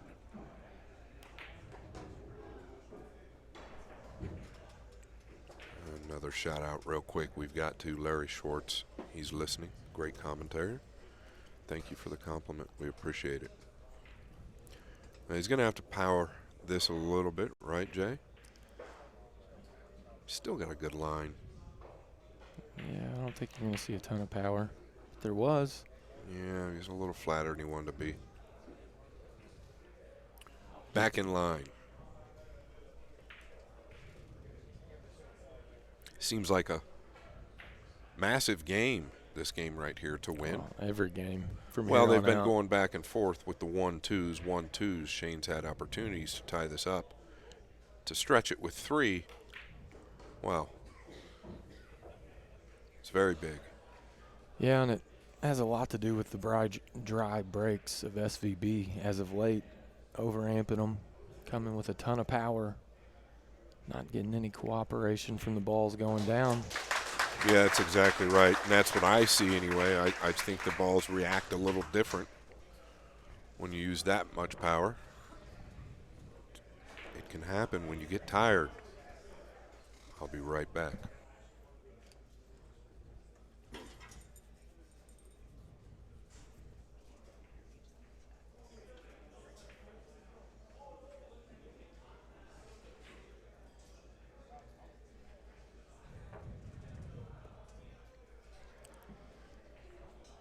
Balls are racked with the random rack generator you see at the top of your screen,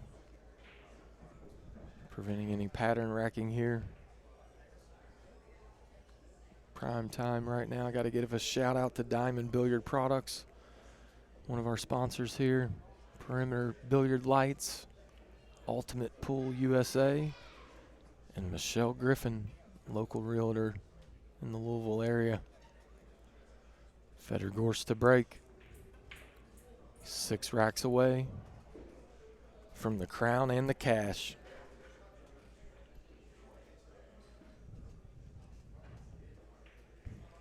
Would love to repeat his last break.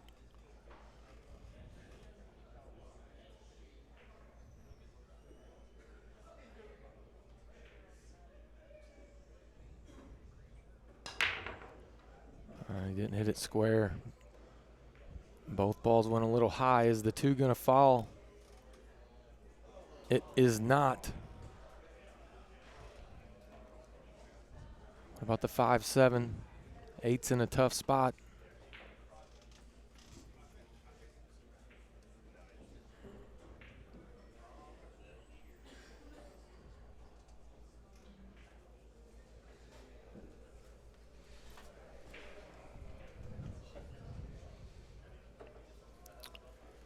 What do you see here, Freezer?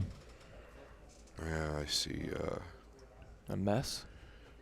9 balls. 10 Another balls. 10? The 2's Oh, the down here in the 2's. bottom left. It almost fell. Fooled me. SVB with a nice look at the 1 here. Yeah, the 8 is tough. The 5 and 7 are tied, right? Yeah. Tied up. I mean, the 2 to the 3's no bargain as deep as that ball is. Not at all. He tried to amp all the way down. Watch out, 9 ball. Yeah, he's going to get a look at the 2, but like you said, no bargain by any means. One of the trickiest shots in the game, especially where that 2 lies. It's on the right facing of the inside of the pocket, so that point on the short rail becomes a little bigger. Can he catch enough of the 2 to just come up 1 rail? Yeah, he's handled it well. What's his answer for the 5 ball? It's a good question. The 8 and 9 both very tricky. Could he play to some type of cross corner with the 5? I think he's got to punch 2 rails here and get somewhere center right side of the table to where you can come either directly towards the 5. Let's get back to the main view.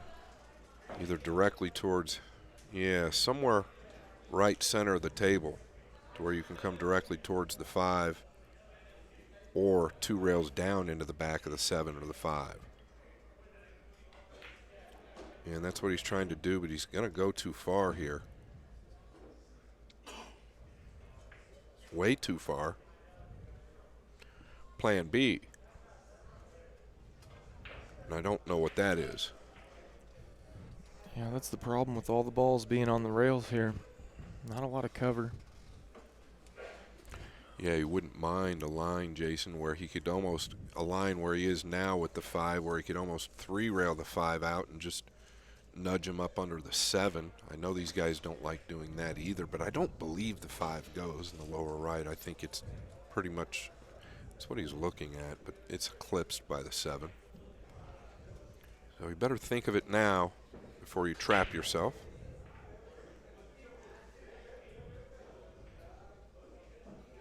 Probably going to roll this pretty easy. Doesn't want to go too far up table.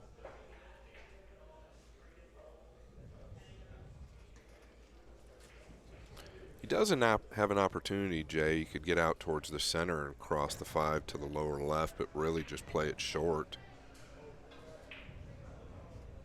Is he thinking about getting there to chip the 5 to the bottom rail and swing around behind the 6? Is the 9 in the way there? I don't think so.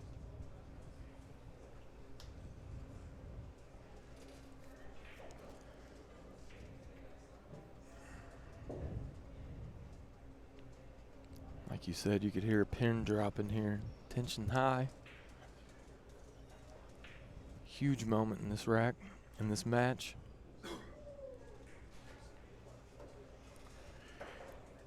I like what he's doing, right? That's the seasoning in him. Making sure of his next move. Could he go to the back of the 6 right here? It's not a bad idea, actually. You could two-rail the 4 over to the right side below the 7 and 5, and then swing the cue ball up 1, 2, 3, and really try to get tight behind the 6. It's actually not a bad idea, Jason, at all. Yeah, and then if you can capture ball in hand. No, that's not a bad idea. Yeah, I mean, I like it as much as anything. That shot's readily available.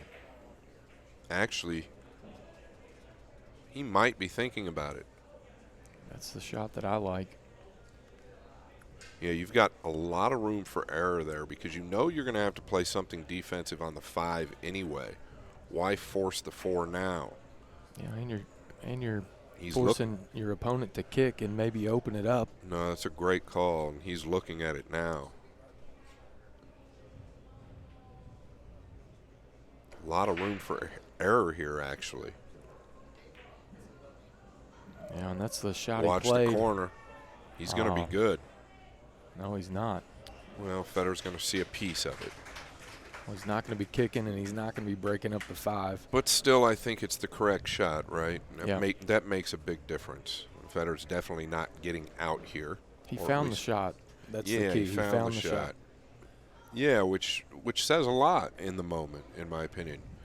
I think it was a great call on your part because I was fixated on him making the 4. Yeah, and Fedor's going to look for cover under the 10 here. He's called the top left. This is not easy at range. So I kind of wonder, once he found the shot, did he give it enough time to really think it through? Because he caught it real thick. He wanted to miss the corner up there, Shane. Now it's in Gorst's hands. It looks to me like it's real thin. The overhead looks a little different. Boy, and if you want anybody shooting this shot, it's the guy at the table. He's got the perfect mechanics to kill that cue ball off this long rail. He's looking at going over to the 9. Well, that's because it's so thin, right? Yeah.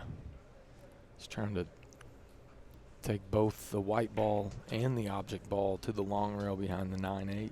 Yeah, and I agree with that because you can't risk clipping the 7. You just do not, no matter what happens, want to touch those balls. That's your backup. I feel like there's a lot of play left in this game.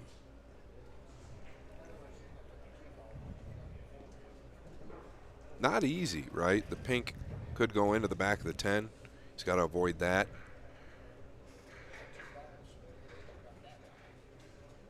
Yeah, a lot could go wrong here, but the saving grace is the 5.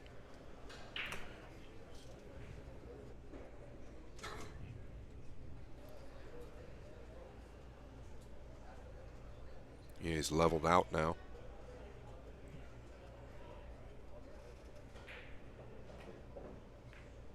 Yeah, chipping it.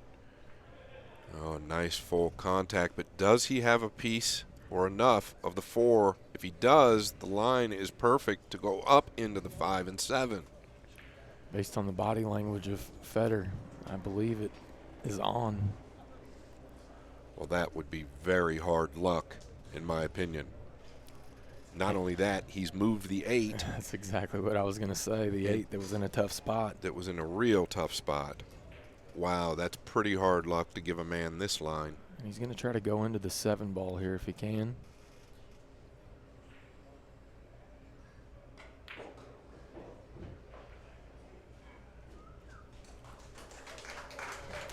Well, this is thin.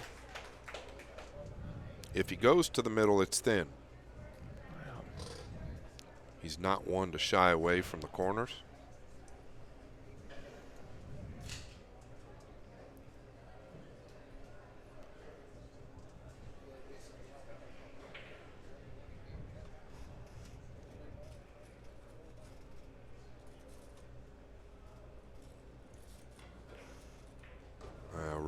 nice. Really nice. Easy to overhit that ball and end up way down here.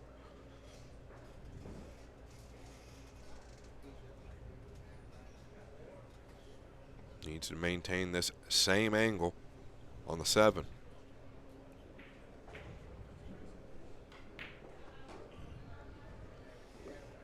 And he's done it. Yeah, maybe a fraction steeper than he wanted, but he should be fine. He can contact the second rail if he'd like.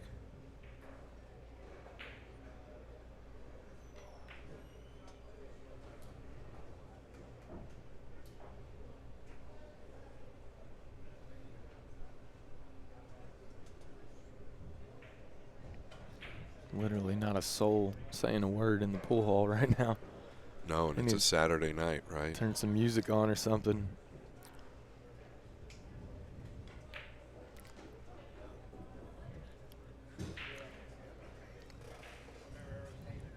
Yeah, there's so much more involved in this match than any amount of money for these two guys.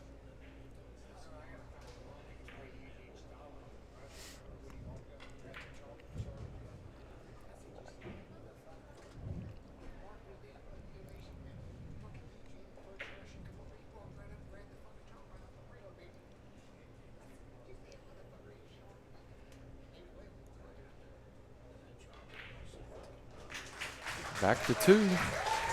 Yeah, and you really can't give Gorst an error there. He was in a tough spot.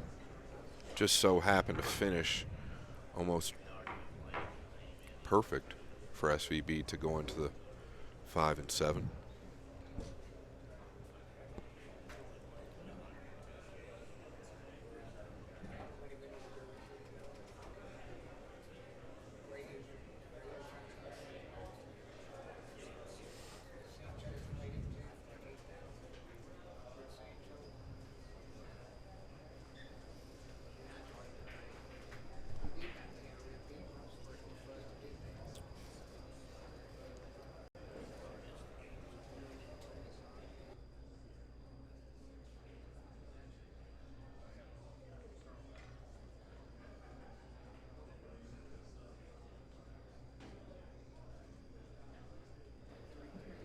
SVB.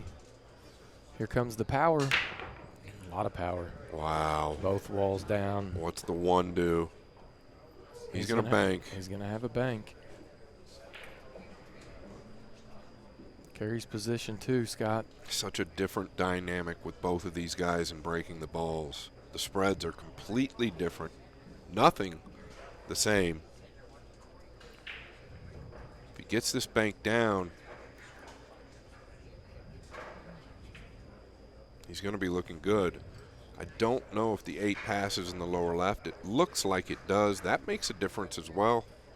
He's got to start right here.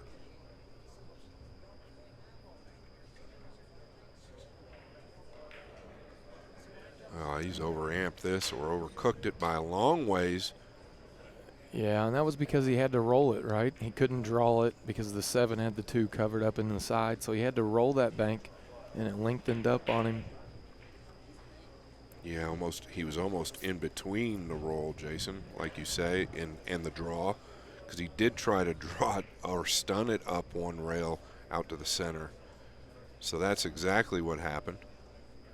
Probably better off, if that was the case, to just use a straight high ball with maybe a tip of outside, and instead of forcing the 2 to the right middle, just play it to the lower right. Hindsight, always 20/20. This isn't the easiest to gain position on the deuce here from the 1. Yeah, I think he's in the moment. I think he's got that awkward angle where he might be coming at the 2, and that's why he's put his cue here. He may be playing this in the top. He may be playing the 2 ball in the top left here. Which on day 1 or 2, I don't think we'd see. But now he's been very comfortable most of the day. On our screens, I think it looks straighter than it really is. I think we're a little deceived here by the line. Yeah, he's got a little angle leading him to the long rail on the right-hand side. I don't know if we could get the overhead real quick. It might tell us a different line. Yeah, so now you can see the line. If we can go back to the regular screen, that's great.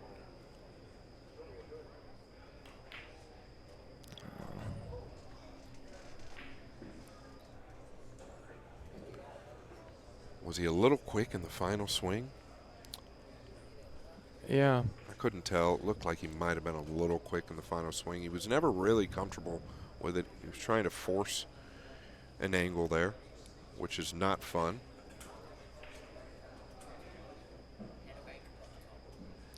Good news for him is he's semi-gotten away with it.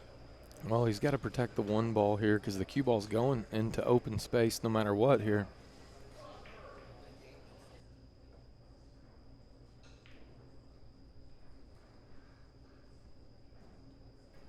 Yeah, very fortunate roll there for Fedor to miss the ball that poorly. And this is all that SVB is left with. Yeah, it's hard to tell how much of this he can see. You think he's got to feather this due to that left side pocket. Yeah, that was the problem. The cue ball was always going into open space. Yeah, Fedor's going to get a look. I think he can see an edge of it at least. Definitely looks like he can see a piece of it.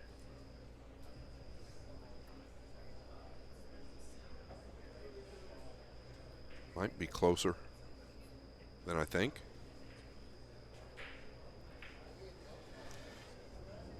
I would bet that he can see a piece of it. If not, it's serious trouble. Yeah, you can see a piece. Still tricky, though. Fortunately for him, he's got quite a bit of cover. Yeah, he would like to take the cue ball in the top left, right? Yeah, I think. But he just wants to avoid any contact with the two coming around, if that's where he's going.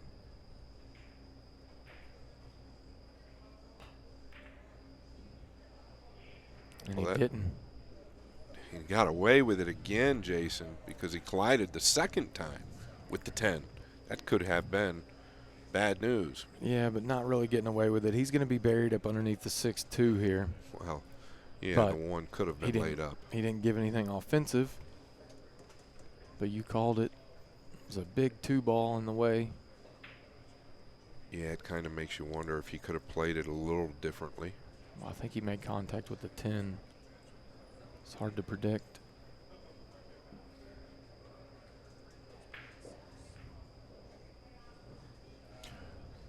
The speed looks pretty exceptional.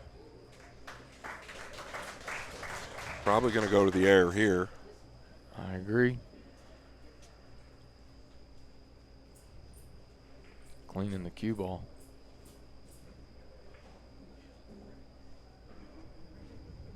Does the 8 impede any of the 1 if he goes to the air? I really think he only has to get over.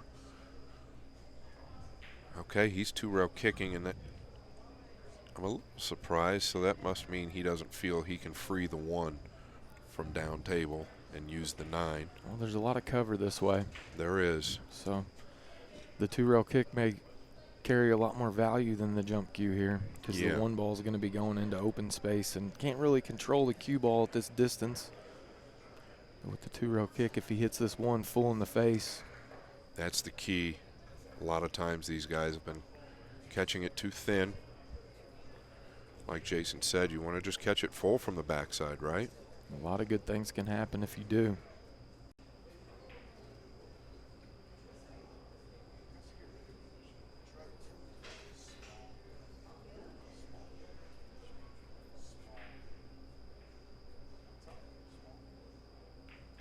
Oh, what a great hit.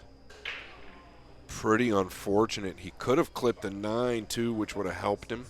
Does the 1 play? If not, can Shane bury him behind the 6 and 2? I don't know. Everything just landing a little awkward. This is another crazy rack that we've seen. Started with a miss to the top right. Excuse me, the top left from Shane. And then to the top right from Fedor.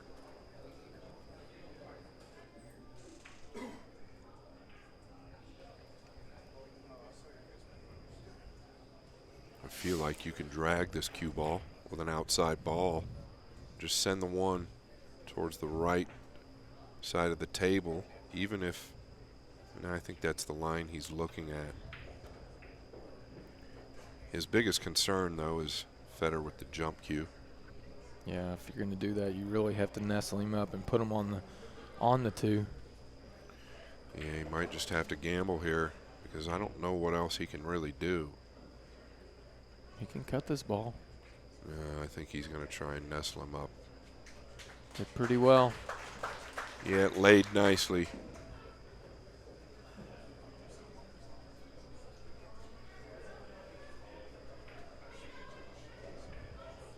Really important to make contact here. Yeah, and wanting to kick the top side of it, I believe. Agreed. Try to get some separation. He may be able to come back down table and get underneath the 8 or the 9 or the 10 some type of way. You see a little bit of pace on this kick, I believe. Yeah, a lot of times you'll see these guys actually kick this ball in. That's not outside of the question. Can he get enough into the cue ball, or is the two really kind of hampering him from digging into it to flatten it out? Yeah. And that's kind of why I'm thinking, Jason, he might be looking at the 2-rail option. Just an easier bridge.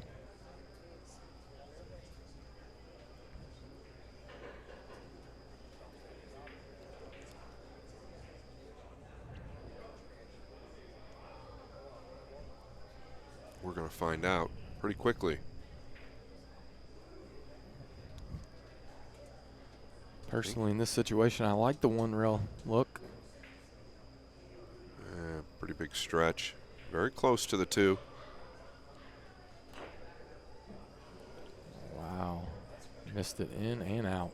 Very hard to do, and either one of them would have probably had a pretty good result going in or coming out. Like you said, a bit of an awkward stretch and bridge there. Yeah. It's a pretty big ball. It was hard to do.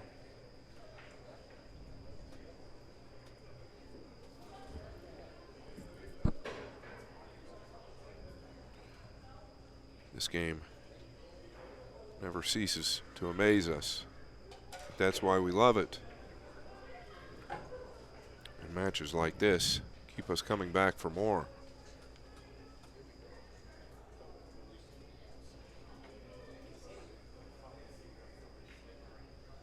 Oof, that was obviously a lot tighter than it looked the way he played it. The 8 does not go in the lower right.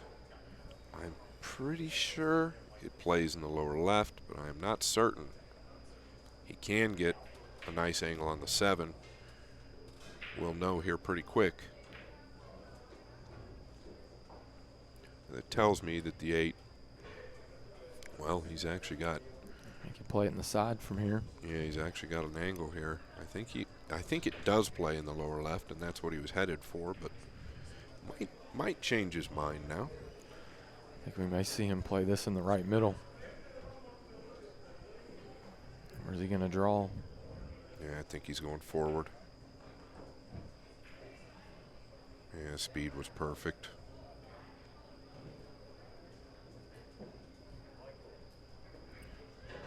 Wow.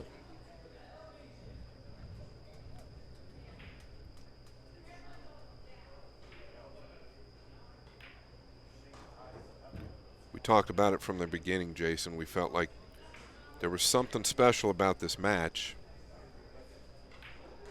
I guess we can see why. Van Boening within 1.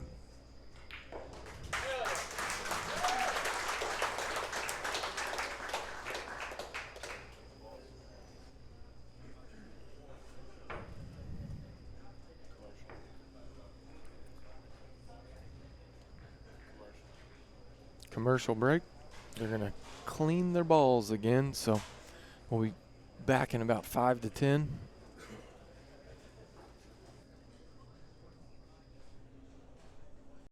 Ultimate Pool USA presents the Ultimate Pool USA League Grand Finals. You and your team climb the leaderboards for a shot of winning the $100,000 first prize. Survive the heart-pounding formats of match and shot clocks. Deliver for your teammates when it matters most. Track your progress with Ultimate Pool Score. All roads lead to the Grand Finals in October 2025, and your chance to claim a $100,000 first prize. And because our motto is for the players, all prizes are cash payouts. Begin your journey now and sign up to your local Ultimate Pool USA League. Ultimate Pool USA, for the players.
And we're back. SVB to break. Trails by 1. Needs seven racks does SVB. 6 for Gorst. Can he get over the hump? It's been here a few times in the last couple hours. Stayed with the huge power. He's going to like it this time, though, Scott. Yeah, nice flick from the 8. Wow, Waweewa. Take this. This is the difference, the layouts, and I say it over and over, but it's a factor. More credit to Gorst. Really? Yeah, but the clean balls, right? We've seen Shane go on a run after the balls get clean. And I did mention that. I felt like that would favor Shane a little bit. A little bit of an awkward bridge here. It's pretty long. Andy's elevated. Yeah, it's a good way to point that out, because you could really easily, and that's why he's going to short side. Yeah, great call, Jay, because he could easily overamp and go into the left middle there, or under accelerate and go out in the center there and not get where he needs to be.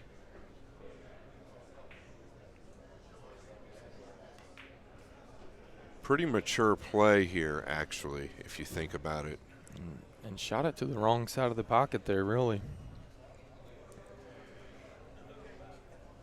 He'll be okay. I don't think he could really go wrong playing it that way, where I don't know if everybody would do that. It's the seasoning in him. Just because it was so natural to come back over above the 3. And he might go to the corner on the 5 as well. I think he will.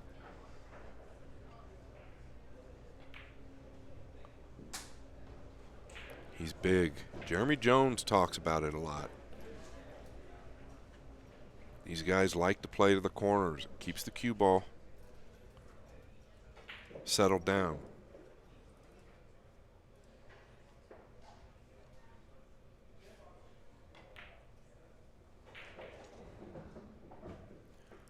Nice job staying above there. Travel 2 rails for position on the 8. Does he punch down 2 rails, Jason? It's really preference. He can do whatever. I kind of personally like rolling the ball here. Yeah, I think he's going to stay level. Just so he doesn't get tight into the corner and mess with the 9 any kind of way. Let this ball lengthen out off the second rail just like this.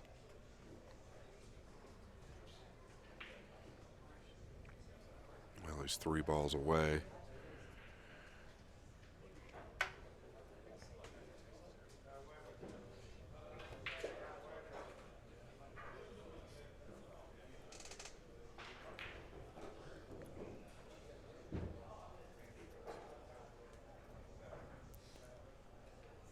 He'd like a repeat of this break for a few more racks.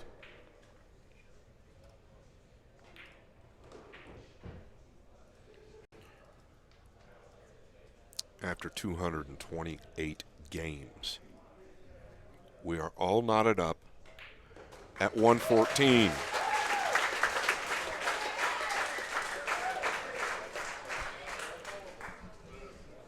Would you have it any other way? Yes. For the folks at home. Man, I tell you what, though. The worst part about the match is that somebody has to lose, Scott. I said it earlier. I mean, are they playing by 2? Or is it just straight 120? Oh, it's got to be 120. Just because you got a flight to catch? Or I just think it's great. I think it's great for pool. And it tells you how close this matchup is, and it tells you that all the hype was really worth it, right? A lot of times the hype is a little overamped. Well, in this case, might not have been enough. see if SVB can produce the same results and the same hit.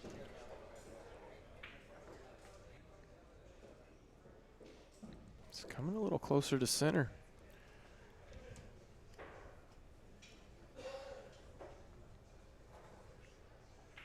Here comes the boom. Oh, very square. Needs a rub. I think he can cut it. Yeah, and he may have a path to get shape as well. Yeah. He's got to avoid the 7 and 8 if he puts an inside ball on it. He just exhaled pretty heavily. Can you blame him? Exhaled and the eye roll, so that tells me that maybe a little tougher than what it seems here. Yeah, most likely, but he wants to be straight in with 4 balls left. There is a safety behind the 7-8. Yeah, and that's not the end of the world, that play. You could definitely chip the 1 back towards the back of the 2 or the back of the 6 and really kind of play to get nice and tight behind the 7 and 8. So I don't know if that's such a bad play there, Jason. And I think that's what he's thinking about. Just try to play this back underneath the 6 here, Scott. Yeah, and just lay the cue ball down. Focus on. Yeah, he's going to be well short. Yes, he is. You really couldn't go wrong overhitting it with that speed, but you could go wrong underhitting it. I'm sure he's realized that after the fact. Does Fedor have? He might bank at this, especially with the 7 and 8 being where it's at. I couldn't fault him. Yeah, I think you shoot here. Just a mid elevate with a twist back to the lower right, stun over. You could even stun right into the 2. You don't have to hit it real hard. Yeah, I think you're going to see him shoot it with some pace if he does. Well, you just don't want it coming back up table, right? Right.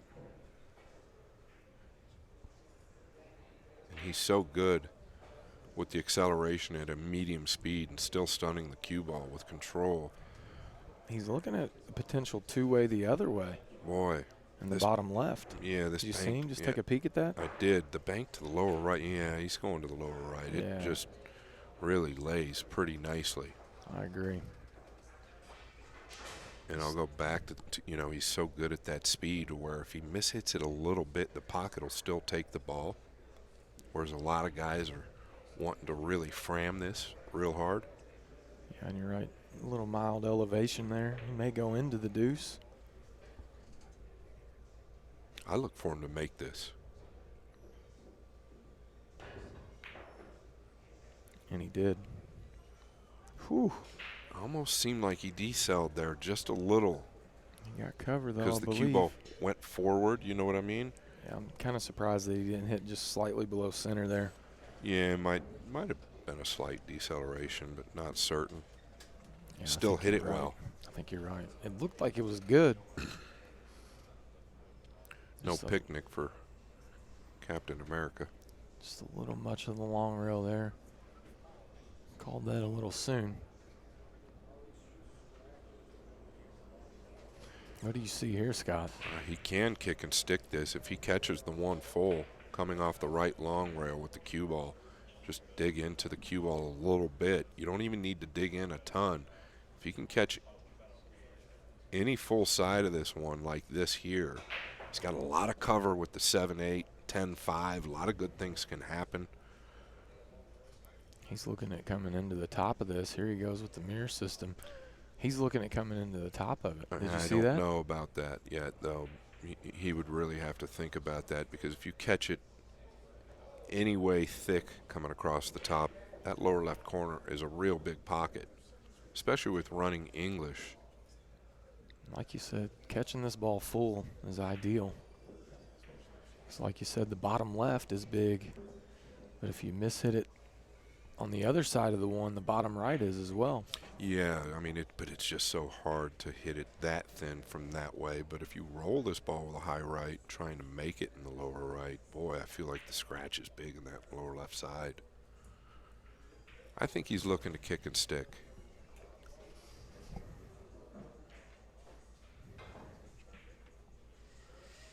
I'm just concerned if he's trying to cross the face of this one to the lower right corner. He's calling it. Yeah. Wow. So if he mishits this, I feel like that lower left corner is big for the cue ball. Maybe he's thinking, I mean, risking hitting it too thin is dangerous too. I think that he's really gambling here. That's my opinion.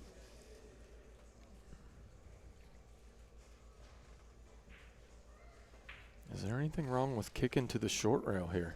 Can you get some kind of separation and cover behind the 7-8 that way? Yeah, I mean, it's obviously a possibility, but real easy to leave the one available up to somewhere around the top right if you mishit it. I think he's just playing this to where if he doesn't make it, he thinks the one's going to go up behind the 7 and 8. Just like so. That's what he was playing. What a hit. What a great hit. I thought he might have been shooting it at a speed where the cue ball would kind of glance off the ball. At the last minute, I realized what he was doing, and that's a great play. Just completely cut him off from the lower end of this one.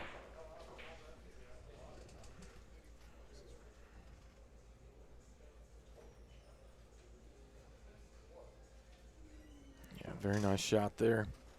Executed exactly what he wanted to. Yeah, he was just calling the one just in case.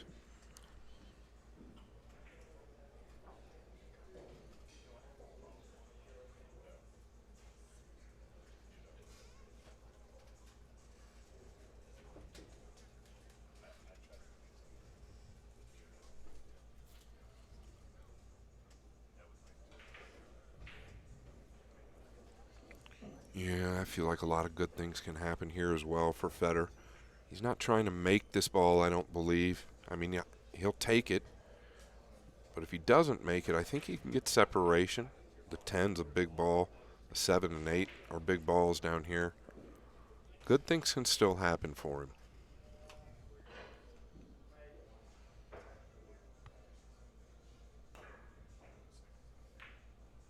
Got a nice hit.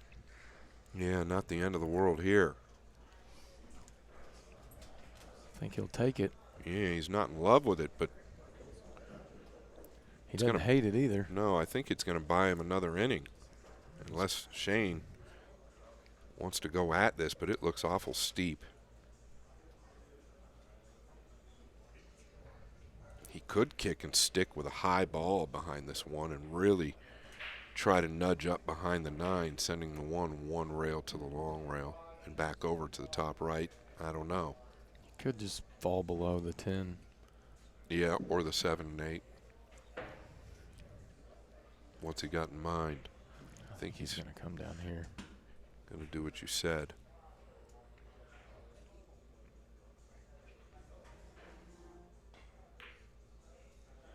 Yeah, behind the 7 Also and can 8. get some cover behind the 6. He can see the one.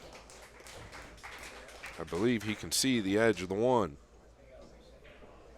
Yeah, he wasn't really tidy with the cue ball. You really wanted to get that down on the rail. Right, Scott? Yeah, I think to your point, he was maybe in between going behind the 10 and the 7 and 8. I think I would have concentrated on getting the cue ball frozen under the 10 there. It seemed like it played.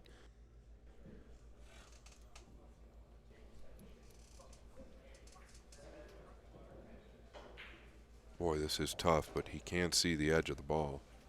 He can actually see a little more than that. Yeah, he may have just been concentrating on the 1. A little bit too much there.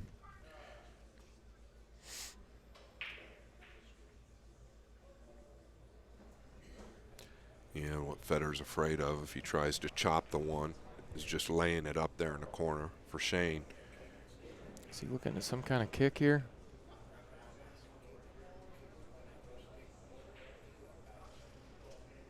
He's calling the corner. This is tough. Like you said, it's tough not to leave this ball near the corner with as thin as he is, because he doesn't want to power up and he don't want the cue ball to go back and forth, or up and down rather. I kind of feel like the kick is the play. Yeah, I like this way if he can get around the 7 and 8 enough to get 2 rails deep below the 1. Man, that's real good. He's got to beat the side pocket. And the 9. That's the problem with going that way is the 1 ball's always going. Yeah, but I mean, if he gets behind the 1, though, Jay, I think he's going to hold the cue ball up there pretty tight, even if he leaves Shane something where the 2 is at, make things tough.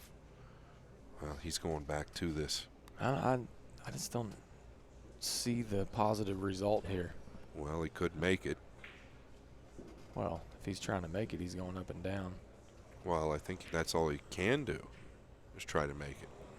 And he has not made it. Is the cue ball going to go in the drink? It is. Wow. It's the first opportunity in a long time. What seems like eons for Van Boening to take a lead. Yeah, I think that's the one that's going to sting if he happens to go on and lose this match. I think he's going to take a peek at that one. Yeah, but to be fair, he's overcut that ball, which is pretty fascinating from that line. And he got a pretty brutal scratch to the top left. To be fair, hindsight 2020, right? Hard to pick a bone there, because if he does hit it properly to where it goes in, cue ball made its way back up table. I just don't know what it looked like kicking behind that ball. Pressure for both of these guys is real.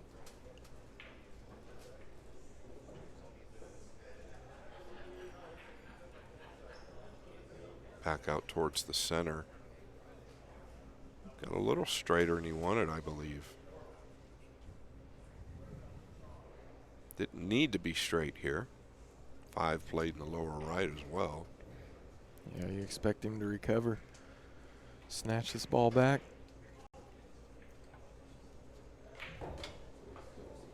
Yeah, 5 plays in the lower right, but 2 shots in with ball in hand. Not ideal. Obviously a favorite, heavy favorite to make it. But we've seen This is that awkward angle. crazier things happen. Close to the rail.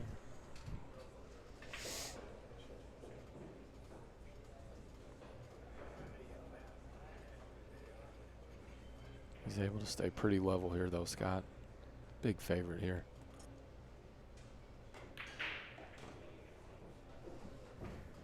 Yeah, what great timing.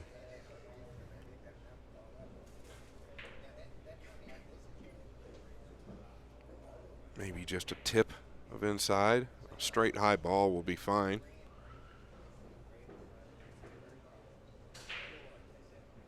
The only way you can go wrong really here is to overhit it.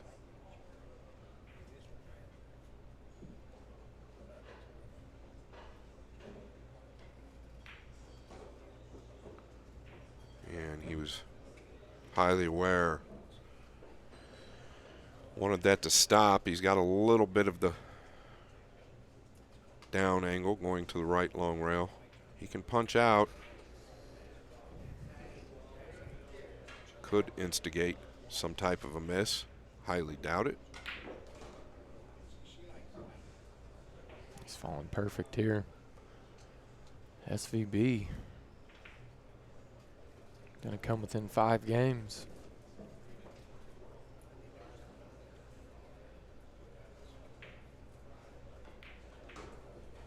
This is a little weak. Really finishing strong in the wee hours on all 3 days, Scott. Yeah, pretty impressive. Well, beyond pretty impressive.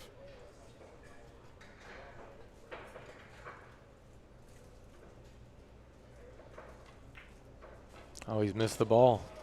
Is he going to get away with it?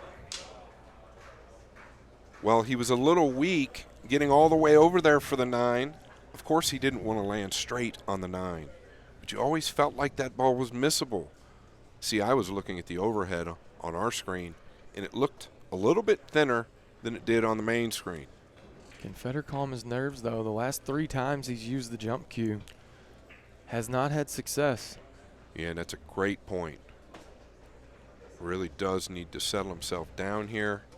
And does he just stop the ball and Take the 10 in the side. Well, yeah, I don't think at any point is he thinking about position. It's probably just going to stop.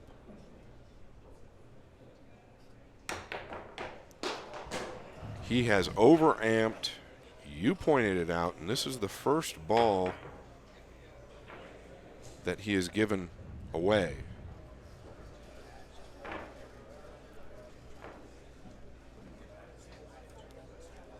Absolutely wild series of events that just took place.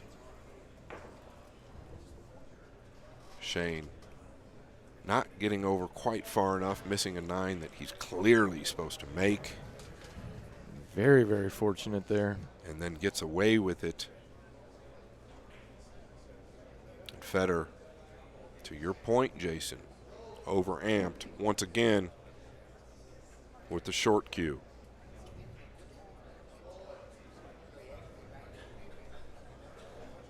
The tension, well, you can cut it with a knife. Literally. Feels like there's a ton of pool left. Still yet to be played, but this devastating break of SVB can also make it feel like there's not much left to be played.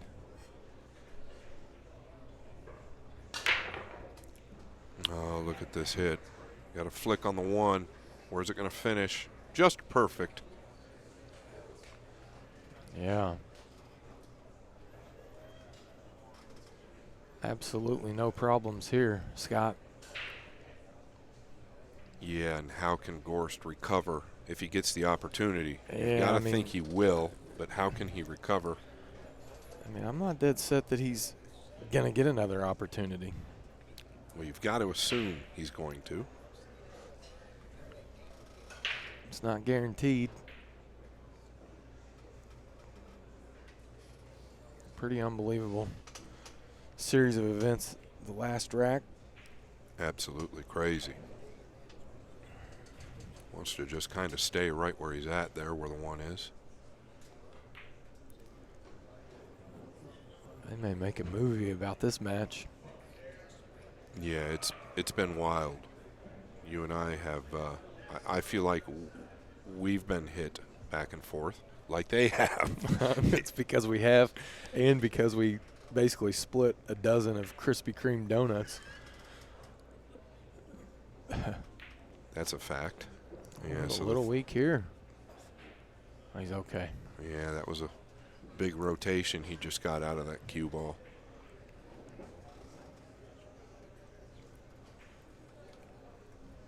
He's going to have to go. A couple extra rails, I believe, though. He's probably going to play this with a center to low right ball and split the 5 and 7 and come 1, 2, 3, unless he feels like he can avoid the 7 now and just come 1 rail out. That's what he's going to do. He did avoid the 7, no problems. Back in line. Smooth sailing from here, Freezer. Yeah, let's not forget about the 9. He overcut by some margin. I promise you he hasn't. Much easier to forget when you still cash in the game.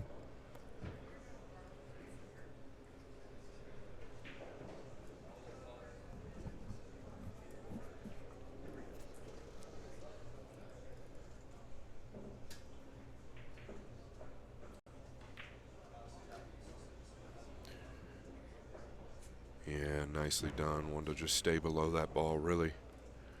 Nowhere to get in trouble now.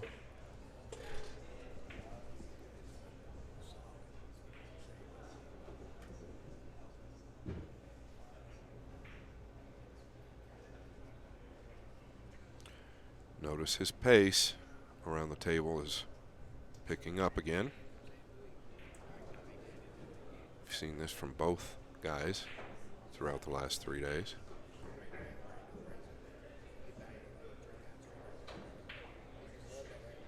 SVB looking to go ahead 2. And when he smells blood, it's not good.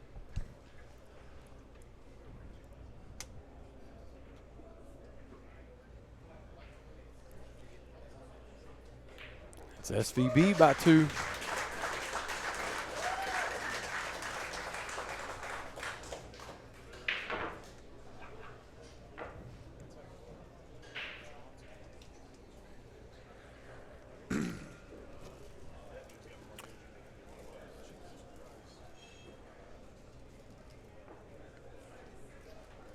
Some of you may have just joined us. You see the rack at the top of the screen? That's called the rack generator. Kyle Ferguson, the owner of the room here, developed the software.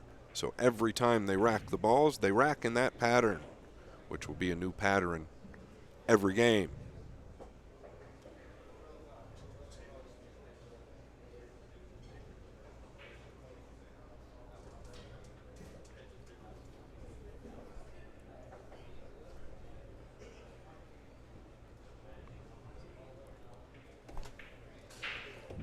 Looking for another thump. Oh, and he's received it. What's going to happen with the 7 is the carom. Yeah, he can play the 2 here. 1-7, 2 carom available. It looks close.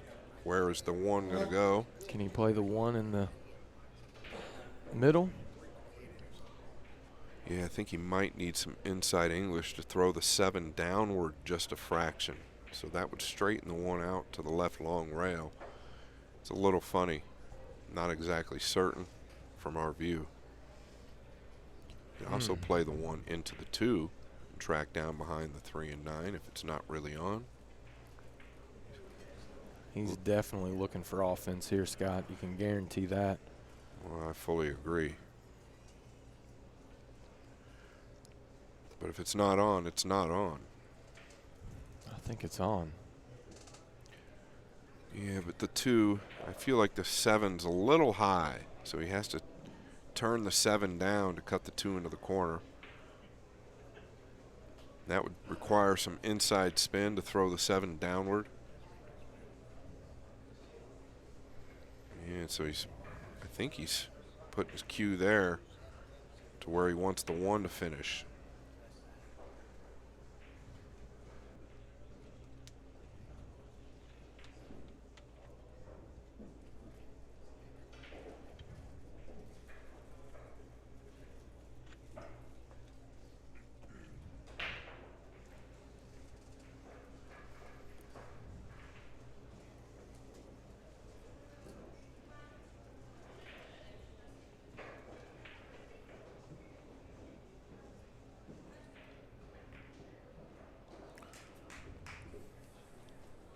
Cue ball was really always going to stay there.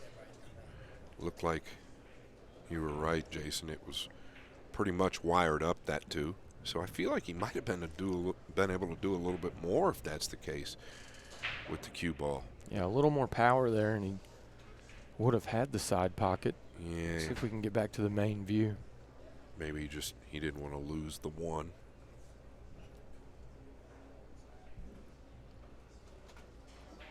There isn't a pocket to the lower left, I don't believe. Still work to be done. And I don't know if the 3 plays to the lower left either. Not that that really matters at this moment.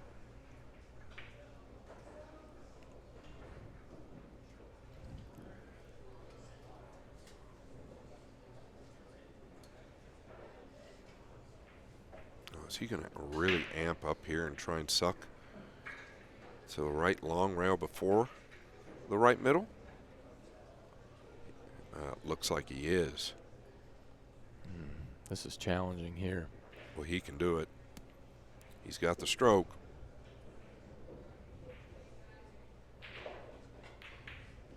Oh, he went past it. He put an inside ball on that. Wow. He put an inside ball on that.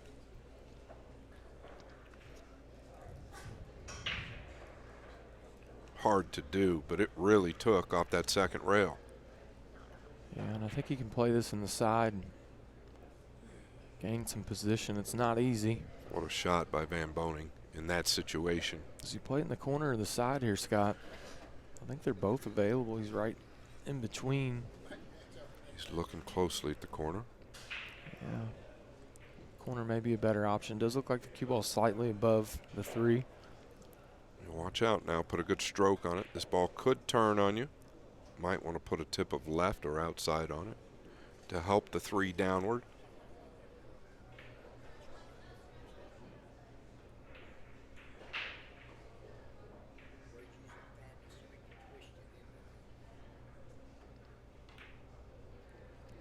He's missed the ball. Yeah, and I felt like if Got he was away going to with it. miss it, he would miss it thick. And he did.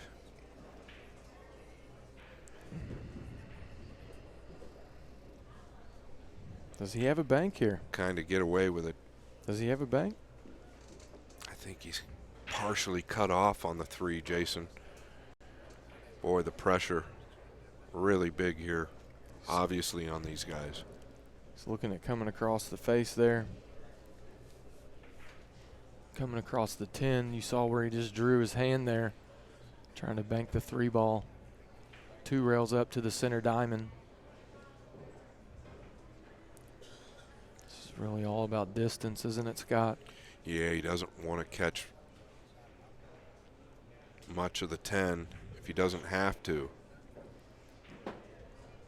Got to get through this clean. It's really about the speed on the 3 ball. Oh, well, he was always going to the 10, so he couldn't see as much as we thought. That was a great hit from where he was. Center diamond, perfect Very, speed. very good. Huge, huge play there from Fedor Gorst, giving himself an opportunity here. Yeah, and I think Shane gave him his props. You look around the room here, Scott. Everybody biting their nails, literally. It's actually true.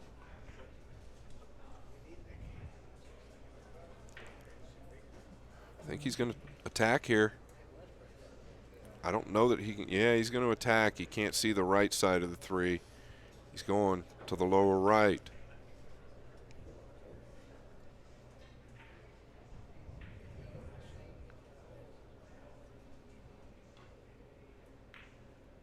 And he's overcut it. What's the 8 going to do? Is he going to get another snooker here? I think he is.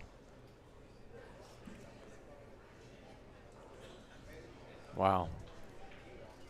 So 3 big misses by SVB here as of late.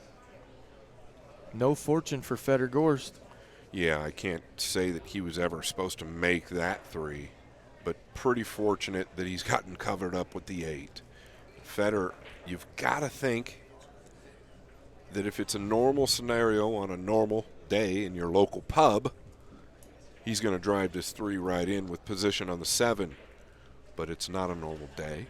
Well, I mean, in your normal pub. The key is he's flown off the table 4 times in the last 10 racks, 3 of which were with the jump cue. See, Problem if he takes is, a little speed off here, the 8 ball's far away. That's what I was going to say. The problem is you don't want to under amp either. It's a big shot there. That's a big shot there. Gives him a look at the 7.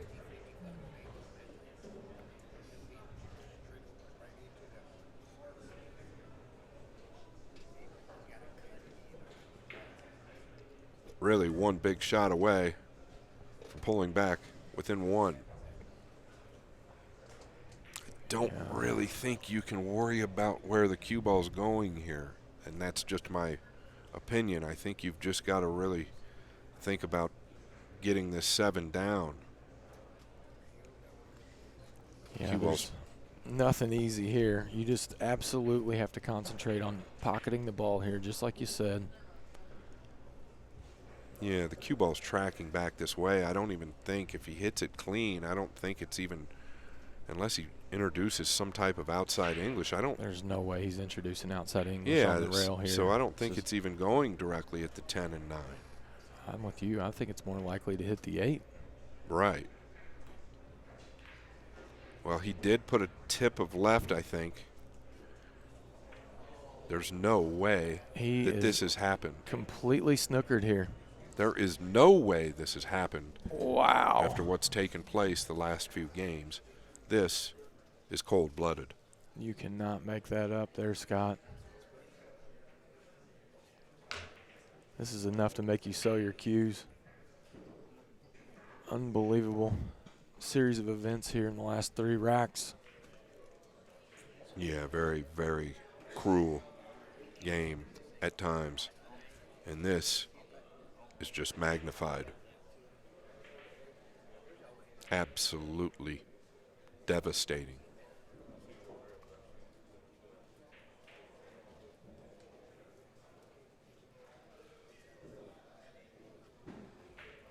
He is completely pinched off from the 8.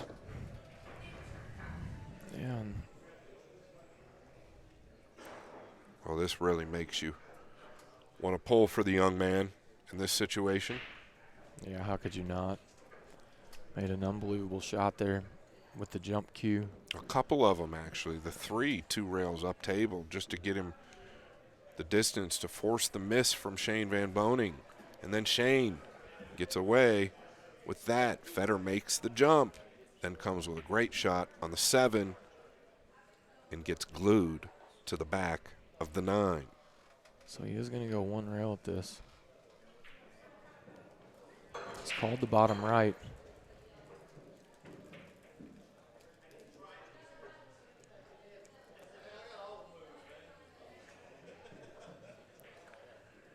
Well, you really have to respect his effort right now.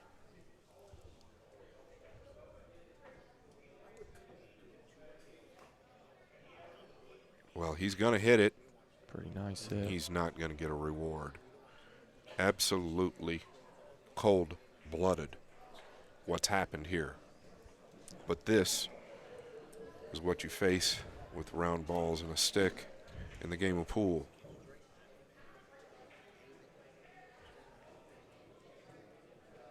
Perfect time if you're in SVB's corner to get some fortunate rolls. Not being punished for his mistakes. Missing the 9 ball. Not losing the game.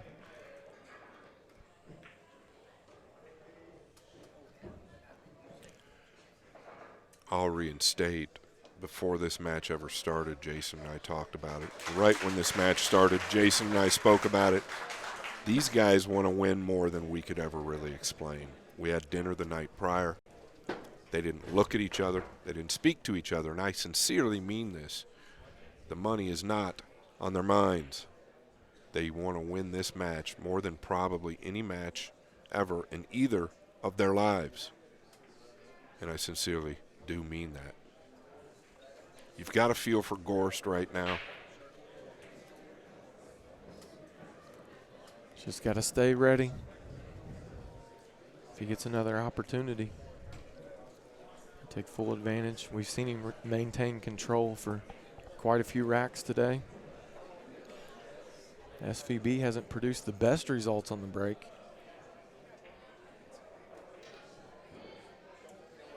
See if he can find the perfect hit here. Scott. Yeah, shout out to my friend Bob Stambolic. Darren Appleton also tuned in. Daz. I would hope the entire world should be tuned in at this point. Big pot. Both balls down. I think he's going to like this one, Scott. Yeah, how can you not? What about the 4-5, though? What's going to happen with the 4-5? Maybe a little reprieve for Gorst, but the problem here is he has a good line. If he can twist the 1 into the top right, the cue ball's tracking 1, 2, 3 to the lower end of the table on the right side, possibly giving him a breakout play off the blue 2.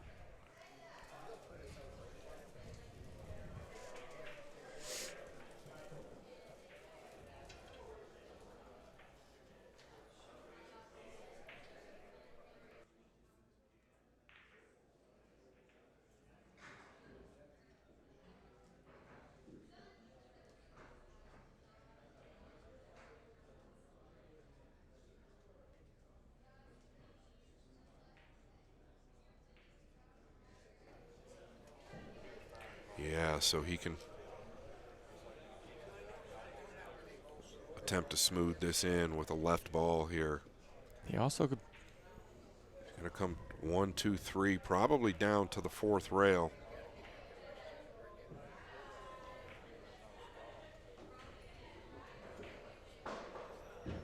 Yeah, and he's going to carry a perfect line up into these balls. It just so happened to lay ideal.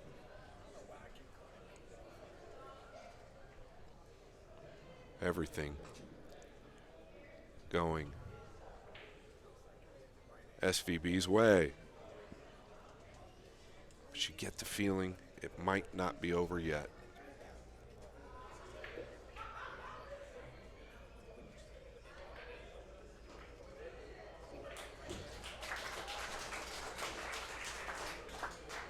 Kind of at the 50 here. Yeah, it's laid a little awkward. I think he chooses the top right or the bottom or the top left.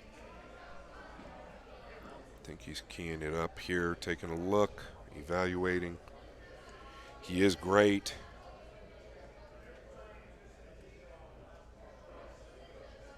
Going to the top left, but something he might not like about it. He holds that cue ball real well off that top right long rail here. It will be thin though. Might end up having to play the 5 in the lower left. We'll see.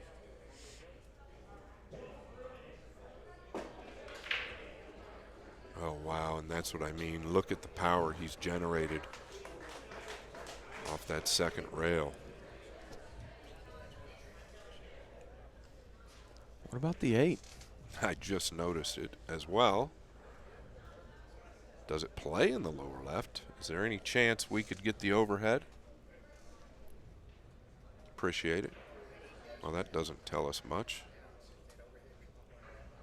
Go back to the regular view if we can. Uh-oh. Uh-oh. Well,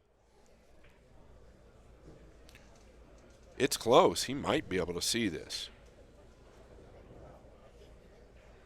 He had so much inside spin or left spin that it really caught that bottom rail to hold a line. It's close. The insurance for Gorst is that the 10 is covering the 8 up on the lower right. Down on this quickly. Yeah, he's not going to shoot this one quickly.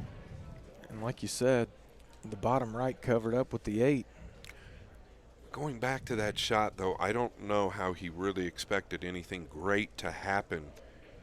He was always going to be long.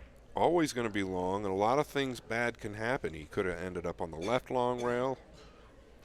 You know, maybe a little quick to the decision to that ball in the middle.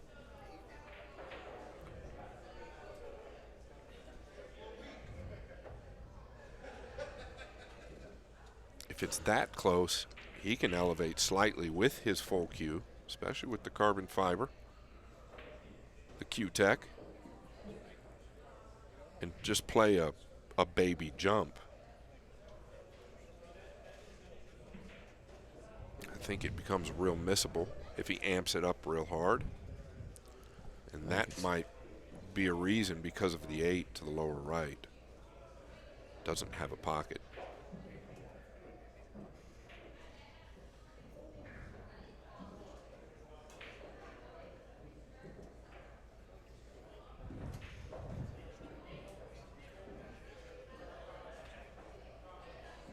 Well, this tells us. Yeah, he's looking at getting some separation here, going rail first. Yeah, is he trying to play the 7 down here between the 8 and 10? Is the top left corner in play with the cue ball?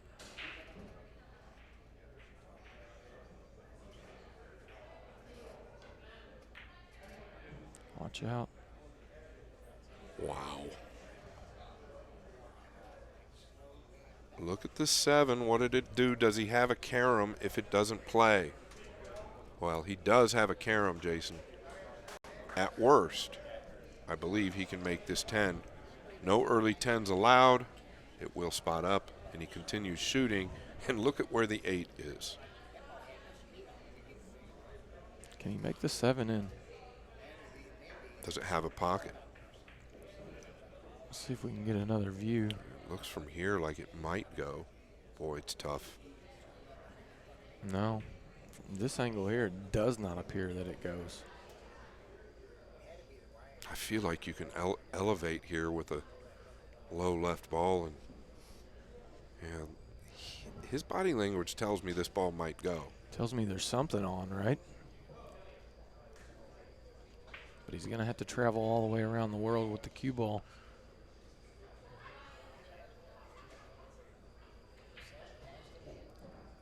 Deep exhale from Gorst.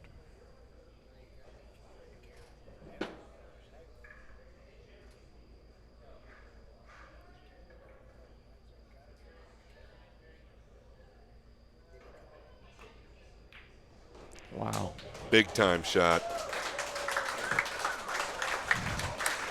Cold-blooded. He's absolutely came with it. He just hasn't been rewarded. Yeah, big time shot there from Gorst. Well deserved. Even more so. Well earned. He's not out of the woods yet, though. Needs to knock these 2 balls down.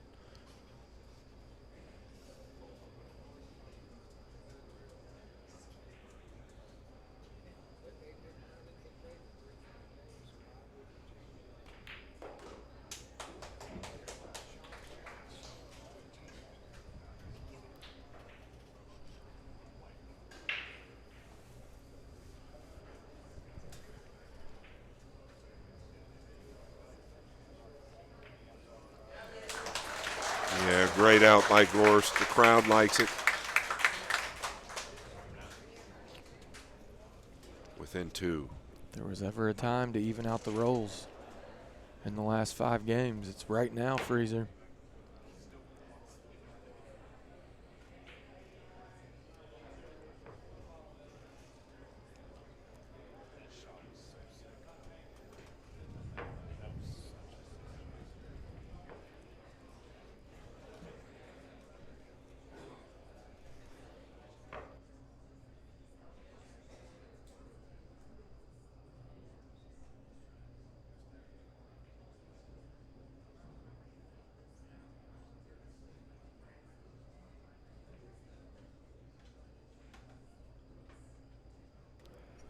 All right, Freezer, we got action.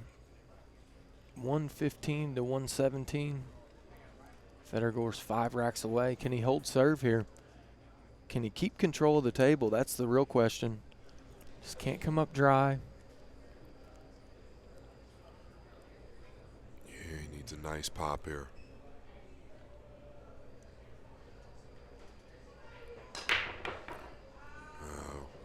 No, nothing's going down. It's going to leave him straight in on the 1 as well. Historically, when those balls behind the 1 react that way, it's because he's overamped just a little. Is the adrenaline that high? Well, most likely is.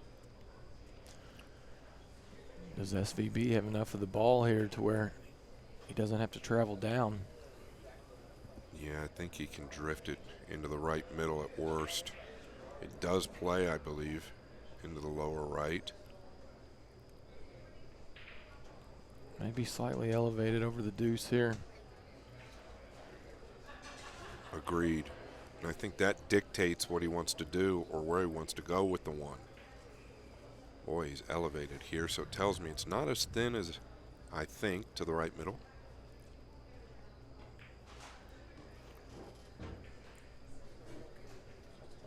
Even just a shot like that, so smooth, not to lose the cue ball.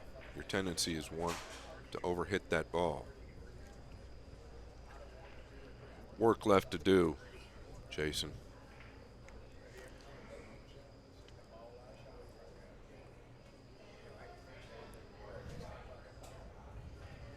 Looks like every ball does have a pocket, though.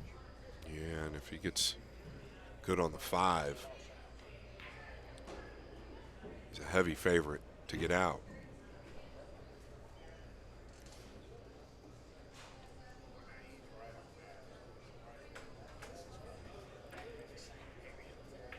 Going to try and slide one rail down, staying above the 5. He's got the perfect angle to do it.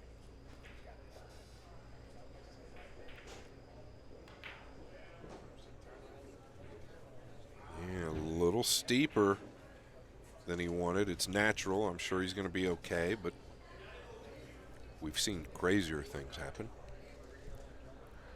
Yeah, just going to go in between the long rail and the 5 here, getting above it.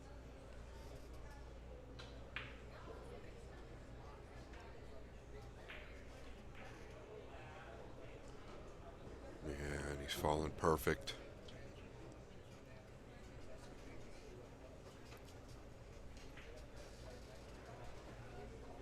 All types of room to work with now. Obviously the 9 in front of the middle. Just needs to get good on the 8 going forward. I don't see anything slowing him down here, Jason.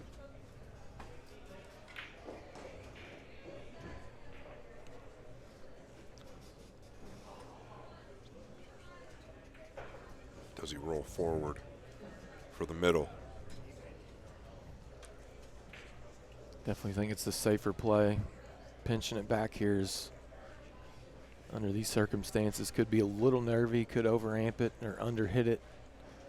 Rolling forward here, he's almost always guaranteed to land where he wants. Doesn't need to do a ton to get to the 8. Just roll forward. I think we're going to see him play the 7 ball on the side. Couldn't agree more, plus the big stretch.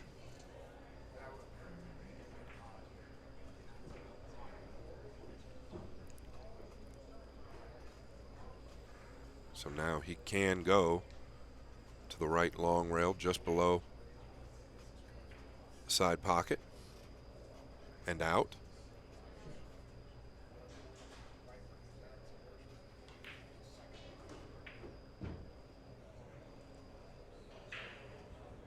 Got very, very close.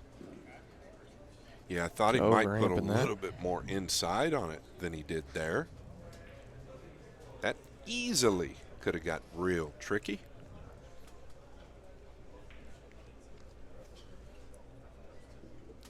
A little shake of the head.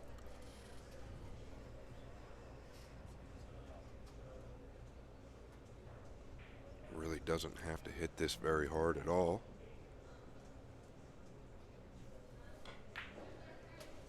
A little flinch in the back arm. We've seen it a few times. It's nothing major. It's after contact.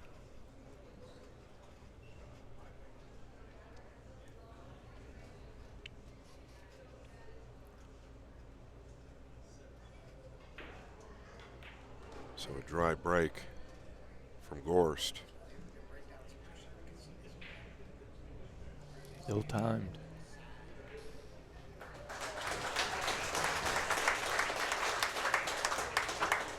Shane Van Boening, 2 racks away, extending his lead to 3.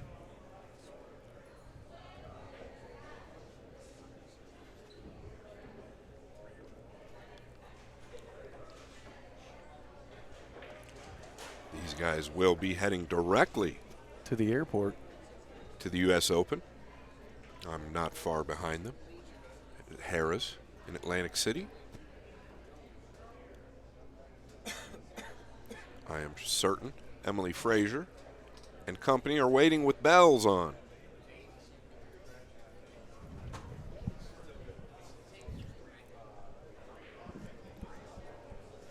Maybe they'll both get a bye. They did. They both got a bye. Both players got a bye in the first round of the U.S. Open. I read somewhere that there are 56 byes in the first round. A little flat. Yeah, but the one's going to dress up perfectly for him. I don't know about perfectly, but It's over the pocket. He's got to look at it. May have to take a long shot on the 4. boy, I don't think any of us want this match to end, to be honest with you. And there's been very few that I will say that about. and I'm being sincere, the dynamic is just so different between these two players. The power from Shane, the consistency from Gorst.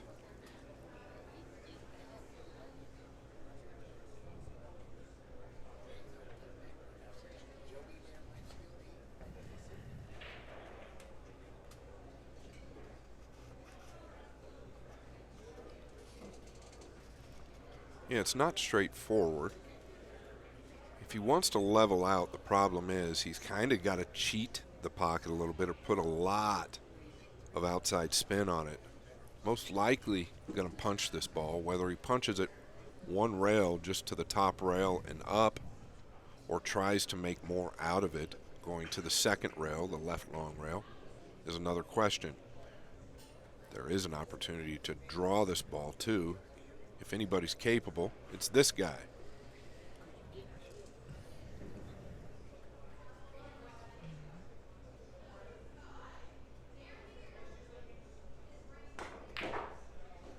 Yeah, so he tried to go to the second rail.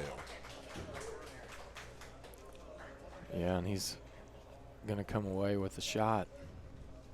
Does he go to the bottom right or the bottom left here? Goes to both, but I think he's got to go to the bottom right here. Hold for the 5 in the right middle if you can. Actually, a little fortunate, in my opinion, that didn't end up on the rail, because he can really get down on this cue ball, which allows a smoother hit. He's going to clean the cue ball. Yeah, he asked Fedor if he could.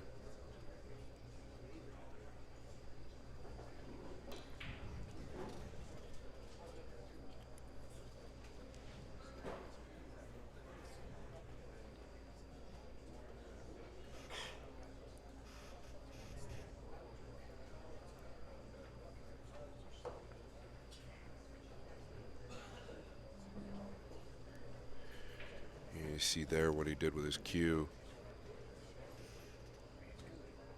Looking to play the 4 in the lower right.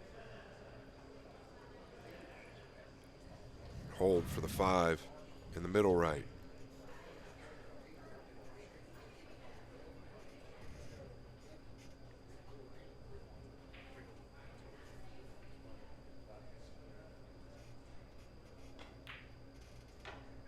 And he missed it. Wow, what a big opportunity for Gorst. Ball is deep. It is deep. We talk about it all the time. Nothing ever easy coming out of these corners like this. Does pass the 10 in the lower left.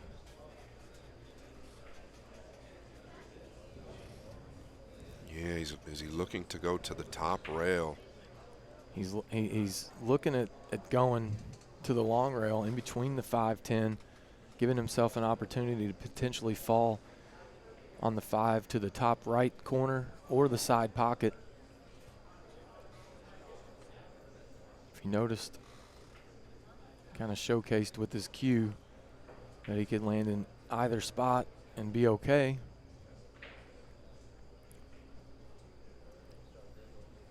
Well, if he goes to the top side of this 4, the 10 could prove to be a big ball. Yeah, he could be elevated.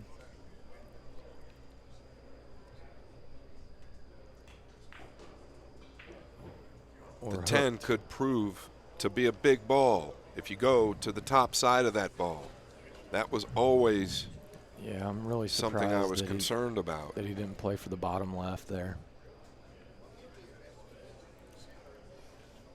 Big grin on SVB.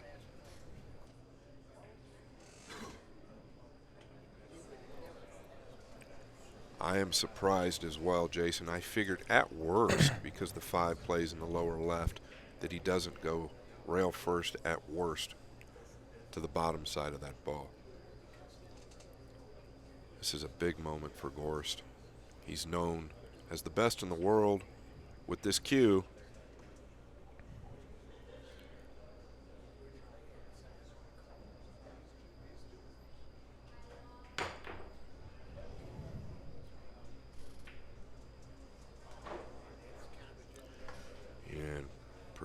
anticlimactic there. I expected him to actually knock that down. He got over it without any problems, and it finished very good for the opposition.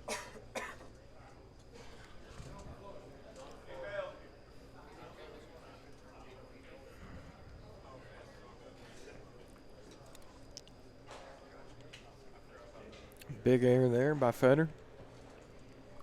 Yeah, a lot of guys will just draw the ball straight out of that pocket so that they don't have to contend with either rail just to be safe.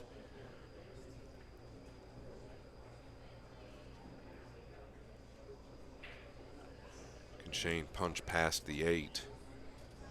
Or does he have to draw out? Probably safer just drawing out. Yeah, I like that shot. Let's draw out toward the 7 here. He had room. Watch the 9. Yeah, all is good. Maybe. Yeah, he may have to just take the cut on the 8 here. Shouldn't be a problem with the 9 readily available over the side. Never easy. Or does he try to work the cue ball around the world here, Scott? Looks like he's amping up. Wow. Got a ton out of that one. Under the circumstances, very few, in my opinion, will play it like that. It looked really straight.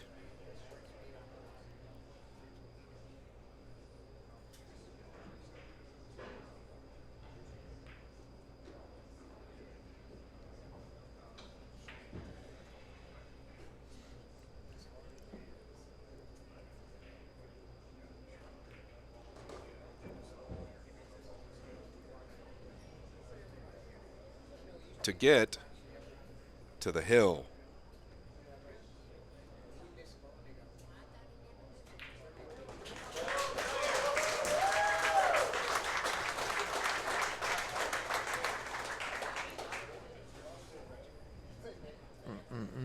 Absolutely wild match.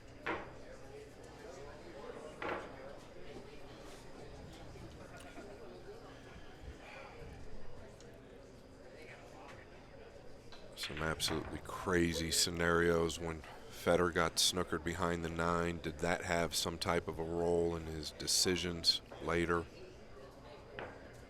in these last few games?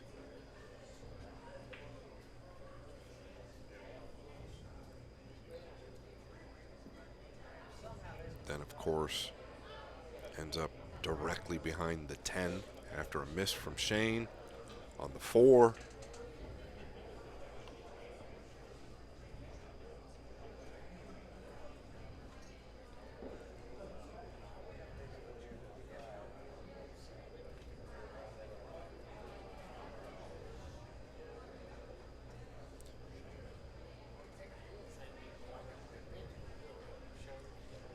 Shane just stepped out.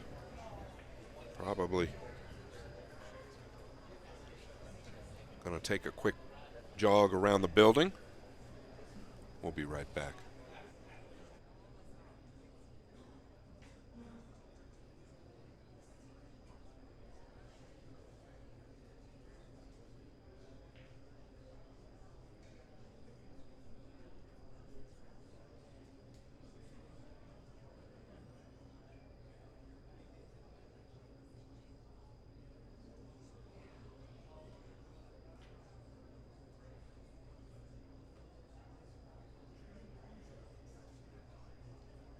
Ultimate Pool USA presents the Ultimate Pool USA League Grand Finals. You and your team climb the leaderboards for a shot of winning the $100,000 first prize. Survive the heart-pounding formats of match and shot clocks. Deliver for your teammates when it matters most. Track your progress with Ultimate Pool Score. All roads lead to the Grand Finals in October 2025, and your chance to claim a $100,000 first prize. And because our motto is for the players, all prizes are cash payouts. Begin your journey now and sign to your local Ultimate Pool USA League. Ultimate Pool USA, for the players.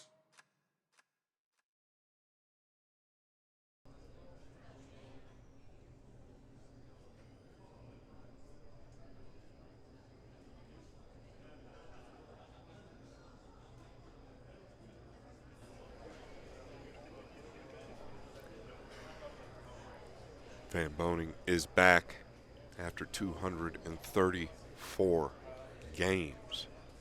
Could this be the last one?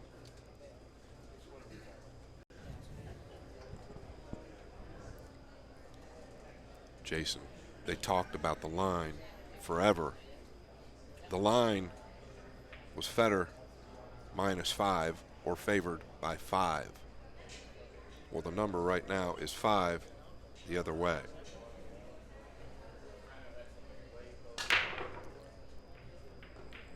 Nice square hit here. Is the cue ball going to go down, though?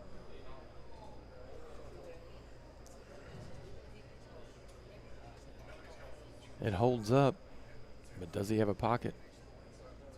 Yeah, I don't think anything straightforward, that's for certain. I don't think he can do anything really aggressive here because the 9 is covered the 2 up, the lower left. Can he float the 1 down and somehow trickle behind the 8? Is that on? I actually think it could be.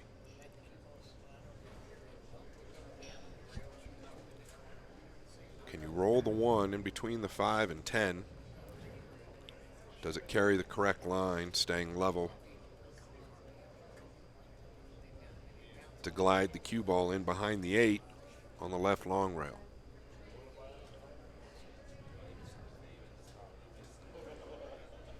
Yeah, I don't know if that line is on.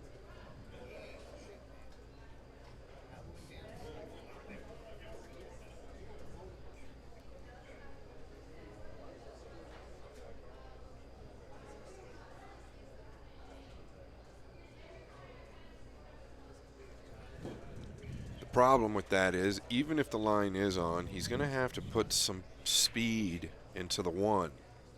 He doesn't want to have to cut the 1 towards the 5. And also, if he doesn't get there, either way, he's in big trouble, I believe. Yeah, this is a very tricky spot here. It's tough to get safe. There's nothing really offensive. Yeah, Jason, I was talking. I don't know if it's on. I feel like from our point of view, it looks like it might be available where he could just lay him down behind the 8 and kind of send the 1 in between the 5 and 10. Can he chip off the left side of the 1, bringing the cue ball down toward the 2? I know it's a thin hit. Oh, yeah, that's real thin. Yeah, I don't know. That's really available from where the cue ball lies. I mean, it's available really, really thin, though.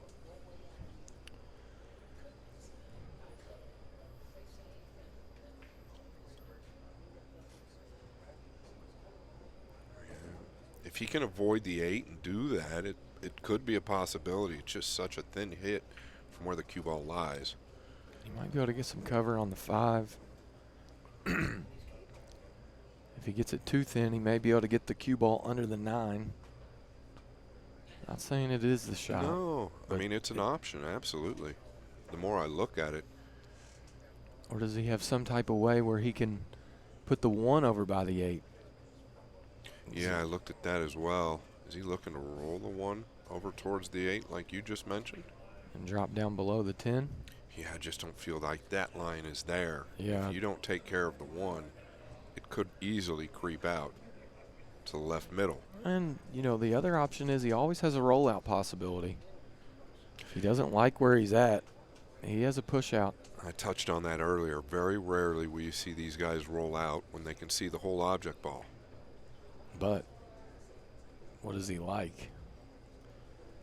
Is he looking at banking the 1 under the 8? I believe he called the 1 in the left middle. I don't know. But I I think he just plans on floating it over there, trying to float it behind the 8.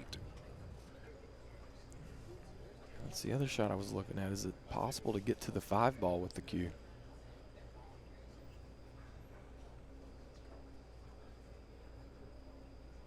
Every shot is very, very tough. Yeah, it's all very touchy. I think he was just weighing out trickling behind the 8, like my initial call, but you just have no real idea if you're not at the table. That shot could be completely off. And he called a push. Yeah. To your point, you rarely see players do it with an open object ball, but if there was ever a time, it's probably now, but he's highly aware of where he's putting it.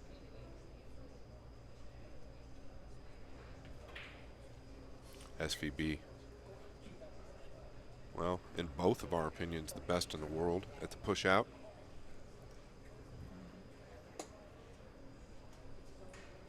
If not one of them.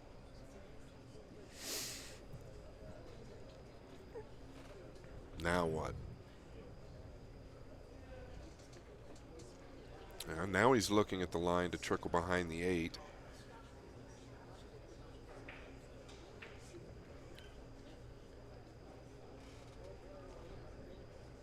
Probably a little different once you get down on the ball.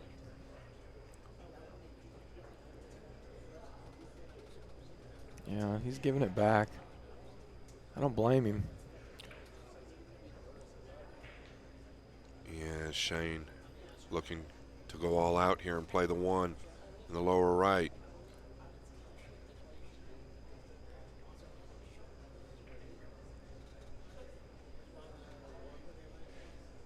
No, I think he's just going to float the 1 to the left.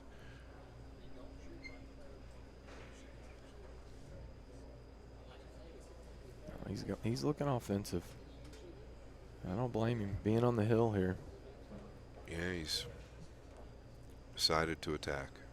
And he may contact the deuce off of the long rail. He's overcut it. How's the cue ball going to finish? I think Fedor has a pretty good look at the lower end of this one.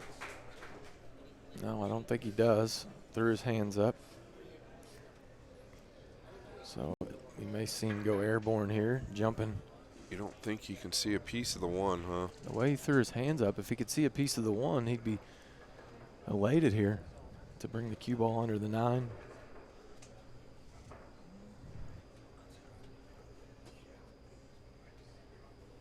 It appears on the screen that he can't see the bottom of the 1, but Yeah, it does. he acted very upset.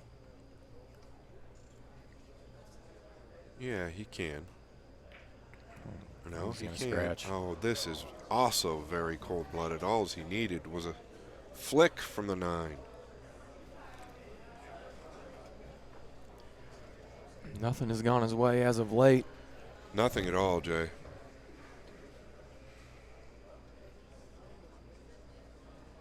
Yeah, nothing at all. Boy, it can be a cold-blooded sport.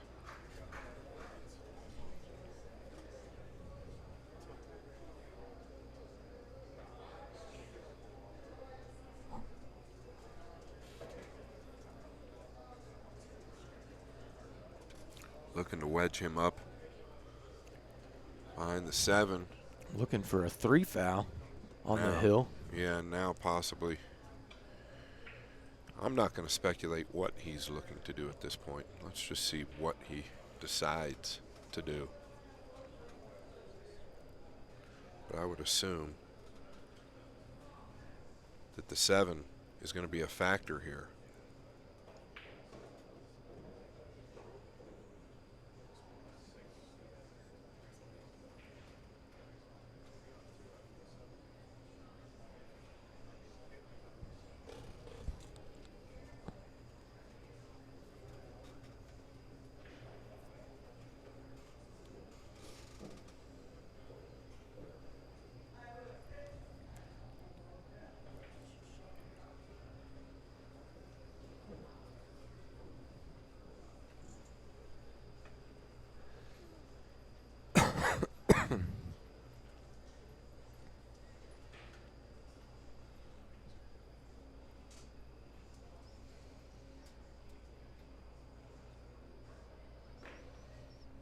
It sounded like a double hit. Yeah, I'm pretty sure that was a double hit.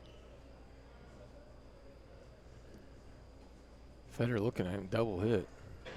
Well, it sounded like it. That doesn't mean it is. I'm not. Okay. I mean, he's never going to say no there. He's never going to say ball in hand. I actually thought Fedor asked him if it was a double hit. Yeah. I thought Shane said it was. He asked him, was it a good hit? And he said yes. Yeah, but it definitely sounded double.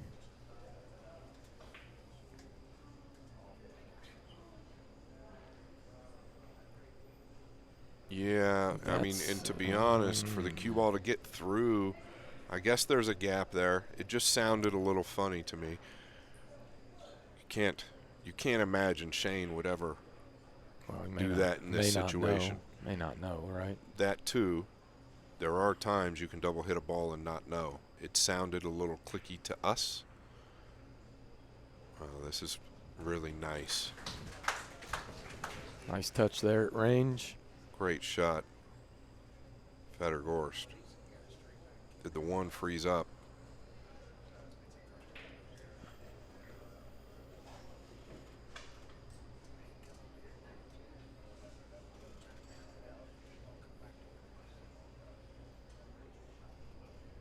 Fedor taking a look.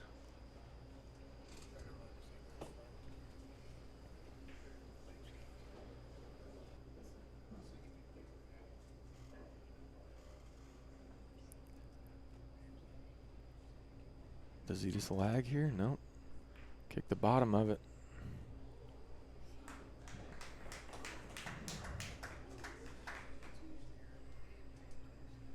Does he have a bank? The body language says he does. He's called it cross side. What a big moment here.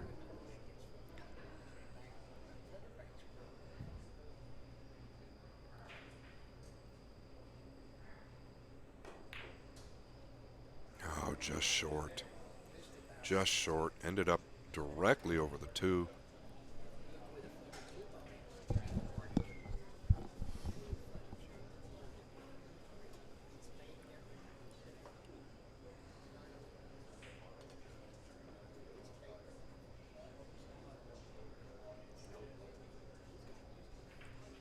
I believe the two passes the 9 now as well.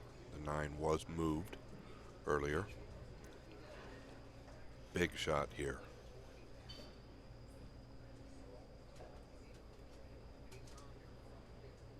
Yeah, and it feels pretty natural if he knocks it down. Looks like it appears like he will miss the 7. Yeah, and I don't think he has any other option. Does it look like at the overhead it does not appear that he can beat the 7? No, I think he will catch a piece. But I don't know what other options he's got. I think you've got to shoot here. I don't know how much you'll catch of the 7 either. From this view, it looks like he can beat it, but from the overhead, it does not. Well, I just don't think he's going to hit it real hard, right, Jason? I think he's got to smooth it in. So there's a chance of beating it.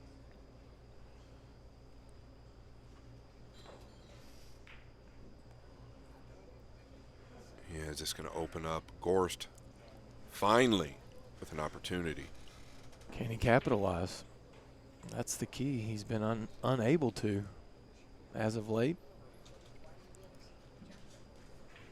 And I really guess settle in here and take his time. This is one of the opportunities where I think he could drop his cue on the table, go wash his face, reset.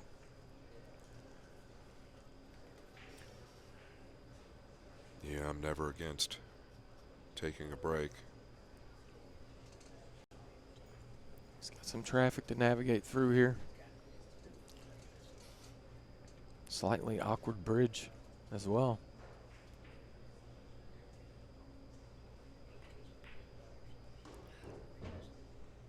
He's going to crash into the 2. Oh, he's going to have to go to the top right now. It's okay. Not the end of the world. Goes to the top right here, or The other option is he could choose to go defensive. Could put him on the back of the 8. I don't think he will. But it lays pretty good, Scott.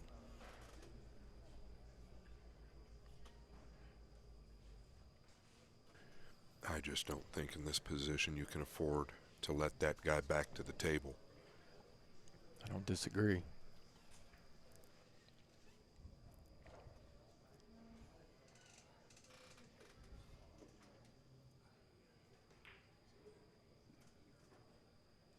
Knocks it down.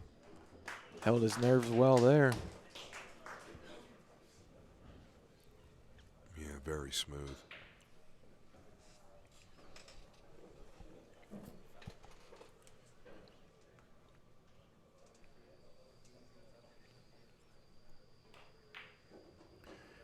Yeah, I like what he did there. Didn't try to get cute or do anything extra out of the ordinary.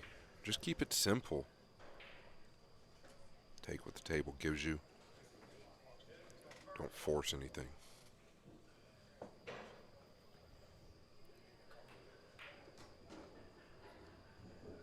Yeah, this is going to be okay. A little thinner than he might have wanted, but I don't think it's bad. Yeah, he's looking at getting underneath the ball. I don't love that. I think you go ahead and let it out here. Maybe just contact the short rail and make sure that you get a bounce. Guaranteeing yourself an angle. Yeah, I don't think the 8 plays in the lower left. If it does, it's tight.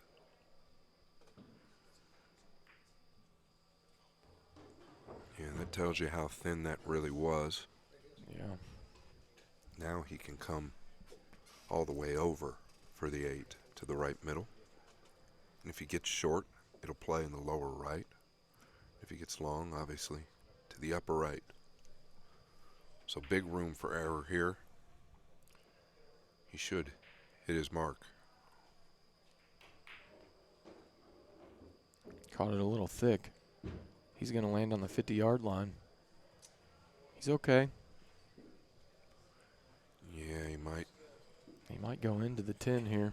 Yeah, I think for his sake, he might be better off going into the 10. I can't quite tell. The overhead looks different than the main view. Can we get a quick look at the overhead?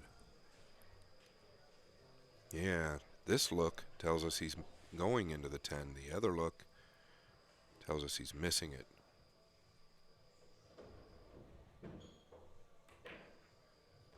Well, there you have it. He caught a piece.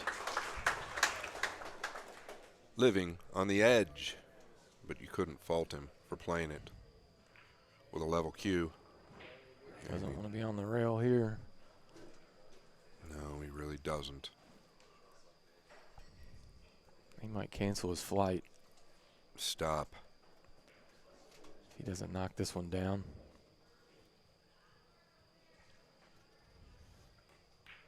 No problem.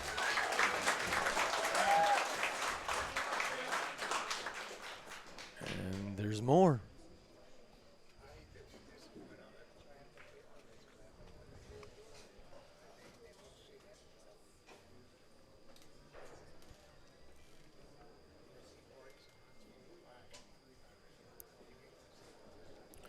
My shoulders are literally on fire from the tension. I don't think I've sat back in my chair for about the last 6 or 7 hours. Going on 10 hours today. I think 12 or 13 yesterday. 14, around 14 on day 1. These guys have got it in.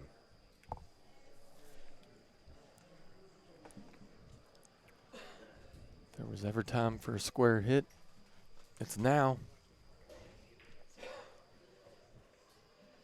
Yeah, no need to overpower. Well, he did put a good thump in it. 2 in the 9. What's the 6 going to do, Scott? This is the ball that's haunted him a lot of this match. The 4-10 tied up. Yeah, it's close, but I have a feeling it's got him covered. And it does. He's immediately calling it to the lower right. You might want to think about this.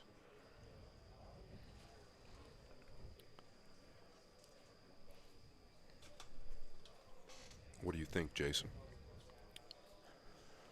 I think he may change his mind.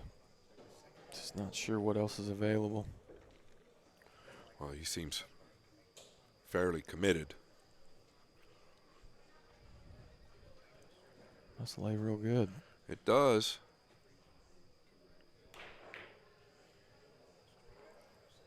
Hit a little bit too much of the long rail. Yeah, similar to the straight back he had earlier, although he had to cross the face of this one. The line looked pretty good the whole way. Just a little bit much of the long side.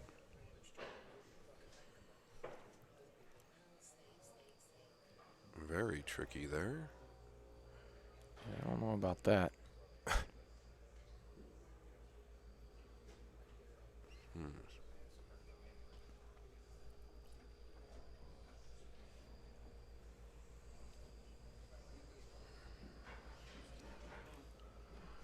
Well, the 4 does play in the lower left.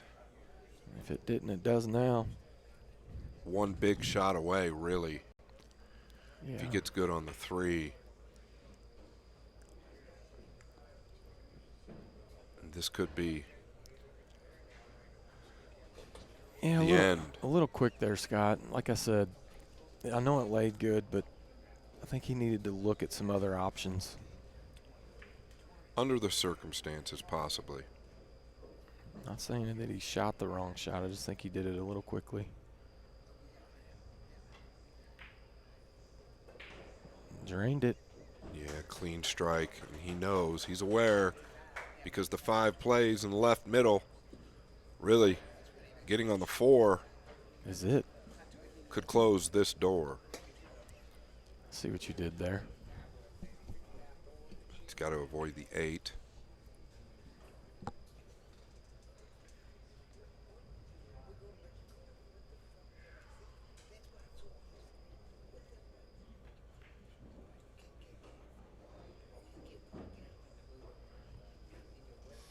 Perfect spot there. Yeah, now he can afford to even go above the 5 if he'd like, but I see no reason. 6 balls away. Can he keep it together? Like you said, the 5 goes in the side. He's looking to elevate. Is he going above it? Yeah. I don't know about that. A little nervy. Well, because he is aware of the fact that there's very little cue ball movement if you just cinch the 4 and go forward. Everything else is simply connect the dots. Yeah, like you said, the veteran that he is stood up over it, got down on the ball, didn't love it, stood up, took a little stroll. He changed his mind here. No, he's possibly staying.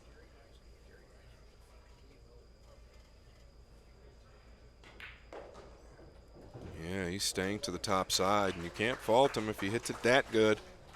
Excellent shot there by SVB, looking to close it out here. Wow.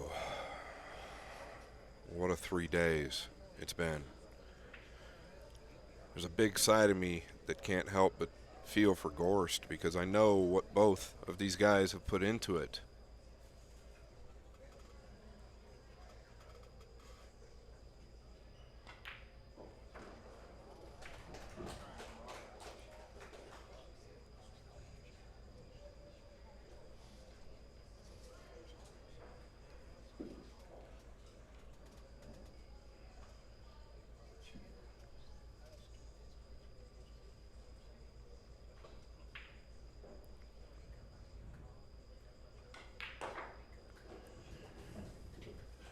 Extremely clean. Jason, With authority, too.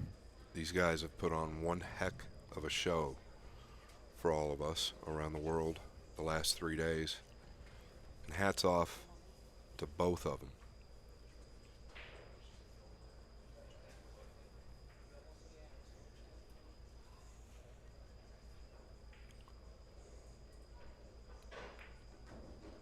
The king of the race to 120 is 2 balls away from retaining his throne.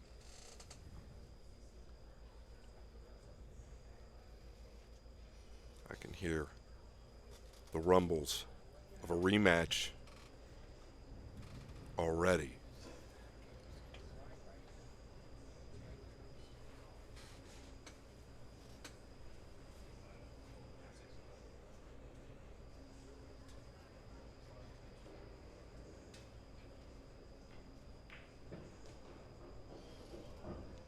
Whoa.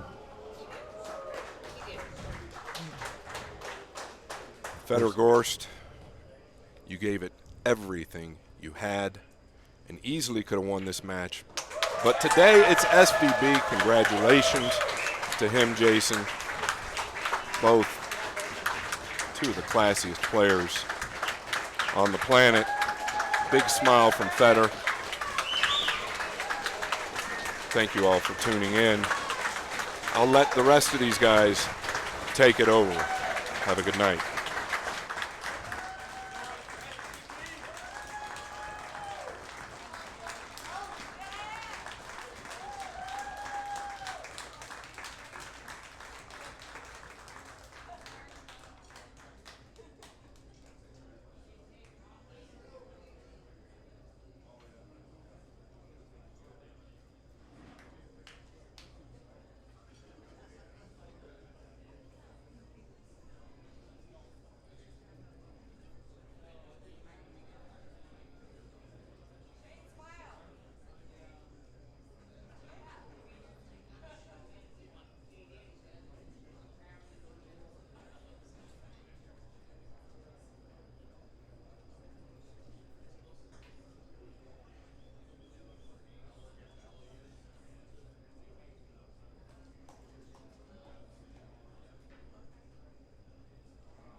Ladies and gentlemen, what a match that was. I want to thank everybody for watching, everybody for enjoying. I want to say a huge thank you to our sponsors, Diamond, Perimeter Billiard Lights, Ultimate Pool USA, and of course, Miss Michelle Griffin. Thank all of them. Thank all the fans that came and watched and everybody that watched from home. We have had a long weekend, and we know you guys have too, so I would like to say everybody have a great night, and congratulations to Shane Van Boening. Who knows what's going to happen next. See you guys later.